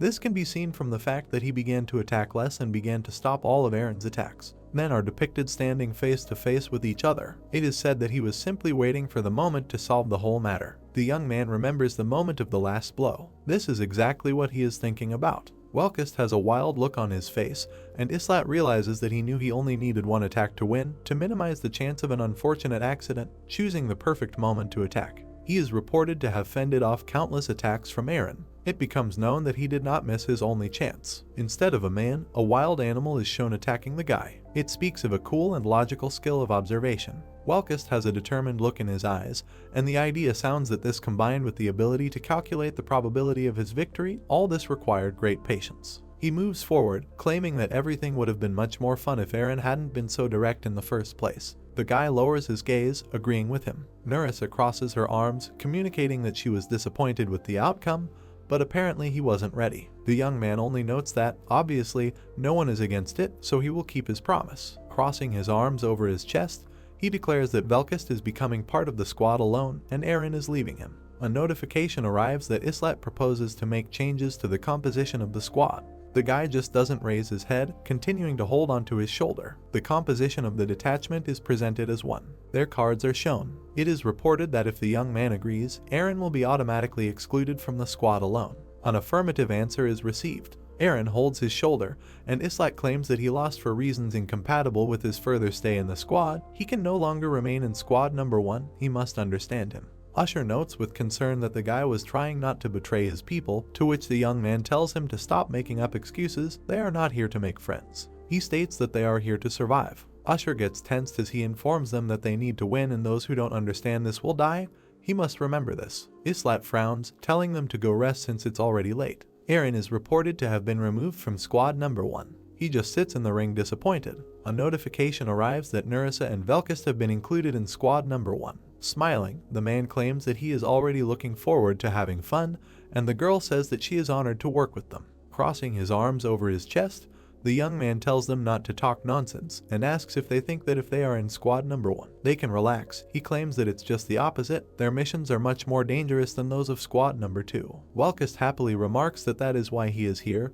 He wants to become stronger. The young people leave. Eren remains in place when Islat menacingly asks if he will continue to sit here because this will not make the situation easier, to which he replies that he does not want to leave. The young man climbs the steps as he claims that he lost because he became weaker and wonders why he didn't exploit the man's weaknesses. Standing behind him, Islat reveals that he had the advantage in the beginning, so asks why he gave him a chance, and Eren only remarks that they should not kill their comrades. The young man frowns, asking why he thought about this, because he did not think that the guy would be such a doormat. Looking down, Eren states that something has changed in him, as Islat knows he is not that talented. The moment of his victory is shown when he remarks that maybe he could have won the fight, and was even sure of it. He talks about what happened when everything continued. A terrible beast is depicted when it is reported that he was becoming stronger. The guy smiles sadly, wondering if he had the right to kill him, the one who shines brighter than him. He stands in complete darkness, reporting that he reassessed the situation and realized that everything he did made no sense, no matter how much he trained, no matter how much effort he put in the end it's all about talent. He has already risen when Islat believes that is why he went ahead and claims that he could not harm his opponent. These two are very important. He appears in bad weather conditions, and it turns out that he does not see in himself what is in the young man and Jenna. The fog over his future still did not dissipate. It seemed to him that he was marking time. At this, Islat only frowns, believing that he has broken down. He reports that there is an available instructor position. Suddenly, Eren looks down in surprise. It becomes known that they are training new recruits in the training area on the first floor. Some pillars are shown when the young man states that he thinks that Eren is very suitable for this job, just like Dick, saying that they just need to train newbies in a safe environment. A fighting man and a man are depicted with his arms crossed over his chest, when it is reported that usually the competition for these places is simply prohibitive. It can reach up to 12 people per place, but he will give a recommendation to the two of them. He asks what the guy will say. Eren, looking down sadly, thinks. The floor is visible in the blood, and Islat wonders what he wants, what his goal is, whether to reach the level of Velkist, whether to return to his family. He frowns when the guy says there is one thing. Eren tilts his head back, closing his eyes. His face darkens and he apologizes and claims that he will take the job, to which Islat tells him to stop. The guy turns around questioningly, and the young man says that he doesn't have to agree if he doesn't want to. He claims to have known someone like him. A certain boy appears, and it becomes known that he also had no talent at all. His spearman skills were also at the 2nd level. He was terrible and Islat tried to drive him out many times. The young man looks at Eren, asking if he wants to become stronger. The guy just looks at him in surprise. He falls to his knees when the young man decides that this is not so and begins to deny his thought. Sobbing, he declares that he wants to become stronger, does not want to be overcome by such terrible thoughts, but wonders if someone like him can become stronger. Eren is amazed at the affirmative answer. He wipes away his tears when Islat tells him to wait. The gate is shown, and it turns out that he needs to wait for it to open. They are shown closer. The guy looks at him questioningly when Islat tells him that he will take him to Niflheim and asks what it is. Smiling, the young man declares that this is a very good place. A matrix can be seen around the area. Jenna smiles, saying she's glad to meet you. The new members of the squad do not pay attention to her. Crossing his arms over his chest, Islat decides that they are still awkward and states that there are a few things the new kids should remember. One of the fights is depicted when he notes that after using the regeneration stone they should already be aware of something. They fight with fervor and complete dedication, which they should understand. Velkist smiles when the girl suggests that they should be heat resistant, and the boy claims that it is in their best interest to figure it out faster and he doesn't care how they do it, and he asks if they should rush straight into the inferno. Islat smiles when the man calls it a stupid method and remarks that it is effective. Confidently crossing his arms over his chest, Velkist declares that he will understand everything in a couple of days, and Nerissa replies that one is enough for her. Islat turns to Jenna, informing her that she will perform the functions of Eren, to which the girl asks if she should improve her bow skills. He indifferently states that he and Velkist will fight in close combat, but the man does not need to take everything upon himself. He should fight in such a way that he can always help him. It is reported that if he does everything himself, he is useless. Velkist smiles when told to remember this and agrees. Suddenly the young man seriously looks away. Nerissa is shown when it becomes known that she has many different skills, wielding a sword, wielding a dagger, throwing a dagger and many others, fast movement, stealth and other skills related to movement. Well-developed senses, she is even good at ambushes and creation poisons. Islat looks at her, asking who she was before she came here, a murderer or something similar, to which the girl answers in the affirmative. The idea is that if this is the case, then she was apparently summoned using advanced summoning.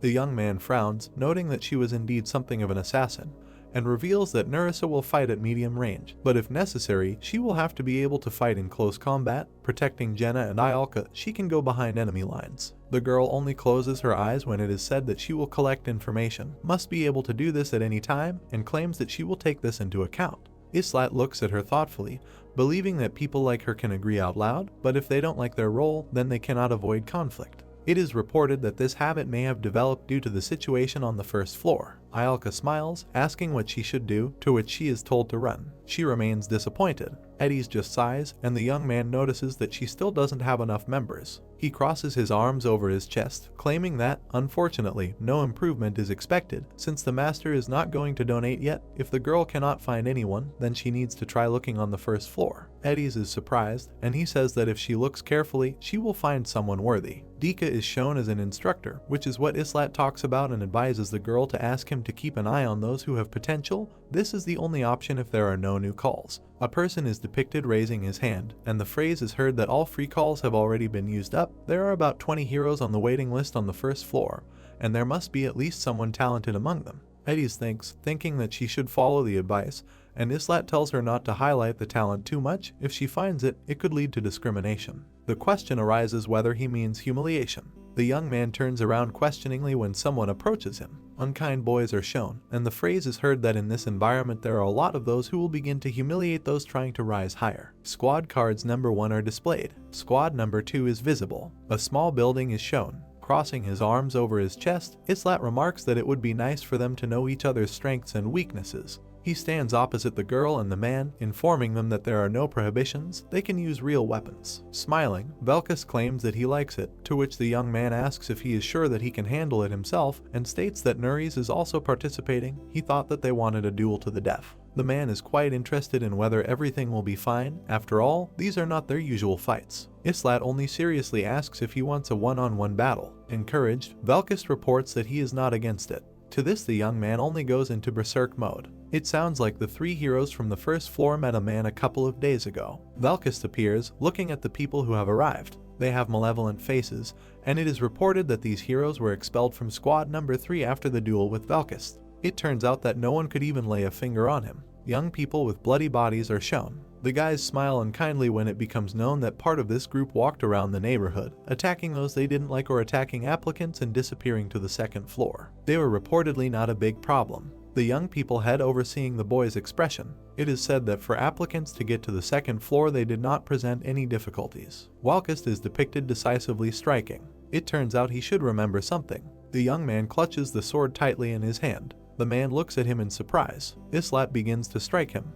His sword pierces the ground. The young man strikes opposed, declaring that there are those who are stronger than Velkus, and notes that after fighting with weak people from the first floor, he thinks too much of himself. The man smiles awkwardly, claiming that he is as strong as he thought, to which he is questioned about what he expected. Velkus picks up his sword, telling him that he is glad he joined them. This woman will help him win. Nerissa draws her weapon when Islat asks if she really wants to use it, to which she remarks that it seems like that's what he wants. Smiling, Velkus claims that now they are together, it will not be easy even for him. The young man is already standing ready, reporting that no one can know for sure. An area with buildings is depicted. A small number of them are shown. Breathing heavily, the man states that he thought that 2 of them could win, to which he receives the answer that 2 is not stronger if they cannot work together. Jenna is surprised when she hears the phrase that they can successfully fight against Usher or Aaron, but they cannot defeat the girl even together. Islat frowns, asking where she goes, and tells her to come here because they are already waiting for her, to which she reports that she is a little worried, and the young man claims that she is stronger. The phrase says that the 2 of them should fight as a team.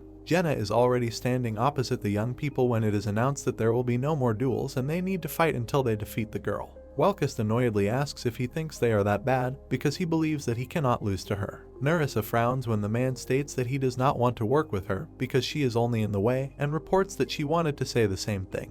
He crosses his arms and the young man tells them to show what they can do. He will fight them to the end if they can defeat Jenna, to which Velkus hopes that he will keep his promise. He arches an eyebrow, telling the girl to stay away. The man strikes a pose, declaring that he will do everything himself, to which Jenna agrees. She immediately shoots the first arrow at him. He looks at her in surprise. Suddenly they notice something. Many arrows are already flying at him. Velkus shields himself from them with his hand. Jenna looks like she has a target on it. He continues to dodge her attacks. Suddenly the arrow still hits the target. It is near the man's neck and he is worried. He is chained to the wall, and Islat notices that he said that the girl is stronger. Velkus just smiles, believing that he turned out to be a bargaining chip. The young man again tells him to fight alongside Nerissa. There are arrows lying around, and Islat reveals that he is giving them 2 days to defeat Jenna. He believes they already know. The young man crosses his arms, claiming that in their missions they have fought against many of the strongest enemies, so they don't even have to try to win individually. Nerissa frowns, declaring that she can do something too. Closing his eyes, Islat tells them to stop being stubborn. The wall of this building is depicted. The girl is breathing heavily. Several arrows are stuck into the wall. They completely surrounded her. Lowering his head, the young man notices that they didn't last even a minute. Their eyes sparkle as the man asks if they need to team up to win and realizes that while he doesn't feel like it, they will have to which Nerissa remarks that it won't be easy. Jenna is already aiming at them. Islat watches this with his arms crossed over his chest. He indifferently declares that this is a pathetic sight. Many arrows fly at the girl. Jenna suddenly begins to approach her. She stabs Nerissa. As she jumps, she takes aim again. The man appears right in front of her. He covers himself with his hands while arrows hit him. He clutches his wound when the young man asks what happened, because he fights even worse than alone. Velkus grits his teeth, and Islat reports that his anger will not change anything, after which he asks if he wants to join the second squad, but warns that they don't train like that there, and decides to try again. Standing opposite Nerissa, he declares that she can't stand it for even 10 seconds, to which she notices that he couldn't even use his blade. The young man watches, frowning, and believes that their egos are hurt. The man has a furious expression on his face. Jenna looks focused, and it is reported that she grew up in the forests and saw wild animals as well as domestic animals. Young people begin to rush forward when the idea is heard that if they want to defeat the smart animals, they need to learn quickly. Jenna is already pulling the bowstring, and there is talk of an aggressive beast. She is approached by rivals and is reported to be an easy target for an experienced hunter. Welkist has a wild expression on his face. Nerissa just frowns, and it is said that they must learn to hunt in a pack. A town is depicted. An arrow is visible in the girl's chest. Welkist has 2 of them. Nerissa is kneeling against the wall. The man is still holding a sword in his hands. Crossing his arms on the gurdy, Islat tells them not to waste time. They will be able to heal as soon as they leave the arena. They need to not be stubborn and just leave it. They do so, and regeneration occurs. Covering herself with the fan, Ialka notices that this couple is worth each other, to which the young man asks why she is here and isn't she training her telekinesis skills. Aaron glares at him as he reveals that if the girl doesn't disappear in 10 seconds, he'll tell Chloe everything. Jenna smiles awkwardly when the man asks her to fight again. Taking the arrows, Islat claims that they will have enough for today. Tomorrow they will try again, and Nerissa wonders if they still have a lot of time left. The girl sighs, and the young man notices that they have already fought with her more than a dozen times. She needs time for individual training. They should not waste other people's time. The phrase sounds that if they don't cope tomorrow, then the young man will have to look for other participants in their squad. Arching an eyebrow, Welkist asks if he's serious. Islat just leaves, saying that tomorrow they will only have one chance. If they miss it, they will lose everything. The man clenches his jaw nervously as he tells them not to disappoint him. Jenna worriedly asks if he really wants to kick them both out, to which the young man asks if he has ever told a lie. The girl is hit when she reports that this has happened many times, especially recently. She sadly holds her head when Islat argues that if a person cannot work in a team, any talent is useless, and notes that if he kicks them out, she does not know who deserves to be in squad number 1, but suddenly remembers Aaron. The phrase sounds like it's definitely not him. A man clutches a weapon in his hand when it is reported that everything is fine with their technology.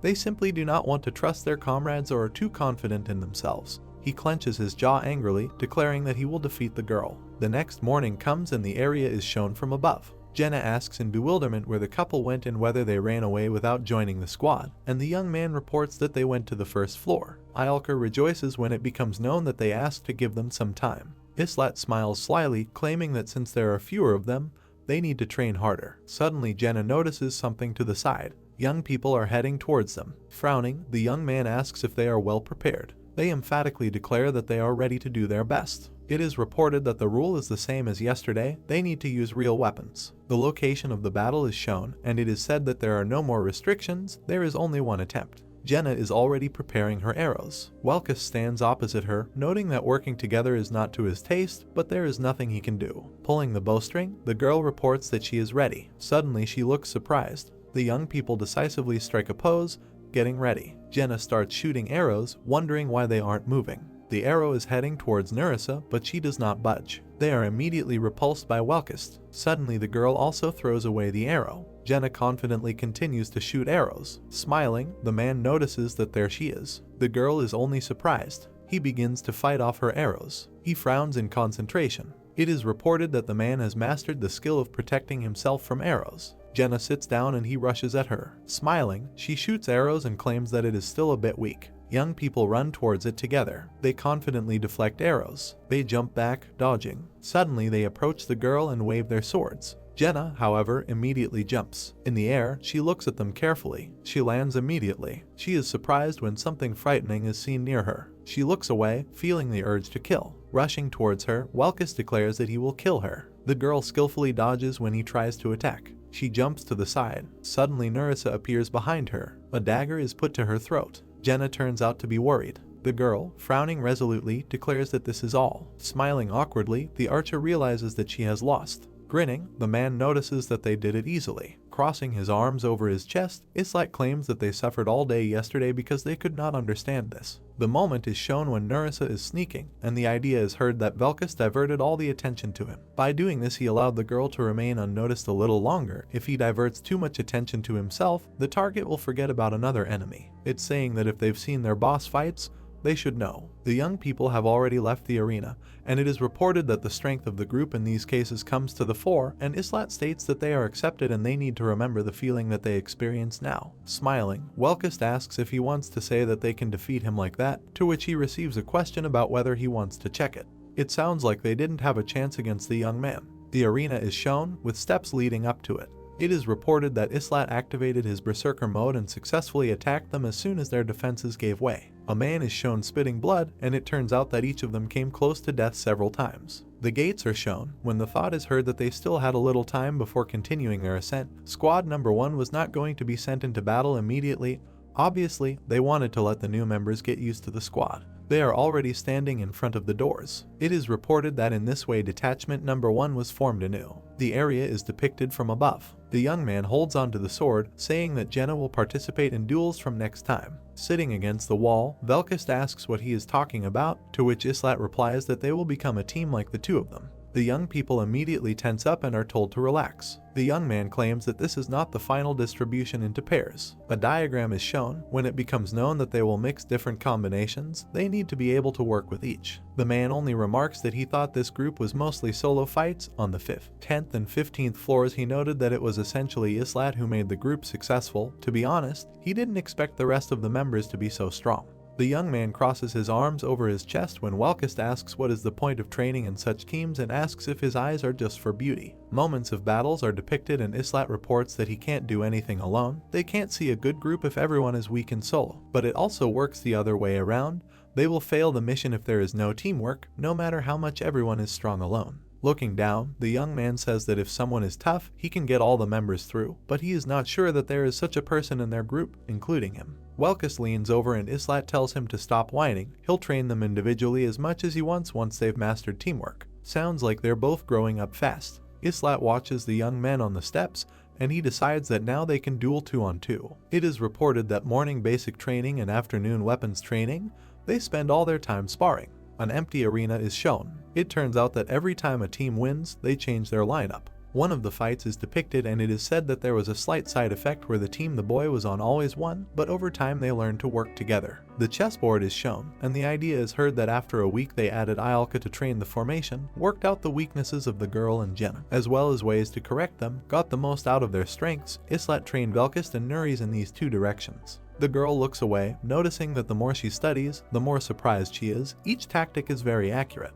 Islat sits with his arms crossed over his chest as she reveals that she can't even imagine what he did before and asks if he said he was a farmer, and Nerissa tells him to change that lie to some other lie if the young man wants to be convincing. The first group is informed of the gathering on the ground floor area. Islat is sitting near the window. He stands up when the man claims that they have kept them waiting for a long time and wonders if he likes to get out and fight.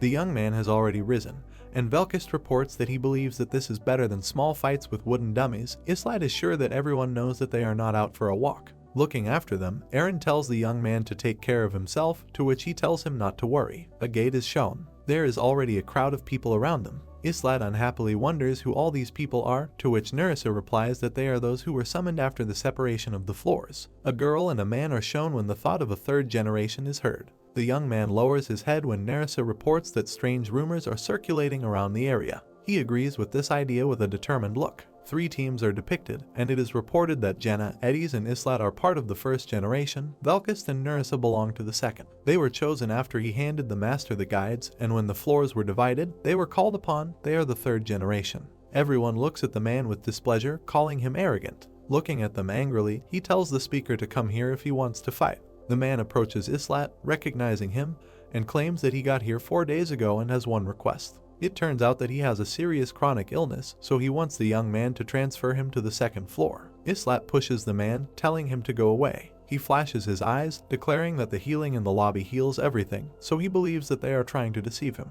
Isil threateningly asks what they are doing, because they do not need to interfere with the first group. Nerissa lowers her head when Islat asks since when they are like this and states that it's been since the floors separated. That's when it all started. They enter the portal, realizing that this is a side effect of the separation, and decide that they really are strange. The phrase is that they shouldn't worry about it. They have a mission. They need to focus on what's important.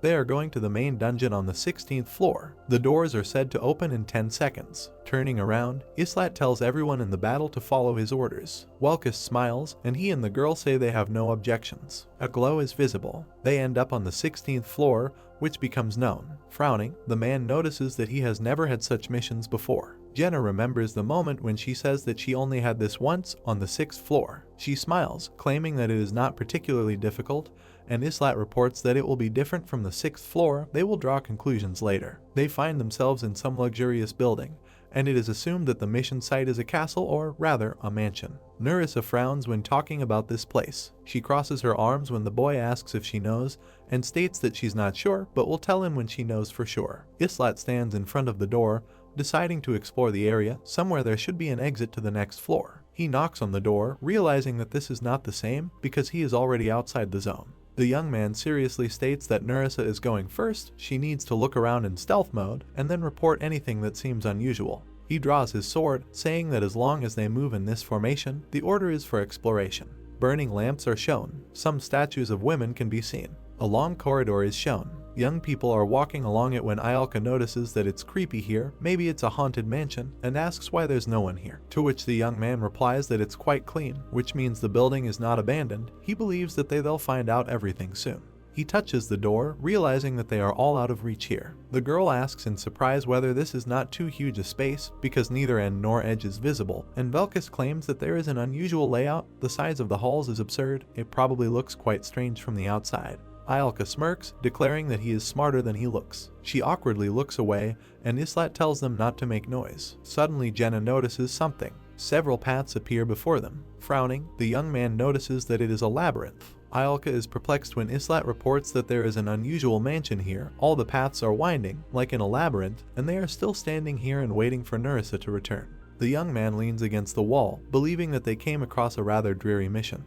And Jenna claims that she has never found herself in such places before. There is no one here, and the path is winding. Other missions were much simpler. Welkist arches an eyebrow, agreeing that it's boring here. Looking at him, Islat asks if he comes on missions for fun, to which the man reveals that he was expecting to fight against strong enemies. Covering his eyes, the young man claims that they can relax, but they do not need to let their guard down. There are bound to be monsters here. Frowning, he declares that they are definitely here. Holding the sword in his hand, Velkist rejoices at this. 5 minutes pass. A lamp is shown on the wall. The young man notices something to the side. It turns out that Nerissa came and reports that she went into the middle corridor. It seems to her that the fork still leads to the same place. It's not particularly difficult.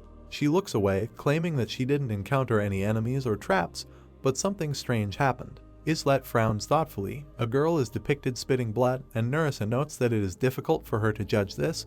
The young man will understand when he sees it himself. A maid was sitting on the floor of the mansion. She sat on her knees, leaning on her hands. Sniffling, she cried. Nerissa, Ayalka, and Islat looked at the girl in surprise. Nerissa said that the maid's condition was very strange. Jenna looked at the maid in shock as she vomited. Jenna said that it would be better to kill her, and if Islat can't handle it, then let him leave it to her. Irritated, the guy told her that if she sees something strange, it's better not to touch it. Jenna said that the maid really wasn't feeling well, maybe she was sick. Indifferently, Islat asked her if she wanted to help the maid. Jenna turned around embarrassedly and said that she was not that kind. Next she followed Nerissa. Islat looked at the maid angrily. All 5 of them began to walk around the mansion. Ayalka said that this walking around the mansion was starting to bore her. Tugging at the doorknob, Jenna said there must be a passage somewhere. Velquist sighed as he paced around the mansion. Islat told him not to be dramatic, because they would get out soon. Trying to find a way out, Islat thought that they had already seen 3 identical halls and that this was a straight line. As he continued, he reflected that something new had been discovered in the 4th room. Nerissa said indifferently, "Enemies." Ayalka assumed that they were in the next room. Nerissa said that there are 7 of them and they are all armed. The main character said that Jenna and Nerissa would take down the crossbowmen, and the rest would take care of the swordsmen and spearmen. In another room there were 7 enemies in armor. Islat was watching them from around the corner. Pointing with his fingers, he began counting down. Having counted to 1, he showed 1 finger and said, 1. He raised his fist up and was ready to attack. At this moment, all 5 were ready to attack. Drinking from the flask, the enemy looked at them in surprise. With horror in his eyes, he watched as Islat quickly ran towards him with a weapon. Nerissa immediately hit one of them. Another enemy screamed in horror and asked who was coming.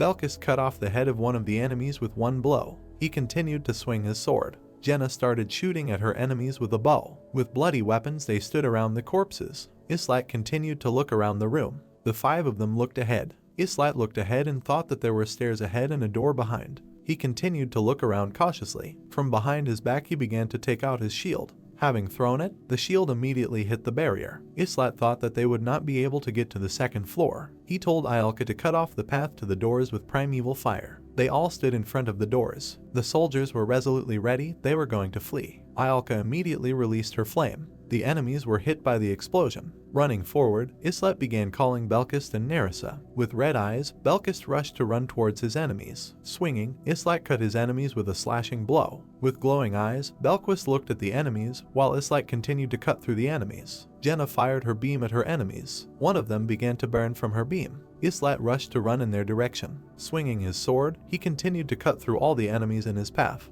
The enemies immediately began to burn. Islet said that you can breathe out, because it's all over. Perplexed, Ialka asked how he knew that there would be no more enemies. Throwing up a shield, Islat said that after killing all the enemies, the entrance to the second floor did not open, and this means that it is not over yet. Immediately the path to the second floor opened, and Islat said that the mission would be completed after they got there. He said that we should prepare for the 17th floor. Laughing, Belquist said that it was completely boring here. Islat asked him if he only liked destruction, to which the guy said yes. Walking along the floor, Islat took a step and left the portal. A notification immediately appeared that the floor had been cleared. The most valuable hero was Ialka. All 5 entered the complex. Ialka asked Islat whether the 17th floor would be the same, to which he said that it was possible. After a short silence, she said that she liked it when everything was quick, because the master had already left the game while they were on the floor. Jenna said it was getting late and she needed to take a bath. Turning to everyone, Islat said that that's enough for today and well done to everyone.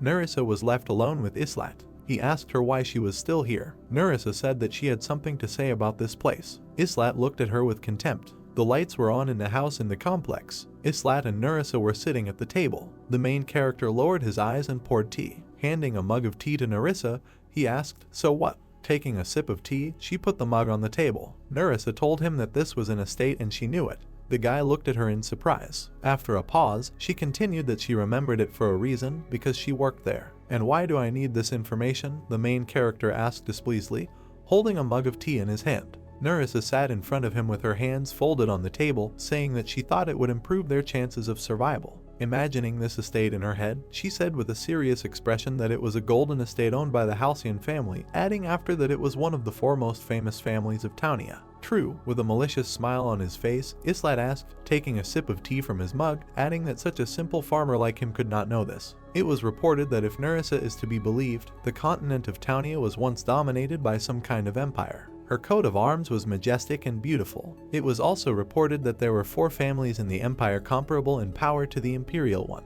They were divided into Azenas, martial arts, Haglian, gold, Schattenberg, demons and Lancia, literature. Even the emperor, Nerissa continued to say without moving, cannot control these families. After thinking a little, the main character asked if it turns out they were in the Haglian estate.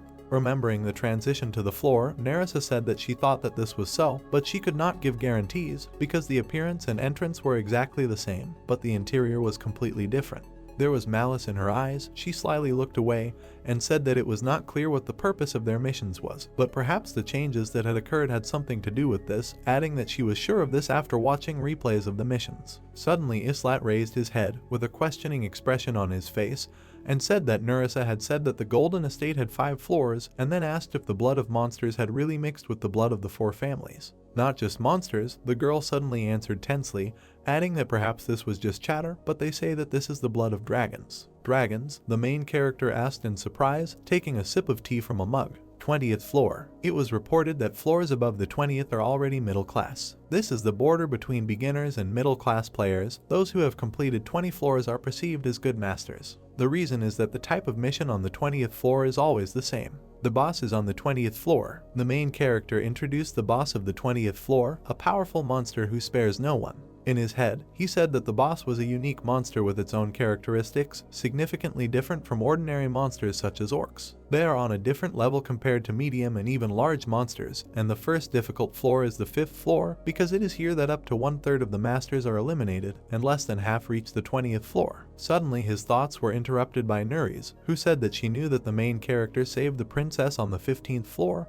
but could not understand why this estate would be on the 20th floor. Folding his hands on his chest, Islat replied that he didn't know what the girl was doing there, but if she didn't want to go back there, let her say it now. Suddenly Nuris put her hand to her cheek and with a very sweet smile said that she had no desire to miss missions, adding that these freaks deserved something worse than death. Standing up, she slammed her hands on the table and said that was all she could say. Islat exhaled heavily. "We're done," said the main character, asking immediately, "How long are you going to eavesdrop?" The fairy, realizing that she had been discovered, began to shake with fear. Coming out from behind the door, she nervously stretched her collar with a sweet smile on her face and asked if Islat had really noticed her. "How can I not notice?" the main character asked in response, adding that her radiance can be seen from a kilometer away. Turning his head towards the fairy, Islat asked her what she needed. Isil, raising her fists with a smile on her face, said that she was very glad that the main character was doing so well on all the floors, but she was worried about something. She didn't have time to finish when suddenly Islat interrupted her, saying that this was just the beginning, especially the 20th floor. The fairy was unhappy that she was interrupted.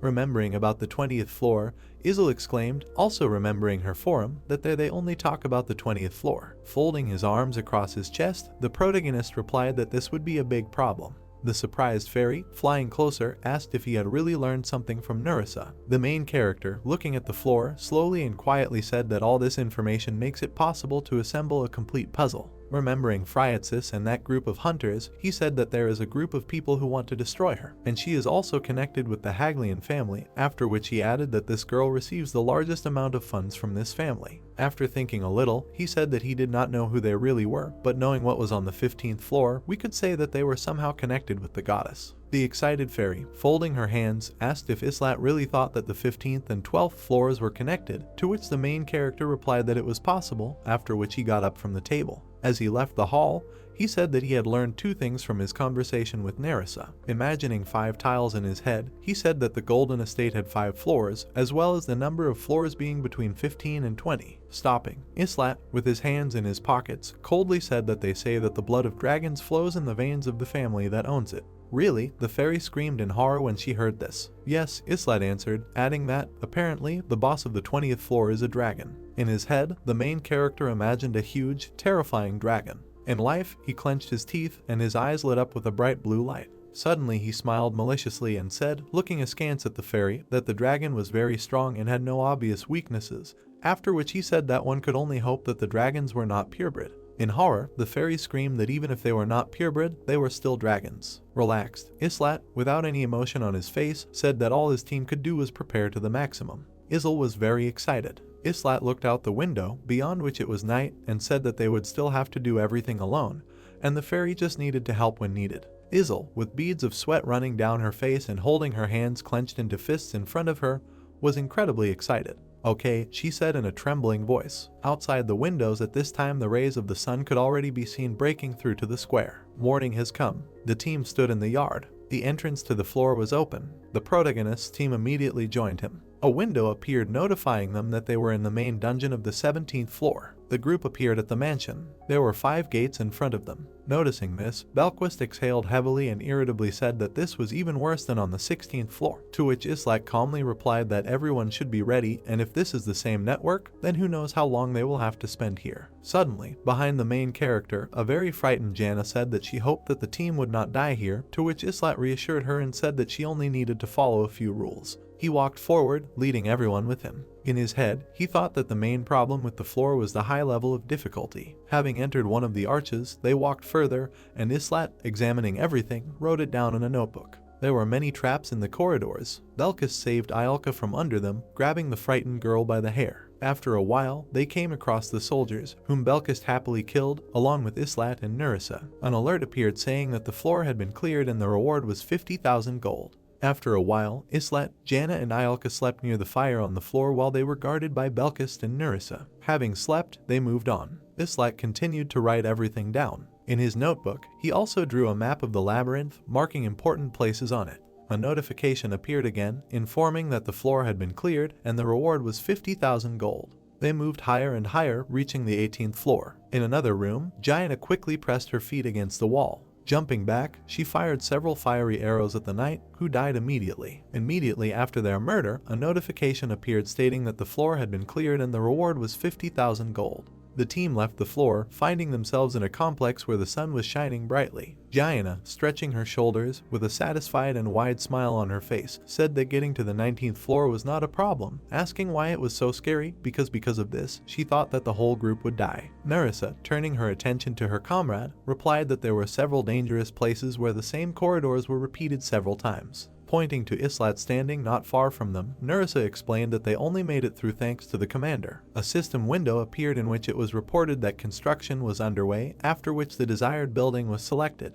Islat selected the storage facility, after which another system window appeared, asking if it was necessary to build a first-level storage facility. The ground began to shake. Ayalku, going up to Islat and putting her hand to his side, asked him what they were building now. The main character turned to her and replied that this would be a storage room where he could keep his things. Storage? The girl asked in surprise, looking up at the huge construction site in front of her. After thinking a little, she said that they already had a warehouse for this. This is a little different, Islat answered, looking at how a huge building appeared in front of them. Suddenly the main character's eyes lit up bright blue, and he replied that this was their tomb. Tomb? Ayalka asked in shock, looking at the commander. Suddenly a notification appeared, informing them that the construction of the vault was completed. Here they could see the heroes who had returned to the arms of the goddess. In front of the team stood a huge and beautiful building. Another notification immediately appeared, informing that images and data about the dead heroes are stored in the memory album, and viewing is possible only if the heroes' things are in storage. On the doors of the vault was the face of the goddess. After some time, the whole team was standing on the square. Islat tensely reported that the second squad was finally able to pass the 16th floor,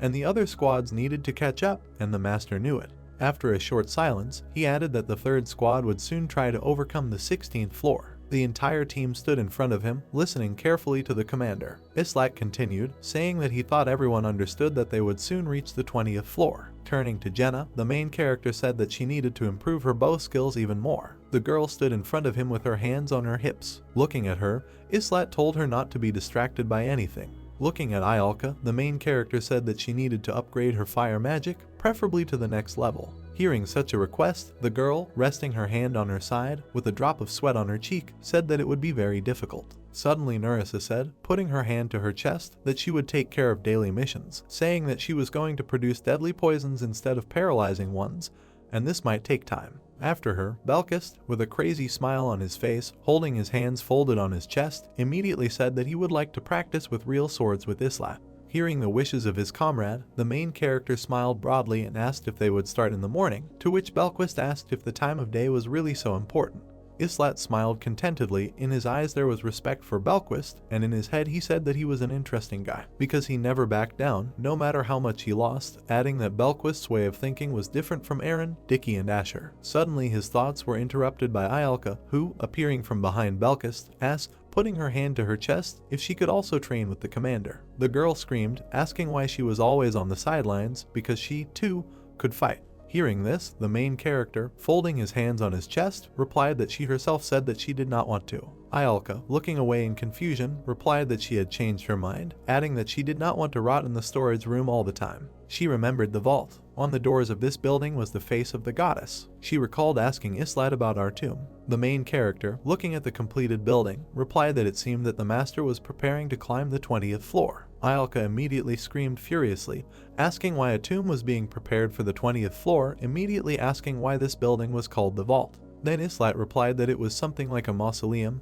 adding that, of course, they would not return the dead. The inside of the warehouse was empty and creepy. Islat continued that it was in this building that the things they used during their lifetime would be stored. It's a funny place, said Belkist, who suddenly came up with the rest of the team, and then asked if they would really mourn the dead here, adding that it would be better if they built a new training hall. Gianna suddenly said with a wide smile that everything was fine, because the master remembered them. Hearing these conversations, Ayalka screamed furiously, placing her hand on her chest, saying that this was nonsense, as if the entire group would be killed on the 20th floor. Gianna immediately put her hand on Ayalka's neck and, winking, told her not to worry, because they have Islat with them, which means everything will be fine, just like on the 15th floor. From such promises, Ayalka was horrified. She screamed that it was on the 15th floor that they were almost killed, to which Gianna said that Ayalka was simply being dramatic. And she suddenly asked Nuri's rather forcefully, approaching Islat, who, with a malicious smile on his face, said that if it weren't for this way of thinking, Ayalka would have disappeared long ago,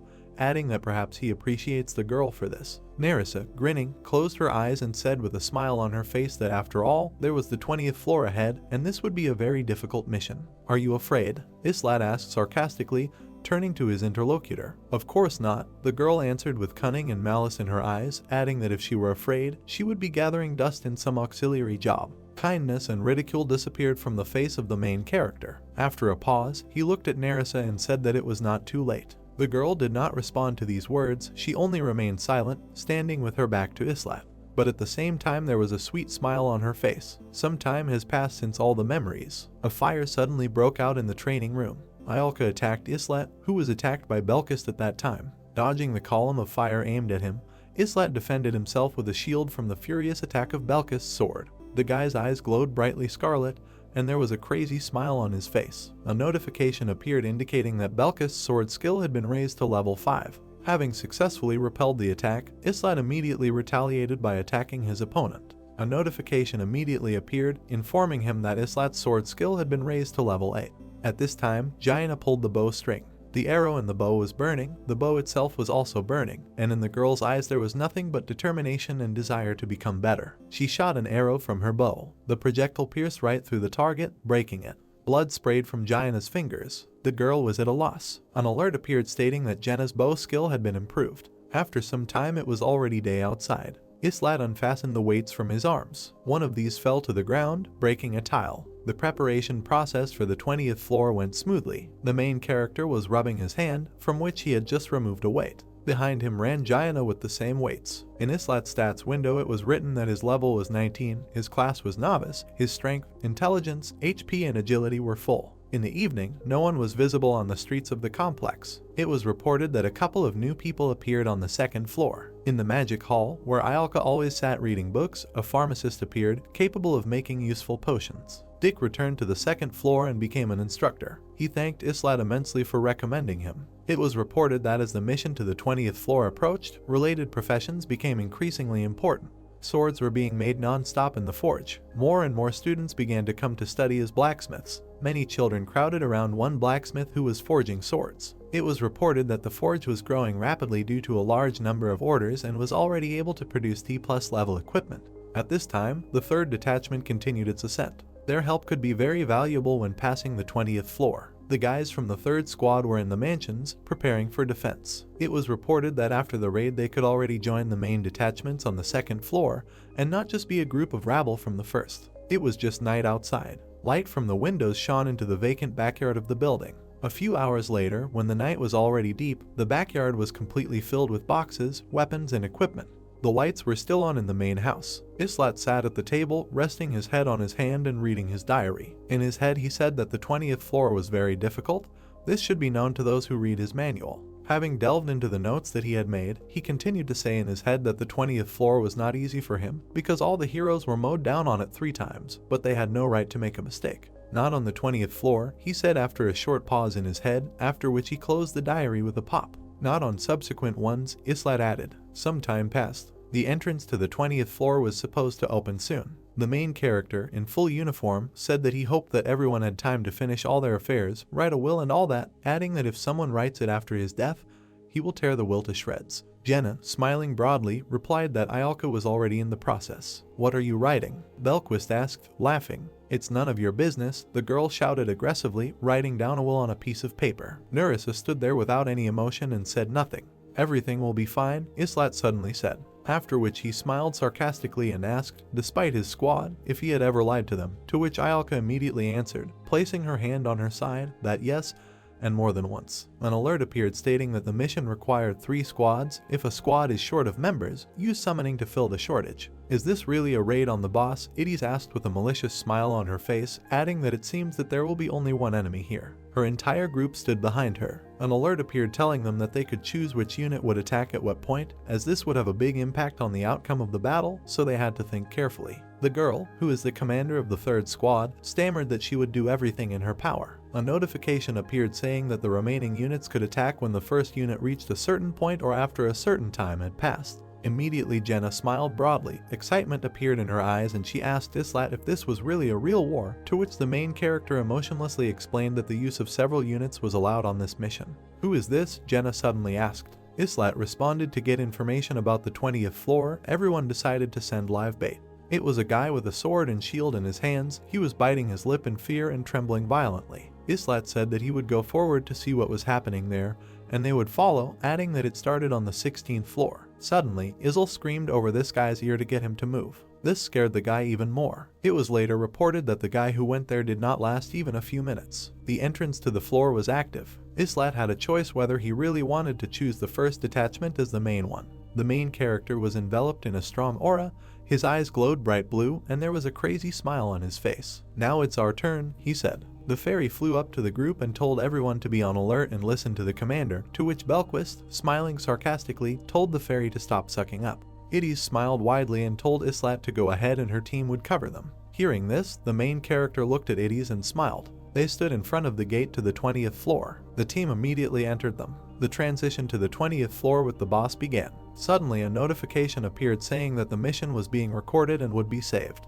The team found themselves in a corridor dimly lit by lanterns. This was the main dungeon of the 20th floor. Walking along the corridor, the team reached a huge gate. With his hand on the door, the protagonist turned to his team and said that the mission would begin as soon as they walked through these doors. He immediately opened the huge doors. 3 system windows appeared warning of danger. The goal of the mission was to destroy all enemies. Entering the open doors, the team stuck together. Holding a bow and arrow, Jenna said that this was another strange place. At this time, Ialka was preparing to strike the enemy with her fire. Laughing, the boss appeared not far from them. With eyes burning with hatred, he shouted, "It's all of you." Confidently, Islat told the heroes to release fire. Jenna immediately released her burning arrow. Screaming, Ialka quickly released fire at the boss. The shock wave from the explosion caused his body to explode. After that, he immediately began to melt. Islat shouted for everyone to keep shooting in order to get around him. All the heroes armed themselves and were ready for battle. Because of the fire that was around them, an eye appeared, burning bright red. Immediately, danger appeared in the form of a half-breed dragon, which had a 42nd level. A notification appeared on the screen in which the masters warned that the dragon was a unique monster, one of a kind, and this should not be forgotten.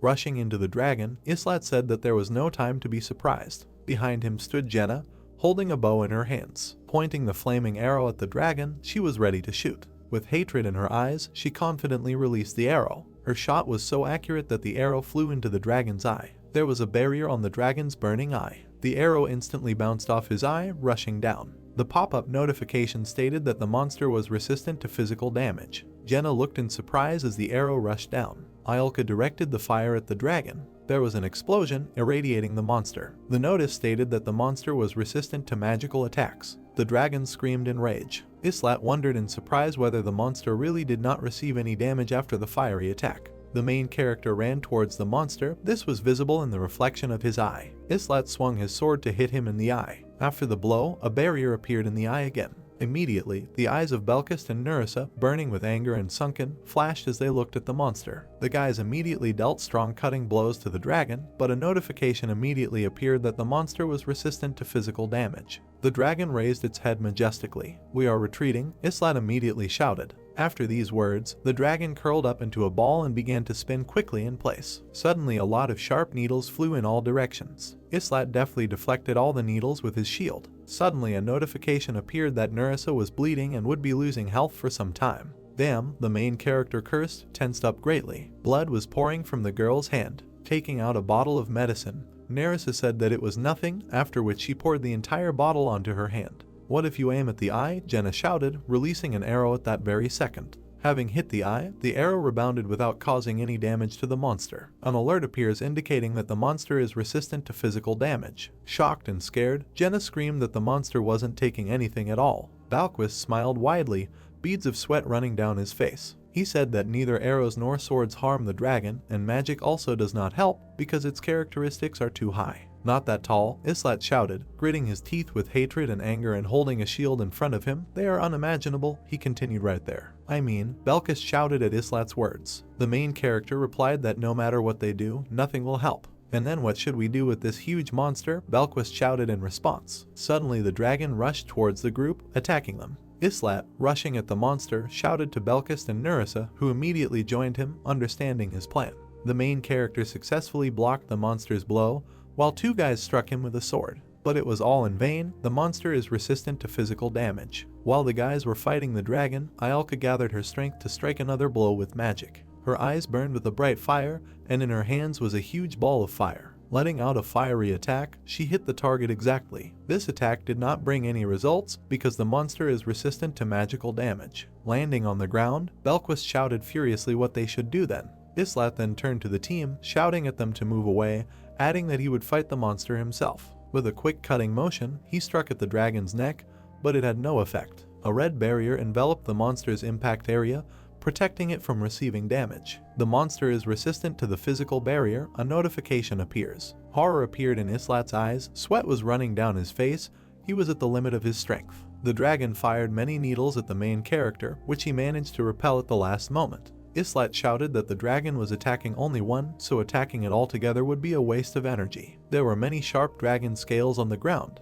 when suddenly strong magic began to ooze from them. This magic created monsters with huge teeth. A whole army of monsters called Fallen Shadows has formed. Seeing the monsters, the main character smiled with all her might and told the team that they had other worries. Seeing the army of Fallen Shadows, Belquist smiled madly and excitement appeared in his eyes again, after which he asked if they really needed to deal with this army of monsters. At this time, the dragon hit Islat with all his might, who took the entire attack with his shield. Yes, the main character answered, holding back the monster's huge paw, after which he added that he thought it would help them. At that same second, Belquist cut one of the shadows with his sword. Realizing that they were susceptible to attacks, he said that he would deal with them. Jenna again prepared the arrow for the shot, shouting, asking, "It's coming out, they just need to hold out until the moment when the right opportunity arises." The team began to destroy all the shadows. At this time, Islat came face to face with the dragon. He jumped away from him as far as possible, but the monster ran after him.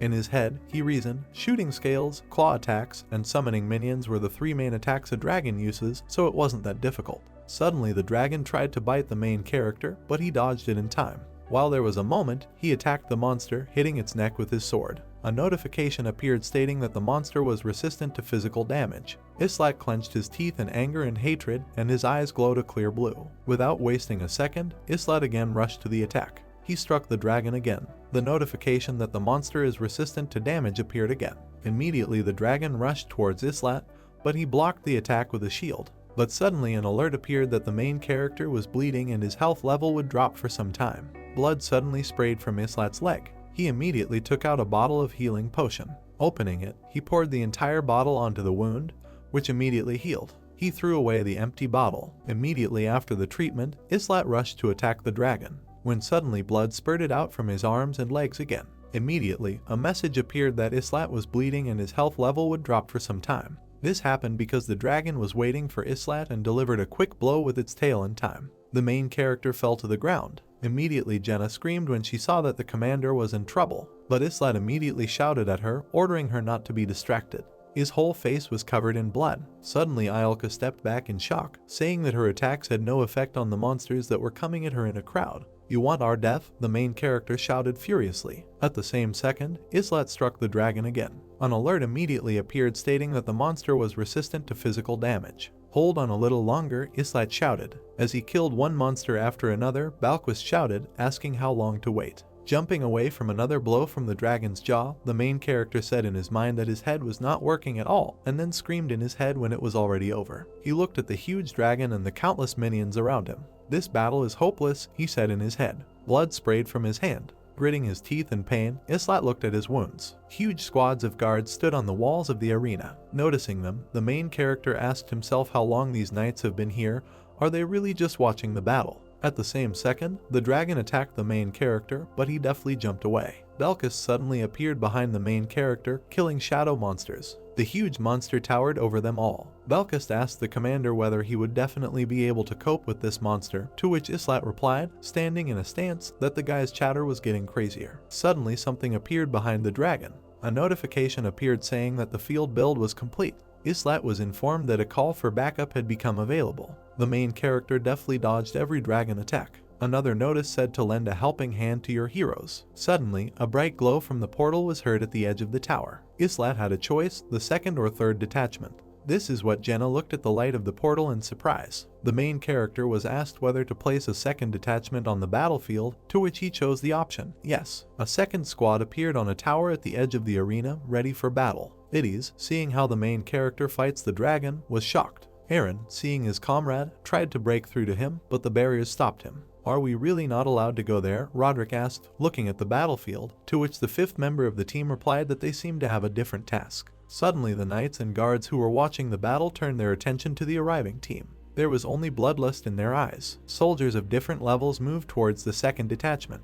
Behind them, a statue glowed. These were statues of two angels hugging each other. They were shrouded in ominous, powerful magic. Roderick, seeing the approaching monsters, said that it seemed they needed to deal with them. He immediately knew that the vanguard would fight the boss. Taking his eyes off the dragon, he fixed his gaze on the guards and said that their squad had a different goal. Islak continued to strike the monster, but it was resistant to physical damage. Idis immediately ordered Durin to eliminate all crossbowmen. The hero immediately began to perform, loading the bow. Idis herself rushed to attack the knights and guards, saying that she would deal with them very quickly. The rest of the team did not stand aside and also rushed to the attack. Usher cut the knight in two with a deft blow. The monsters died very quickly and the second squad moved towards the statues of angels. Covered in blood, the main character turned to the team and shouted, ordering them to get rid of all the minions before the second squad reached the altar, after which he ordered Ialka to use the magic of the third circle. Ialka immediately screamed, well, something really changed then. After that, she stood up, shouting that she needed time to cast the spell. The guys stood around her, protecting her from monsters, while Ialka accumulated strength. The dragon screamed furiously as Islat attacked him endlessly, but it was all in vain. The shadow monsters rushed to attack, wanting to kill everyone, when suddenly they were enveloped in flames. Ialka has accumulated enough power, burning and incinerating all the monsters in her path. She then clenched her fist and everything exploded in front of her, destroying the shadow monsters. After using supremacy, the explosion turned into a fiery tornado, sucking all the shadow monsters into it. Ialka had no more strength, she was covered in sweat and became very pale. Jenna immediately ran up to her, giving the magician a mana restoration potion to drink. Turning around and looking at the battlefield, the main character realized that they had dealt with the minions. But at this time, while he was not looking, the dragon swung its tail. At the very last moment, Islat noticed something was wrong. The monster's huge tail was already heading towards the main character. In hope, Islat swung. Suddenly a certain glow appeared. At that same second, blood sprayed out. Surprised, Islat looked at this in shock. Suddenly the main character's sword began to glow. The dragon screamed furiously in pain. A notification appeared indicating that the second squad had reached the altar. Idis kept her hand on the angel statue while her team dealt with all the knights. The power of the altar was reported to be increasing. The main character was informed that the divine blessing had been activated. Through the dense clouds, a bright ray of light broke through to the statues of angels. A notification appeared saying that you need to swipe the screen to grant divine powers to the heroes. Swiping my finger across the screen, a glow appeared everywhere. The notification that appeared stated that the power had reached its maximum, and the weapons of all the heroes had received divine powers. Nuris's sword and blade shone with a bright, warm light. Jenna's bow and arrows also began to shine. The sword in Belkist's hand also did not stand aside and was shrouded in bright light. Seeing this, Belquist smiled madly, and excitement appeared in his eyes. The entire team prepared to kill the boss. The main character stood in front of everyone, holding a shield in front of him. The dragon looked at them furiously. The young man said that now their attacks are taking him, so they need to split up. One group will take on the boss, and the other will deal with the shadows. He said that they, together with Narissa and Belkist, will go to the dragon, and Jenna and Ialka will support them in the back rows. The dragon arched its neck. The young man immediately realized that this was an attack with scales, so he ordered everyone to duck down. Sharp scales flew in all directions. The creature took a step forward. Balquist and Narissa moved forward, drawing their swords. The heroes attacked the dragon, causing it to scream heart-rendingly. They left a bright yellow trail in space behind them. The man, his eyes flashing, attacked the dragon, piercing it with his sword. Narissa swung it properly and hit the creature. The dragon opened its mouth wide, finding itself surrounded by blows. The scales were imprinted into the wall. Dark energy oozed from them. Dark silhouettes appeared on the battlefield, with teeth on their heads. These were fallen shadows of the 14th level. They were impossible to count. Islat frowned and shouted loudly to be replaced later, because he needed to recover and now he needed cover. Jenna shot several arrows from her bow. They punched through the monsters, leaving wide gaps in their bodies. The girl ran forward, fighting off the fallen shadows approaching her, piercing them right through. When she reached behind her again, she found nothing. Islat frowned, realizing that he had run out of arrows. The guy's eyes flashed. With a sharp movement, he jumped out of his seat and rushed towards her, simultaneously cutting the dark silhouettes into pieces. Jenna, eyes wide, looked to the side. She reached for the arrows stuck in the ground. Moving forward, the girl skillfully bypassed all the creatures, crushing them with her shots. The main character moved forward, his eyes shining. He gripped his weapon tightly, telling Jenna to attack the boss with long-range arrows while he dealt with the rest of the shadows. Swinging, Islat, holding a shield in his second hand, cut into pieces the 5 fallen shadows that surrounded him. The girl prepared to attack, her eyebrows furrowed. With a sharp movement, she released her hand, releasing an arrow forward, leaving behind a bright light. The arrow hit the dragon, causing a bright flash, and the monster screamed heart-rendingly. The drop fell into a dark puddle. The man's foot stepped into it. Balkis swung his sword, a smile on his face. With a sharp movement, he raised his sword right in front of the dragon's face, which opened its mouth wide, showing off its sharp teeth. Islat threw forward a blade coated with liquid, shouting that Balkis and Narissa should change. They also need to drink a restoration potion. The golden blade hit the monster right in the eye, and he screamed loudly. The main character grabbed its handle. With a sharp movement, the guy pulled it down, cutting the monster's face.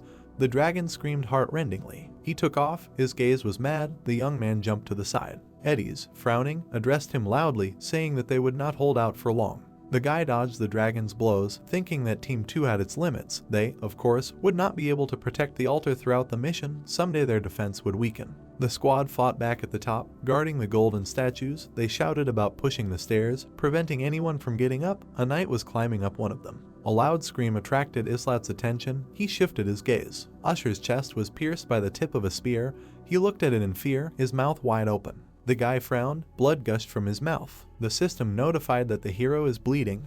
His health will decrease for a while. Eddies turned around, shouting for them to take the guy back. Aaron grabbed the guy by the arms. Roderick stood in front of them, giving them the opportunity to move to a safe place. Ayalka put her hands in front of her, releasing tongues of flame. She frowned, shouting that they were at their limit. Islat, baring his teeth, turned to look at her. He understood this perfectly. The guy looked at the team desperately defending the golden statues, thinking that he did not expect that they would hold out so little. If the altar fell, they would simply be destroyed. The hero understood that Team 2 would hold out for a maximum of 5 more minutes. Islat looked to the side in surprise. Eddies turned her worried gaze. A structure began to be erected on the battlefield, shining with blue pixels. With flashes, a high fortress appeared. The system notified that the field construction was completed. A giant crossbow was prepared on the upper platform of the structure, with arrows lying nearby. The notification informed the master that he could activate the control group. The status window provided a control group selection. Command 1 and Command 2 were active. Command 3 was not selected.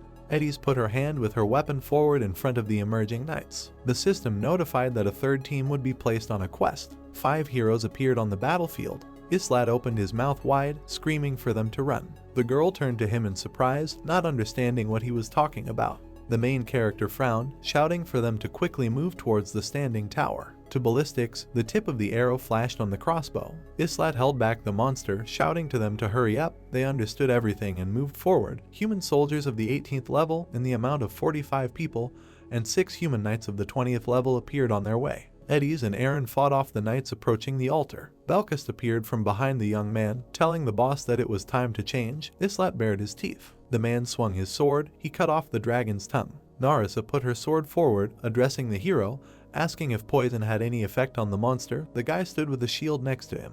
Jenna released an arrow with a bright light from her bow, shouting that it was the last one. Islat moved forward, telling her to take care of the shadows and protect Ayalk while he went to the dragon. Sharn stood up for ballistics. She watched the man and dragon fight below, trying to take aim. The girl knitted her eyebrows and screamed loudly that the monster was too fast. Team 1 consists of 5 heroes: Islat, a 2-star hero; Jenna, a 2-star hero; Ayalka, a 3-star hero; Belquist, a 2-star hero; and Narissa, a 2-star hero. Team 2 also consists of 5 heroes: Eddies, a 3-star character; Roderick, a 3-star character; Usher, a 2-star character, currently injured; Aaron, a 2-star character; Durin, a 2-star character. Team 3 consists of 5 heroes: Sharn is a 2-star character; Jackal is a 2-star character, Nadine is a 2-star character, Rodel is a 2-star character, Ronnie is a 2-star character. Islat moved forward, putting up his shield. He shouted to Belkist and Naris to try to delay the dragon at least a little. The man jumped on top of him, and the girl slid towards his paws, saying that they would try to shoot him.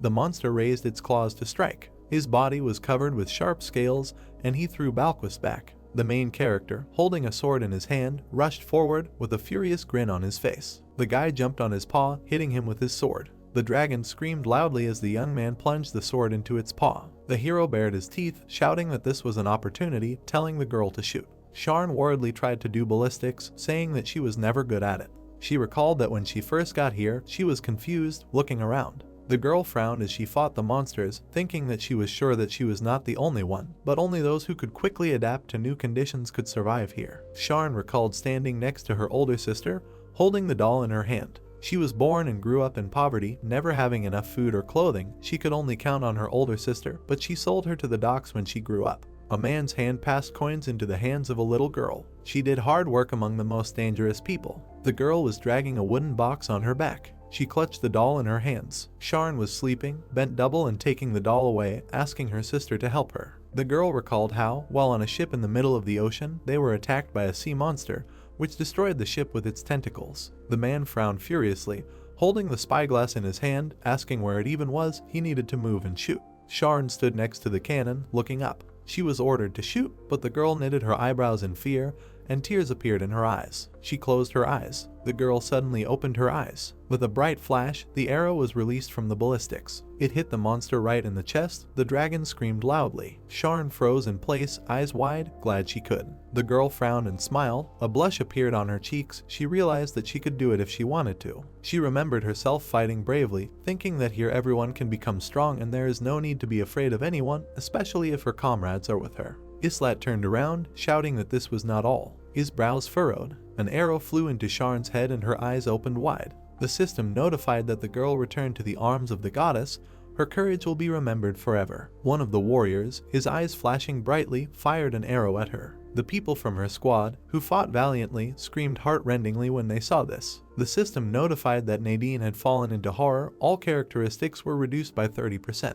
The main character opened his mouth wide, shouting for someone to quickly remove the body and stand behind the ballista. Ronnie and Jackal furrowed their eyebrows and opened their mouths wide, screaming that Sharn was dead. The system notified that Ronnie was having a panic attack. All characteristics were reduced by 50%.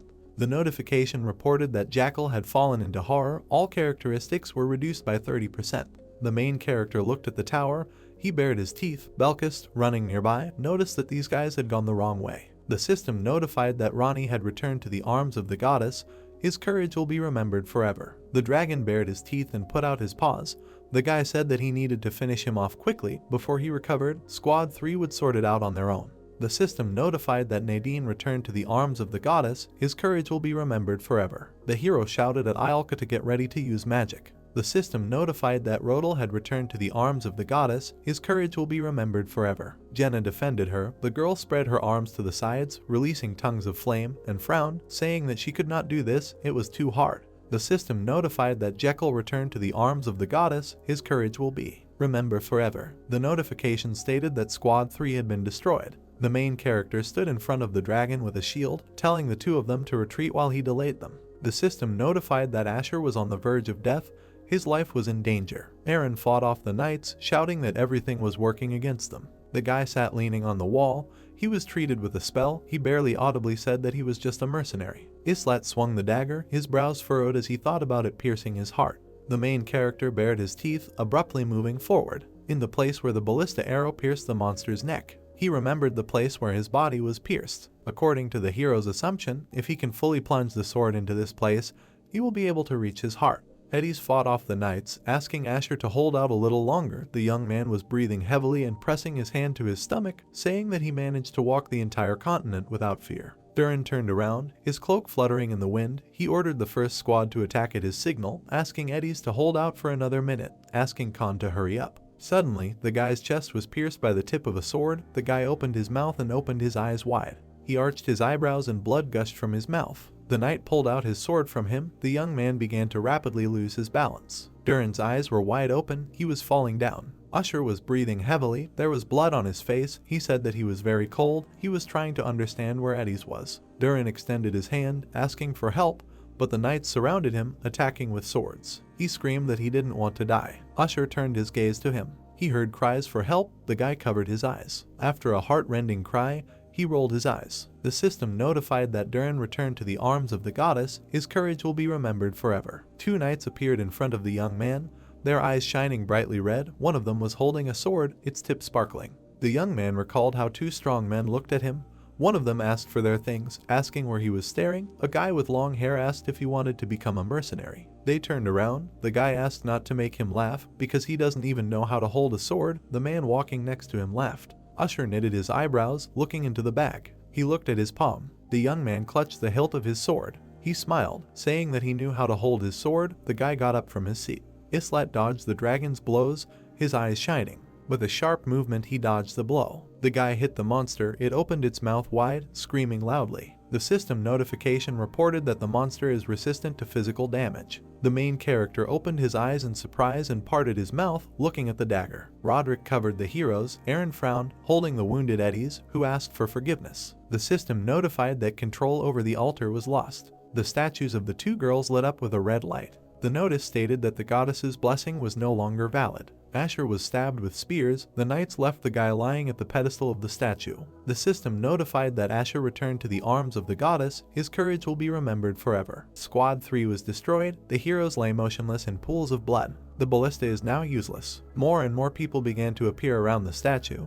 These were soldiers of the 18th level. There were 115 people, and soldiers of the 20th level, numbering 32 people. Islat was breathing heavily, holding his shield and blade, not understanding how to find a way out. He looked up at the dragon, its mouth wide open. Squad 1 consists of 5 heroes. Islat, a 2-star hero, currently bleeding. Jenna, a 2-star hero, currently bleeding. Ialka, a 3-star hero, currently bleeding. Belkist, a 2-star hero, currently bleeding. Narissa is a 2-star hero, currently bleeding. Second squad, Eddies, a 3-star hero, currently bleeding. Roderick, a 3-star hero, currently bleeding. Asher died in battle. Aaron, a 2-star hero, currently bleeding. Durin died in battle. Squad 3, Sharn, killed in action. Jekyll, killed in action. Nadine, killed in action. Rodel, killed in action. Ronnie, killed in action. The dragon released its claws. Islat put up a shield to protect himself from the blow. The guy was thrown back by the power of the attack. Jenna held out her dagger, saying that it was very similar to what was on the 5th floor, suggesting that they recapture the altar. Islat was breathing heavily,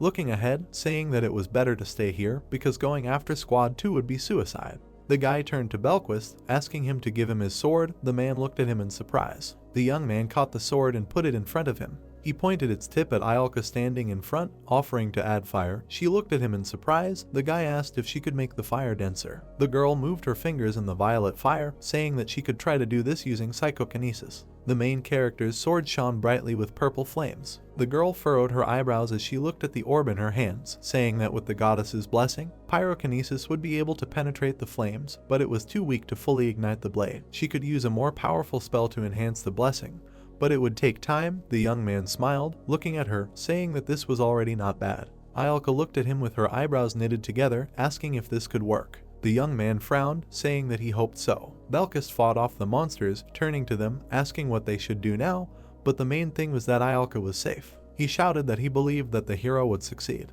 Islat clutched a bright sword in his hands and smiled, saying that he himself knew this. Ialka held a fiery sphere between her 2 palms while casting a spell, and magical symbols appeared around it. Leaving behind a violet light, the hero moved towards the dragon. The monster stuck out its tail. The guy realized that the creature realized that he was aiming at his weak points. Islat moved to the side, swinging his sword. The young man, swinging, struck him in the chest. The dragon opened its mouth wide. The system notified that the monster is resistant to physical damage. The dragon's body was covered with a shield. The young man understood that the blessing was not enough because he could not even break through its defense. The hero thought through possible actions, recapturing the altar or a second shot from the ballista. He imagined the statue, Eddies, and another shot. Islat put up a shield to defend himself from the enraged dragon, thinking that he could wait until the monster died from blood loss, but despite all the attacks, it was still quite strong. The guy bared his teeth and frowned, thinking that the worst-case scenario was still spinning in his head. Swinging his sword again, he tried to break through his armor. The hero thought that he couldn't just choose a winning strategy. He had to try everything until he could kill this creature. System notifications were displayed indicating that the monster was resistant to physical damage. Belquist looked to the side, saying that although the situation was terrible, the guy was still good. Narissa looked at him, asking how the man managed to get distracted. The young man waved his flaming sword. He looked sideways in surprise. The guy looked at the purple liquid, thinking that perhaps his defense had weakened in the area of the injury. Then he decided to try. Making his way closer, Islet dodged the dragon, raising his shield and swinging his weapon. The main character dealt a crushing blow. The dragon screamed heart-rendingly, opening his mouth wide, and there was a mark from a fiery sword on his chest. The guy frowned, saying that he thought so, that the defense here had not yet been fully restored, so he would hit the weak spots until the blessing ran out. The dragon released its claws, coming closer to the main character. The young man put up his shield. The monster sank its teeth into his shield, eyes flashing. The young man hit him in the face. His shield flew off to the side. The dragon's eyes opened wide. The guy realized that he had noticed Ialk. The girl stood to the side, concentrating a sphere of fire in her hands. She was surrounded by magical symbols. The guy looked to the side in horror. The hero realized that the dragon was attacking with scales, shouting at him to get away from her. The monster arched, shooting sharp pieces of scales. They were all aimed at the magician. The main character appeared in front of her, baring his teeth. With sharp movements, he fought them off, leaving a bright light in space. Sharp scales tore his clothes. They wounded his shoulder and blood gushed out. The scales dug into his legs. The system notified that Han was bleeding and his health level would drop for some time. Jenna looked at him, asking if everything was okay. He moved his hand to the side, asking her not to be distracted and to protect Ialk. The girl, surrounded by magical symbols, screamed for them not to come closer. The dragon's scales dug into the ground. They emitted dark energy. The system notified about the danger, asking you to pay attention to it. The dragon opened its mouth wide, and there was purple liquid on its teeth. The notification reported that the half-breed dragon Halgiraffe had gone into berserk mode. The monster put out its paw, revealing its claws, and screamed heart-rendingly. The system notified that Khan had gone into berserk mode. The main character's hair became longer, an evil grin and a dark mark appeared on his face. He abruptly rushed from his place. The dragon looked at the hero furiously. Islet flashed his eyes, frowning. They merged in a duel, causing a bright explosion on the battlefield. The dragon raised its tail to attack. The main character held a sword in front of him to protect himself. He bared his teeth, stopping the blow of his tail. His sword, which was shining brightly, began to crack. Due to the monster's attack, the sword was destroyed. Islet frowned and looked to the side, shouting at Naris to hand over her sword. In a rare movement, the girl threw the weapon at him, shouting at him to catch it. The young man grabbed the sword by the hilt. The fragments of the sword, shining with flames, gathered together. The hilt of a bright sword was approaching the hero. It connected with another piece of debris. Islet, his eyes flashing, swung his shining sword. He struck the dragon numerous times in the neck and body, and it screamed loudly. The main character quickly flew into the attack, baring his teeth, shouting to give him what was left, thinking that he was not familiar with the girl's sword, so he quickly came to an end. The dragon and dark silhouettes rushed towards Ialka, surrounded by magical symbols. The hero realized that the monster was still pursuing the magician. The girl dropped the weapon, screaming for him to catch it. The young man grabbed him tightly. A bright flash shone in the darkness. The guy jumped on the monster, inflicting a hail of blows on it. He thought about how his legs couldn't support him and his head couldn't think straight.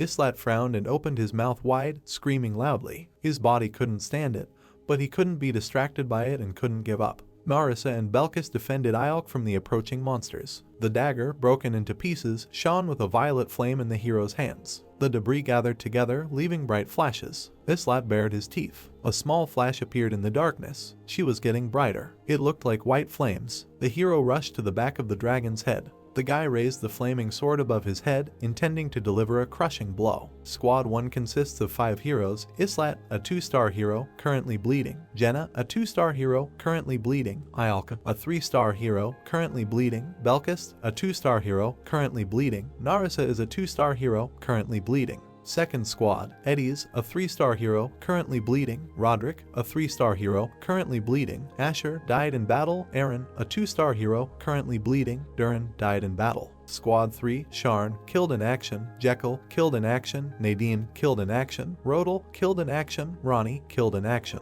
A system alert appeared indicating that a skill had been learned. The player Islet received the Indomitability skill. Its level was increased after reaching the edge of the possible. His armor was damaged and his bloodied body was mangled. His berserker level was doubled and he was able to reach level 6. Holding a dagger in his hands, shrouded in a purple aura, he, with glowing, red eyes, swung. He struck with a powerful blow. Shifting, he struck again. In an instant, the entire location was filled with endless attacks. Gritting his teeth, the main character struck the monster's back with all his strength with his sword. Fighting off the attacks and carrying out counterattacks, the blue-haired guy said with annoyance that there was no end to them. In the background, several people were fighting a monster and one girl was using fire techniques. Jumping onto the monster's head, Islet struck its eyes. He growled in pain. He covered his blade in a purple aura and tried to pierce its armor. A system alert appeared indicating that the monster was resistant to physical damage. The bloodied protagonist looked at him, gritting his teeth in failure. The monster opened its red eye. The lizard-like monster, with burning eyes, began to move quickly, trying to throw the guy off his body. He destroyed the stone floor as he did this. The frightened orange-haired girl,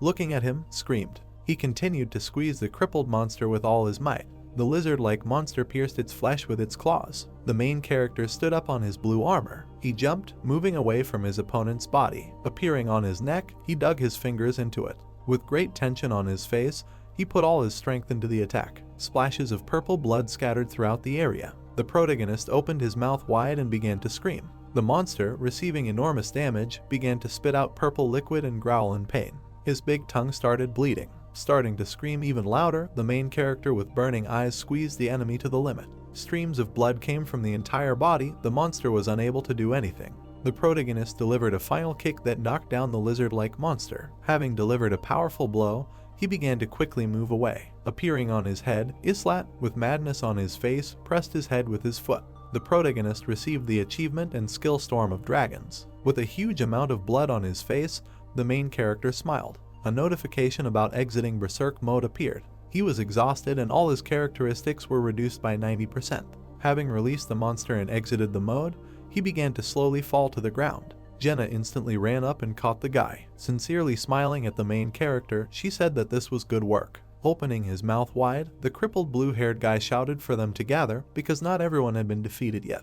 Holding the guy in her arms, the orange-haired girl jumped away from the attack of a huge monster. Purple blood sprayed from his wounds. Jumping out from under the blow, Jenna barely managed to roll across the floor. The dark-haired hunter, putting his blade forward, declared that this was impossible because his throat had already been cut. The man replied that there was no more blessing, so it was hopeless. Opening his eyes slightly, the crippled protagonist told them to stop being dramatic. An image of Ialka appeared, shrouded in golden energy. The protagonist said that she had finished casting the spell. Bringing both hands forward, she created a golden ball and a huge magic circle. She used the Killing Flame ability. A powerful concentrated stream of fire rushed forward, destroying everything in its path. The monster, having received a blow from a wooden staff, continued to run to the attack. A powerful stream of Ialka's energy overtook him and began to cause damage. It burned his body and all the space around. This was the flame of the fourth circle. Holding Islet in her hands, the orange-haired girl said with surprise on her face that she had never seen anything like this in her life. Several fire hieroglyphs were written in the air by her. She used pulling. The girl with golden eyes held out both palms in a technique gesture. A large sphere of concentrated fire instantly blew the monster's head into particles. Burning it, she continued to fly without slowing down. A large stream of fire scattered hundreds of meters in the sky. Raising both hands, the girl created a huge pillar of fire, incinerating everything in its path. The purple-haired guy opened his eyes in fear and looked up. Eddie's, eyes wide open, looked at the attack. Several crippled warriors looked forward in shock. Continuing to hold the smiling protagonist, Jenna looked at the fiery stream, her mouth wide open. A huge explosion covered hundreds of meters of terrain and incinerated a huge number of objects in an instant. A notification appeared about the floor being cleared. The level of the heroes Islet, Jenna, Ialka, Velkist, and Nerissa has been increased. An image of an information window with rewards appears. They obtained a low-grade blue dragon heart, 2 black dragon bones, a black dragon scale, and a C-rank black dragon claw, as well as 150,000 gold. The most valuable player turned out to be the protagonist. His 2-star player card was depicted. An image of stone columns and light behind them appeared. The system congratulated us on completing the 20th floor. The amateur level has been passed. At the bottom of the window was the hope that he would continue to play their game. Weak and lower rank dungeons have been unlocked. An image of a light portal appeared, on which the lock was broken. A second dungeon has been opened for exploration. Halsey, surrounded by a stone base, the entrance to this dungeon has also been unlocked. New buildings were opened. The second part of the base appeared, in which there were many new unusual structures and houses. One hero is waiting for improvement. With the right ingredients, he can use an enhancement stone and find pieces of forgotten memories. The ability to create a passage between dimensions has been opened. 8 heroes were found in a cylinder of blue energy moving from the dungeon. With a smile, looking at the man, all of whose clothes were torn and covered in blood, Jenna declared that no one had died. Folding his hands, he said that at least none of them. The protagonist, being in the girl's hands, first asked to let him go and help Ialk. Smiling, the orange-haired girl agreed, calling the main character a princess. Raising his hand, the guy said that he wanted to ask him if he was even human. Leaning his hand on his leg and trying to get up, the main character asked what he meant. He said that he had never seen anyone in a one-on-one fight be able to cut the throat of a dragon. Taking Ialka by the hand, the orange-haired girl asked her if everything was okay. Throwing her head back, she replied that this explosion was simply a work of art. Only 5 people from squad number 1 remained, and 3 from squad number 2. Holding the shoulder of the mortally murdered man, the bloodied Eddies apologized to Islat and stated that they did not do what they should have done. Closing his eyes and starting to roll up his sleeves, the main character asked what she meant. He added that they cleared the place only thanks to them. Walking near the girl, the main character told her to take care of her squad and not pay attention to such trifles. Lowering her head, she agreed. Looking forward at squad number 2, the dark-haired girl stated that 15 came in, but only 8 came out. Putting his hand to his chin, the protagonist stated that squad 3 had been completely destroyed. He said it was better than if they all died, but they lost a good support unit. Putting his hands in his pockets, the main character said that good work had been done and tomorrow they would rest. He said they could do whatever they wanted. Folding his hands, one man from the squad said that he would like to have a duel with him. The protagonist told him to shut up. A bright light from the rift spread throughout the forest. Smilingly presenting the wooden chest statue of a horse to Islat, the dark-haired fairy stated that it was a great job on the 20th floor and they were mega cool. Flying up with the horse, Izel said that this was a reward for their storm of dragons from the master. The protagonist said that he had no use for it. An image of a small stone building appeared with the windows turned on. The girl entered it and closed the wooden door. Leaning on her, Eddies exhaled tiredly. She closed her eyes. Then she opened them. Looking at her room, she stated that she was back and still alive. Sitting down on the floor, the psychologically destroyed girl lowered her head and said that it was her again. An image of a 2-story private house in the night appeared. She continued to sigh. The main character furrowed his eyebrows in displeasure, asking what his friend was doing here if they were told to rest. Jenna put her hands on her belt and said that she wanted to go into the storage room, but she felt somehow uneasy because of the atmosphere around her. She yawned and added that she was going to do something in the relaxation room, because she didn't feel like training either. The guy asked her to leave. The girl asked what he was going to do, to which Islat replied that he was busy. The townspeople were passing by a richly decorated building with columns. Angels were depicted on the gates of this building. Many heroes did not survive their last mission. There was a worn mug on the display case. Usher from the second team was with 2 stars. Eddies liked him because of his intelligence and tenacity, because these qualities distinguished him from the other characters, and he could cooperate perfectly with the newcomer Duran. Behind the glass sat a rag doll with red hair. The third team was also not bad. The doll and the mug were separated by a wall. The third team lacked experience. Their death became indicative and reflected the main weakness. Members of the second squad stood in front of the shop windows. Their gazes were lowered. Eddies pursed her lips nervously. Her eyes were full of sorrow. A purple field appeared above the city. A notification invited the master to the game Choose Me and said that there is a hero who can be upgraded to the 3rd star. For this you will need a mid-level enhancement stone, which can be obtained by combining a basic enhancement stone with a basic spiritual stone. Another notice asked for confirmation of the construction of a refining hall in addition to the synthesis hall. The round building was covered in a blue glow after confirmation. New reports said that the creation of the refining hall had been completed. Its level and efficiency had been increased, and character transformation could now begin, with a colonnade appearing around the circular building. A bright light lit up in its gates. An alert announced that processing, through which useful materials could be obtained, had begun. Recycling was another way to get some use out of useless characters. Izel dragged along a young guy who fought back furiously, not wanting to die. The gates slammed shut. A bright beam of light appeared. A notification announced that the refining had been completed and that the master had obtained a basic spirit stone. When the synthesis became useless due to the large difference between the character and the victim, it was time for processing. Exchanging characters for useful materials, the guy sat on the bench, thinking that the opportunity to finally get a 3rd star had come. The character that Izel dragged away was not even suitable for synthesis. The player put his hand on the back of the bench and thought that this was not a pleasant sight. The notice showed a diagram of the automatic synthesis of items. To obtain a mid-level enhancement stone, basic spiritual stones and enhancement stones were needed. The success rate was 91%. A new notification asked to confirm the start of the synthesis. The fairies began to cast spells. The swordsman was sitting on the street in front of the synthesis building. A message appeared about the completion of the synthesis and the creation of a mid-level enhancement stone. Holding the gem in her hands, Izel congratulated the player on receiving the 3rd star. The guy picked up the stone and said that this was the 2nd one.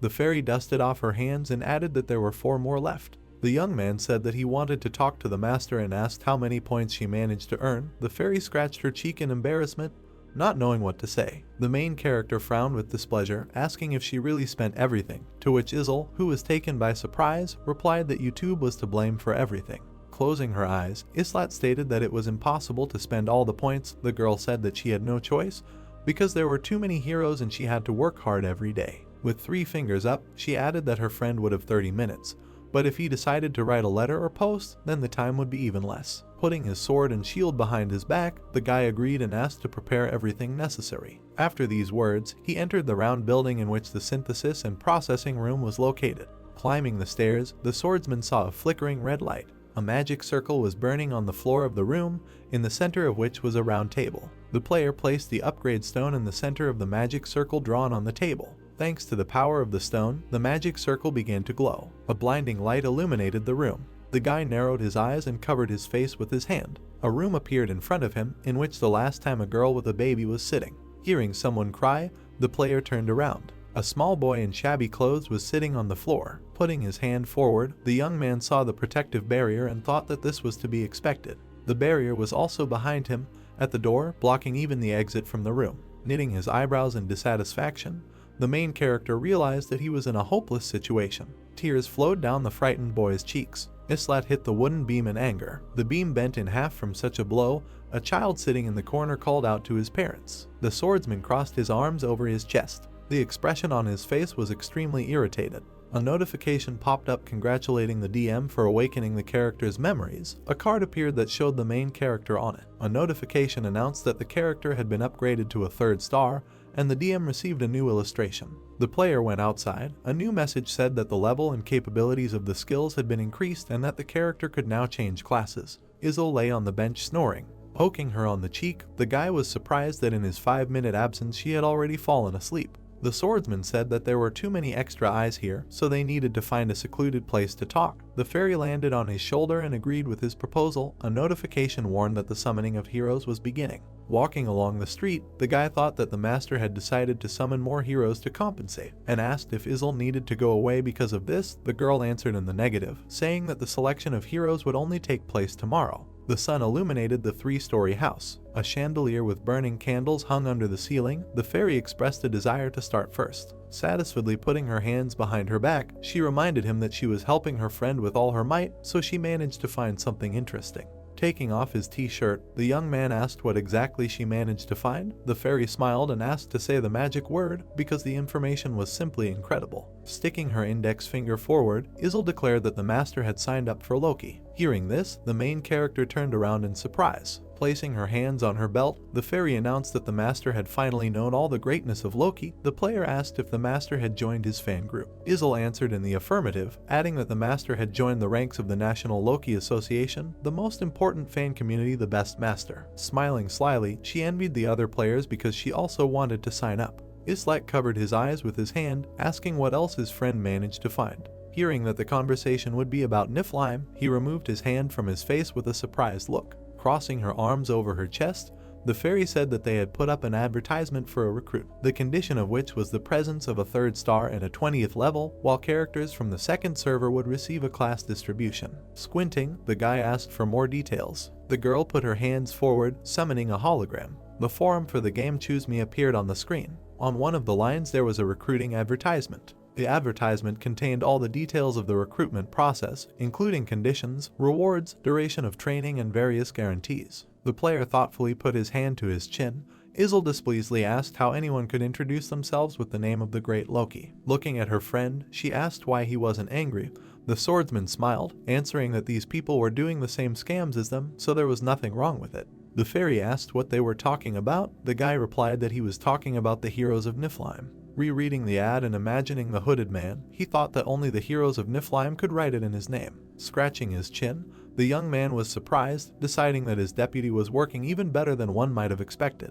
He carefully reread the terms again. His expression suddenly changed as a rather obvious thought occurred to him. Having imagined a multi-tiered tower, the main character realized that this invitation was especially for him. Pointing her finger at the screen, Izel was surprised that there had been no posts from Niflheim for a very long time. They, sitting on the bed in front of the screen, concluded that 5 months had passed since the last publication, Earth time. Pointing her finger at the screen again, the fairy asked who posted this entry. If the real Loki was here now, Islat replied that only 2 characters could inherit administrator rights after his disappearance. A card of Surus appeared in his head, which was in first place in rank, and a card of Unit, which came immediately after it.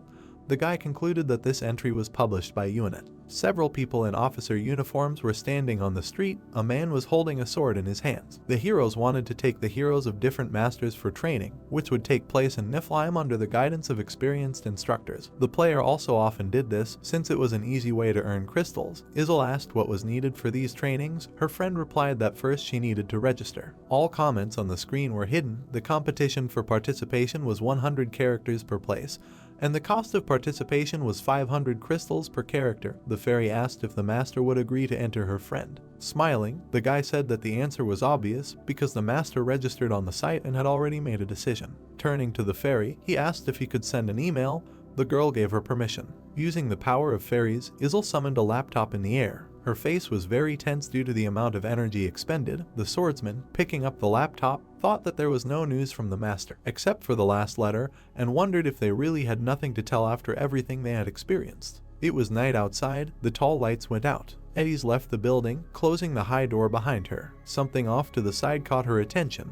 The young man, putting his hands in his pockets, asked her to come with him. Lights were burning in the windows of the 3-story building. They sat down at the table opposite each other. The main character asked if his girlfriend was sleeping. The girl replied that she managed to get some sleep. Squinting, Islat realized that Eddies was on edge and asked how her squad was doing. Looking down, she replied that the old man was fine, and Aaron began to train hard and even now was in training. Frowning her eyebrows angrily, Eddies remembered what happened on the first floor. Introducing the dissatisfied squad, the girl said that those who wanted to get to the top changed their minds after the death of the 3rd squad, and some began to say that it was better to eat ordinary potatoes than die in battle. Crossing his arms over his chest, the guy stated that the survival rate of combat characters is extremely low, and the balance between them, support and other units is very unstable. Throwing her hand up, Eddies asked if there really was no way out of this situation.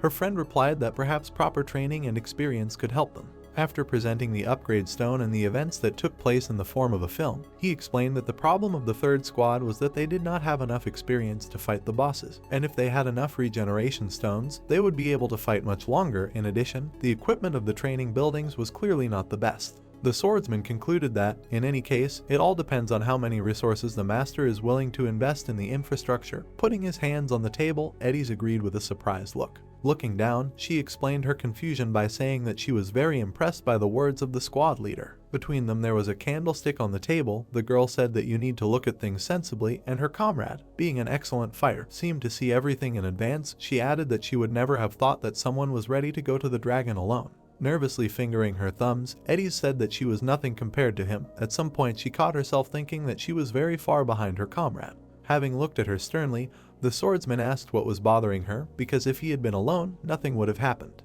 Eddies suddenly widened her eyes when she heard that her friend was going to be gone for about a month according to their time. A chandelier with lit candles hung under the ceiling. The girl asked if some kind of expedition was planned. The young man replied that it was something else. Closing his eyes, he expressed his desire for Eddies to remain in charge here because they had a lot to do. The girl smiled, asking if she needed to clean up the place. The main character, sitting on a chair and crossing his legs, answered in the affirmative. Eddies once again tried to find out where her friend was going. Raising his eyebrows decisively, the Islat replied that he would go to another lobby. His girlfriend's mouth dropped open in shock upon hearing this statement. The guy lowered his gaze. Besides himself, the most important character in their lobby was Eddies, because neither Jenna nor Roderick had the same leadership qualities. This made her irreplaceable. Clenching his fist, the player thought that it was time to share with his friend what was really happening. The city was illuminated by a bright moon. Slamming her fist on the table, the girl asked if there really were hundreds of millions of other places like this. She put her hands to her head in bewilderment. The swordsman, standing at the window, stated that this was an approximate number because there were most likely even more such places. He tried to calm her down, saying that it was unlikely that they would intersect with more than a dozen other worlds. Looking through her fingers, Eddies asked what kind of place this was. Smiling, the guy promised to fulfill her request because she was trustworthy. After these words, he went to the exit. Looking down, the young man reflected that the level of the Berserker mode, which makes it possible to increase all stats by 10 points, had been increased and that the skills Indomitability and Dragon Hunter had been acquired. Achievement icons appeared on the screen. Indomitability allowed you to reduce the impact of unwanted effects such as bleeding or poisoning, thus perfectly complementing the Berserker mode. Demon Hunter allowed you to fight dragons more effectively. This skill can only be learned through battles, but it was strange that the system gave the reward for destroying the dragon to the player and not to Ialka, who finished off the monster. Thus he was lucky and unlucky at the same time. The main character looked thoughtfully out the window. Looking out over the city at night, he hoped to soon meet every character he trained. A force field appeared above the city floating in the sky. A notification invited the master to the game. A new message explained that the rift in space and time is a special building that allows access to external content and is available only to masters of the 20th level and above. The sun's rays illuminated the gate on which angels were depicted. The new notice said that after the opening of the rift, access to the interdimensional community becomes possible, and the coordinates of the lobby become available to everyone, due to which the protection will be disabled and the lobby may be subject to attack from others masters. The angels depicted on the wall lit up. A notification asked to confirm the master's desire to open a rift in space and time, because it would be impossible to cancel the action. Another message appeared about reconfirmation. The master agreed. Izel tensed her arms, concentrating energy around them. Straightening her arms, she summoned a glowing rift. A notification confirmed the successful opening of the rift and notified that new parameters had been added to the settings. Looking at the open portal, the fairy said that its appearance would bring not only benefits. The main character objected, saying that it gives them many new opportunities. Smiling, he thought that he could do what he wanted for a long time. Niflheim approved the master's request. Izel turned to her friend and asked what he then wrote to the master. Islat replied that he tried to fit all the most important things into the letter. Introducing the forum, he explained that he asked the master to open the rift after posting a comment about the registration, but since the comments were hidden, the master had to write something that only people in Niflheim would know about, because it would make it unimportant how the competition for a place was tight. Secondly, the guy gave some tips on the game. Izel opened her mouth displeasedly, saying that her friend had already given the master a guide. The player smiled and said that this was not enough, because now the main goal of the lobby was to level up low-level characters, but it would be stupid to rely only on tactics. Imagining warriors training on dummies, the fairy said that some talented characters were still of low level and that all their potential could be scattered when meeting a high-ranking character. The swordsman explained that a low-level character could only grow with the right system and that the problem it won't be solved if you just send him to the training center. Izel asked what else was written in the letter. Taking a step forward, the player replied that he advised not to completely depend on this leadership. A bright sun was shining over the city. A notification reported that the coordinates of the Townia lobby had been discovered and that with the help of a rift it was possible to study the map of neighboring areas. The guy said that the management must adapt to new conditions and that the master should draw conclusions on his own. A new notification reported access into an interdimensional community that provides the opportunity to interact with other masters. The new message said that before the account reaches the 40th level, the death cure function will be turned on, allowing characters to be revived after death during the battle.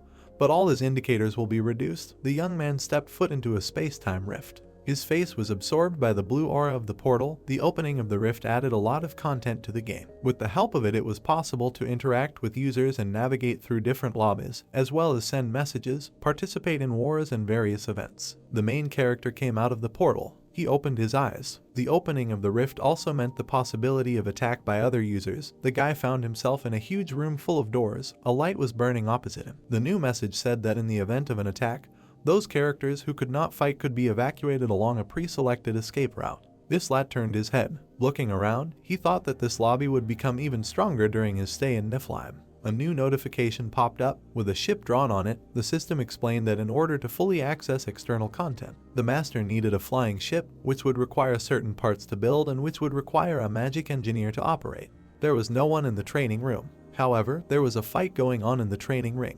Eren fought fiercely with Belquist. The purple-haired guy smirked as he swung his sword. Eren repelled his blows with a wooden shaft. Belquist decided to deliver one precise and powerful blow, but the warrior dodged in time, putting his shaft in front of him. After that, guessing the right moment, he began to counterattack, striking with a spear. The next moment, Eren the spearman pointed his weapon forward. The metal tip almost touched Belquist's eye. However, he managed to raise his sword, causing huge clouds of dust to rise in the training area. Eren was breathing heavily with the sword at his throat. The swordsman smiled contentedly. Noticing something to the side, he looked back and said that they should have been given a day off. The main character, standing outside the ring, stated that he needed to talk to Eren. The man moved the chess piece. Jenna smiled happily, checkmating her disappointed opponent. Putting his hand to his chin, Islat was surprised that there was chess here. Looking at him, Jenna asked if he knew about this game. Because she had never heard of it before, Ialka indignantly asked how it was possible to lose 10 times in a row to a person who didn't know how to play chess. The archer put her hand to the side and said that she could not know about this game because she had spent her whole life in the forest. The leader of the squad said that he would like to take advantage of the moment of solitude and talk with Jenna and Aaron. Ialka reminded him of her existence.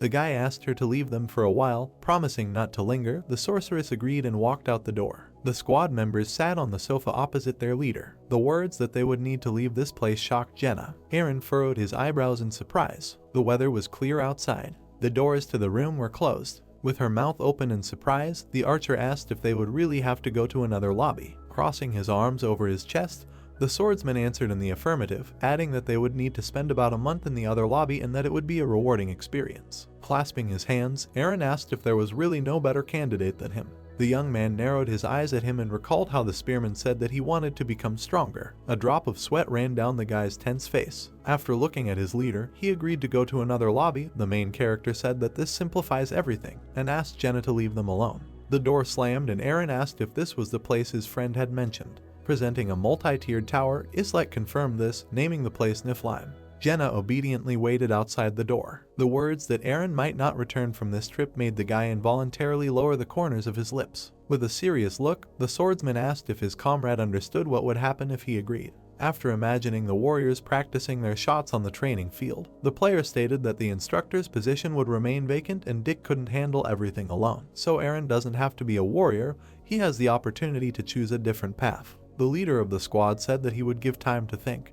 Because there is no need to make such a serious decision right away, Aaron lowered his gaze, wanting to say something. He clenched his fists angrily. Raising his head, the guy said that he agreed to go to another lobby. Smiling, the swordsman replied that this was good. He said that he needed to ask Eddies to let him go, because the training would last not 1 month, but a whole year. The sun illuminated the facade of the 3-story house. Aaron asked why it would take so long. The leader of the squad objected, saying that it was impossible to become the strongest in 1 month. The cards of a spearman and an archer appeared in his head.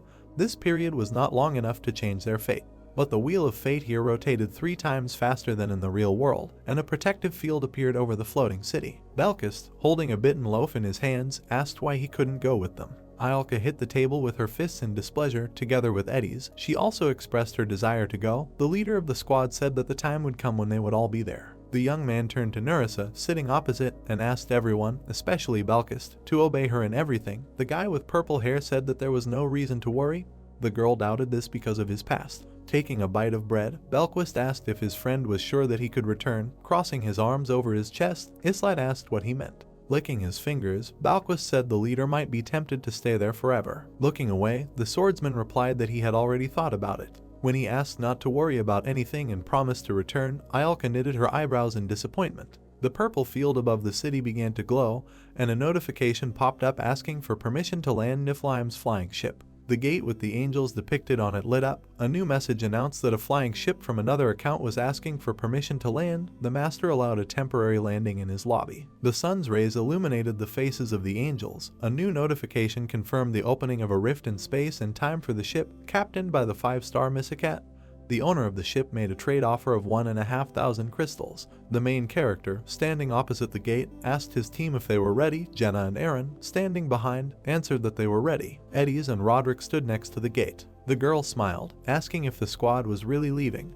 The old man replied that it would be boring without them. Citizens gathered to see off their heroes. Belcast wished them good luck. Nerissa said that she would be waiting for them. Islat was touched by such a sweet farewell. Isle burst into tears and asked if it was true that her friend would not return from Niflheim. The fairy grabbed his collar and asked the others not to let it be stolen. The guy asked where she got such thoughts from. Jenna stated that she would return the leader safe and sound and that there was no reason to worry. Isle called the heroes of Niflheim a bunch of thieves. The player grabbed her cheek and said that everything was fine. They crossed their little fingers. The fairy asked them to promise to return. The swordsman agreed. Isle flew above their heads and said that the promise must be kept. Aaron grinned and said that the leader of the squad is the only one she talks to like that. The squad entered the rift. Jenna waved her hand to everyone remaining in the city. Blue sparks enveloped the guy's cloak. The squad opened their mouths in surprise when they saw something in front of them. A ship with a ram's skull on its bow appeared from a portal on the other side of the huge room. Putting her hand to her head, Jenna said it was very cool. A snow-white skull glittered on the bow of the ship. Aaron answered the question of whether he knew about flying ships,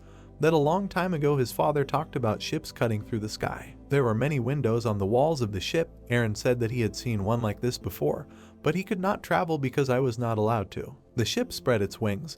The notification began checking the identities of the squad and informed the master of the impending departure to Niflheim for 10 days, the purpose of which was training. A metal staircase led to the deck, identity verification was completed, and a warning popped up that while the characters were away, their affiliation would be changed to Niflheim. Climbing the stairs, Aaron stated that this ship was not like the one he had seen before. The leader of the squad said that this ship was more modern. A girl met them on board, introducing herself as a guide to the gates of Niflheim. The player thought that in front of him, most likely, was a magician engineer. Little whispered into the radio that the landing was completed and they could leave. Jenna looked at her friends and asked if they were sure everything would be okay. The young man glanced to the side. The people standing aside immediately turned away. The man whispered to his companion that these people scared him. The young man said that there are many characters from other lobbies here, so you need to remain calm. The notification reported that Niflheim's flying ship began to fly. The ship plunged into the portal. Blue grains of energy rushed towards the squad. A bright flash appeared ahead. The ship found itself in the air above the endless desert. He flew out of a portal high in the sky. The portal closed. The ship went forward. The notification announced that this was the 1935th dimension of Taunia. Leaning on the edge of the deck, Jenna asked if anything could surprise her friend. Aaron opened his mouth in delight. After leaving the detachment, the main character allowed them to rest because their arrival was planned only in 2 days. The tall tower pierced the clouds. There were only sand dunes on the ground. Islat thought that he could only see the fallen Taunia. The new characters boarded the ship, which crossed various dimensions to pick up passengers who were chosen as participants in the training program. Only 20 of them traveled on board the ship. The rest chose other ships as transport. Putting her hand to her head, Jenna was surprised at how many strange places there were in this world. Lying on a hammock, the girl said that their Taunia is an endless desert, and the rest of the dimensions are buried in fire or storms. She asked what kind of strange universe this was. The leader of the squad replied that he had no way to know the answer to this question. The guy rose from his bed when a voice announced that the ship was arriving at its destination and asked all passengers to come out on deck. After looking out the window and making sure that they were almost there, the swordsman asked where Aaron was now. Outside the window was the 1106th dimension. Niflheim, full of lava islands. Jenna said that their comrade wanted to train somewhere in the hold and that they needed to find him. Little, waving a red glow stick, asked passengers not to hang over the railing or leave the protective dome. The system voice asked the passengers to hold tight. Because turbulence was possible during landing, Aaron and Jenna went out onto the deck. The other warriors looked up, their mouths wide open. The girl in armor seemed to be frightened by something. The main character looked forward with a serious look. Dozens of flying ships hovered in the sky above the lava rivers. Raising her head, Jenna asked what it was. A huge airship flew over their heads. The mage engineer explained that it was a landing ship capable of carrying 37 warships. Behind him flew 2 shuttles. Little explained that these were fighters needed to protect the airship. A crater appeared in front of the ship. There was such a bright light coming from it that the passengers had to close their eyes. The girl in heels took a step forward. Pointing to the funnel, she smiled and announced that the ship was arriving at its destination. A gigantic multi-tiered tower, Niflheim, appeared in front of them. The dispatcher's voice distributed the ships into the hangars where they needed to moor. The flying ship flew into the hangar on the 3rd floor. The ships landed on blue platforms. A voice asked passengers to be careful when climbing the ramp. Remaining on the ship, Little said goodbye to the passengers and wished them successful training. The squad went down the stairs. Aaron opened his mouth in delight. Seeing the crowd in officer's uniform, Jenna was surprised by so many people. Someone stood in front of the squad and asked if they were the same warriors who had arrived for the 7th phase training course. The man, Eldekin, crossed his arms over his chest, introduced himself as Niflheim's senior instructor, and asked to follow him. The squad followed him. The main character thought that he recognized this man, but in life the old man looked completely different from the images. Looking around the flying ship port, Aaron asked what the size of this place was. The man in an officer's uniform replied that it was only a small part of it, because there were 4 other areas. Eldekin turned around, stopping in front of door number 5, and asked everyone to stand in a line. The plump man asked where they were going. The old man replied that they would find out about this later. Then the man insulted the instructor. The next moment, blood gushed from his nose, and several teeth were knocked out. Eldekin held a clenched fist over the bleeding warrior. The old man grabbed him by the face. With one jerk, he threw his offender aside and again asked everyone to form a line. Jenna clung to Aaron in fear, saying that she didn't even notice his movement. Islat said that this old man was many times stronger than him. Eldikin frowned menacingly. His status window was inaccessible. The guy thought that this man was too fast and that his level was probably higher than 70. Against such an opponent, the squad would not have a chance. Jenna asked if the old man was really stronger than the leader of the squad. The player he confirmed this, advising him not to contradict him. The elevator caught fire and went down. The number 5 was on the screen. A moment later it changed to the number 4. Jenna looked out the elevator window. A magnificent view of the green gardens opened in front of her. People were walking along the streets. The guy thought that it was impossible to remember all 20,000 people. The number 2 lit up on the elevator screen. In front of the squad was the second floor of Niflheim, on which a huge training ground was located. Jenna looked ahead, asking if this was where they would have to train. Aaron called it an impressive place. Someone ordered everyone to line up because the general would be arriving soon. The girl in armor spat on the ground and asked why the organizers were so obsessed with formations. Suddenly she felt a very strong pressure. Eldikin looked at her menacingly, the huge head of a white tiger hovering above his head.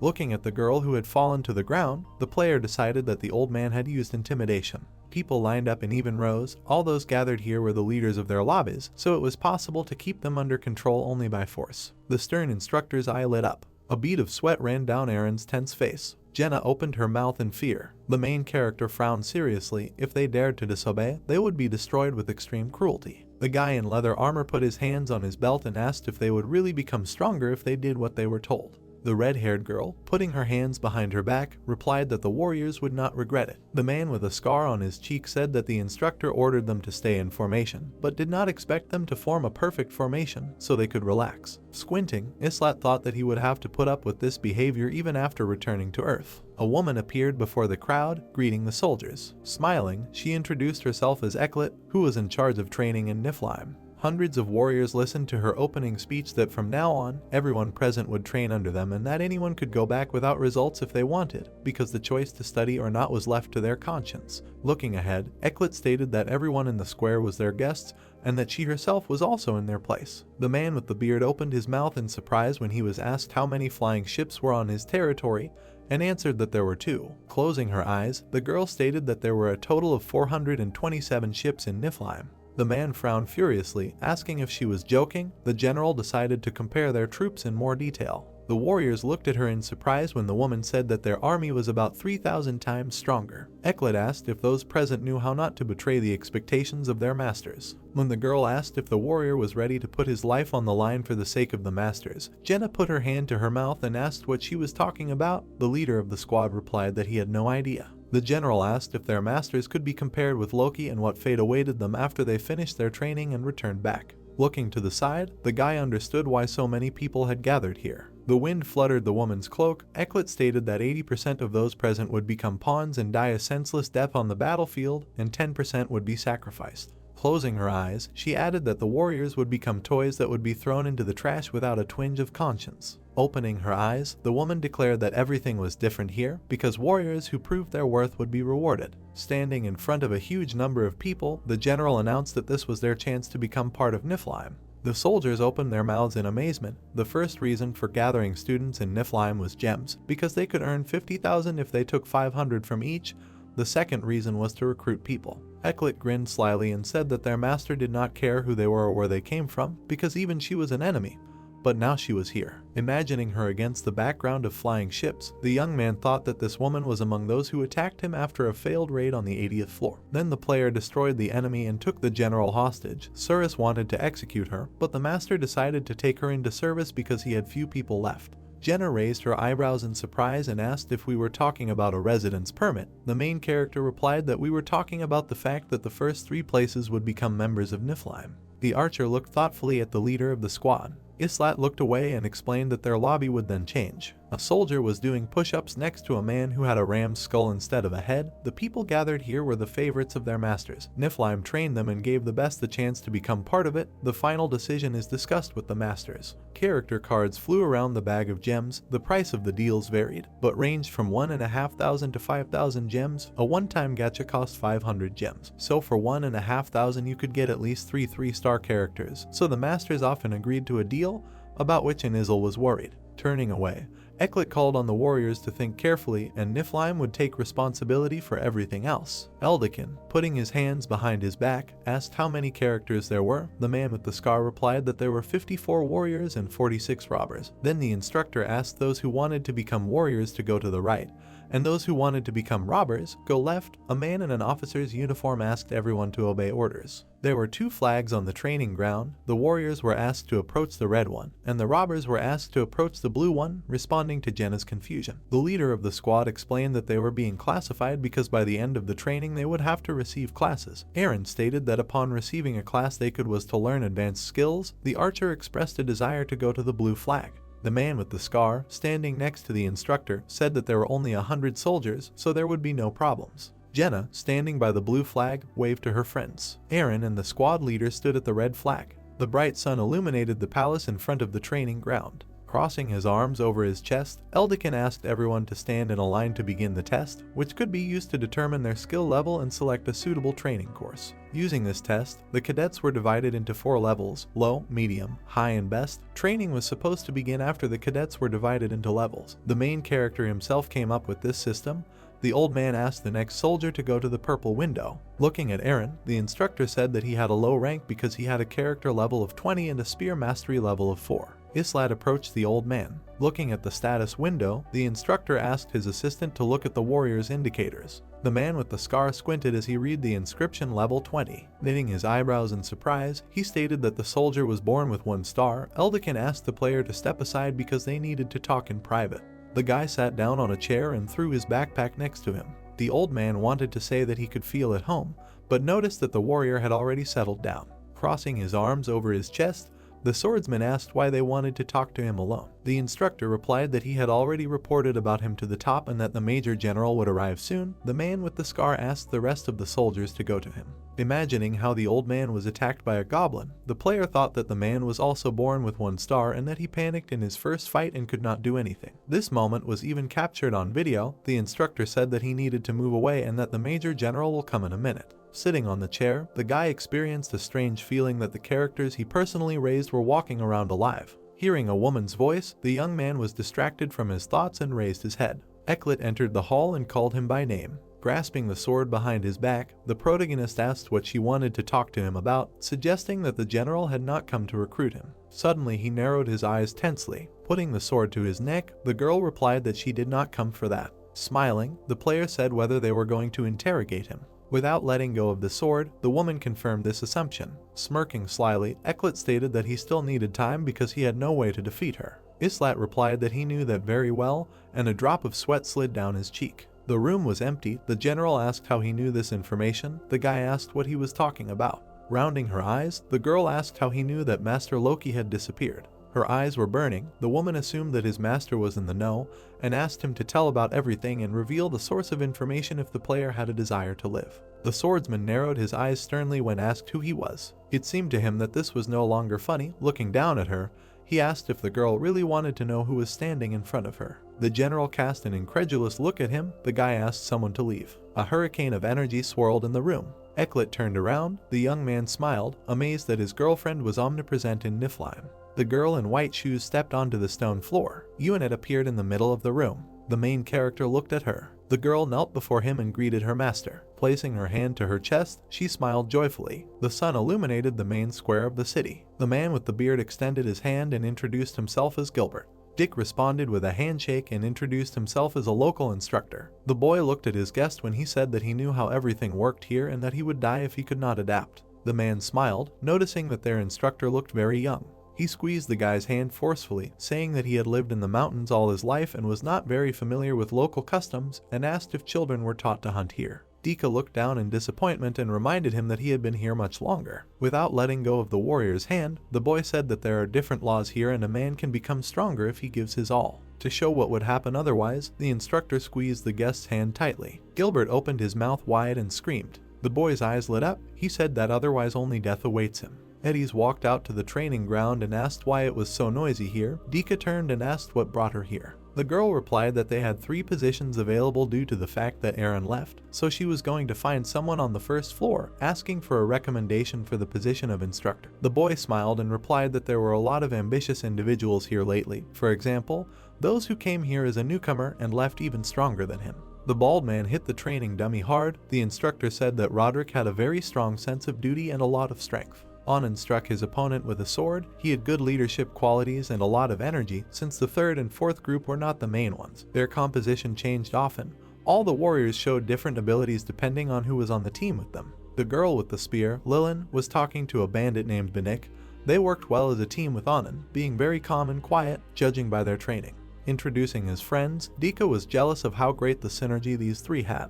When he wanted to talk about a man named Rimmon, a flash appeared on the fortress wall. Eddies looked at the bright light in surprise. The instructor assumed that the call had begun. A pillar of purple light appeared on the 2nd floor. Belquist grinned, thinking that someone interesting had finally arrived. Someone's animal paws appeared on the ground. The girl with fangs smiled contentedly. Niflheim floated in the sky. At the very bottom of the tower was the first tier. The sun's rays reflected from its metal surface. Unit bowed her knee before the master. Squeezing his eyes shut, the main character said that it had been too long. Putting her hand to her chest, the girl asked for forgiveness, saying that she was preparing to meet him. Seeing the wound on the master's neck, she said so. Eklet was amazed and tried to justify herself. Unit, putting her hand to the wound and healing it, asked if everything was okay.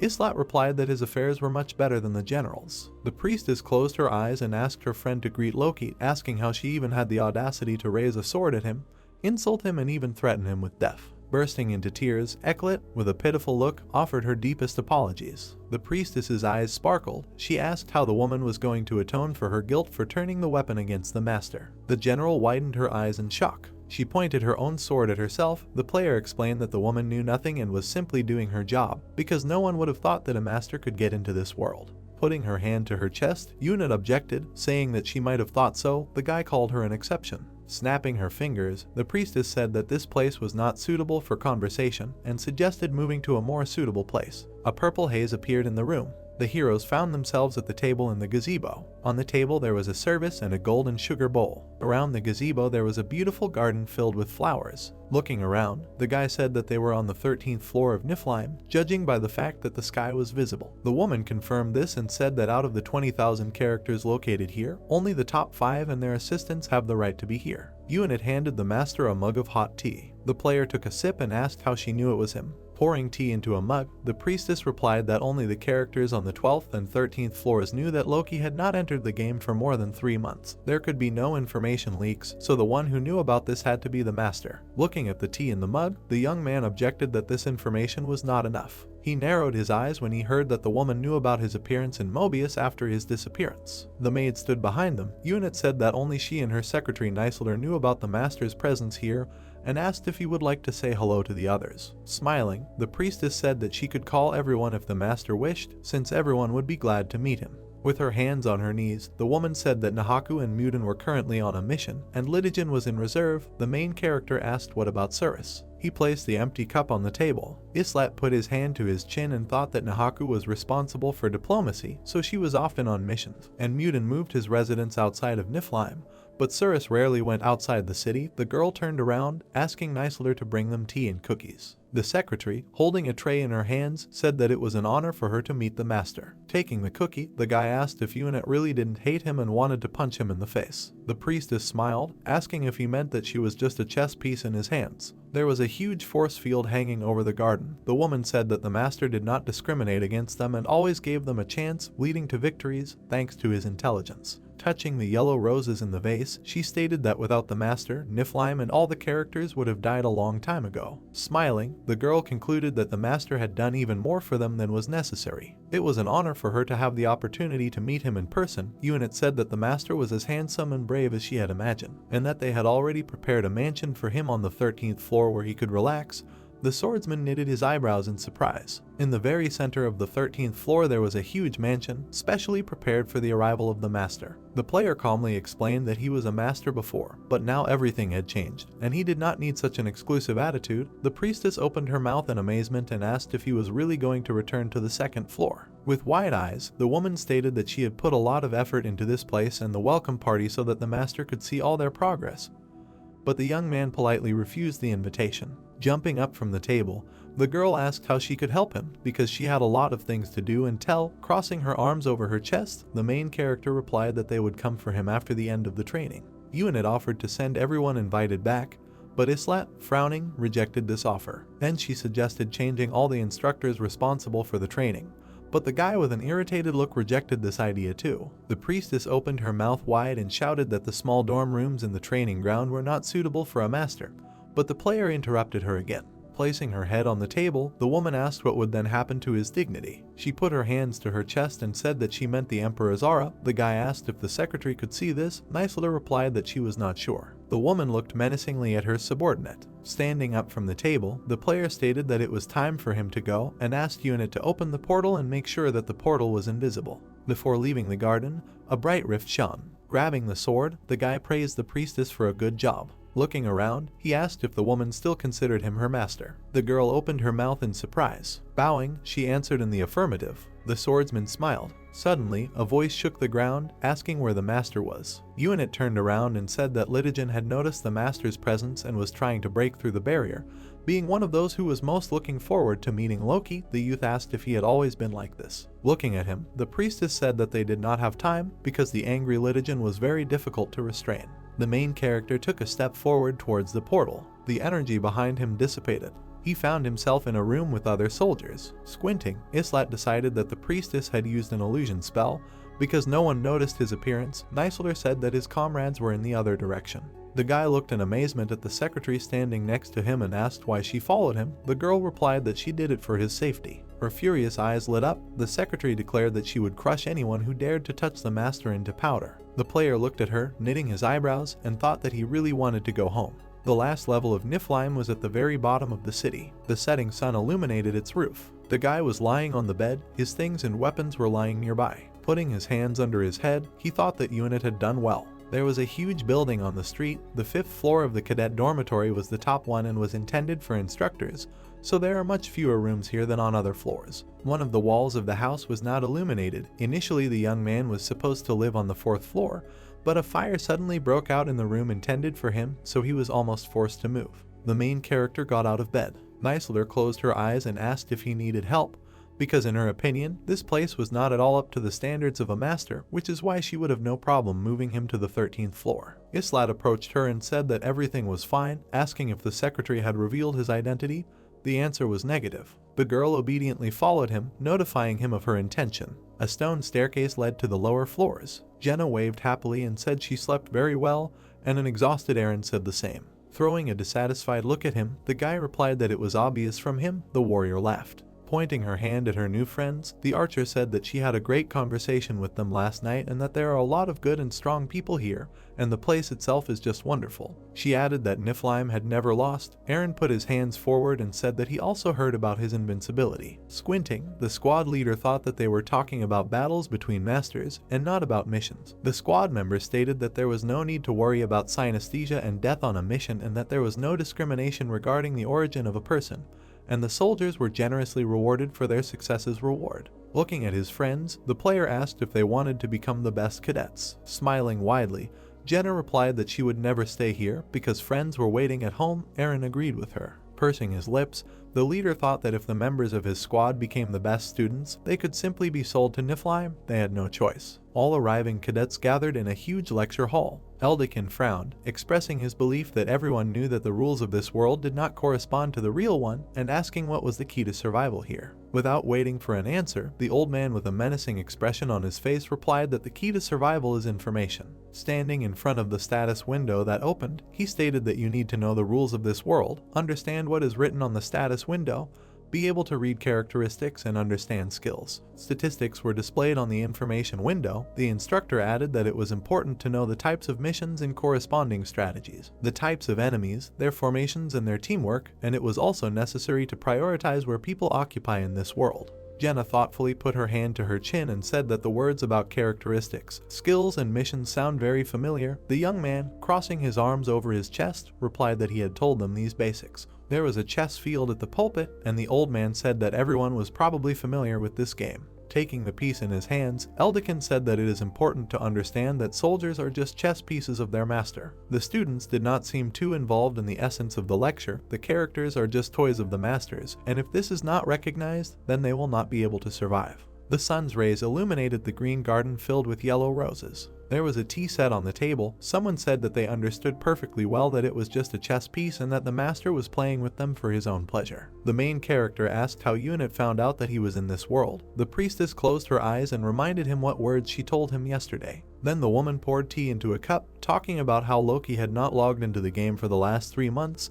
Now she repeated the phrase that the connection between the character and the master was deep. Their bodies practically fused with each other. Unit explained that the higher the rank, the stronger the character became and the stronger their connection with the master grew, so the party instinctively sensed when their master fell into Mobius. Knitting his eyebrows, Islat asked about the members of the 13th floor. The girl said that it was just a difference in blood vessels. Imagining Unit and Eklat in front of him, the player thought that they were both 6-star characters, but the difference between their combat abilities was colossal, and even if all 95 attacked the 5 at once, they would not be able to win. Opening the magic book in front of her, the priestess explained that this became possible thanks to the efforts of their master. Dozens of status windows appeared around the gazebo. The guy was surprised that she could manipulate the system. The girl explained that they get closer to the master when they become stronger and receive intervention points. Widening his eyes in surprise, the guy concluded that these characters were not simple at all. Smiling, the woman said that they had about 6.5 stars and that they were in Mobius, but they also had 1 foot in the Earth dimension thanks to the master's care. The young man frowned, saying that he did not even suspect such power. The notice said that the higher dimension was a great place. He asked how he managed to end up here. His silhouette was made up of character cards. Unit explained that the master was as close to his characters as they were to him,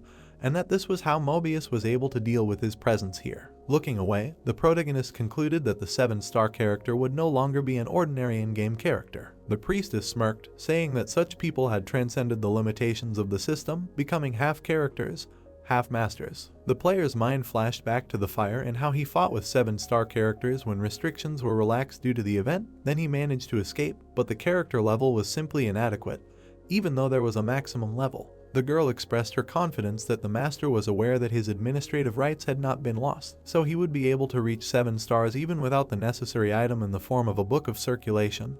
Having taken a sip from the cup, Islat stated that this was too far away, because he was just a newbie. After placing the cup on the saucer, the guy asked what about Cirrus. He assumed that the swordswoman had clearly not left to search for him. Memories of how her ally left the squad flashed through Unit's head. Crossing his arms over his chest, the player asked why there was no fairy here. The priestess was amazed at how the master managed to extract so much information from one detail, and said that now she was the one performing the duties of the fairy. The guy frowned, asking how long Niflheim could hold out in this case. The woman smiled confidently as she noticed that her friend was worried about the automatic deletion of an account that had been offline for 6 months. The setting sun illuminated all the floors of the high tower. The girl explained that Niflheim had many more intervention points than any other territory, so it would not be removed in 6 months, and, using all the intervention points, they could easily hold out for another 10 years. Crossing his arms over his chest, the young man said that this was excellent and that such an answer satisfied his question to some extent. The gazebo was enveloped in a purple haze. Unit asked permission to say a few more words. A luxurious chandelier hung from the ceiling. The carpet was laid along the colonnade. Candles were burning on a chandelier studded with precious stones. This castle was specially prepared for the arrival of the master. On the wall hung a huge painting depicting the successful passage of the 80th floor. Pages from the book floated in the air. The priestess said that she felt both joy and disappointment when the master came here. Standing in front of the magic book in an officer's uniform, the woman said that she had always been sure that the master would descend upon them, and that now it was time for him to take his rightful place. Having bowed to the main character, she asked him to stay in Niflheim. Behind the dark veil was the silhouette of a throne. Unit said that Islat had become a character in the game, but was still an unusual creature, and that with her help he could continue to be a master. Kneeling down on one knee and lowering her head, the priestess called for notices that stated that she was ready to give up all her administrative rights and that there was no need to worry about Townia, because they would become stronger without the direct participation of the player if Niflheim supported them. The guy looked down at her. The woman said that the city needed him. The sun's rays filtered through the windows, illuminating the heroes. A new notice asked the master if he accepted the rights of vice master transferred to Unit. The main character frowned, opened his mouth and said that he was no longer a master. The girl smiled and said that they would give him full cooperation. Townia would also have their support, so he had nothing to worry about. The guy closed his eyes, smiled, and asked if she was sure of her words. In the system window there was a request to transfer the rights of the Vice Master. Islat pressed the refusal button.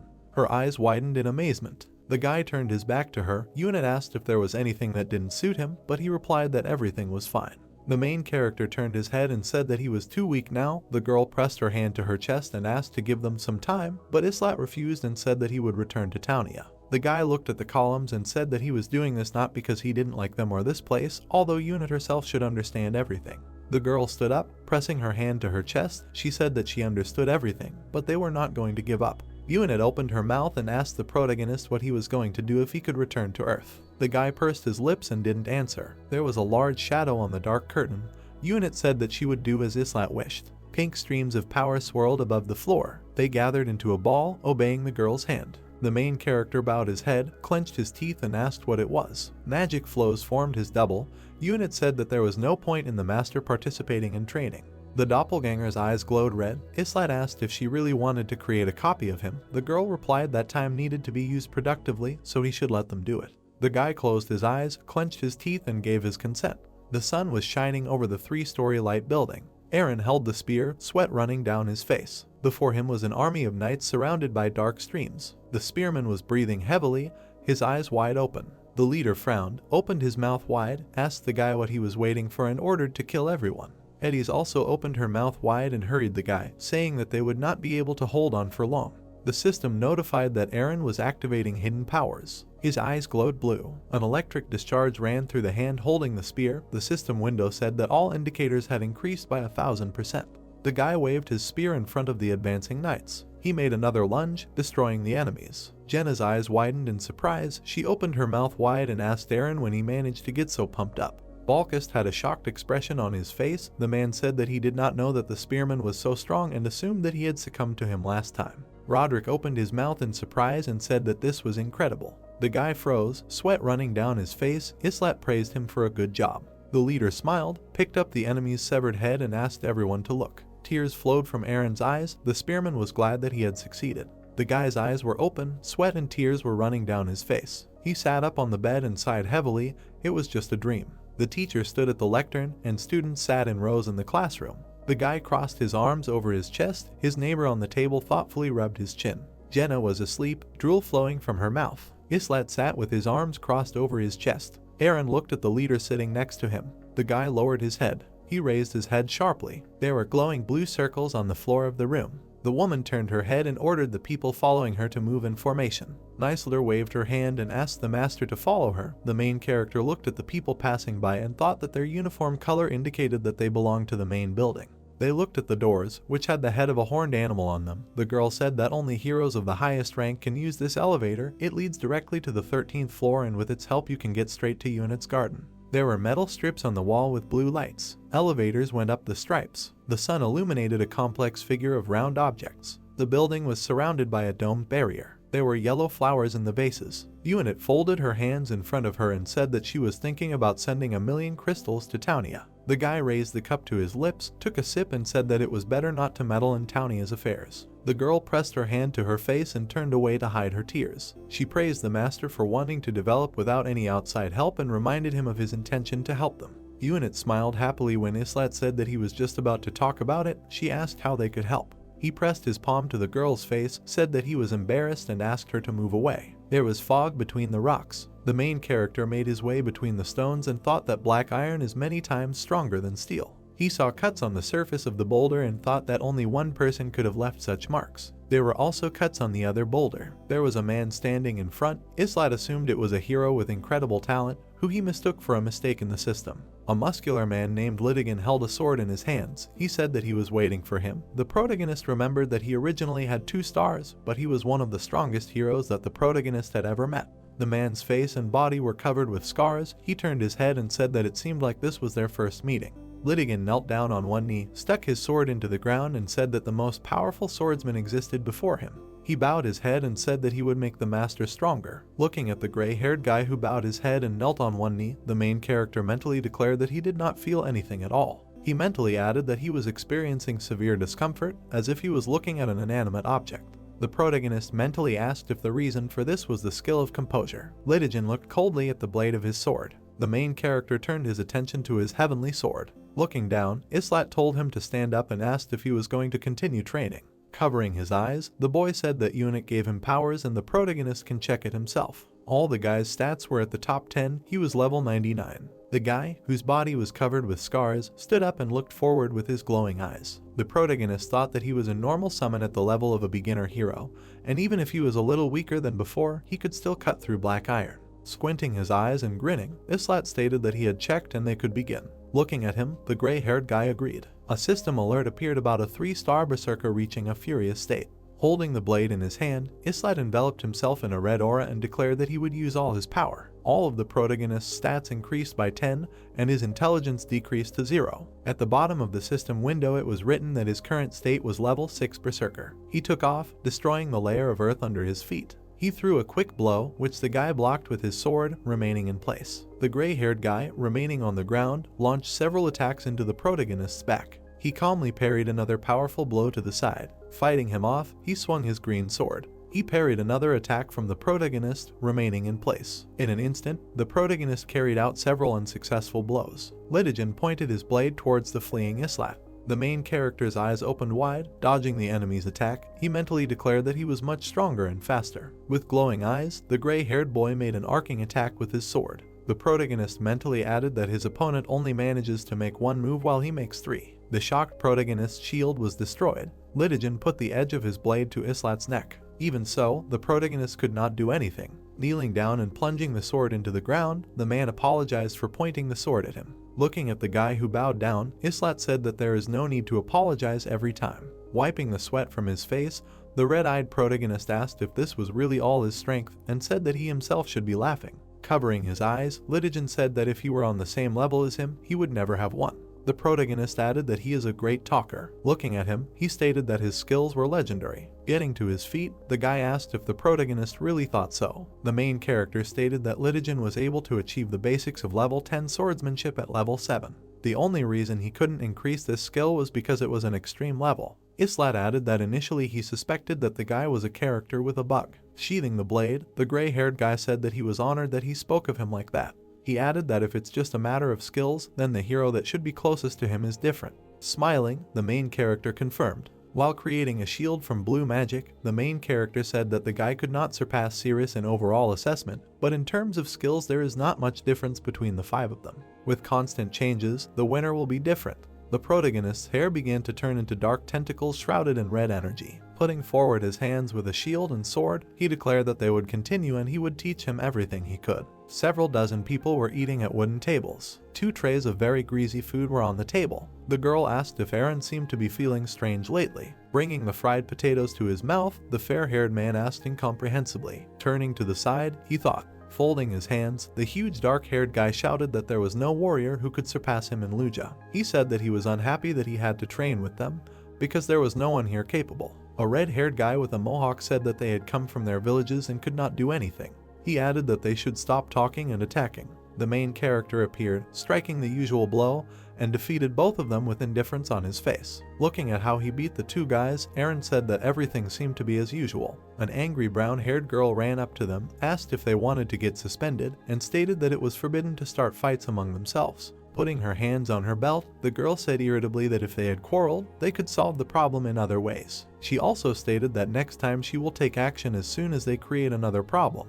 The main character looked away from the beating and looked at her. Looking at the guy with bloody hands, Jenna declared that something was wrong. The guy asked if she was sure. Making a gesture with the finger of his right hand, the bald man said that since only those who demonstrated their skills are recognized here, then let them all swoop in. He will not destroy everyone with one finger. Approaching him, the protagonist instantly knocked his hand onto the table. The blonde guy again said that he thought he was the same as before. An image of sharp brown rocks appeared. Streams of wind moved through this mountainous location. Litigin took his sword and watched the approaching attack. With red, burning eyes, Islat lunged at him. Pressing on the blocked sword, the surprised protagonist thought that he had not withdrawn the attack, but had changed the direction of the sword. The sounds of several attacks spread throughout the location, and the protagonist again hit the enemy's sword. The grinding of steel and sparks scattered throughout the area. The main character mentally said that if he thinks objectively, he is in the top 1% of the special rank. Gritting his teeth, he thrust both blades forward and continued his attacks. Islat mentally added that he has 10 skills, and the most highly valued of them are Composure and Berserk, which turn into Synergy into Inflexibility. He estimates his work to be worth more than 5,000 crystals. A direct blow from the blade landed just above the protagonist's shoulder. The protagonist mentally stated that at the same time, Radiogen is already at such a level that simple crystals are simply not enough for it. The gray-haired guy, with the look of a warrior, put his blade to the guy's neck. He thought that tasks only pass with losses. Taking the blade in his hand, he offered again with a crazy smile. He thought about how he had never lost in Tonia. He lowered his blade and began to envelop himself in a red aura. Lunging, he began rapid attacks with his blade. He thought that Jenna, Aaron, Velquist, Nerissa, even the highest-ranking warriors, Eddies and Roderick, none of them were the ones he could lose because of. Having received a blow to his fingers, he released the sword from them. He mentally stated that he always fought with someone who was more beneficial to him, but not this time. The gray-haired guy, raising his blade up, stated that the battle was short, but its conclusion was excellent.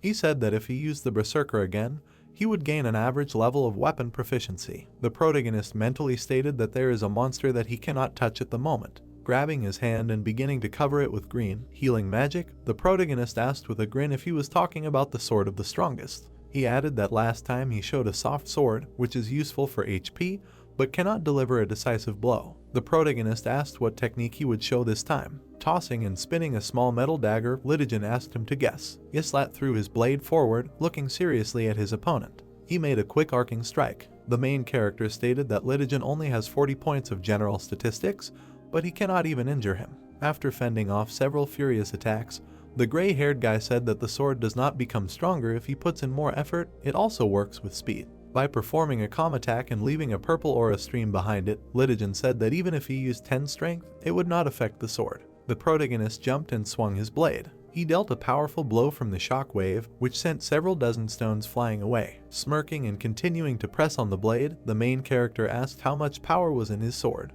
The guy replied that it was about the same as 8 of them. The main character asked what about him. The gray-haired guy replied that it was 3 times more. Jumping back and sliding along the ground, the protagonist declared that Lidogen was indeed strong. Walking forward, the guy said that he was honored to receive praise from him. With red eyes, Islat rushed forward. Looking at him, the gray-haired guy also ran to attack. Lunging, the protagonist launched an attack to the body, which his opponent dodged. An image of an expensive 4-story building appeared. The girl raised her fist to the door. Hearing the sound, she did not dare to knock on the door. Holding her gloved hand in front of her, she stood in front of the door in the empty corridor. The blue-haired girl, looking ahead with annoyance, thought that he had already been missing for several days. She mentally guessed that she had come at the wrong time to call the trainee in training. Gritting her teeth and clenching her fist, Eklet, recalling the scene of the battle, mentally stated that she was very impolite with the master. An image of mountain ranges appeared, some parts of which had many cutting marks of swords. While fighting off attacks with weapons coated in red energy, Lidogen stated that even if he only stayed here for 6 months, he would already be stronger than he is now. Covering his face with a shield, the protagonist swung his hand and declared that it was obvious. Moving forward, he launched a rapid series of attacks that were easily repelled by his opponent. The gray-haired guy said that his master's fighting style was different from his. While fighting off another series of attacks and launching a counterattack at the approaching protagonist, he said that the main difference was in weapon skills and auxiliary skills. He added that the protagonist is similar to Cirrus. He is the type of all-rounder who can showcase his skills in any situation. Gritting his teeth, Islat, with burning eyes, quickly threw his hand with the sword forward. Lidogen said that even if you rummage through the entire Mobius, you could count on one hand all the 3-star heroes of the same level as the master who could compete with him. Creating green streams of energy behind him and putting his hand forward, the guy said that if he develops properly, he can become even the best. Opening his mouth and actively trying to grab more air, the protagonist stated that it was easy for the guy to speak. The main character mentally said that Lidogen is the only hero who has a chance to defeat Cirrus. Having placed one hand with a sword on his belt and the other slightly pointed at the protagonist, the gray-haired guy, shrouded in an aura, looked menacingly forward. Islat stated that his opponent is a specialist in small-scale battles and one-on-one combat, and if the opponent has a human form, he has no equal. The guy said that the protagonist's biggest advantage at the moment is that he can use Berserker without losing his composure. And the reason this is possible is because he is half hero and half master. An image of the main character appeared, on whose chest there were 2 icons of opposing skills. Calm and Furious, there are skills that cannot be learned by one character at the same time. This is an obvious character bug, because the system limit has been exceeded. Slightly narrowing his eyes and looking at Islat, Litigin stated that the master's current state was comparable to a 7-star hero. All 7-star heroes are level 100.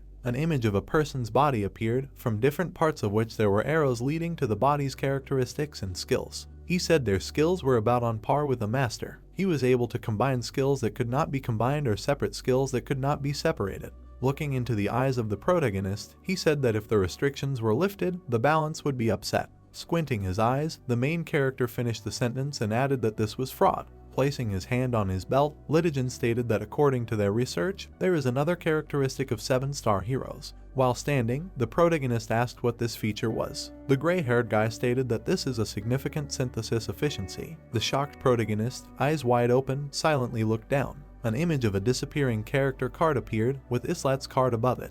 The guy said that when the hero finds out that he has become a victim, more than 90% of the information is lost in the transfer process. Even if you use a hero with 100 strength as a sacrifice, the target character can only become 10 stronger. The protagonist stated that 7-star ones are different. Sheathing the sword, Litigin stated that the master's sword technique showed that he had received the right education, although the master from Earth did not receive it. An image of a fair-haired girl appeared, who, while killing the monster, asked if he was a beginner because he had a bad stance. Standing behind her, the protagonist, holding out his blade, declared that this was his first time. The characteristics of a knight are mixed with the technique of wielding a master's sword. Retracting the shield and looking at the guy, Islat thought about the fact that the 4-star Shay had been synthesized with him, and mentally asked if some part of her experience was mixed in. He asked if it was possible that it had these characteristics because it was synthesized from a 4-star. The gray-haired guy replied that if that were so, then his sword technique would be completely different. Although this has an effect, it is not that strong. Looking ahead seriously, Litigin said that from what he could see, this was an average-level sword technique. He asked if the protagonist could try it now. The main character raised his blade. Holding it out in front of him with a menacing look, he declared that he would try. Closing his eyes, he began his preparations for the attack. The protagonist recalled how a blonde girl disappeared in front of him and said upsetly that she simply wasn't chosen. Turning to the guy, she wished him good luck with a kind smile. A flash of light began to break through the darkness. It became brighter and slowly expanded. In an instant, white flames filled the location. Gathering his thoughts, the main character sharply opened his eyes. Smashing objects in his path, he moved with lightning speed towards his opponent, leaving a trail of aura behind him. The gray-haired guy calmly looked at his actions. A notification has appeared about increasing the basic sword skill to level 9. The protagonist, next to whom the image of a girl appeared, carried out a direct attack with a sword covered in a turquoise aura. The light from the blow went behind Litigin. Blocking the attack right in front of his chest, he said that this was much better than last time. Putting the sword into its brown scabbard, the guy stated that for a master, synthesis is not just about absorbing experience points. The protagonist, trying to catch his breath, stood next to the girl who had emerged from the turquoise energy. The guy told him to be careful because high efficiency is not always good. There is a risk that his information and the victim's information may be mixed up or damaged. An image of the protagonist's body appeared, in which 4 warriors were imprisoned. If you synthesize too often, the information will become confused. Grabbing the blade, the gray-haired boy said that perhaps for the same reason he could not learn defense skills. Sitting down on the ground, the main character stated that he would have to be careful, because in the end, he wants to learn to unite with the sword. Neisler, pulling a cart with 2 large trays of food, told the foreman that it was time for lunch. Having placed the table, she began to quickly move around him. The girl instantly set up 2 white chairs. Then she placed many plates of various foods on the white tablecloth. Placing an empty plate each, she also placed the cutlery on a napkin nearby. Bowing and lifting her dress, the gray-haired girl stated that everything was ready. She also expressed hope that they will take a break. The 2 fighting guys looked in her direction. The protagonist offered to eat. They approached a table full of colorful food. The guy agreed. An image of a building appeared with a small dark arch. It was the 18th floor. The mission type is exploration, and the goal is to search the specified location. Raymond, opening his mouth wide and screaming, told Rose and Lillian to cover him. The blonde and red-haired girls rushed towards him, putting their spears forward. Making quick attacks, Lillian destroyed her opponents. He stated that bows have no effect on knights, so it is necessary for Benik to cover Anand at close range. Moving both clicks, the green-haired guy with a serious look rushed forward with lightning speed. Cutting the necks of the next knight, Anand shouted to Benik that the knights mastered fencing techniques, so he needed to be careful. The squad leader shouted for them both to duck. The 2 guys who had stopped turned back in fear. A powerful circular blow of red aura flew just above the bending warriors. The tense Raymond clenched his teeth. a notification appeared about the floor being cleared and Lily and Anand leveling up. They received 50,000 gold as a reward. Raymond was the most valuable player. Coming out of the portal, the squad leader said that they had done a great job and now they can fight even with people without hesitation. The fair-haired guy walking ahead said that after the 12th floor he had already gotten used to it and would have to try to survive. Looking forward, Rose stated that Lily did a great job too. Looking down, the embarrassed girl said that it was only thanks to her. Folding her hands, Eddie's watched the group coming out of the rift. The commander said that the third group appeared immediately on the second floor. He said that they should also try to get to the second floor. The guy agreed and said that he was already tired of the potatoes. One of the party members asked if they thought the food would be better if they simply changed the cook. The red-haired girl said that Aunt Julia had 3 children and she must be a good cook. The guy asked if she had tried her cooking last time and said that she just makes a mess out of whatever she comes across. Keeping her hands folded, the dark-haired girl continued to listen to their conversation. The blue-haired guy said that while they were here, they would have to forget about the taste. Eddie's, illuminated by the afternoon sun, looked down with a serious face. The first, third groups were the main conquerors. The main characters of the waiting room are trying to conquer the tower. Accommodation is also permitted on the second floor of the waiting room. The fourth and fifth groups are sub-warriors. These are candidates for the main groups and heroes with innate skills. They do not have fixed heroes close to the main groups. The 6th to 10th groups are a temporary reserve. Temporary groups exploring daily dungeons or performance tests, used to test levels in a one-person team and sent on missions as cannon fodder before the main team enters. If you fail to perform in groups 4 and 5, you will be relegated to group 6 and below. Synthesis and crisis of hero change. If the hero does not belong to a group and does not have personal skills that can be obtained, he is destroyed by synthesis. An image of a small 2-sector city appeared. Near the houses there was a fairly large dark cube. A fierce battle was taking place behind its locked railings. Eddie's dodged direct sword attacks with a serious face. Leaping forward through the 2 girls, she delivered a powerful blow to Anand's body. Roerick, slightly tilting his body, rotated his bladed weapon.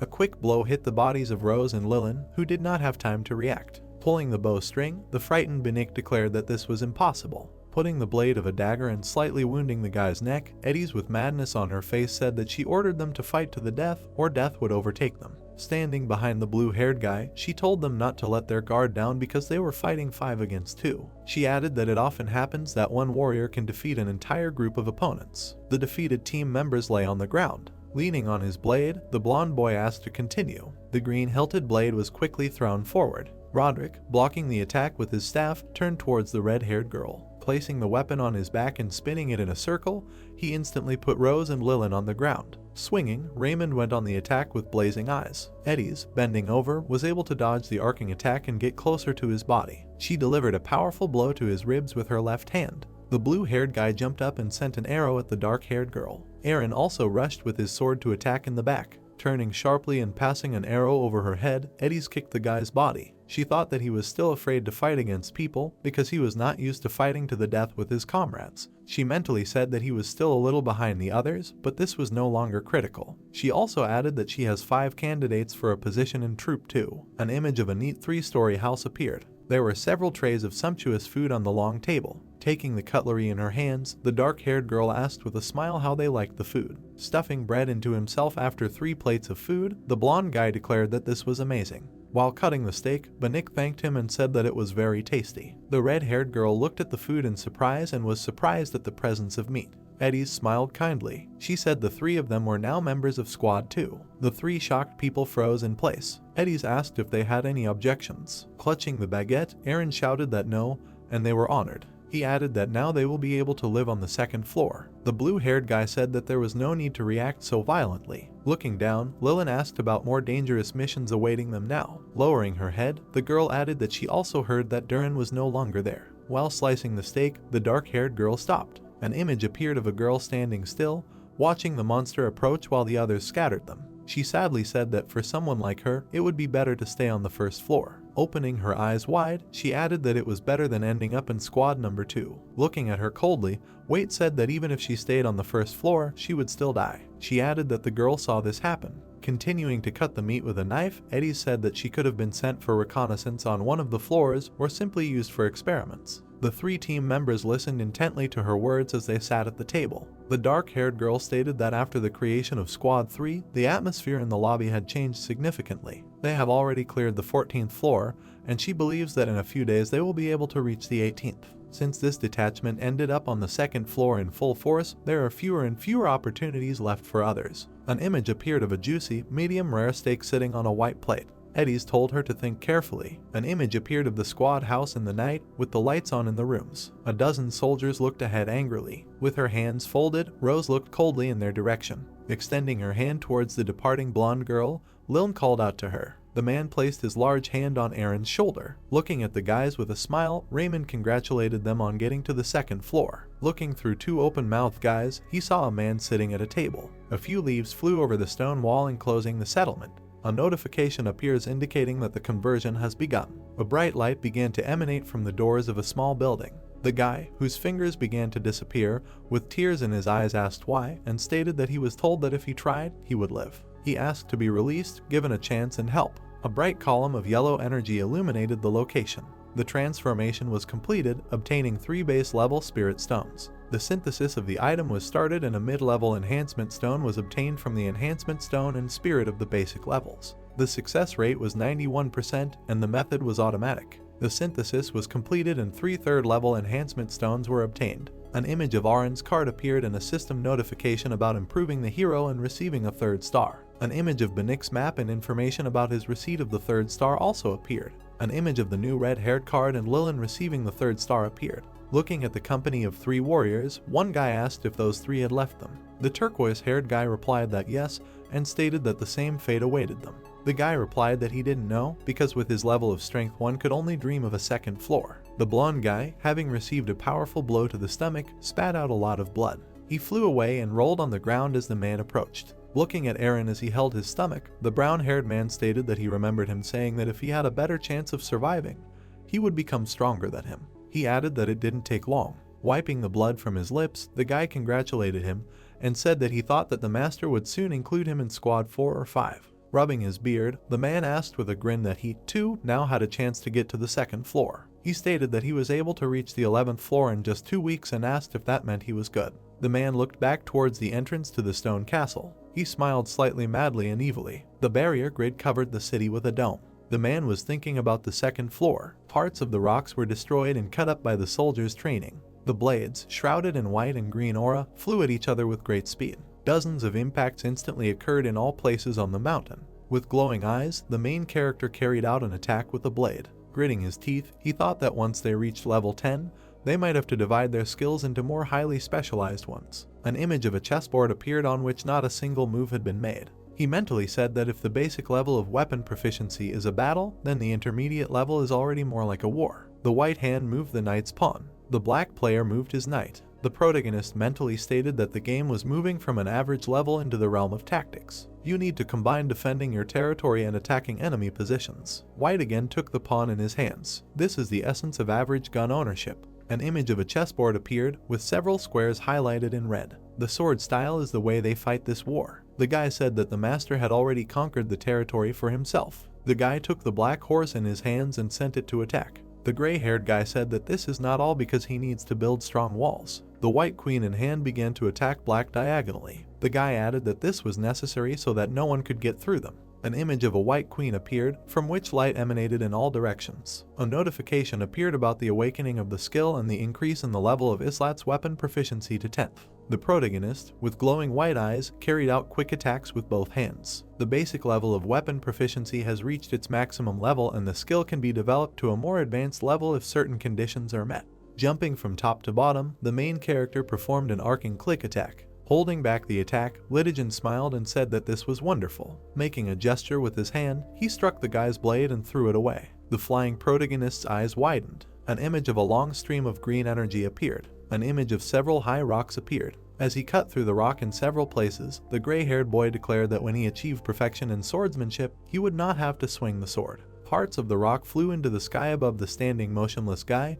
who kept his hand on his sheathed sword. He added that he would be able to crush his enemies anyway. Quickly running 10 meters and cutting several rocks, the protagonist said with a smile that he had no need for this because he was not going to reach such heights. Taking the blade in his hand, he called out to Unit. Picking up his dark t-shirt, he said that he had been away too long and asked how training was going. Putting it on, he told him to open the passage to where Madden was by tomorrow morning. The system asked if Dimension 584 was in. Looking down, the main character confirmed. An image appeared of Aaron, who was writing something in a notebook. Islat said he needed to send someone there. A huge residence building. It's a clear and bright day outside. There was a knock on the door. "You can come in," Islat said, getting ready. Neisler came into his office, asking if he was awake. Seeing that Islat was not sleeping, she immediately began to clean the room. The main character, seeing such efforts, asked in confusion whether it was necessary to go so far, to which the maid replied that by doing this she was showing respect for the master. Exhaling heavily, the main character pointed to his mirage in the corner of the room and told Unit to dispel his copy,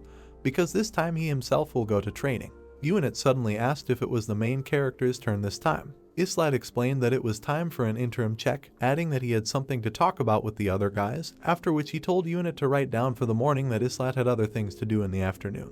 After this, his mirage began to dissipate. "As you order," Unit answered. After a while, the main character walked along the corridor, and Jenna and Aaron walked in front of him. Noticing the commander, the girl turned to him with a happy smile on her face and said that he looked somehow different today. "In what sense?" Islat asked in surprise, approaching the guys. Jenna, putting her hand to her chin and looking at the main character, thoughtfully asked what had changed. Thinking, she said that she could not understand what it was, but at the same time this feeling did not let her go. A drop of sweat ran down Islat's face. In his head he said, "Jenna has keen senses." Having hushed up this situation, they moved on with their activities. Jenna, stretching sweetly, said that she was very tired from working out, adding that after 10 days in this mode she no longer felt her body. Islat walked ahead and reported that starting today lessons on combat formation would begin, and the training would be different from usual. Raising her hands, Jenna joyfully said that there was something good in this, because everything that Islat told her exceeded her expectations. The protagonist's face changed, and suddenly the sweat poured from him like a river. In his head he said that the guys didn't have very good instincts. After thinking a little, he added that given everything he had to do so far, even a fool would understand that he was different from other heroes. Suddenly, Islat looked at Aaron walking next to him and said that after he finishes the tasks on today's schedule, let him go out to the backyard of the extension. Hearing the order, the guy responded positively. After a while, the group found themselves in the training room. On the field itself there were two teams, standing in stances, preparing for a fight. Islat explained that from now on they would spar using the formations and positions they had studied before, adding that they may have never been on the same team as the ones they were placed with now, but looking at the second team, which included Jenna and Aaron, he added that if he learned the information well from the lessons, it would help improve tactics. The command sounded, "Let's begin." The main character himself was on the top floor, watching the battle from above. In his head, he said that for a person who started with 1 star, this level of skill development is amazing. Jenna immediately fired many arrows at her opponents. Islat continued that since each move has a skill associated with it, the number of available moves varies. "At this level, Jenna has no equal," said the main character, looking at her, who hit the enemy with every arrow. Jenna quickly moved across the battlefield, shooting arrows from her bow. In my head, Islat said that if you use your teammates as a shield, then Jenna is able to fight on her own. On the other hand, Aaron, the main character, said to himself, looking towards the guy who was holding back the attacks with a spear. After a while they walked along the corridor again. Aaron followed Islat, who walked ahead, and asked, looking around, where they were going. The main character, without turning around, told him to silently follow him. Having reached the right place, Aaron was shocked. In front of the guy there was a portal, at which Islat stood with a crazy smile on his face and told him to enter. Aaron obediently entered the portal. There was some excitement in his eyes. They found themselves in a beautiful garden. Beads of sweat ran down Aaron's face. Looking around, he asked in a trembling voice where they were. Immediately Neisler, standing behind, answered that this was the 13th floor of Nilfire, the Garden of Fog. Surprised by what he heard, Aaron asked in surprise, "This is the place where strong people live." "That's right," the maid answered the guy's question. Suddenly a girl appeared in front of the guys, greeting them, after which she introduced herself as Unitsit. Putting her hand to her chest, with a malicious smile on her face and flames in her eyes, she said that she was the master's right hand. Neisler immediately tried to introduce Unit, but the lady looked at her so angrily that she fell silent. "Brother," Aaron said, looking at Islat in surprise. Suddenly Unit asked the master if that guy was really calling him brother. Without answering her question, Islat asked, walking towards Unit, what was going on with the portal to Mutin, to which she replied that she had already opened it. Suddenly Aaron asked in surprise why they were here, adding that he didn't understand anything. Unit glowed with joy in front of the master. Immediately, Islat turned to the guy and asked if it wasn't that Eren said that he wanted to become stronger, after which he said that he would fulfill his wish. But you can refuse, he suddenly added. Beads of sweat were running down Eren's face, and there was great excitement in his eyes. Islat continued that after completing instructor training here, he would be able to perform his duties in Tanya. Suddenly, Unit intervened and without any emotion said that although this was her personal opinion, she would still give advice. After a short pause, she said that she had seen several people similar to Eren. They also tried to compensate for the lack of talent with effort and effort. But eventually, when they got to a certain point, they always hit a wall, she added. Eren listened to these words with his eyes fixed on the ground. You can't jump over it, said Unit. Islat looked at Eren, holding his hands in his pockets, and added that he should not be too upset, because this is how things usually happen. Unit immediately said that there are exceptions everywhere. Unit continued that despite the fact that Eren is far behind their guests in terms of talent, there is one fool who still managed to reach the same level as them. After these words, horror appeared in Eren's eyes and cold sweat flowed down his face. Remembering this guy, she continued to say that no matter how much he was taught and helped, he never mastered a single skill. How is this possible? Eren asked with his arms outstretched in shock. At that same second, Unit raised his hand, which was enveloped in strong magic, and said that Eren could go and see for himself. Making a circle with her hand, Unit began to open the portal, saying that now this is Dimension 0584, the door to Ruanan. A portal to the world in Ruanan opened, islands were floating in the sky, and the sky was incredibly dark. Unit reported that a world raid took place here 2 years ago and Mudan now lives here. There was no longer any fire in Unit's eyes. Supporting the portal, she said that this space was of a particularly high level and one stay could kill a person. Immediately behind Eren, the voice of Nysilder was heard, who, lowering her head, said that after Mr. Mudan achieved great heights, many followed his example. Immediately she was interrupted by Islat, who was standing in front of the portal, and added, they died. After some thought, he said that the probability of surviving in Ruanan was less than 3%. Looking into the portal, Eren asked if it was really that dangerous there. Unit immediately replied that if he is not confident in his abilities, then it is better not to go. Eren squeezed the spear in his hand with all his might and asked if he managed to survive. That would mean he would become stronger, adding after that if this was true. His eyes lit up, his brows furrowed, with beads of sweat on his face, he added that he would go. He walked up to the portal and said that he would do everything to stay alive, adding that he was going to do everything so as not to blush with shame anymore. Unit approached him and warned him that the passage of time in Ruanan was different. Well, Eren said, closing his eyes, gathering his strength. Exhaling, he opened his eyes, in which there was only confidence and determination. Eren told Islat not to worry about him, and then went into the portal. The main character looked at his departing comrade and asked Unit how she thought Eren would survive, to which the girl replied that the chances were low, adding that she had talked with Mudan, but did not know whether it would work on this person. Eren left, the portal closed. Then Islat turned around and, leaving, told Unit to send Eren to Tanya as soon as he returned. Unit, looking at the leaving master, said that the guy might not return.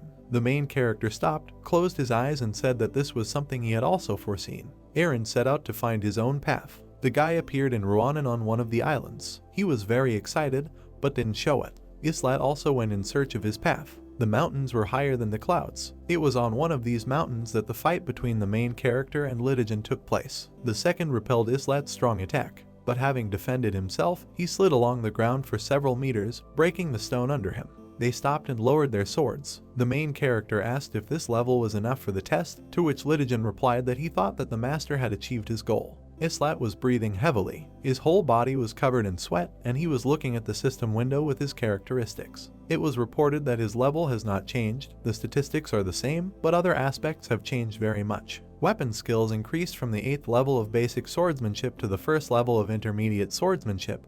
With the help of the awakening elixir, the division of skills was completed. The main character said to himself that although he had lost mastery of the shield, his fencing skills had become better, and his pain threshold, composure, berserk, and inflexibility, all passive skills had also increased by 1 level. And most importantly, Islat completed becoming a warrior. The main character said that thanks to this he can develop the first skill, but he also lost the stealth movement skill due to a fine for work, but does not regret it, perhaps because it was not suitable for him anyway. Jenna also changed classes and became a thief. Introducing a girl who was a perfect archer, Islat explained that since she finished the sparring session with 37 wins without a single loss, she was excluded from group training. And after reaching an intermediate level of archery, Jenna combined rapid fire and weakness detection. As well, she plans to learn the trap skill, so she takes private lessons with Nezel Rixna, the archer ranked 13th after Nahaku. After that, Islat remembered how Yun had handed him a ring.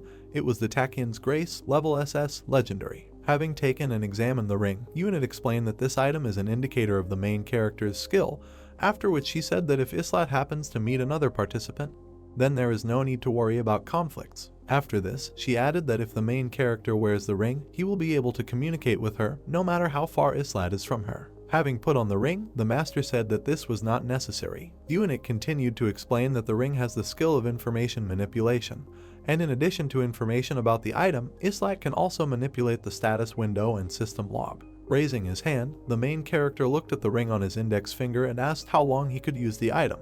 The item said it was a jet black ring, grade C, magic. Unit replied that if the Tanya master moved to the 50th floor or higher, the effect would be reduced. Excellent work, answered the main character, sitting opposite Unit at the table, after which he added that it was probably difficult to create such a thing on his own. To which the girl replied that she made it before the master arrived here, and by the time he arrived he was already almost ready. After that, tears flowed from her eyes. Covering her face with her hands, she pitifully said that when she thought that the master would soon leave them, Islat immediately interrupted her, saying that this did not mean that he would not appear here again. True, Unit suddenly screamed joyfully, with stars in her eyes. Then Islat replied that he would like to visit here one more time before returning to Earth. These were not the words I expected, the girl said displeasedly, sulking as she sank into a chair. The main character, rising from his chair, said, by the way. Standing up fully, he added that he almost didn't take the things he needed. Hearing this, Unit was a little surprised. Open the arsenal, the main character immediately ordered her. There was no smile on his face, only coldness and seriousness, when suddenly he said that he would take Nilfair's weapon. They found themselves in a maximum level weapons warehouse. There were weapons everywhere. Halberds and spears hung on one wall. On the other there are swords and axes. The main character picked up a top-level steel sword, the level of which was B+. Unit said that such a low-level weapon is not what a master deserves, after which she called him along. They walked along the corridors. They came to a huge round door with a ram's head in the center. Islat waited for Unit to open it. Stretching her hands towards the door, a magic circle suddenly appeared on it, and the girl said that behind it were all the items of S-class and above, adding that at the top were real treasures created by the master himself. Suddenly the door began to open, releasing a lot of smoke and steam. They entered the room behind her. 132 pieces, the main character asked, looking around. That's right, answered Unit with a hood on her head. The entire room was hung with weapons and objects created by the hands of the master himself. Pointing to the sword, the blade of which was shrouded in powerful magic, Unit asked if Islat would take Milstiltane, explaining that this sword could ignore special defense and deal damage, making the sword very useful for conquering the tower. A system window appeared with the characteristics of the sword. It was Misteltane, level S, immortal. The main character, taking the sword in his hands and passing it through the air, said that in Tanya, where he now lives, the black dragon appears at the 20th level, adding that if he had this sword, perhaps he could ignore magical and physical immunity dragon. Suddenly, turning the sword over, Islat said that the use of the effect is limited, so it is better to take something more universal. Immediately, Unit pointed in the other direction at the weapon and asked how about this. It was Barisad's sword, level S, immortal. On the wall hung a huge sword, shrouded in powerful magic. Unit explained that due to the nature of physical penetration, the owner also cannot use physical protection, but this blade is created by conquering the Shadow Demon King, who hides his body in the spirit dimension, adding that the sword passes through the armor or scales of the enemy and transforms any enemy easy prey. Touching the sword, Islat immediately said that it could not penetrate the magical protection. It turns out that it deflects immediately as soon as it cannot penetrate it. Immediately, Unit pointed to the spear, which shone and sparkled with powerful power. It was the spear Gungnir. Seeing him, the main character, gritting his teeth, asked if Unit was offering him this, to which he received the answer, yes, since this is the original type of spear, so it's okay, even if Islat does not know how to use it.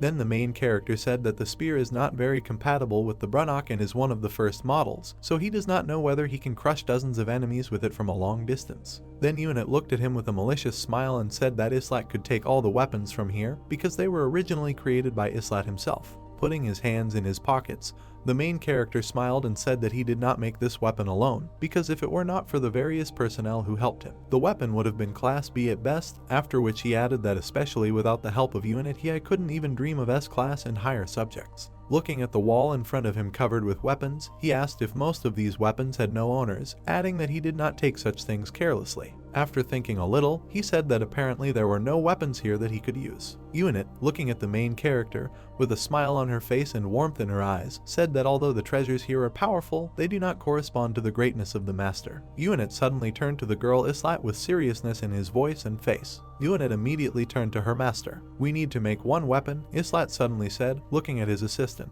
"As you order," Unit said, after which, with one wave of her hand, she opened a portal to a huge forge. The lava was boiling in the rocks. Having entered the portal, they found themselves at the location furnace of the beginning of the maximum level. "Is everything ready?" the main character asked, looking at the boiling lava below him. Unit, putting her hand on the master's shoulder, said, "Of course," with a malicious smile on her face. "Prove it," said the main character. At the same second, strong and ominous magic struck upward in the middle of the furnace. This power came from the Islat ring. Unit said that they were in the process of establishing contact with the master of Nilfair. Her eyes lit up, and the girl was also enveloped in strong magic. A notification has appeared indicating that it is now possible to craft a special item. 3 pink screens appeared in the flow of power. Unit asked the master what type of weapon he would choose. The growing type, Islat chose. On the pink system screen, he selected a special type, sword shape, and growing type. A notification immediately appeared asking if the master was sure that he had chosen casting, which he clicked on. Yes. Immediately after this, another screen appeared asking me to add materials. Having selected all the materials, they began to pour out of the huge magic circle into the lava. Unit reported that the materials in the oven were ready. Lava splashed in a huge cauldron. Unit reported that an arrival order was being sent. Suddenly, a gray-haired old man came out of a portal nearby and asked the girl why she called him. "Master's orders," she replied. Hearing this, the old man was surprised, asking if the master could be here, when suddenly he raised his head and saw Islat. "It can't be," the old man said in shock. At this time, the main character was dealing with system screens. Immediately the voice of Unit was heard, who spoke about the order for the first convocation, after which she ordered that all masters of the first level and above be gathered here. Hearing the order, the old man, covered in cold sweat in such a hot place, screamed, "That's right." The characteristics of this place were as follows. It was in perfect condition. As long as all the conditions were met, the best weapons could be created. "Hurry up," the old man shouted to the workers, adding that they should use all their skills for the first time in a long time. Unit reported that the first stage of processing is beginning, sending the material. Materials began to fall into the lava again. "The plan too?" the main character suddenly asked, understanding the system windows. Unit replied that it was currently being created, after adding that the enchanting technique is a type of self-development, because it analyzes the master's fighting technique and transforms into the appropriate form. Unit flew up and, spreading her arms, many magic circles appeared around her. Next, the synchronization of the blast furnace and the plant begins, she concluded. In one of the system windows, the face of an old man appeared, who said that the collection was over, adding whether it was difficult to use 13 types of ore, adding that the quality was completely inadequate. Unit immediately told the workers to wait until instructions were given. Controlling the many magic circles around him, Unit asked the master if everything was alright, adding that the calculation results showed that the complexity of production was higher than expected. To what extent, the main character asked in response, to which the girl immediately answered, "Beyond hell," adding that it seems it won't work out. Islat suddenly took his hand, smiled sarcastically and with fire and passion in his eyes said that then the difficulty level of making 5 miracles would be the divine level. "Maybe higher," Unit, flying nearby, suddenly said. Then Islat replied that they would try and find out, asking afterwards whether the preparation of the enchantment was completed. Unit responded positively. It was reported that the initial blast furnace would not move unless manually operated. Puzzles for creating objects are divided into 8 difficulty levels. The lowest was the most basic, and the highest was super hellish. This is the basis. On the system window in front of the main character were all 8 difficulty levels. After looking at them, he pressed the forging buttons and said that it was time to start. A huge red sign said that this was a super hellish level. The signature below meant that those who wanted to enter hell made a sacrifice. Initial blast furnace effect activated. In front of the main character there were 3 slots in which it was necessary to place an item, and depending on the difficulty level of the victim, hidden difficulty levels were opened. I don't think long, Islat said, the bearer of the storm, the Galta, nitrogen. Immediately Unit asked if the main character would really put down these 3 objects. Yes, the master answered coldly, selecting items on the system screen. As you order, the girl said. The selected swords appeared above the lava cauldron. A second later they fell into the lava and were swallowed up by it. A notification appeared informing Islat that he had made a worthy sacrifice, and the true gates of hell would be opened. Below it was written that the difficulty level was beyond divine. Seeing this, Islat clenched his teeth in anger and a drop of sweat appeared on his cheek. Immediately another notification appeared saying that a difficulty penalty has been activated. Efficiency is reduced by 1/3. The probability of success is impossible. Do not do it. After this text, it was asked whether Islat really wanted to do forging. You say not to do it, said the main character with a malicious smile on his face, after which he said that they had already made a sacrifice anyway. It's too late to refuse, Yunin immediately said with the same smile on her face. Stretching his shoulders, Islat asked if this puzzle made sense, to which Unit replied, of course. That's how it is, answered the main character, in whose eyes there was not a drop of doubt or fear. After that, he clicked on the system screen. On it, he confirmed his choice. It was reported that the puzzle was beginning. The difficulty level is beyond divine. Immediately another system screen appeared in front of Islat, on which there was a list of 13 puzzles, the penalty for which was beyond divine. A notification appears asking if the main character is ready to endure hell. Folding his arms across his chest, Islat said that it all starts with a cube puzzle, after which he asked Unit's readiness. The girl put her hand in front of her and said that she was ready. The main character's eyes glowed with a bright blue light. Unit's eyes lit up with a bright scarlet flame. A puzzle with cubes appeared in front of Islat. A notification appears indicating the start of the puzzle. A huge cube with sides 27 by 27 appeared in front of him. A system window appeared in front of Islat, where he had to go through the puzzle. His eyes quickly darted around the system screen as he spoke in his head, right, left, up, right, down, left. Suddenly, an alert appeared indicating that the penalty had been activated, the curse of blindness. In the eyes of the main character, everything turned black. Another system window showed the remaining time of 29 minutes. Islat was in complete darkness. He didn't see anything, but he immediately began to quickly go through the puzzle on the system window in front of him because he had already calculated everything long ago. A few seconds later, a notification appeared saying that the puzzle was completed. It took time, 14 seconds, 100% correct. Strong magic from the cauldron hit the assembled cube. It was reported that the eternal flame illuminated the original blast furnace. 4 magic circles hovered above the main character and Unit. The latter said that the intervention points had been transferred, after which she reported that work had begun on the processing plant. Immediately a notification appeared about the beginning of the second puzzle, Rhythm. Islat was focused. With his hand and finger out in front of him, he waited for the start. A notification about the start immediately appeared. The main character immediately began playing the keys, typing combos, after which he completed the puzzle perfectly. A notification appeared indicating that the original blast furnace had been cleansed. They immediately announced the third puzzle, Tetris, type of blocks 5, blind, triple acceleration. Islat quickly put everything together, going into a combo. A notification appeared with the completion of the puzzle. It was immediately reported that the original blast furnace was filled with hellish mana. The red magic circle began to exude terrifying power. The fourth puzzle was pinball, triple acceleration. The main character passed it perfectly without making a single mistake. The fifth puzzle is a nonogram. Islat was incredibly tense. He quickly did everything on the system screen in front of him. The sixth puzzle is Find the Difference. The old man looked in shock at the master's success, shouting that this couldn't happen, that the master had returned. Unit, who had a book in front of her, reported that the merger was completed and work had begun. Materials continued to flow into the lava cauldron. Islat completed the puzzle perfectly, finding all the differences. The seventh was a mosaic. Quickly putting the puzzles together, it went perfectly. The eighth puzzle is a labyrinth. Islat immediately went through the labyrinth without hesitating for a second. The next puzzle is hidden objects. For the main character, all this was simple, so he coped with everything easily. The 10th Minesweeper puzzle. It also passed perfectly. The next one is a foundry puzzle. Having put everything together perfectly, Islat passed. The 12th puzzle is to guess the password. Easier than ever for a master. And then Islat realized that just one mistake and the whole project would go down the drain. The 13th and final puzzle is the block puzzle. Many blocks appeared in front of him. Islat quickly smacked his fingers on the system screen, shouting that he must be crazy to complete all these puzzles on his phone. However, for a hero who has surpassed human limits, he said, while large drops of sweat ran down his cheeks, this is nothing. Great, it was written on the notification that appeared. The lava was raging in the cauldron.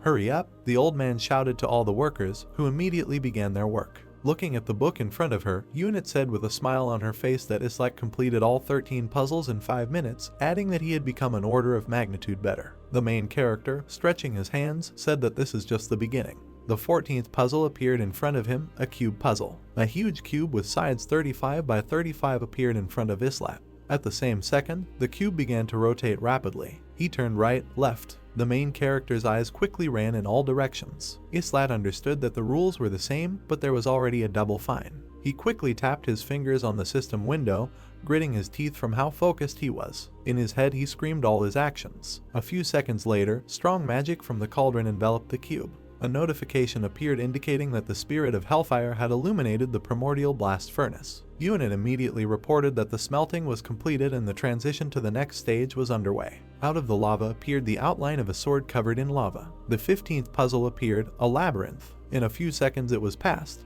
A notification appeared indicating that eternal Hellfire had illuminated the primordial blast furnace. The sword was enveloped by enormous power and magic circles appeared. That automatic recovery and improvement is complete. It was immediately reported that the special possession of S improvement was completed. Immediately after this, a notification appeared indicating that the strengthening of S improvement was completed. Suddenly what he saw shocked the main character. Two simultaneously, Islat asked himself in surprise in his head. In front of him was the 16th puzzle, Mosaic 100 by 100, and also the 17th puzzle, Find the Difference. This was not made for a person, the master said in his head, after which he immediately attacked the puzzles, quickly solving them. After a few minutes, the first and second puzzles were solved. A huge force began to appear. A notification appeared stating that the evolution of SS improvement itself had been completed.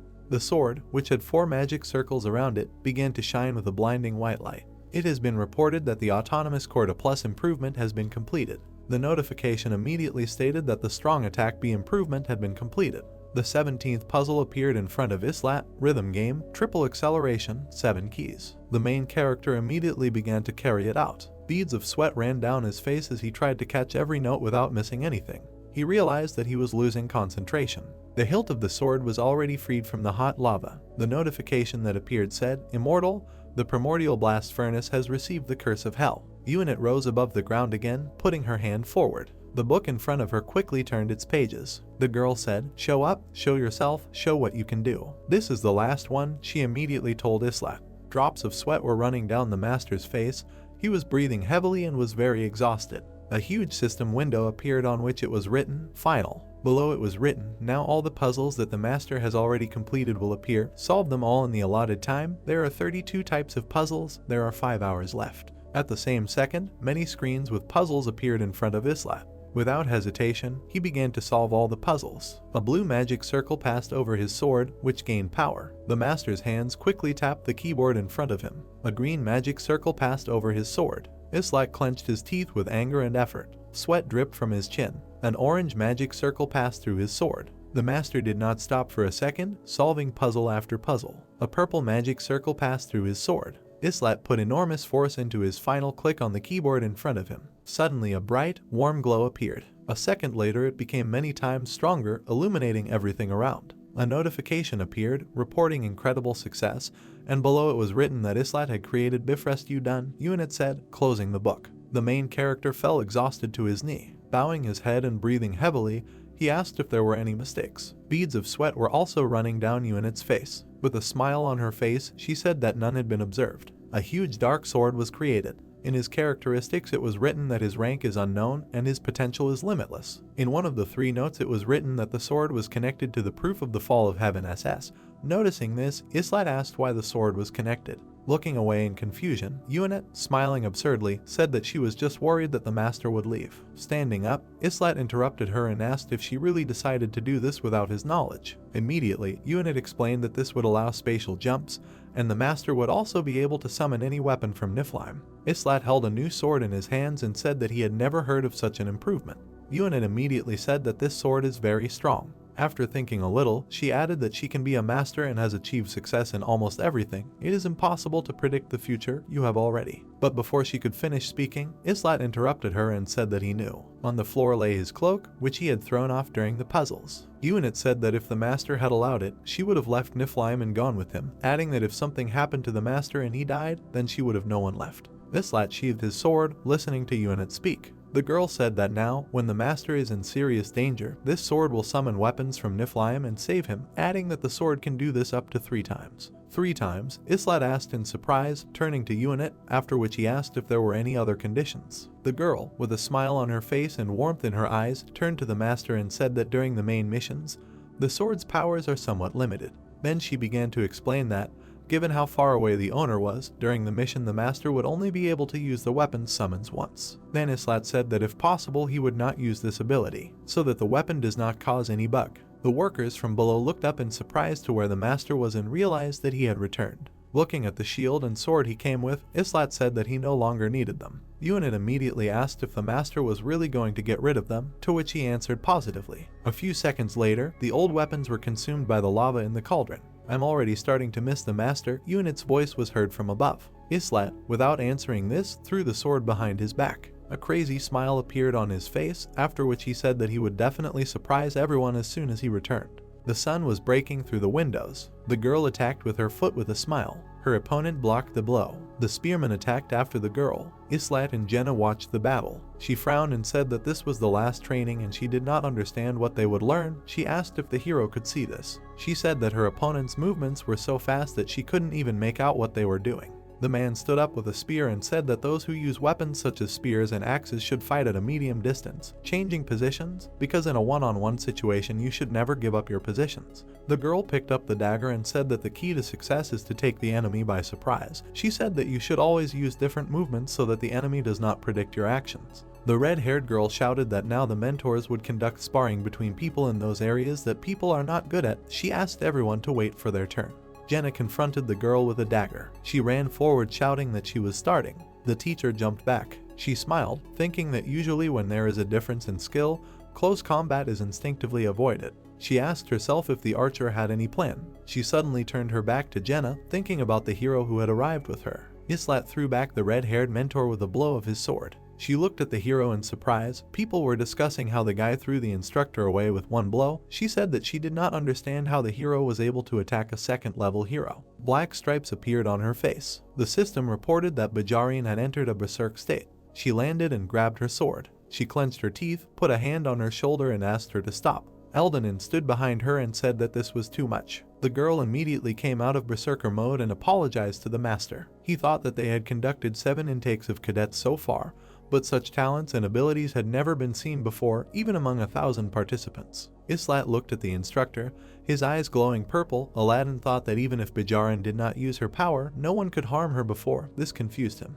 Phryatsis smiled. She was drinking tea in the garden and said that perhaps what she just did was a little unnecessary. Iron spheres opened in the sky. Evening city. Clean fresh bed. The servant looked at the embarrassed hero and asked if he had already packed his suitcase. He said that today was the last day and so he decided to do it in advance. He looked at Unit and gloomily asked why he was in first place. Unit said that the master is the best among hundreds of people and this is justified by the hero receiving the item. He looked at his sword and asked again. The girl said that it was a reward for first place in the Nilfare training camp. Did he ask about second place? Jenna smiled. Unit said that she took first place among thieves and second place overall. She said that the girl was exceptionally talented. Islat told Unit not to even think about anything. He said that the girl was returning with him. Unit said that she informed the general about this. Islat thought about Eclair, who was also here. He said that she constantly looked into the room to apologize. He said he wrote to her to never give up and asked her to convey this message to the girl. Unit bowed. Islat said that she also did a good job.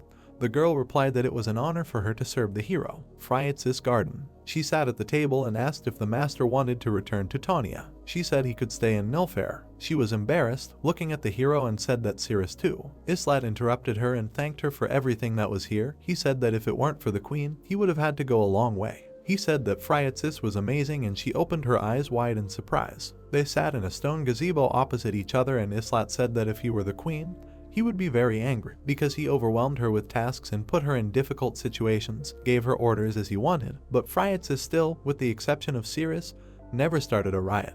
He smiled and took a sip of tea, saying that he would repay her, but there was nothing he could do. Phryatsis smiled sheepishly and said that if there was anything he really wanted to do, it would be to contact them sometimes. The hero put down a cup of tea and asked in surprise what the queen was talking about. She said that the ring she gave to the hero is equipped with a communication function, albeit for a short time, but once a week you can call each other. She looked at the hero with a smile and said that he could tell her how he was doing and how he felt, whether it was difficult for him, and if he needed help, they would arrive immediately. The hero got up from his chair and said that he would contact the girl once a week. He turned around. Friatsis said that Master Riddigen also wants to meet with the hero. He said that he would give the hero advice. Loki said that farewell to Riddigen was calm. They walked through stone canyons. He taught him fencing until they separated. Riddigen took up the sword and said that he had told everything he wanted. He said that in the next meeting he would show the hero all his power. A flying ship is waiting in the harbor. The girl said that exactly a month had passed and asked if everyone had studied well. She said that she hoped that their experience in Nilfgaard would be useful to them. She said that it was dangerous there and therefore you shouldn't stick your head out. Jenna and Islat looked at the open spaces with a smile. The girl said that it was time to say goodbye to this place. She said that when they get home, the first thing she wants to do is wash. Islat asked in surprise, "Isn't it better here?" She looked at the hero and said that the instructors teach well and the conditions are better, but where all their brothers and sisters are, she likes it much more. She asked if anything had changed. Have many new comrades arrived? Dimensional jump. The ship flew into a huge orange portal. He was at the enormous height of the tower. Jenna looked in front of her, dumbfounded. The ship flew over a huge hot earth from where columns of magma were shooting out. Islat smiled and asked if this was the flame of Reborn. The girl with fiery hair stood right on the crust of magma. She spoke early, saying that if they met, when would she be truly strong? The ship flew over the lava. The tower rose behind. The sky was cloudy. 2 days later, the ship was flying over the desert. The system reported notifying passengers on board. The system said that the ship will soon arrive in Tawnia. Passengers leaving are asked to come on deck. Dimension 1935 Tawnia. The ship was approaching the tower. The system asked the passengers of Tawnia to prepare to leave. The girl looked at the heroes and said that 2 excellent students had arrived. She said that she had heard about them and it would be great if they stayed in Nilfgaard. Jenna said that their comrades were waiting for them.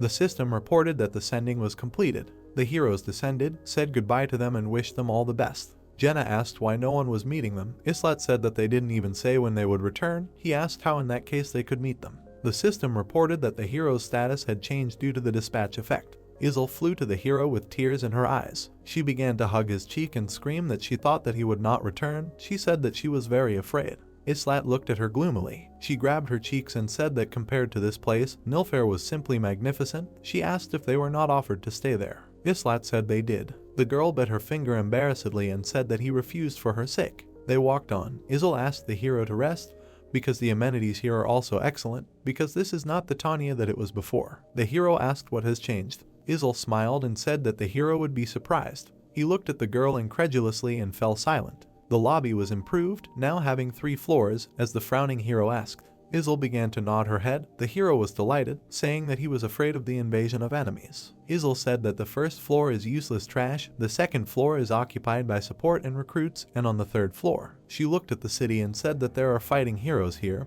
adding that the food has become tastier, the beds are softer, and there is also entertainment. Islat thought about the fact that the master carefully studied the letter sent by Isl. Last time he sent a letter, he offered 2 tips. Firstly, use premium summoning to increase power. He remembered how Isl squirmed, said that secondly, not to trust his strategy too much, but to improve his abilities. He thought about it and asked how many heroes are now on the 3rd floor. Isl reported that there were 15 people. He said that this was twice as many. Groups 2 and 3 were completely filled. Isl winced as she watched the hero argue that if they put in the effort tomorrow and the day after tomorrow, then in 3 days they could quickly break through from level 21. She blushed and asked not to misunderstand her. He frowned. Isl said that while the hero was away, Tawnia. Islat thought about the wall and assumed that the player had already risen higher in the tower.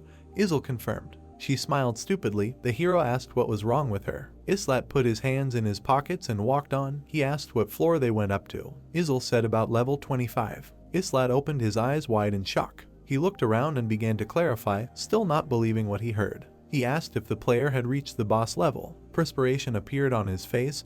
He thought that this was no longer a joke. As Isl said, a lot had changed, but not in the way he expected. He looked at the gate and asked when the master made the last premium call. Isl said that exactly a month ago. Islat asked to see the system log for this period. Many purple windows appeared in front of the hero. He looked at the information about 5 calls in a row. Islat was again shocked by something. He saw a notification about receiving the super rare hero Kishash. He smiled wryly, realizing that this was already the second 4-star hero. He said that the player is lucky because he has already won twice in a situation with a 1% chance. If the call had been recent, he would have been able to suppress it with a difference in levels, but now the player has improved significantly. He introduced the group and asked if they had cleared level 25. Isle said that since they had farmed the Resurrection Stone, tomorrow when the master came in, he would be able to watch the video. Islat smiled, saying that he was interested in meeting new guys. The knight stood under the blue sky. One of them was hit. Belquist trained with the sword. A hero appeared behind him and asked what he was doing here so late.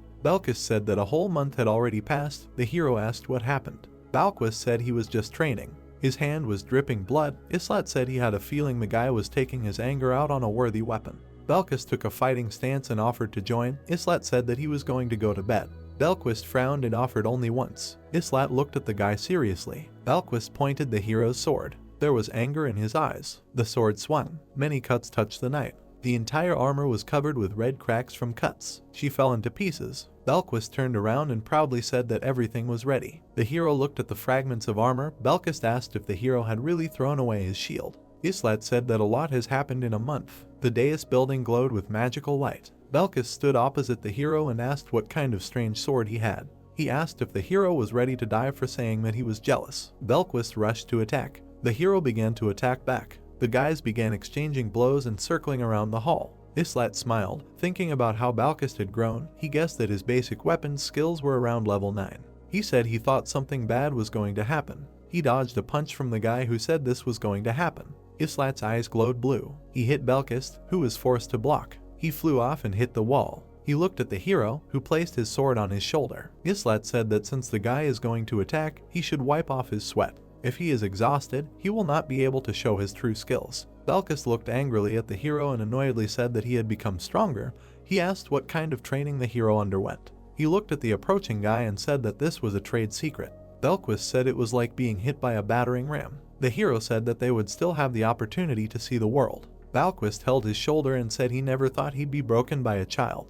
Islat opened his eyes wide. He asked menacingly. Belquist smiled and said that outwardly. He thought and said that even by appearance one can understand a lot. He walked to the door and asked the hero to be careful. Islat silently looked after him. Night, home of the hero. Ialka was sleeping at the table. Islat looked at her in bewilderment and asked why she went to bed and sat at the table. He walked along the corridor and thought that the new housing consisted of 3 corridors with 5 rooms in each. The housing seemed to be divided into groups. Islat lay down on the bed. He looked tiredly at the ceiling, thinking about the 3 groups. Lobby, 3rd floor. The hero went downstairs. Candles were burning in the candelabra. Friends were sitting at the table. He said that they had not gotten together for a long time. Ialka frowned at the hero, saying that she wanted to be the first to greet him. Islat asked her forgiveness for not waking him up. She looked at the hero with a smile and asked why don't they have a party to celebrate the hero's return. After all, now they have a 3rd floor, and the food has become even better. Islat folded his arms and said that they needed to train. Belquist looked at the hero and thought that they were not being allowed to relax. Islat looked at his friends and said, as soon as the master logs in. There was someone under the table. The hero kicked the table. Everything went up in the air. Islat smiled evilly, saying that they had a rat. He said she should have hidden better. A girl was sitting under the table. She asked if she had really burned herself out. She jumped up, saying that there was no choice. She looked at the hero with a crazy look and said that she was Lakakari, a member of the Great Storm tribe. She called the people around her bugs and said that they were no match for her. Islat silently looked at the savage. She turned around laughing and continued to make fun of people until the hero came closer to her. He grabbed her by the hair. He lifted it up and asked whose macaque is this. He was told that she was from Squad 3 and had been called up a month ago. Lakari screamed and said that she did not expect anything else from people. The hero said that she was the first to start, but the savage immediately asked the hero to shut up.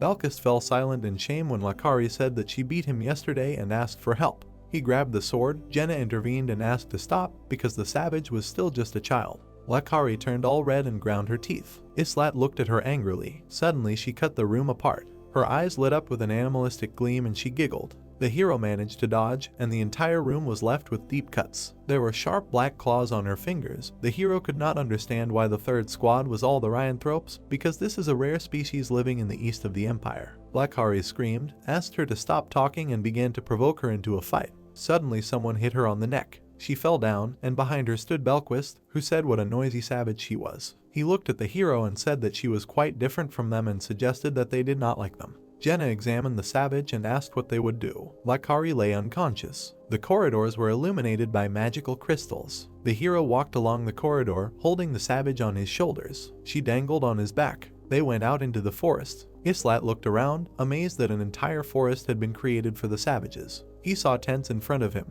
He calmly walked forward, but suddenly someone asked who he was. Several savages sat on the branches, looking at the hero. He put Lakari down and asked if she had been sent to spy on them. He said she was being too loud and had to be calmed down. The savages looked at each other, recognizing Islat. They jumped to the ground and asked the hero's name. He asked how they knew him. The savage took Lakari in her arms and said that she was waiting. They jumped in different directions. Islat began to look around, thinking that he did not understand them at all. He began to look around the savage camp. From behind the bushes came a cry that she was waiting for him. A tiger girl jumped out of the bushes and said that her name was Kashasha and she was very glad to meet you. Islat looked irritated at the girl, who had heard a lot about the hero. She called him the strongest person in the lobby. She got into a fighting stance and said that she was able to watch several of his missions, which the master showed him with the help of some stones. She roared that it was amazing. She said she had never been so eager for a fight. She jumped out of her seat and shouted that she was challenging the hero to a fight. Loki managed to block the blow. His eyes glowed blue as he asked himself, does she use claws in battle? Kashasha attacked with her foot. The hero jumped back, but the ground beneath him broke and shattered into pieces. He smiled, noting to himself that she was pretty good. He asked if she had really been waiting for him for so long. Kashasha smiled with her fanged mouth and said that she was always interested in fighting a strong opponent. She attacked again, saying that it didn't matter to her what species the fight would be with. The hero blocked the blows, but the cuts continued to destroy the ground behind him. Islat smiled, sweat running down his face. He mentally said that Kashasha was indeed able to reach the 25th floor of the tower. She smiled and attacked continuously. The system showed information about the hero Kishish. The sounds of battle echoed throughout the forest. Islat swung his sword. Kashasha jumped back, blocking the blows with her claws. A sudden blow and she flew forward along with the fragments. She was flying at great speed. She grabbed the ground with her feet and began to plow it. She smiled, blood was already flowing from her mouth. Cuts appeared on the hero's hand, blood sprayed in different directions. He mentally said that she was ahead of him in all respects. She looked at the hero defiantly and said that he was not like everyone else and said that he lived up to expectations. Loki noticed that they differ in basic abilities and that the girl has strong skills. He looked at her numbers. In addition, she is under the influence of the rune. He called her the strongest. The hero's hand began to heal. He noticed that the girl could be put on a par with the 5-star ones. If Kashasha had learned to unite with the sword, she would have yielded quite a bit. Izel appeared, looked at the hero and asked what he was doing here. Islat smiled and asked the girl not to interfere, because they had no intention of killing each other, they would just say hello. Kashasha laughed, covered in a yellow aura, saying that the hero was speaking correctly. She said it was talking with fists, a way to experience friendship. She ran to the attack and said that she liked the hero, despite human origin. Islat swung his sword and said that he was glad. He used the same technique, but his sword was heavier. The sword trembled in his hands. He realized that he needed to hit much harder. He understood that he did not have master-level sword skills like Riddigen. The blade of the sword floated in the air. Loki had only one thing left to do. He can master unity with the sword only by learning one truth. Heavy sword. He hit the ground with all his might. Purple flashes began to destroy everything around. Kashasha laughed, saying how much it excited her. She began to jump around the hero, sending many cuts at him, which the hero managed to fight off. She appeared above the guy's head and was already swinging for a kick. There was a loud noise. The hero's hair turned white. He realized that the girl was not attacking to her full potential. He looked at his rival with red eyes and said that he still had work to do and suggested finishing it faster. The system reported that the hero had entered a berserker state. Kashasha smiled hysterically, saying that she was sorry. Her eyes opened wide. The system reported the girl's transformation. The veins around the hero's eyes bulged. A powerful explosion thundered over the forest. Only charred tree trunks remained on the battlefield. Islat looked at her rival and asked if this was her essence. Offspring of the Beast King B+, rune skill. The hero looked at the beast's back and understood why she was a beastman. The guy was attacked by a huge tiger covered in flames. Nearby in the lobby, armor stood silently on racks. One of them was hit again. Belquist wiped the sweat from his face. Nerissa approached him and asked if he was already training. Belquist asked to leave him alone. Nerissa came close to him and announced that he was offended by the words about his weakness. Belquist clenched his teeth. His eyes were bloodshot. He said that he didn't care. A crack opened near the wall. They stood at the fence. Nerissa said that on the first day they were sent to the 4th floor. The guy said that the 3rd group automatically ended up on the 2nd. He said he thought the rules here were to work your way up from the bottom. Callan appeared and said that Dick couldn't train beastmen. There was no point in being on the first floor. Belkist went forward and said that since the master decided so, he had no complaints. Nerissa said that they are not stronger than them yet, but they can soon catch up. Belquist turned around and said that now they were still weaker, he suggested they go and train. A few weeks later, lobby, Izel called Kishasha, Nishez, Darumu, Nandio and Lakari to the ground floor area. People looked scared. They looked at the team of beastmen. The hero said that they really returned from the 25th floor, and what was surprising was that the third group was sent to the 21st floor, but they also dealt with the 25th in one fell swoop. It was fair to send them, since there was a shortage of people in the first and second groups. The situation has completely changed. Dika looked at the evil eddies. She said that she did not think that they would overcome the 25th floor. She asked how to explain this to the hero when he returns. Gilbert folded his arms and reasoned that at this rate they could move to the second floor. Izel smiled and invited everyone to come into the room and do it. The lobby lit up with purple light. The system reported that the waiting room was progressing to level 3. Belkis looked at Nerissa and asked if it was too much that an entire forest was created for the beastmen. The girl noticed how much discontent there was. She said that if a guy has complaints, why not ask Izel? She said that she didn't know whether this fairy would talk to the guy. Lakari sat upstairs and said that she came to look at people's homes and said how empty everything was. She asked whether they were interested in living here. She smiled evilly and asked who is the strongest person here. Belquist was silent. His eyes became bloodshot. He asked, "Is it really now?" After a while, he stood in front of her beaten body in the middle of the forest. The beast people frowned at the guy, throwing the girl over their shoulder. Belquist smiled. After a while, he stood, covered in blood, in the middle of a scorched forest. He was overcome with madness. A fiery tiger stood in front of him. He said that it turns out that the strongest of people is not him. He said that he heard that Islat is the strongest here. Kishasha took on human form. She said that the hero was not bad, but not Belquist. She looked at the guy. A terrifying aura emanated from her. She said that he should not come here anymore. The night was hit. Belquist looked at it. How the armor crumbles to the ground. He looked ahead, saying that he knew that over time he would learn to fight even monsters. He remembered the beast that grabbed the orc. He said that after the first look at them he understood something. This knowledge came to him instinctively. He remembered the fire tiger and said that they were born to be invincible. His hand was oozing blood. He understood that he could not defeat Kishasha now. He looked angrily at the light coming from the forest. Islet fought with the tiger. He smiled evilly. Belquist thought that if a real killer, exterminating monsters, and the monster himself were fighting. Belquist clenched his teeth and promised that someday he would defeat one of them. Islet smiled as he held the sword. The fire tiger attacked him. Islet swung his sword, saying that the beast should be taught a lesson. Many trees were destroyed and charred. Kishasha laughed. She sat on a fallen tree, regenerating and saying what an interesting battle it had been.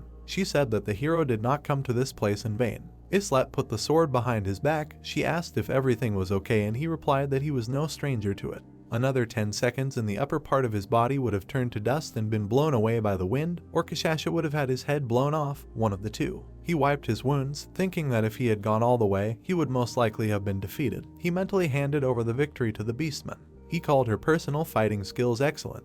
He imagined her and the huge tiger. He thought that her character was a little capricious, but within acceptable limits. Kishasha sat thoughtfully on a log and said that she sent Lakari without a second thought, but she hates people because of them she lost her parents. Islat looked at the girl watching him from behind a tree and said that she and Velkist had a fight. One of the beast people said that she was simply interested in a person who showed the qualities of a warrior. Kishasha said that she doesn't like people in general, but she doesn't hate an innocent soul. She asked for forgiveness and said that she was ready to accept revenge. Lakari screamed and was outraged that she had brought people into the house. She called her a traitor. Kishasha tied the bag and said that these places are full of game and asked if the hero likes meat. The girl began to eat raw meat and asked if the hero wanted it, but he refused. He smiled and asked the girl for her participation in the next mission, because with them conquering the tower would become easier. Kishasha took a bite and asked if it was worth talking about this. After all, from the very beginning, their clan arrived here after making a contract. She said that, of course, they would have been asked for a favor. Islat frowned and asked what contract were we talking about. Kishasha said the end of the world. She licked her finger and said as their world plunged into darkness and began to disappear, a voice was heard.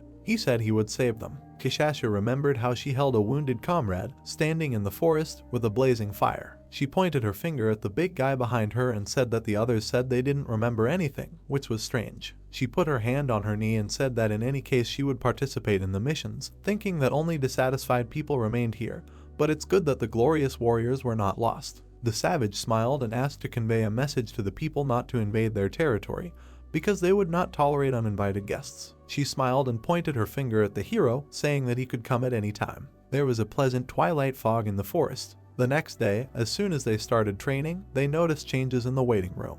The biggest innovation was that each group was allocated its own training ground. It seemed that with the opening of the training ground for the second team, all past inconveniences would be resolved. And finally the master entered the game. The master opened one unread letter. The hero received the attached items and read the letter of gratitude. The player began to consider all the awards and achievements that the heroes received during his absence. Isl brought the hero a figurine of a horse and said that the master had given him a gift again. Islat frowned at the fairy. The system reported that Islat refused to accept the gift and his interest began to decline. He put his hands in his pocket and said that it was time for him to stop. He looked at the 3 figurines and asked why she kept them. Isl said she was thinking that he liked it. The hero asked for something edible. The system showed tips to attract interest. The player bought a figurine of a white horse, but Islat refused to accept the white horse, showing a strong drop in interest. He threw the statuette onto the floor with displeasure. The system informed the player about the destruction of the donated figurine. He looked at the figurine and said that the number of people in the waiting room was approaching 100, and the management still left much to be desired. He asked the fairy to show the records of the passage of floors up to 25. The system showed a request to view the records of the passage. The system began to give hints and advice on how to do this. Islat stood in front of the portal. The system required the use of regenerative stone. Islat began to watch the game progress with a disappointed face. He slowly opened his eyes. He stood on a mountain with a view of a huge deserted city. The wind blew through his hair. He thought that the purpose of the mission was still unknown. Kishashi's third group passed the 25th floor. Islat looked at the city. He wanted to find out the essence of the mission, but for this it was necessary to look around the town. The criminal ran away from the guards. They demanded to catch him. The guards demanded to block the entrance and prevent the fugitive from escaping. The guards froze. The older one asked the younger one if he was sure of his orientation.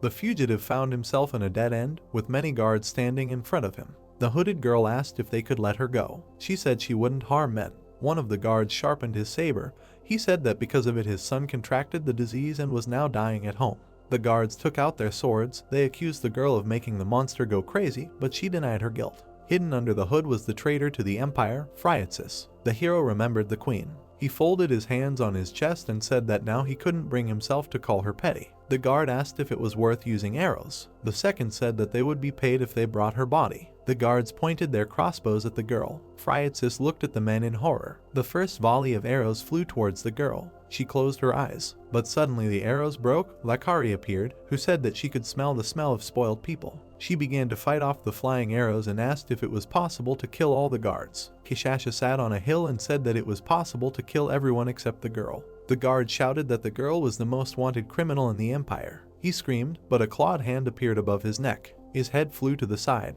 The beastmen began to chop and shred the guards. Phryatsis watched the carnage in confusion. The guard watched Lakari kill his comrades and asked where she came from. There was horror on his face. He shouted that they were not going to fight them. He said that they needed to catch the witch. His head was split into 3 pieces in an instant. Lakari looked around angrily and said that she did not like such people. She asked, why talk to those who will kill you? Kishasha held the dead guard by the head. She looked at Phryatsis and demanded to follow her. The girl asked how the beastmen ended up here. Kishasha looked at her sister and ordered to check the area. A system window appeared in front of the savage. She began to study the purpose of the mission while the fugitive addressed her. She asked in fear, were they really the warriors who had already saved her once? Kishasha calmly asked what she was talking about. The savage sister said that the girl was making too much noise and suggested that she take her hand off so that she would shut up. Phryatsis looked at the savages in fear and asked if they were somehow connected with a man named Islat. She began to describe the hero's appearance. Kishasha looked at her evil sister with curiosity. She asked if the fugitive was talking about that warrior. Phryatsis was glad that the savages knew him. She said that she was collecting information about him. Kishasha did not take her eyes off the window. The runaway said that if she and Islat come from the same place. The savage said that he was once, but now he is not. She was asked what she means. Islat watched with displeasure as the savage said that he had gone to some strange settlement called Nilfer. She assumed that he was dead. The savage jumped out from behind the roof and called her sister. She landed and said that monsters were approaching the village and that they would be here very soon. Kishasha noted that this was why it was so quiet. She went ahead and suggested cleaning up first. Lakari looked at Phryatsis with displeasure and said that she looked too calm for a human. Friatsis looked away and said that this was just for now. The white lizard growled. The system reported that a clash between lizards and soldiers had begun. The guards fought with humanoid monsters in the city square. The squad of beastmen fled away. Lakari irritably asked if a person could run faster, but the out-of-breath Friatsis said that was her limit. Kashasha judiciously suggested slowing down. She screamed Daruma's name. The big girl jumped from roof to roof. She landed in front of the squad. She said that she was here. Kashasha asked what was the situation. Daruma looked at her sister seriously and said that there were 3 exits, western, eastern and northern, and the monsters were crowded at the western gate, people were running around at the eastern gate, and the northern ones were empty. Ahead were caravans with people and carts. Kashasha asked where those people were going. She assumed they were heading to the east gate, which meant they were late. Someone suggested going to the northern gate, where there were about 30 monsters. Friatsis suddenly told everyone to stop so she could say something. Kashasha turned around. Friatsis was breathing heavily and asked if they could somehow help the warriors. She looked at the beast people with concern and asked for at least 5 minutes so that the refugees could safely escape. She asked to detain the monsters for a minute on the main street. Kashasha looked at the girl in surprise. She said that she knew that this was too much because she was asking for a dangerous service from those who were saving her life. She said that there were only innocent people in the caravan. Lakari grabbed Friatsis by the collar and pulled her towards her. She asked, what does it matter to her how many people die? She said that their people were brutally killing their people. Lakari raised her hand menacingly, but Kashasha asked her sister to cool down. She took Lakari by the hand and asked him not to touch her. Kashasha looked at the girl and asked for forgiveness for the fact that they could not fulfill her request. Friatsis began to ask why in horror, but the beast woman interrupted with a short no. Friatsis imagined people and closed gates. Friatsis clenched her teeth. She opened her tear-stained eyes. She took off her hood. Everyone looked at the blonde girl in surprise. The system reported a side quest. The girl was holding her hood in her hands. The system reported the objectives of the side quest to rescue refugees. The beastman looked meaningfully at Friatsis, who fell to her knees. The system began to show tips for completing quests. The system gave the master a choice, showed the character's attitude to this situation. Friatsis closed her eyes, experiencing the pain. Kishesh demanded to open her eyes. The master refused to complete the quests. Friatsis looked at the beastmen in shock. Kashasha said that this was too much of a risk for them. She looked at the girl angrily and said that they could not suffer losses while protecting people. Friatsis clutched her hood. Tears began to fall onto her hand. The hero thought that Kashasha had given up a rare opportunity to get gold, experience points, and a bonus stage. The girl cried and said that she still couldn't do anything.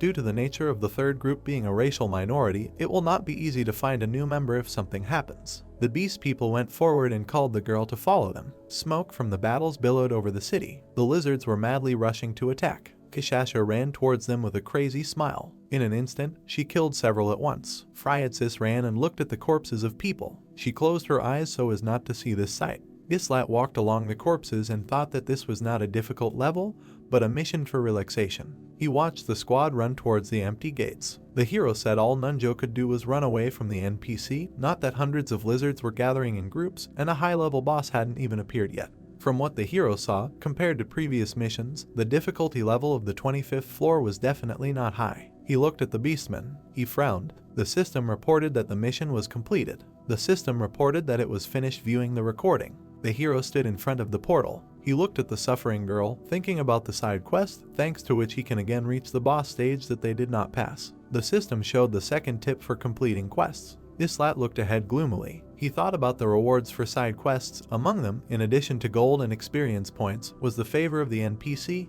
Experience points and gold can be transferred to other heroes or the player, but the latter was more important.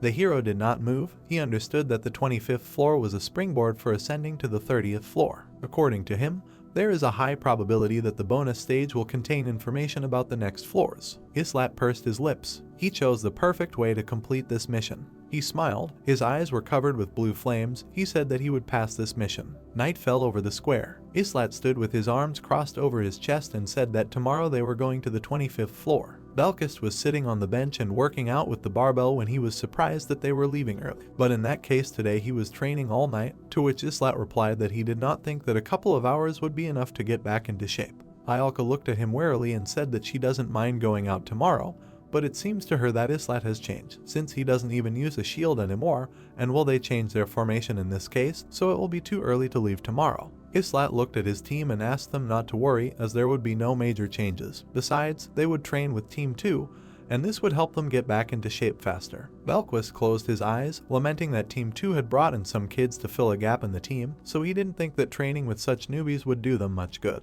Islat thought about Belquist's words with a serious expression on his face. It was still dark in one of the tower halls. Eddies introduced her teammates from left to right as Anand, Lilin, and Banik. Anand clenched his fists with joy and his eyes sparkled as he said that he had heard so much about Team 3 and knew about their exploits and how they defeated that dragon. He thought it was amazing. Lilin quietly introduced herself and blushed with embarrassment.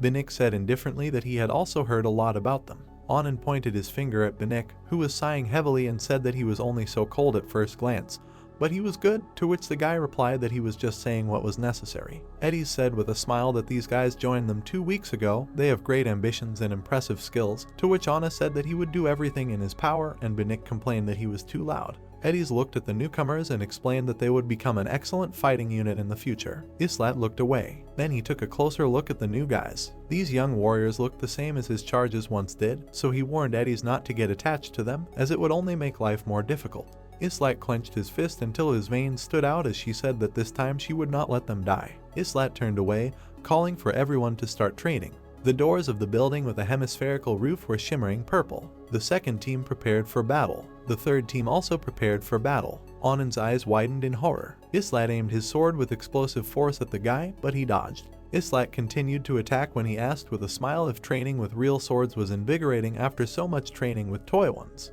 He looked at Anand, who even clenched his teeth in concentration, and said that he needed to attack them as if he wanted to kill them, and let him keep in mind that indecisiveness on the battlefield leads to death. The arrow flew from behind Islat and immediately broke on his hand. He thought that he liked Banik sending arrows at him, as he quickly realized everything. On the other hand, Islat was attacked by Lilin with a spear. Belquist appeared from behind him in the form of a monster and told the frightened girl that they had not seen each other for a long time and it was surprising to him that she had gotten here as a cowardly child.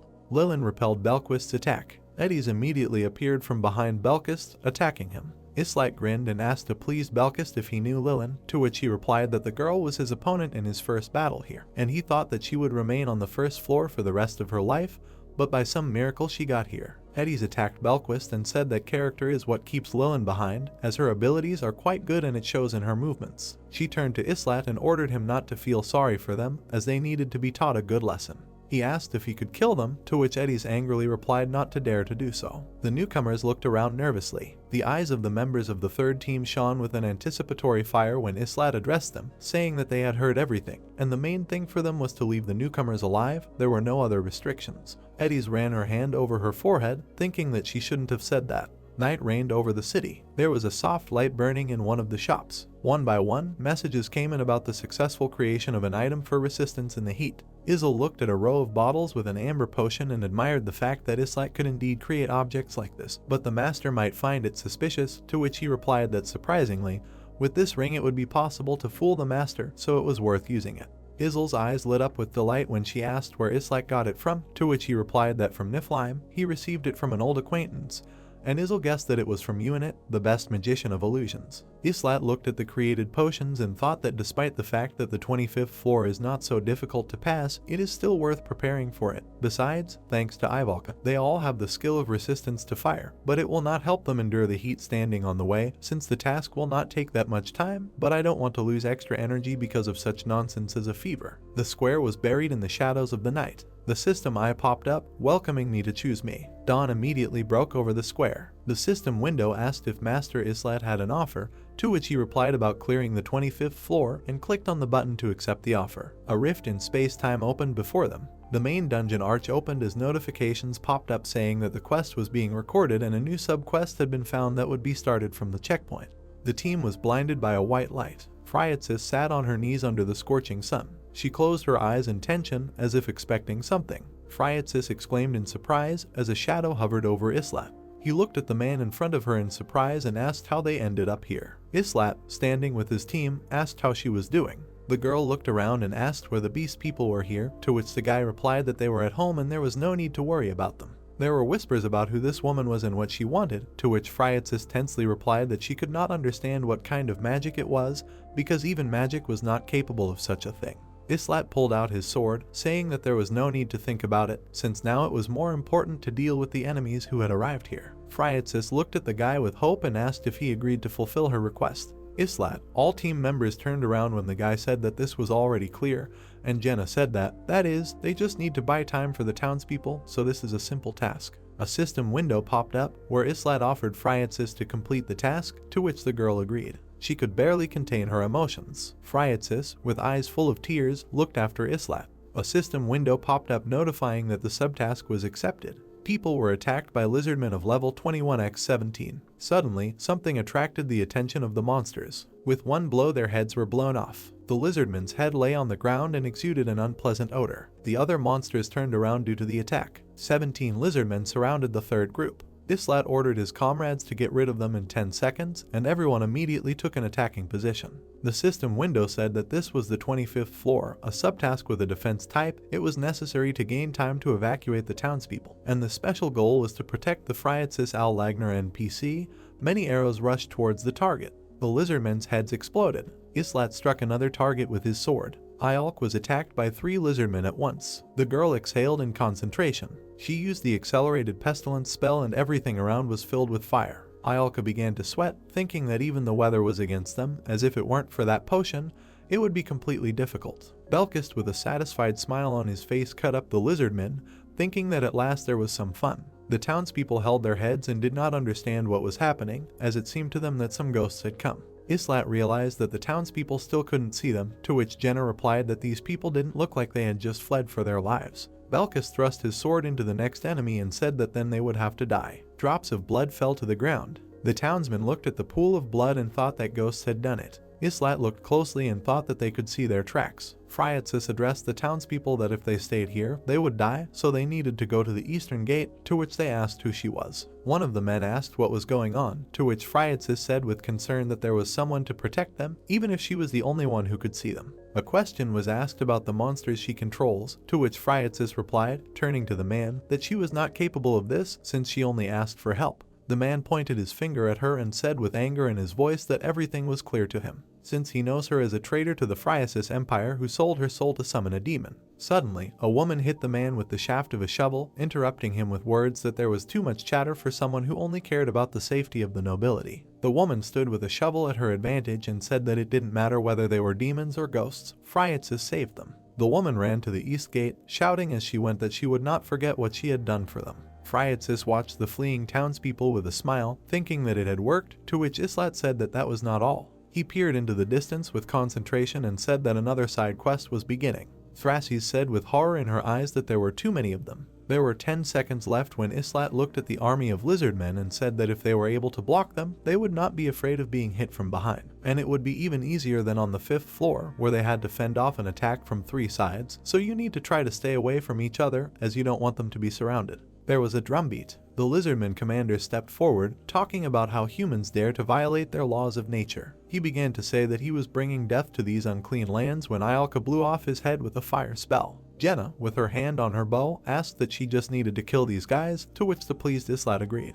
Friatsis asked if he was sure that everything would be fine, since there were quite a lot of enemies, to which the guy replied that there were about 100 of them, and for each of the squad there were 20 lizardmen. The girl looked at the straight backs of the warriors and wanted to say something, but Islat reassured her that there was someone in the wings. Yolka used the flame explosion spell. The deadly fire claimed the lives of several enemies at once. Jenna began sending arrows one by one. They hit targets and exploded in the bodies of enemies. The girl reached for the empty quiver. The quiver was immediately filled with another batch of arrows, and the system window explained that this was a quiver that increased the amount of mana of rank B. It also increased the accuracy of arrows to 100%, and it was made in Niflheim. Jenna aimed 3 arrows at once and used the first level spell Rattlesnake. Each arrow carried an echo of this spell and hit its target with an explosion. Islat attacked the enemy. He cut off the heads of the lizardmen. Blood flew in all directions. He looked back at the rapid movement to the side. Islat activated Enhanced Strike and began to slaughter the lizardmen even more furiously. Belkis soared upward, preparing for a crushing blow. He cut the lizardman in half and awakened a level 10 sword skill, so now his basic sword skill had reached the maximum level. Nerissa also attacked the lizardmen and did not understand what kind of nonsense was happening, since they were just some kind of scarecrows. There were 4.38 seconds left when Friatsis was surprised to notice that the squad members had become even stronger. She turned to Islat and asked how this happened, since now they are on a completely different level, to which the guy threw the sword behind his back and said that it was a long story. Francis smiled and noticed that Islat looked the same as she did 3 years ago. The guy grinned and replied that she had changed quite a lot.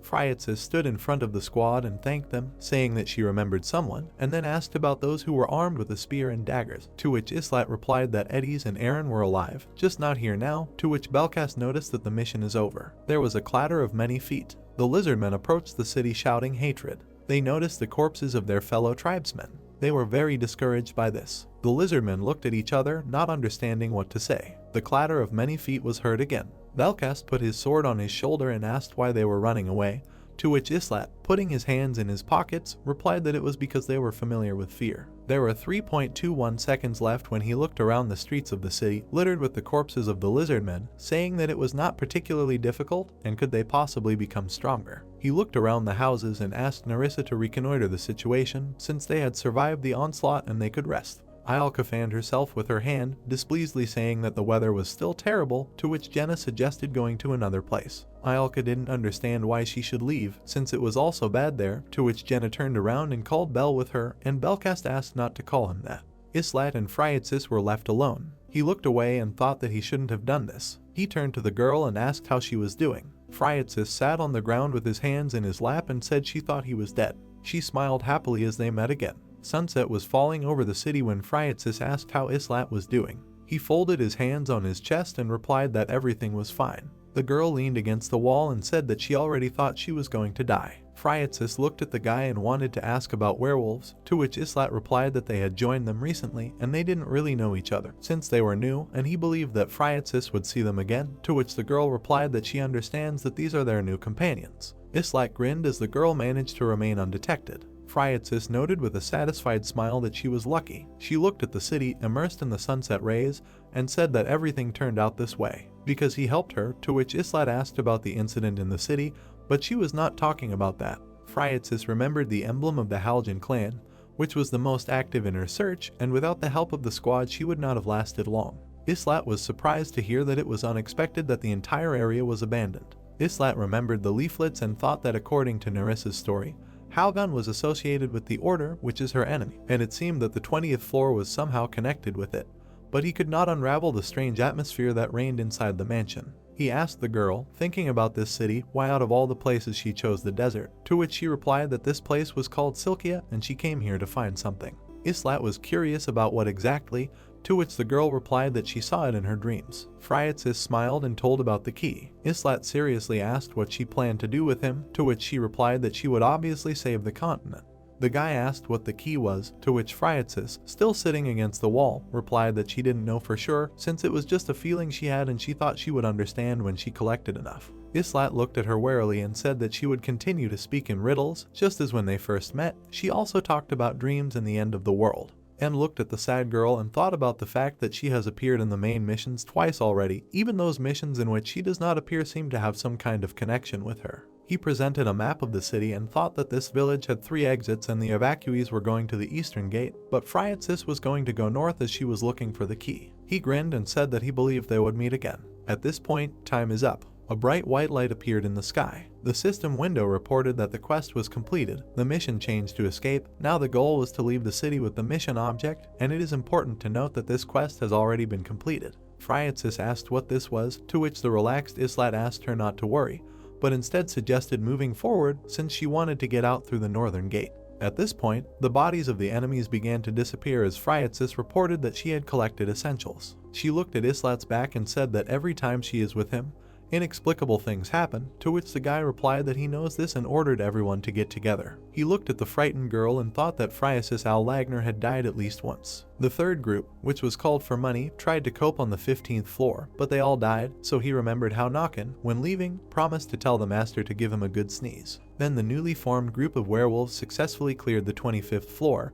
and he thought about how one of the werewolves asked the girl to run faster. In other words, this Friatsis is living her third life here, and he looked at the fugitive. Islat glanced sideways at her and thought that if we take into account the single groups that were sent to assess the difficulty of the stage, then there were many more deaths. The northern gate was buried in pink sunset rays. Friatsis stood at the exit and asked if they would see each other again. Islat stood at the head of his group and said that they would see each other on another floor, that is, they would meet again soon. Friatsis smiled happily. She ran out of the city, thanking them for their help and promising that she would not give up and would survive for their expectations. The system window reported that the quest was completed, the level was increased, and 100,000 gold were received. The most valuable player was Jenna. A bonus stage opened for them. The ground underfoot began to glow blue. The system window said that they could complete the bonus stage in the rift of time and space with a limit of 1 attempt and 1 person. The entrance to the bonus stage appeared in front of Islat.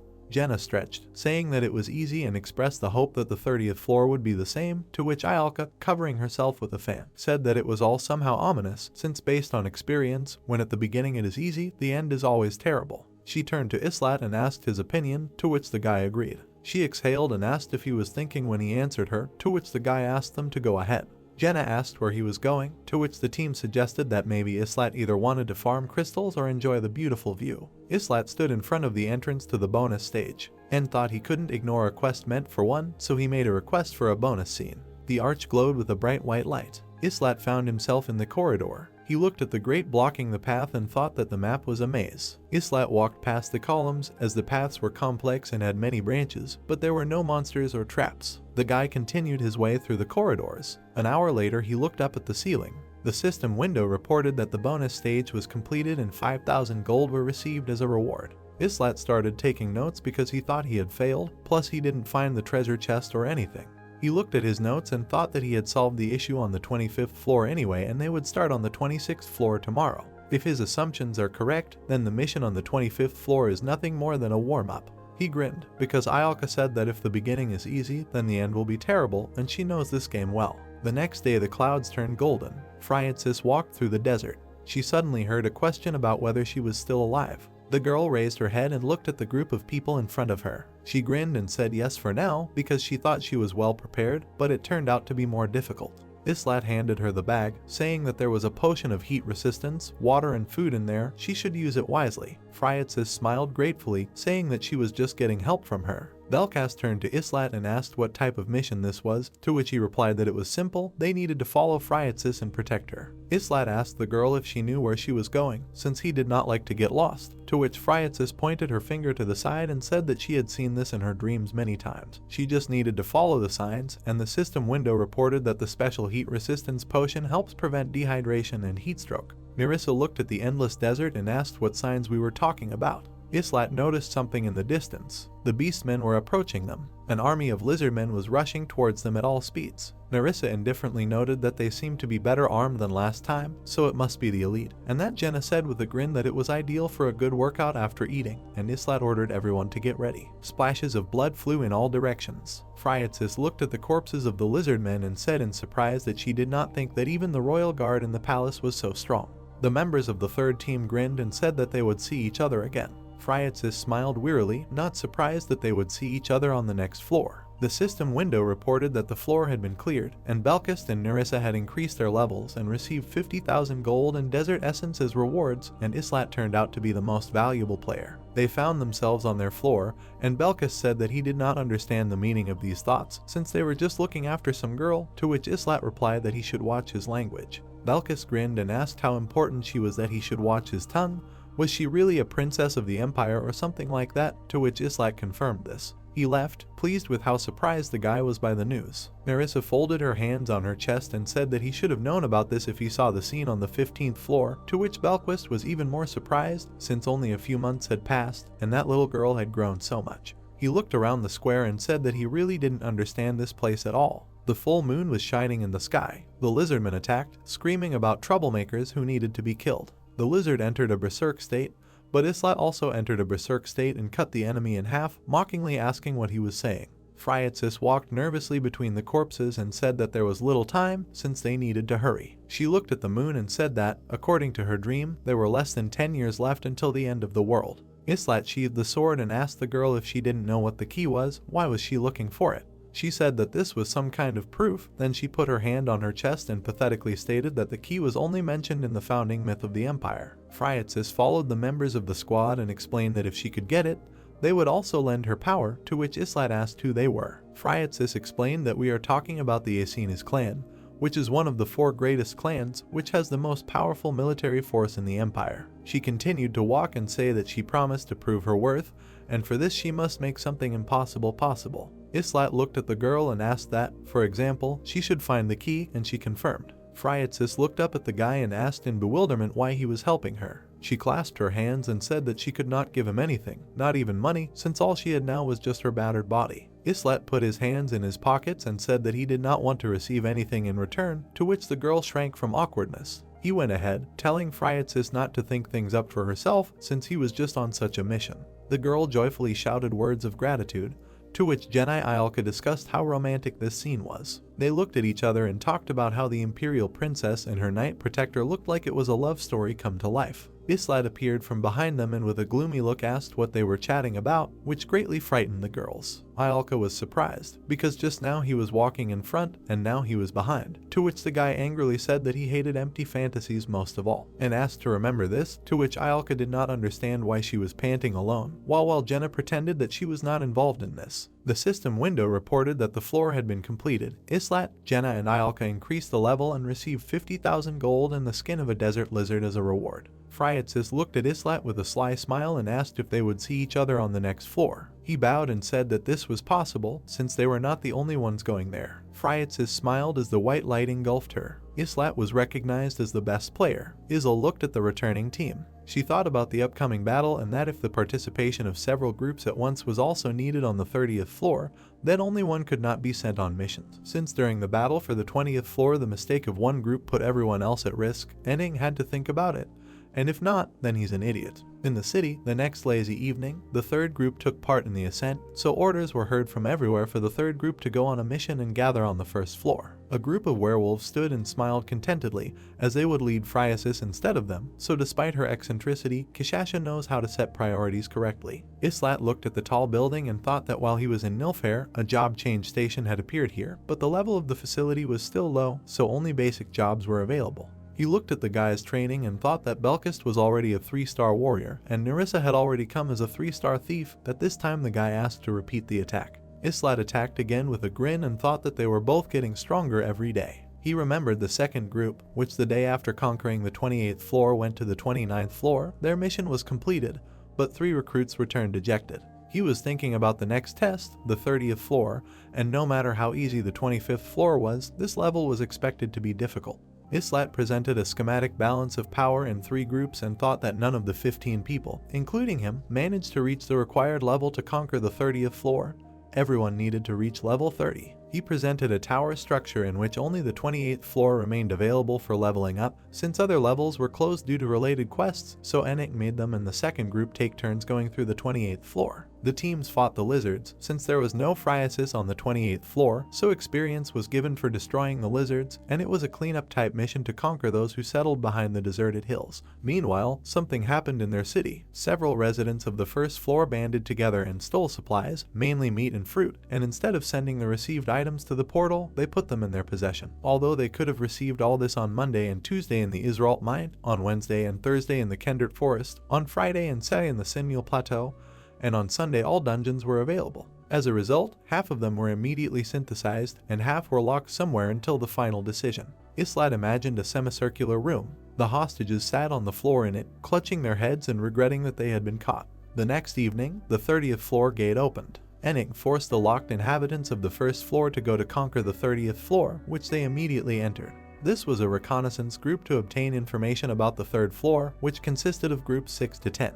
The system window advised that this mission was large and required the participation of 5 groups, so if they did not have enough group members, they needed to use paid or free calls to get more heroes. Islat thought about the gate behind which these groups were destroyed in less than 5 minutes, and this clarified something. He thought about the tower and how the 30th floor is a large-scale townie mission that requires 5 groups, which is why Ennick sent out 5 solo groups first. At night, lights were on in several windows of the house. Islat was looking at his ring when Unit's voice called out to him.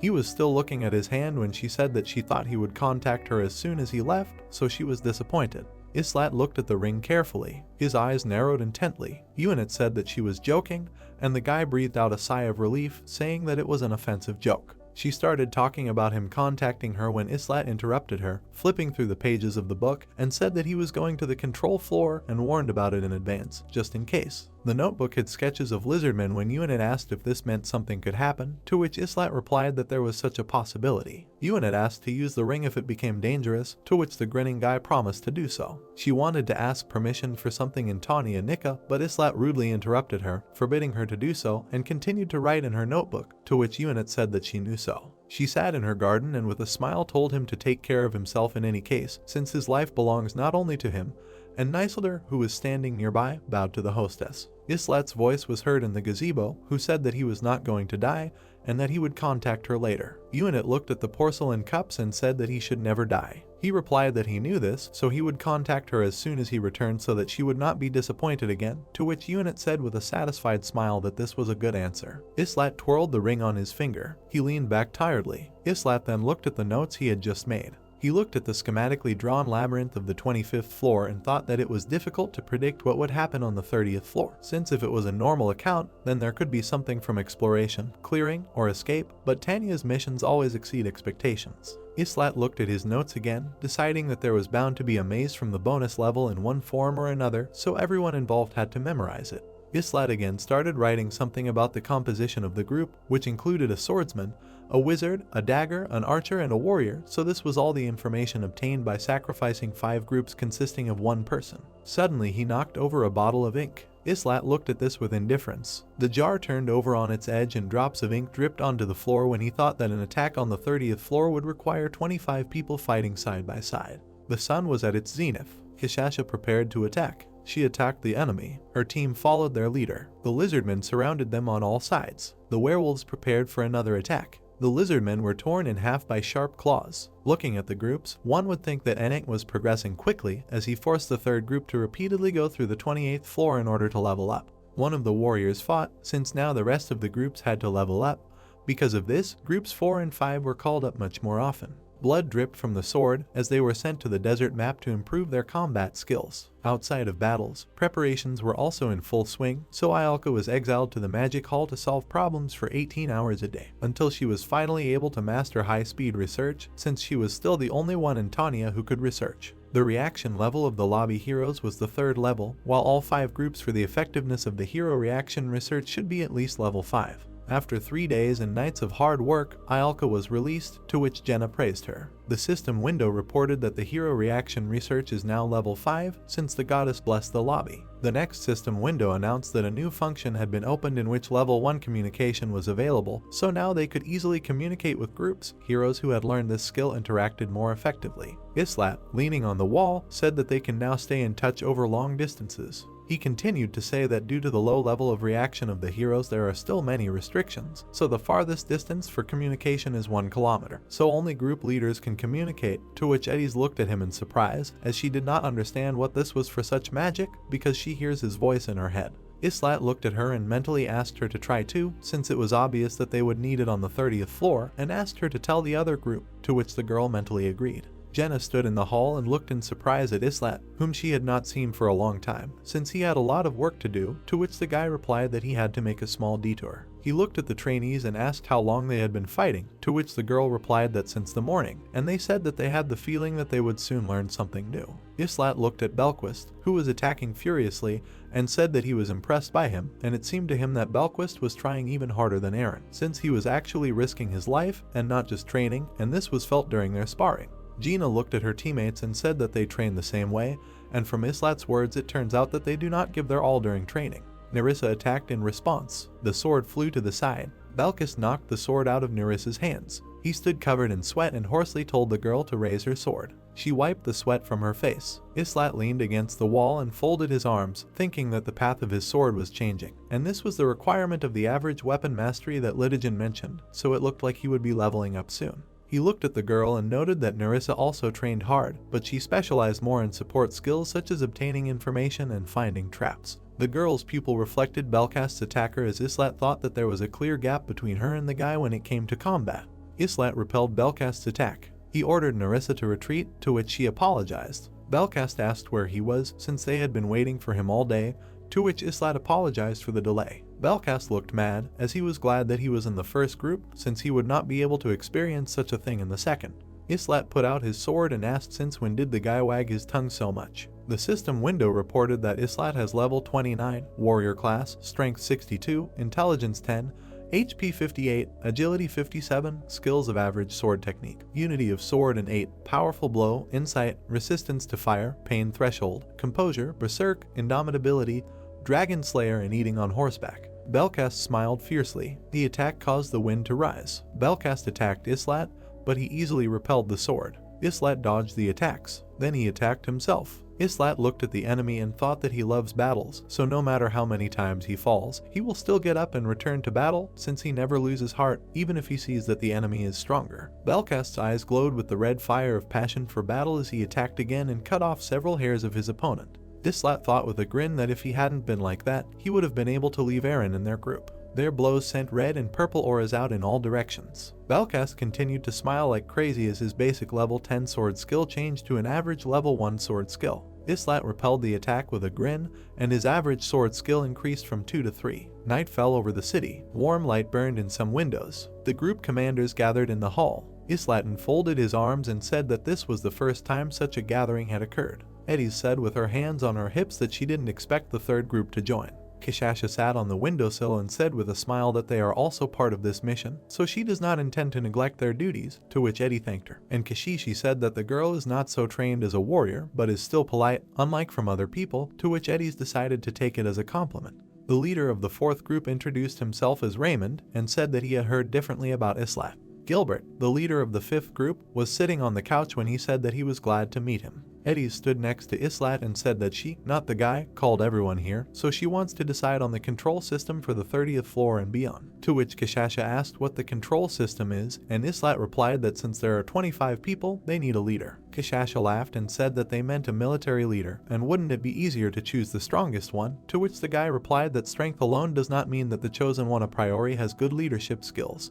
Eddie's pointed at the guy standing next to her and said that she recommends Islat, since he has the most experience in completing missions, and he also assesses the situation well, so she is sure that anyone who fought with him will also agree that he is a strong warrior. Kishasha stood up and said with a smile that she would not mind if the Dragon Slayer became the leader, but they would not fight together since they did not like fighting together. Eddie's clenched her fist and exclaimed that then the meaning of choosing a leader would be lost, to which Islat replied that everything was fine.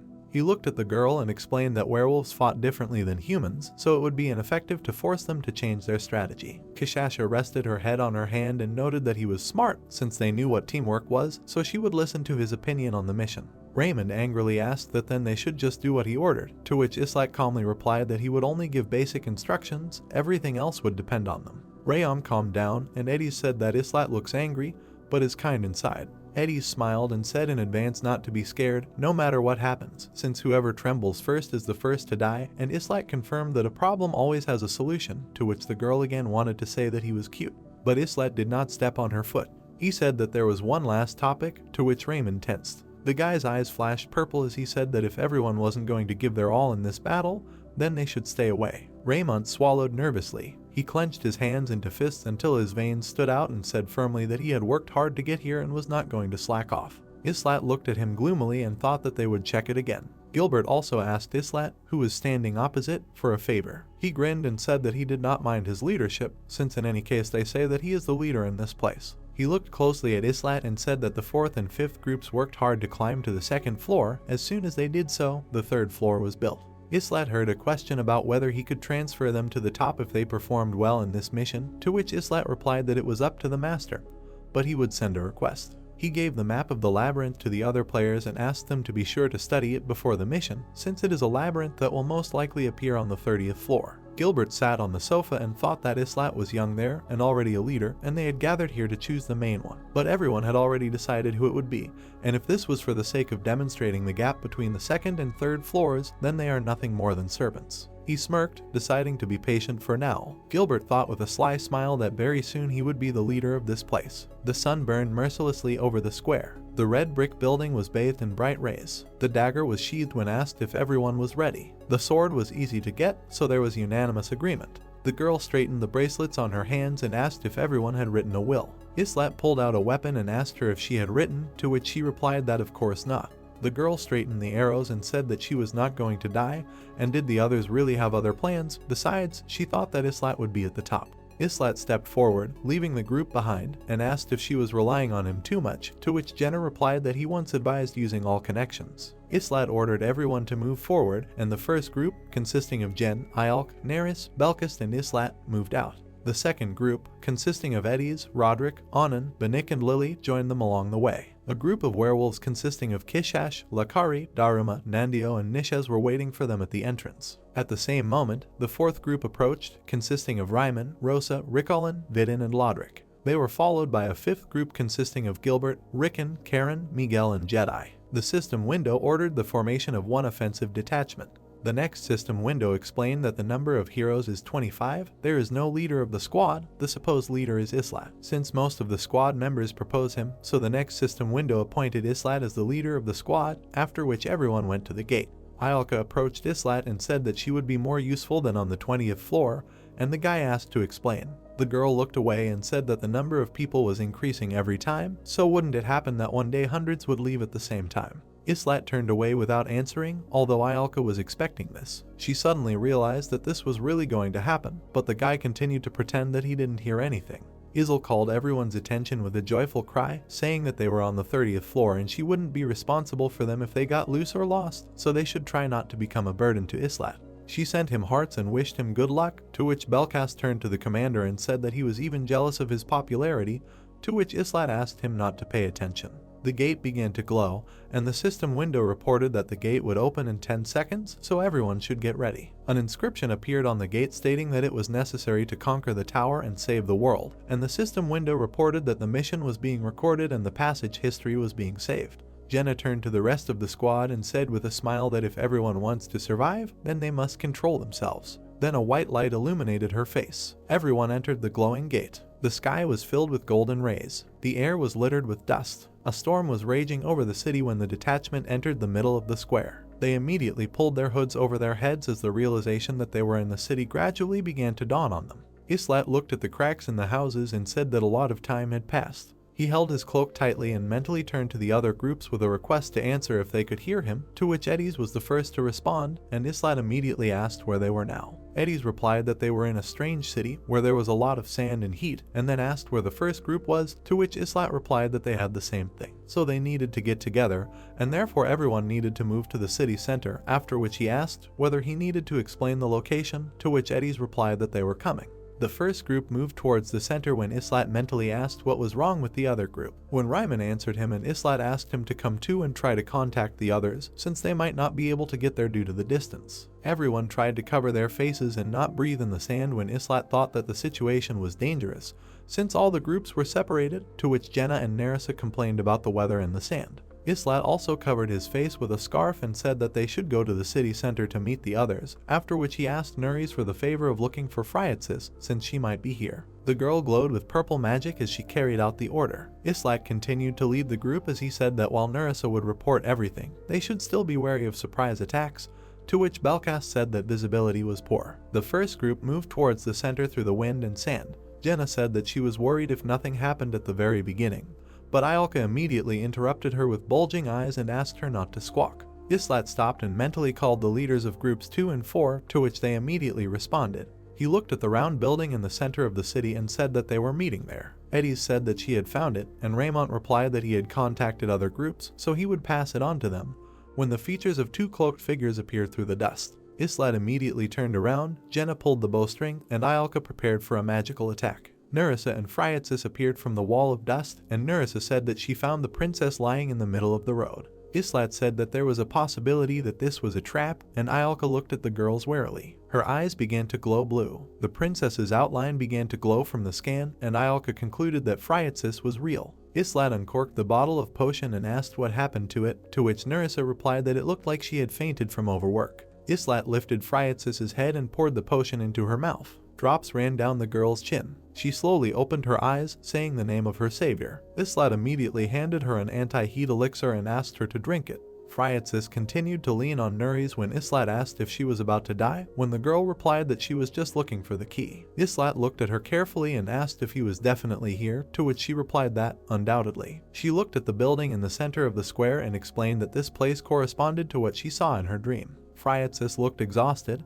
but she knew for sure that the key was here. The system window reported that their mission type was reconnaissance. The goal was not clear. The special goal was the survival of the NPC Friasis Al Lagner. Islat frowned. He turned in the other direction and ordered her to be with Jenna, but if something happened, then immediately hide. He put 2 fingers to his temple and asked the other leaders if they had seen the mission window, since it had just popped up, to which Eddies immediately replied about survival and escort reconnaissance. The city was covered in sand when Islat replied that they had found an escort, so they needed to inform the others and immediately join them. Ialka shook off the sand that was irritating her, to which Islat asked her to be patient a little. He looked at the building in the center and asked again if the key was there, to which Friatsis replied that it was inside. On the roof of the building there was a statue of 2 angels hugging.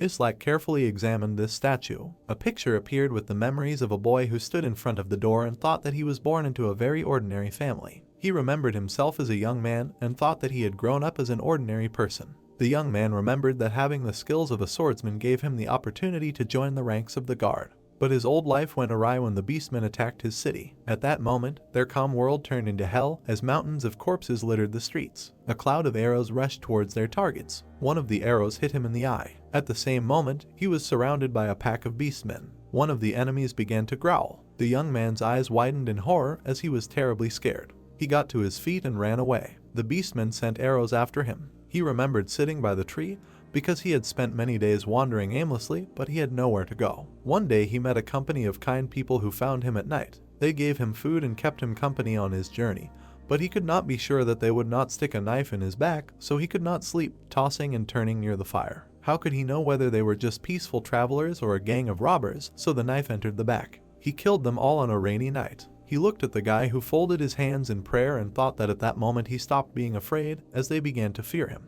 He smiled terribly because then he realized what real joy was. Rimmon looked at the city and mentally told the others that the first squad had discovered the target and asked if the leaders of squads 3 and 5 could see the building with the dome. The 4th squad was standing in the middle of the street when Kashasha mentally answered that he was not worried since their eyes were fine and they would meet near him. Gilbert entered the conversation, putting 2 fingers to his temple for mental communication, and said that they did not see this building yet, but now they would try to find it. If they looked at the map of the city, it was clear that the 3rd squad was the furthest away, while the 5th squad needed to walk 2 blocks to the center. The 1st and 2nd squads were the closest. The statue on the roof of the building seemed to glow golden. However, everything was spoiled by the rising wind with sand. At some point, all the squads gathered near the building. Islat stood in front of the people and introduced Friatsis as the target of their mission, after which the girl said hello. She introduced herself, and Raymond immediately asked her surname, since it was the surname of the imperial house. Friatsis didn't know what to say, so she lowered her head. The man began to remember that he saw her when watching a replay of the mission, but then she was younger, but he decided to talk about this later. Gilbert folded his arms and said that this appears to be their goal, but he still cannot understand what the purpose of their mission is. Everyone looked at the building and Islat began to explain that this temple is the only building that rises above the city, so the 1st squad will go inside first while the rest wait outside. Eddies looked at Islat and asked if everything would be okay since they don't even know what awaits them inside, to which Islat replied that he would contact her as soon as possible since he thought that the same could happen outside all sorts of things. Raymond turned to leave as he decided to explore the southern part of the city, and Gilbert said that then they would take over the western one. Nerissa approached the temple gates. She touched the doors and said that there seemed to be no traps. The doors of the temple opened. The 1st detachment entered the temple. Friatsis looked ahead in surprise. The artifact glowed inside the building when the girl recognized the key. A golden dagger hung above a special platform. Nerissa was surprised, because it was strange that there were no enemies around, and she thought that something wanted them to take him. The squad looked at the dagger and people thought that it was too easy to just take the dagger. Friatsis extended her hand to the dagger. The weapon fell easily into the girl's hands, and the system window reported that the 1st goal had been completed. Ialka put her hands on her hips, saying that nothing was happening. At the same moment, an ominous aura filled the hall. The system window reported a danger. Ialka said with a grin that it seemed like something had gone wrong, and Islat called Eddies, who asked them to go out and see what was happening. The wind over the city died down. Nerissa and Islat looked at the sky and did not understand how it happened that the storm stopped. There was a noise behind them. The danger came literally from the city itself when Islat asked Neris where the nearest exit was, to which the girl replied about the southwest and promised to take them away. Islat, through a mental connection, began to tell the others that they needed to get out of the city. They rushed to the exit as fast as they could when Rimmon asked what was happening, but Islat himself did not know. A roar was heard behind the fleeing squad. Islat turned around. The third detachment fled across the rooftops. Iolka turned around to see what was happening. Belka said with a grin that things were getting hot. The third squad was running away from the approaching storm. Eddie shouted to her charges to move faster. Rimmon did not understand what was happening, but their squad also tried to escape from danger. Gilbert felt horrified. Islat turned to Jenna and ordered her to take care of the child even at the cost of her life, to which she agreed. The pounding of feet was drowned out by the approaching storm. When Islat ordered everyone to run, Dijeti grabbed her commander's hands and asked not to leave him here when Islat said that it would not be very good. If they all die here, then those who cannot escape, let them help the weaker ones. Gilbert pushed the girl into the storm. She fell to the ground. The next moment, her face expressed animal horror and a heartbreaking scream was heard. The storm swallowed her up, but no one stopped. The system window reported that Jedi had returned to the arms of the goddess. Her courage would be remembered forever. A storm covered the city when Gilbert thought that they were just expendable. Even through his mask, his grin was visible as he thought that he would definitely be able to survive and make it to the top of the tower. A wall of sand covered the city. Islat was moving away from the obstacles when Raymond asked how long was left until the exit, and Islat answered that 1 minute. He was focused, but thought that they were lucky that there were no monsters. Dust swirled throughout the city, and Islat shouted at the top of his lungs for people to not stop running even after they got out of the city. Sand covered more and more streets. Finally, all the troops were outside the city wall when Raymond asked where they should go next. Phryatsis lowered her head and said sadly that it was because of her. Islat took a sip of water from the flask and told her not to let it get to her head, since it wouldn't do anyone any good if they started looking for the guilty now. Iolka exhaled and said that in any case they managed it, even though it was pretty close, and Jenna asked what Islat was looking at. He peered intently and asked what she thought it looked like. Jenna turned around and her eyes widened in surprise. The city was engulfed in dust when Jenna guessed it was an earthquake. Islat mentally ordered everyone to gather and thought to himself that it was a mess. Raymond stepped forward and asked if they hadn't completed the mission, to which Islat replied not to make him laugh since they had just started, to which Gilbert asked what was going on.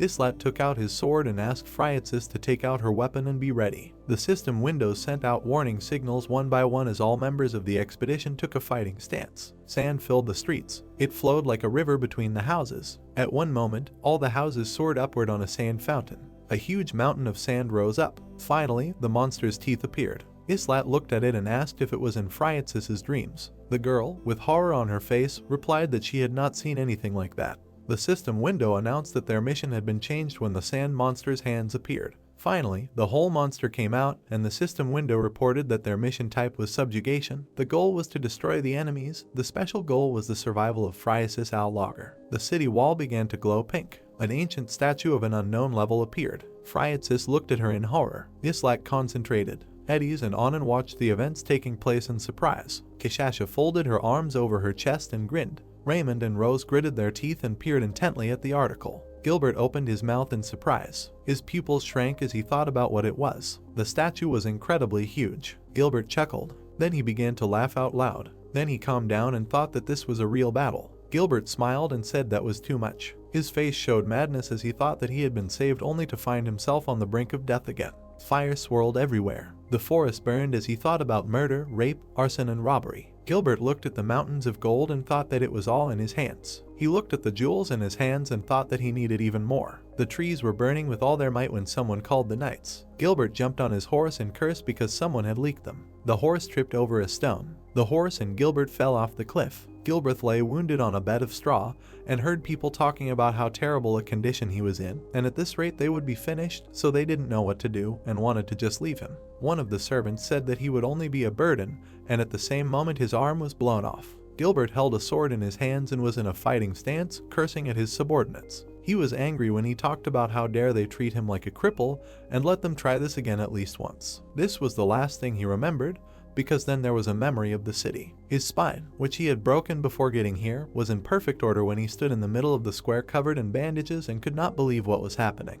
All diseases were healed in this place, old injuries remained, but there were no other health problems when he examined his eye. Gilbert looked at himself in the mirror and thought that those who live on the second floor and above know more about this place, so he is sure that he can also acquire knowledge if he goes up to the second floor, since this is a chance given by heaven itself. He grinned sinisterly and thought that it was undeniable that he was born with 2 stars, which meant that he was of a higher rank than the rest of the people here, and this was his chance to rise higher in this society. He remembered their conversation with the leaders before the mission, and that he was told that the leader was a man named Islat, who was born with 1 star and was a farmer, so there was no obstacle to prevent him from becoming stronger than him. He remembered how Islat handed over the papers with the labyrinth. The statue took a step, causing sand to fly in all directions. Gilbert took a step back. The system window reported that he was experiencing fear, so all characteristics were reduced by 30%.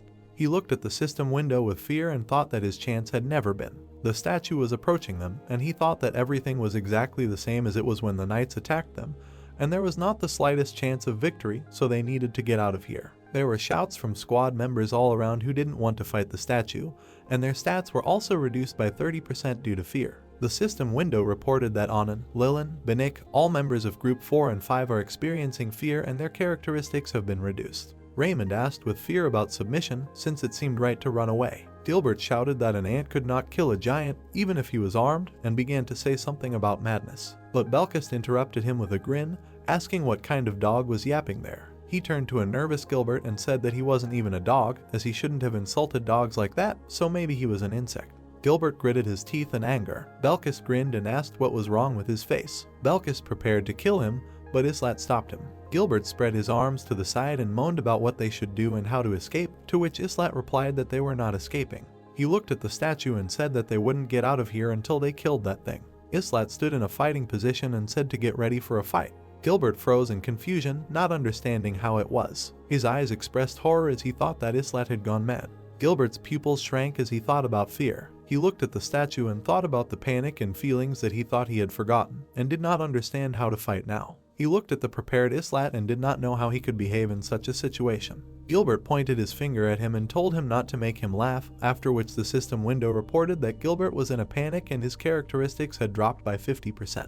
He asked with madness in his eyes whether it was even possible to humiliate such a giant and let him not talk nonsense. Someone immediately cut his hand in half. Gilbert's eyes widened in surprise. Blood gushed from the stump, so Belquist asked why Islat stopped him, to which he replied that one should not die, and the system window reported that Gilbert was bleeding and his stamina would gradually decrease. Rickon was trembling with fear when Islat addressed him. He looked at the severed hand and said that he was now in command of Group 5, and the system window immediately suggested changing the leader. The guy wanted to object, but Islat offered him a choice between death and battle and survival. Islat turned around and said that while Rickon is here, any enemy must be killed, no matter who he is. So if the guy wants to live, then let him get his act together. Iolka grabbed her head, complaining that she would have to sweat again.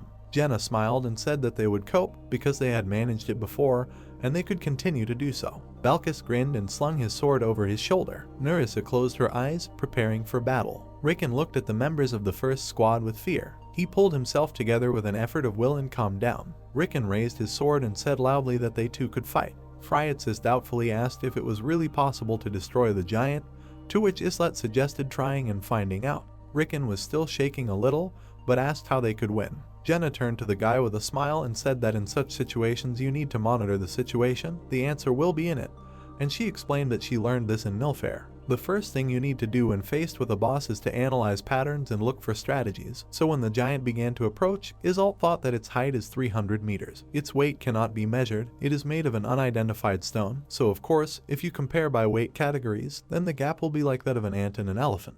Raymond spread his hands and asked them to at least tell him what to do. Islat looked at the monster and said that first you need to hold out until they find a way to destroy it, and when asked whether it was possible to move away from this monster, he did not consider it possible. Raymond dropped his head into his hand. Outlines of figures appeared from behind him. Phryatsis looked at them with fear. The figures were approaching faster and faster. The lizardmen rushed towards them at full speed, and the system window reported that a wave of monsters had arrived. Eddies, standing in front of a wall of pink flames, said that they were also coming from the west, to which Islat replied that they would now rush here through the flames. A wave of monsters rolled in from the west. Eddies used one of her crushing blows. Kishasha said with a grin that they would deal with the monsters. Islat attracted attention and asked not to worry about the third group. He imagined a diagram in his head and told Group 2 to be in front, Group 4 and 5 behind. Everyone needs to guard the escort object. They also need to look for a way to win, deal with the lizards and not let them reach Group 1, to which the question was asked that they are going to do with the giant.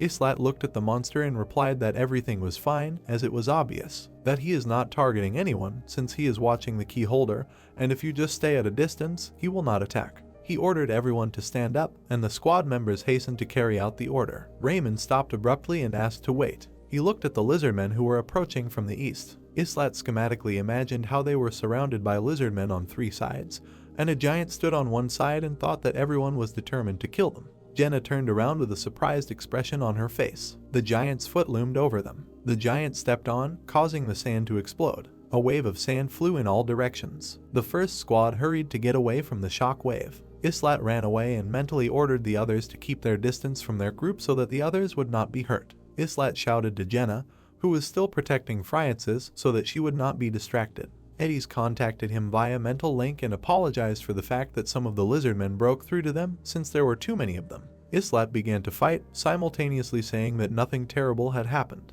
These events were followed by the 4th wave of monsters, raising clouds of dust. The 5th wave of monsters turned out to be horsemen. Jenna used Gathering Strike and sent arrows at the targets. The arrows burned holes in the lizardmen. Ialka used one of her fire spells. The fire whirlwind destroyed the lizardmen. Friatsis stood in the storm when the shadow of a wave of sand covered her. Islat turned around and shouted at her to run away. Friatsis looked at the giant with fear. The monster raised his fist to strike the girl. Friatsis took one last look at the approaching danger. The giant's hand crashed into the sand. Friatsis stood with her hands covering her when Islat asked if she was okay. It turned out that Islat managed to catch her and dodge the blow. He looked at the giant and thought that his strength alone was amazing. Eddies asked if he was okay when another wave of lizardmen came running, to which Islat replied that everything was fine and asked if there were many opponents, to which Eddies replied that they would hold out for now, but she thought that they would have a hard time if it will continue like this. Islat ran around the giant and thought that its material is rock, so the surface is flat, and accordingly there is almost nothing to grab onto.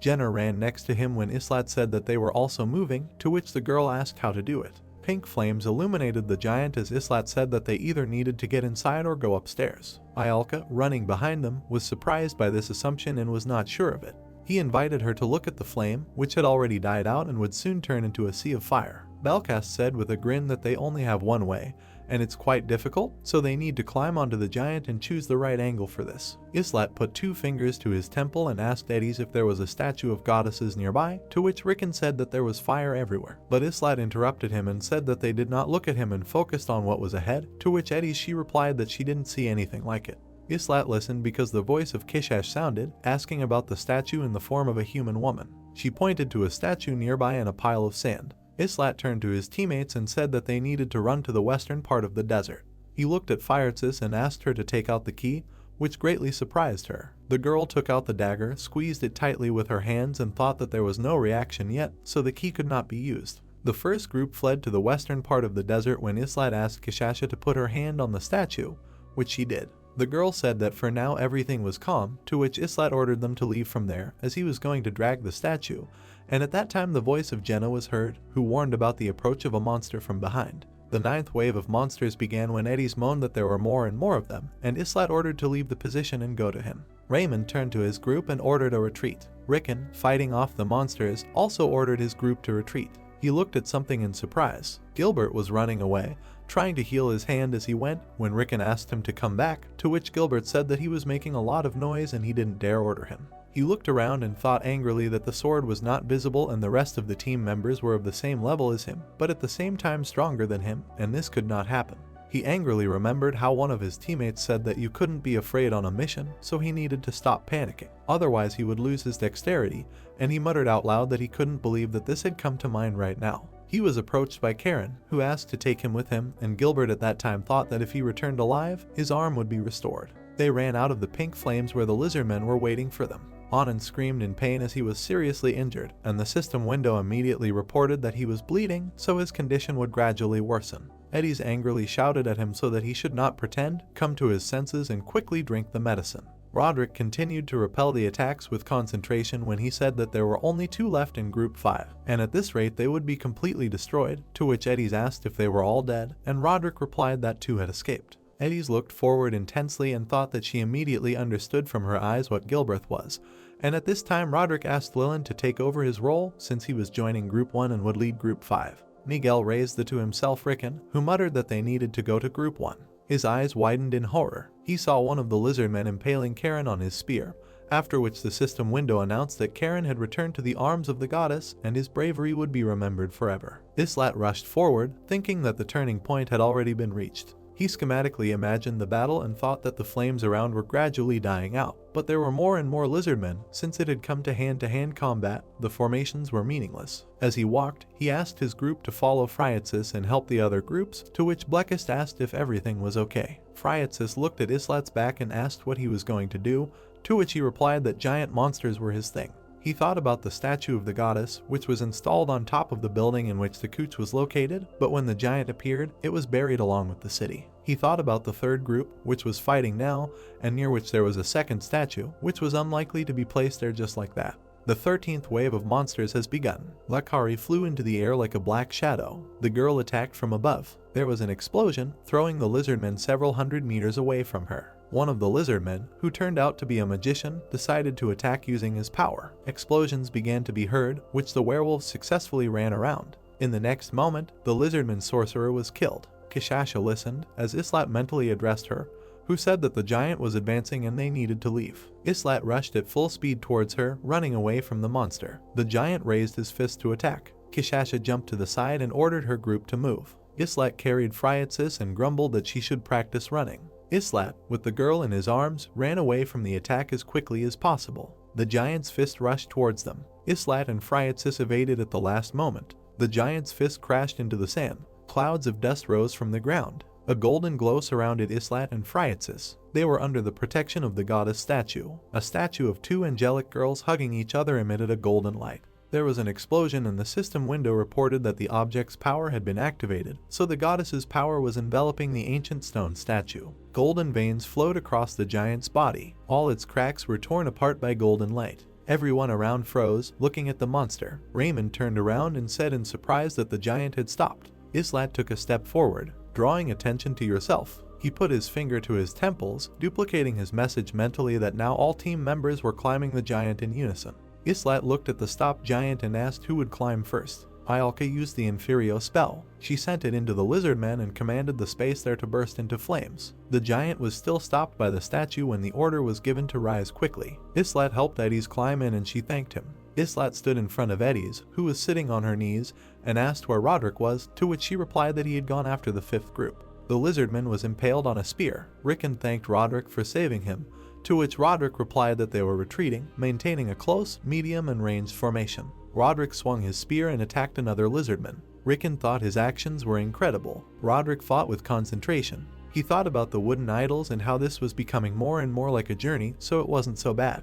He recalled how Usher said, sitting on the floor against the wall, that he dreamed of becoming a mercenary and traveling across the continent, and now it was as if his dream had come true. He remembered listening to him about how the mercenary's journey was short, and he still had never been able to defeat Roderick, to which he replied that Usher was already a great warrior. Usher looked at him, then he lowered his head. Usher stood up and asked Roderick to help him more when a voice came from behind asking for help for him too. A concentrated Avant stood behind them and said that he would leave as soon as he became stronger. Roderick looked back at him and said that he was still young. It was painful for Roderick to remember Avant's death. He still remembered Usher's dying smile. He remembered how Avant was pierced with spears, and how immediately 4 spears pierced Usher. Roderick gripped his spear, and with even greater rage in his eyes he began to kill his enemies. Rickon exhaled tiredly. He was covered in the blood of the lizardmen when Nerissa said that they had returned safely, to which the guy said the name Gilbert, and Nerissa replied that it seemed that he was not dead yet, but it was difficult for him to survive alone.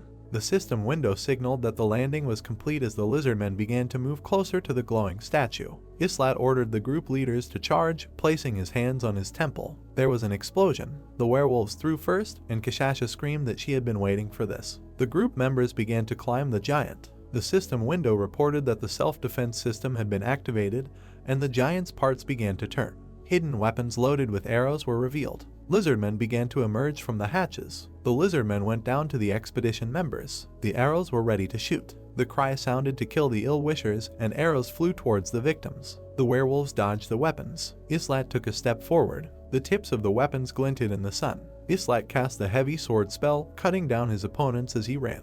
The lizardmen continued to attack. Eddies ran forward to fight. After her attack, the lizardmen lost their heads one by one. The rest of the warriors prepared to fight. Roderick and Lilin fought side by side. Banik and Anand, gritting their teeth, prepared to attack. Anand cut down the lizardmen with his sword, and Banik supported him with arrows. Eddie shouted that the second group was holding the road and said to go on the attack. Raymond readied his sword. He rushed into the thick of the battle, cutting the lizardmen in half. He turned to his group and shouted to go after the second group. Islat rushed forward and thought that the fighting spirit had returned, and now all that was left was to attack step by step. A lizardman sorcerer stood in his way. The group of lizardmen in front of the sorcerer went into a state of rage. Islat entered a berserker state. Many lizardmen were torn to pieces after using the heavy sword, and Islat found himself behind a mountain of corpses. The lizardman, who had just crawled out of the hatch, looked at the severed head of his comrade.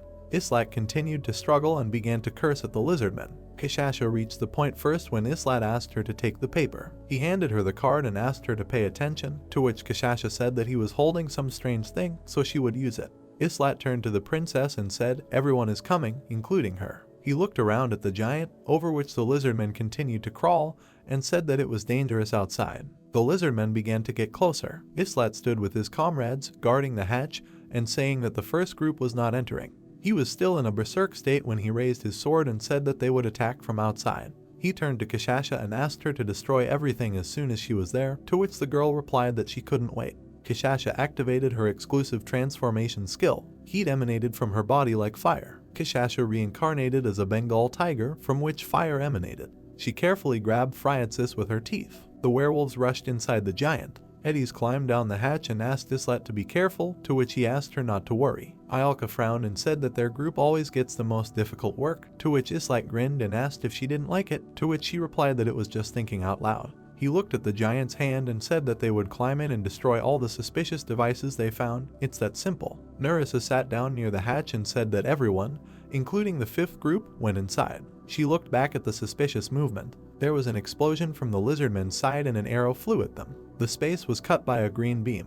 Islat cast the flowing blade spell. He cut the huge arrow into several pieces. Ialka put her hands in front of her, calling on magic. She ordered the fire whirlwind to burn. The lizardmen rushed to attack. Jenna sent arrows at them one after another. Balkis cut the lizardmen into pieces. The giant's eyes began to glow. Balkis grinned. The fire around the giant began to go out. A man began to climb up the monster's arm. Gilbert thrust his sword into the giant, helping himself to his feet. Sweat dripped down his face as he exhaled. Gilbert looked ahead with a crazy look, exhaled constantly and continued to climb. He looked around and thought that he had nowhere else to run, since the result was the same. Wherever he went, it would be full of flames and lizards. He continued to climb and think that the giant is so tall, and the others are so far away from him, so how should he get to such a distance? Gilbert thought about the fighting squad members and thought that they had already come all the way. They really believed that they could do it. The first team continued to fight the lizardmen when Gilbert thought they got there while he was making his legs. It was dark in the corridor. A red beam shot forward, and Kashasha said that there are a lot of suspicious devices here, and they just need to destroy it all, to which Islat mentally told them to continue. The system window announced that the statue's self-defense system was increasing to level 2, when mechanical devices prepared to fire several arrows at once in a volley. Islat turned to Ialka, who had already prepared herself and was concentrating her fire magic. She sent out another fire whirlwind that smashed the arrow launcher. The lizardmen continued to attack. Ialka used the collapse spell. She sent a purple beam at the enemies, who immediately began to fall from the giant. The monster was attacked by a monster that was different from the lizardmen. It turned out to be a huge ogre. 3 arrows immediately pierced his eye. Kashasha mentally contacted Islat, who also dealt with the second device, while Islat himself continued to fight. The ogre, cut into pieces, fell from the giant. Kashasha again mentally said that she had found the third, after which sounds of surprise were heard, and Islat became wary and asked again what was happening there. Kashasha said the device escaped when a blue crystal appeared in the flask near Islat. He looked at the crystal and wondered if it was it, and then said that the device was near them, so let them continue moving, as they would take care of it. Islat turned to the fleeing Nuris and Belkis to destroy the strange crystal. The lizardmen came to defend the device. Belkis and Nerissa, without stopping for a second, cut the lizardmen and broke through to the device. Belkis ran with a crazy grin. He broke the glass and the crystal. The stone statue's eyes lit up even brighter, and the system window said that the statue's self-defense system was being upgraded to level 3. Fiery volleys rained down from the statue's eyes. Then the eyes began to glow completely. Islat looked at this and did not understand what was happening. He imagined the giant's diagram and thought about how every time a crystal broke, its defense system would activate, so they might have to destroy all the crystals inside it to defeat this thing. He began to remember the events of the battle and thought that on the first level there were ballistas and lizardmen guards. The second level added ballistas and ogres. Then Islat smiled and saw that on the third level an ancient stone statue activated laser beams. Rays flew from the eyes towards the first squad. The beam fried the lizardmen. He left behind a huge furrow. The statue's eyes were smoking after the attack. Jenna, who barely dodged, said that they had never seen anything like this, to which Islat, who jumped to the side, said that there was very little left to the top and asked Jenna to cover. Another ogre appeared. Ryman attacked him from above and complained that there were more and more of them, to which the ogre replied that they had no idea where they were. And then Islat spoke through a mental connection and said that their task was to stall for time and eliminate the monsters until Kashasha was gone will disable the mechanism.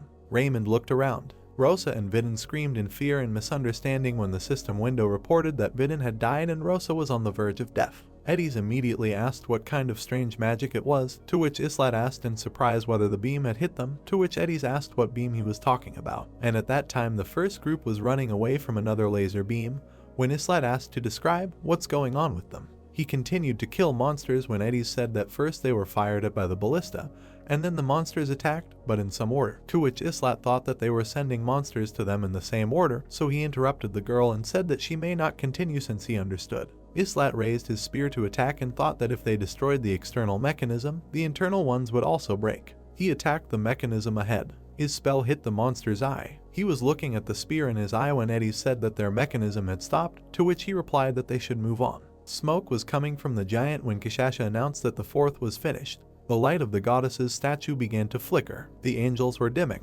Eventually, the light disappeared completely. The system window reported that the object's protection had disappeared. The powers of the goddess no longer affected the ancient giant when the monster began to raise its fist. Jenna could barely stand on her feet and shouted that she needed to hurry up, as she could barely maintain her balance. She began to run away, shouting to Islat to catch up, to which he asked not to worry about him. Nerissa told Belkis that they could not wait, as they needed to rise, despite the fact that another wave of lizardmen was rolling towards them. Ialka and Jenna stood upstairs and watched as Islat continued to fight, so they asked what he was doing since it was time to leave. Islat continued to kill the lizardmen when he thought that these scoundrels had completely lost their fear, because they wanted to die together, but he said out loud that he was coming. The giant began to move. The first squad ran forward when Belkis shouted that there was a cliff ahead and told them to follow him. Jenna hung on the indentation and extended her hand to Islat.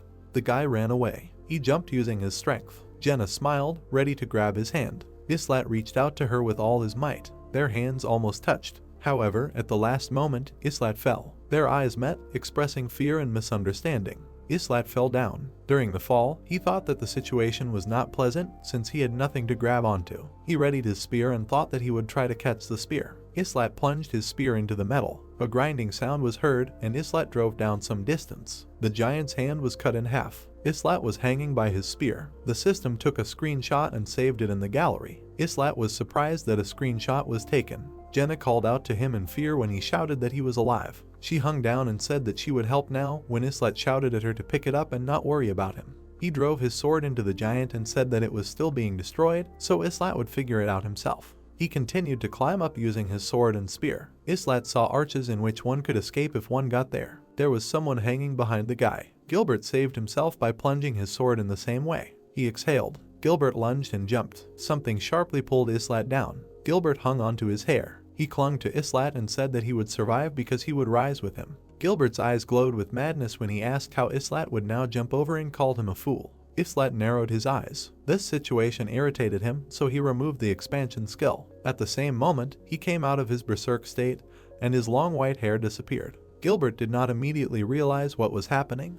A strand of hair remained in his fist. He gave it and, out of surprise, could not utter a word. Gilbert was getting smaller. His body was engulfed in pink flames. Gilbert left this world. The system window said that they would never forget his courage. Islat looked at the name. He grinned. Islat moved to his sword. He concentrated and jumped over to the arches. The sword fell out of the giant. Islat extended his hand and ordered the sword to return. The sword was enveloped in a purple glow. The sword spun like a boomerang and returned to its owner. Islat put his fingers to his temple and asked for a report on what happened from each group. At this time, he was distracted by the stomping of paws. He looked around. In front of Islat stood a crowd of lizardmen.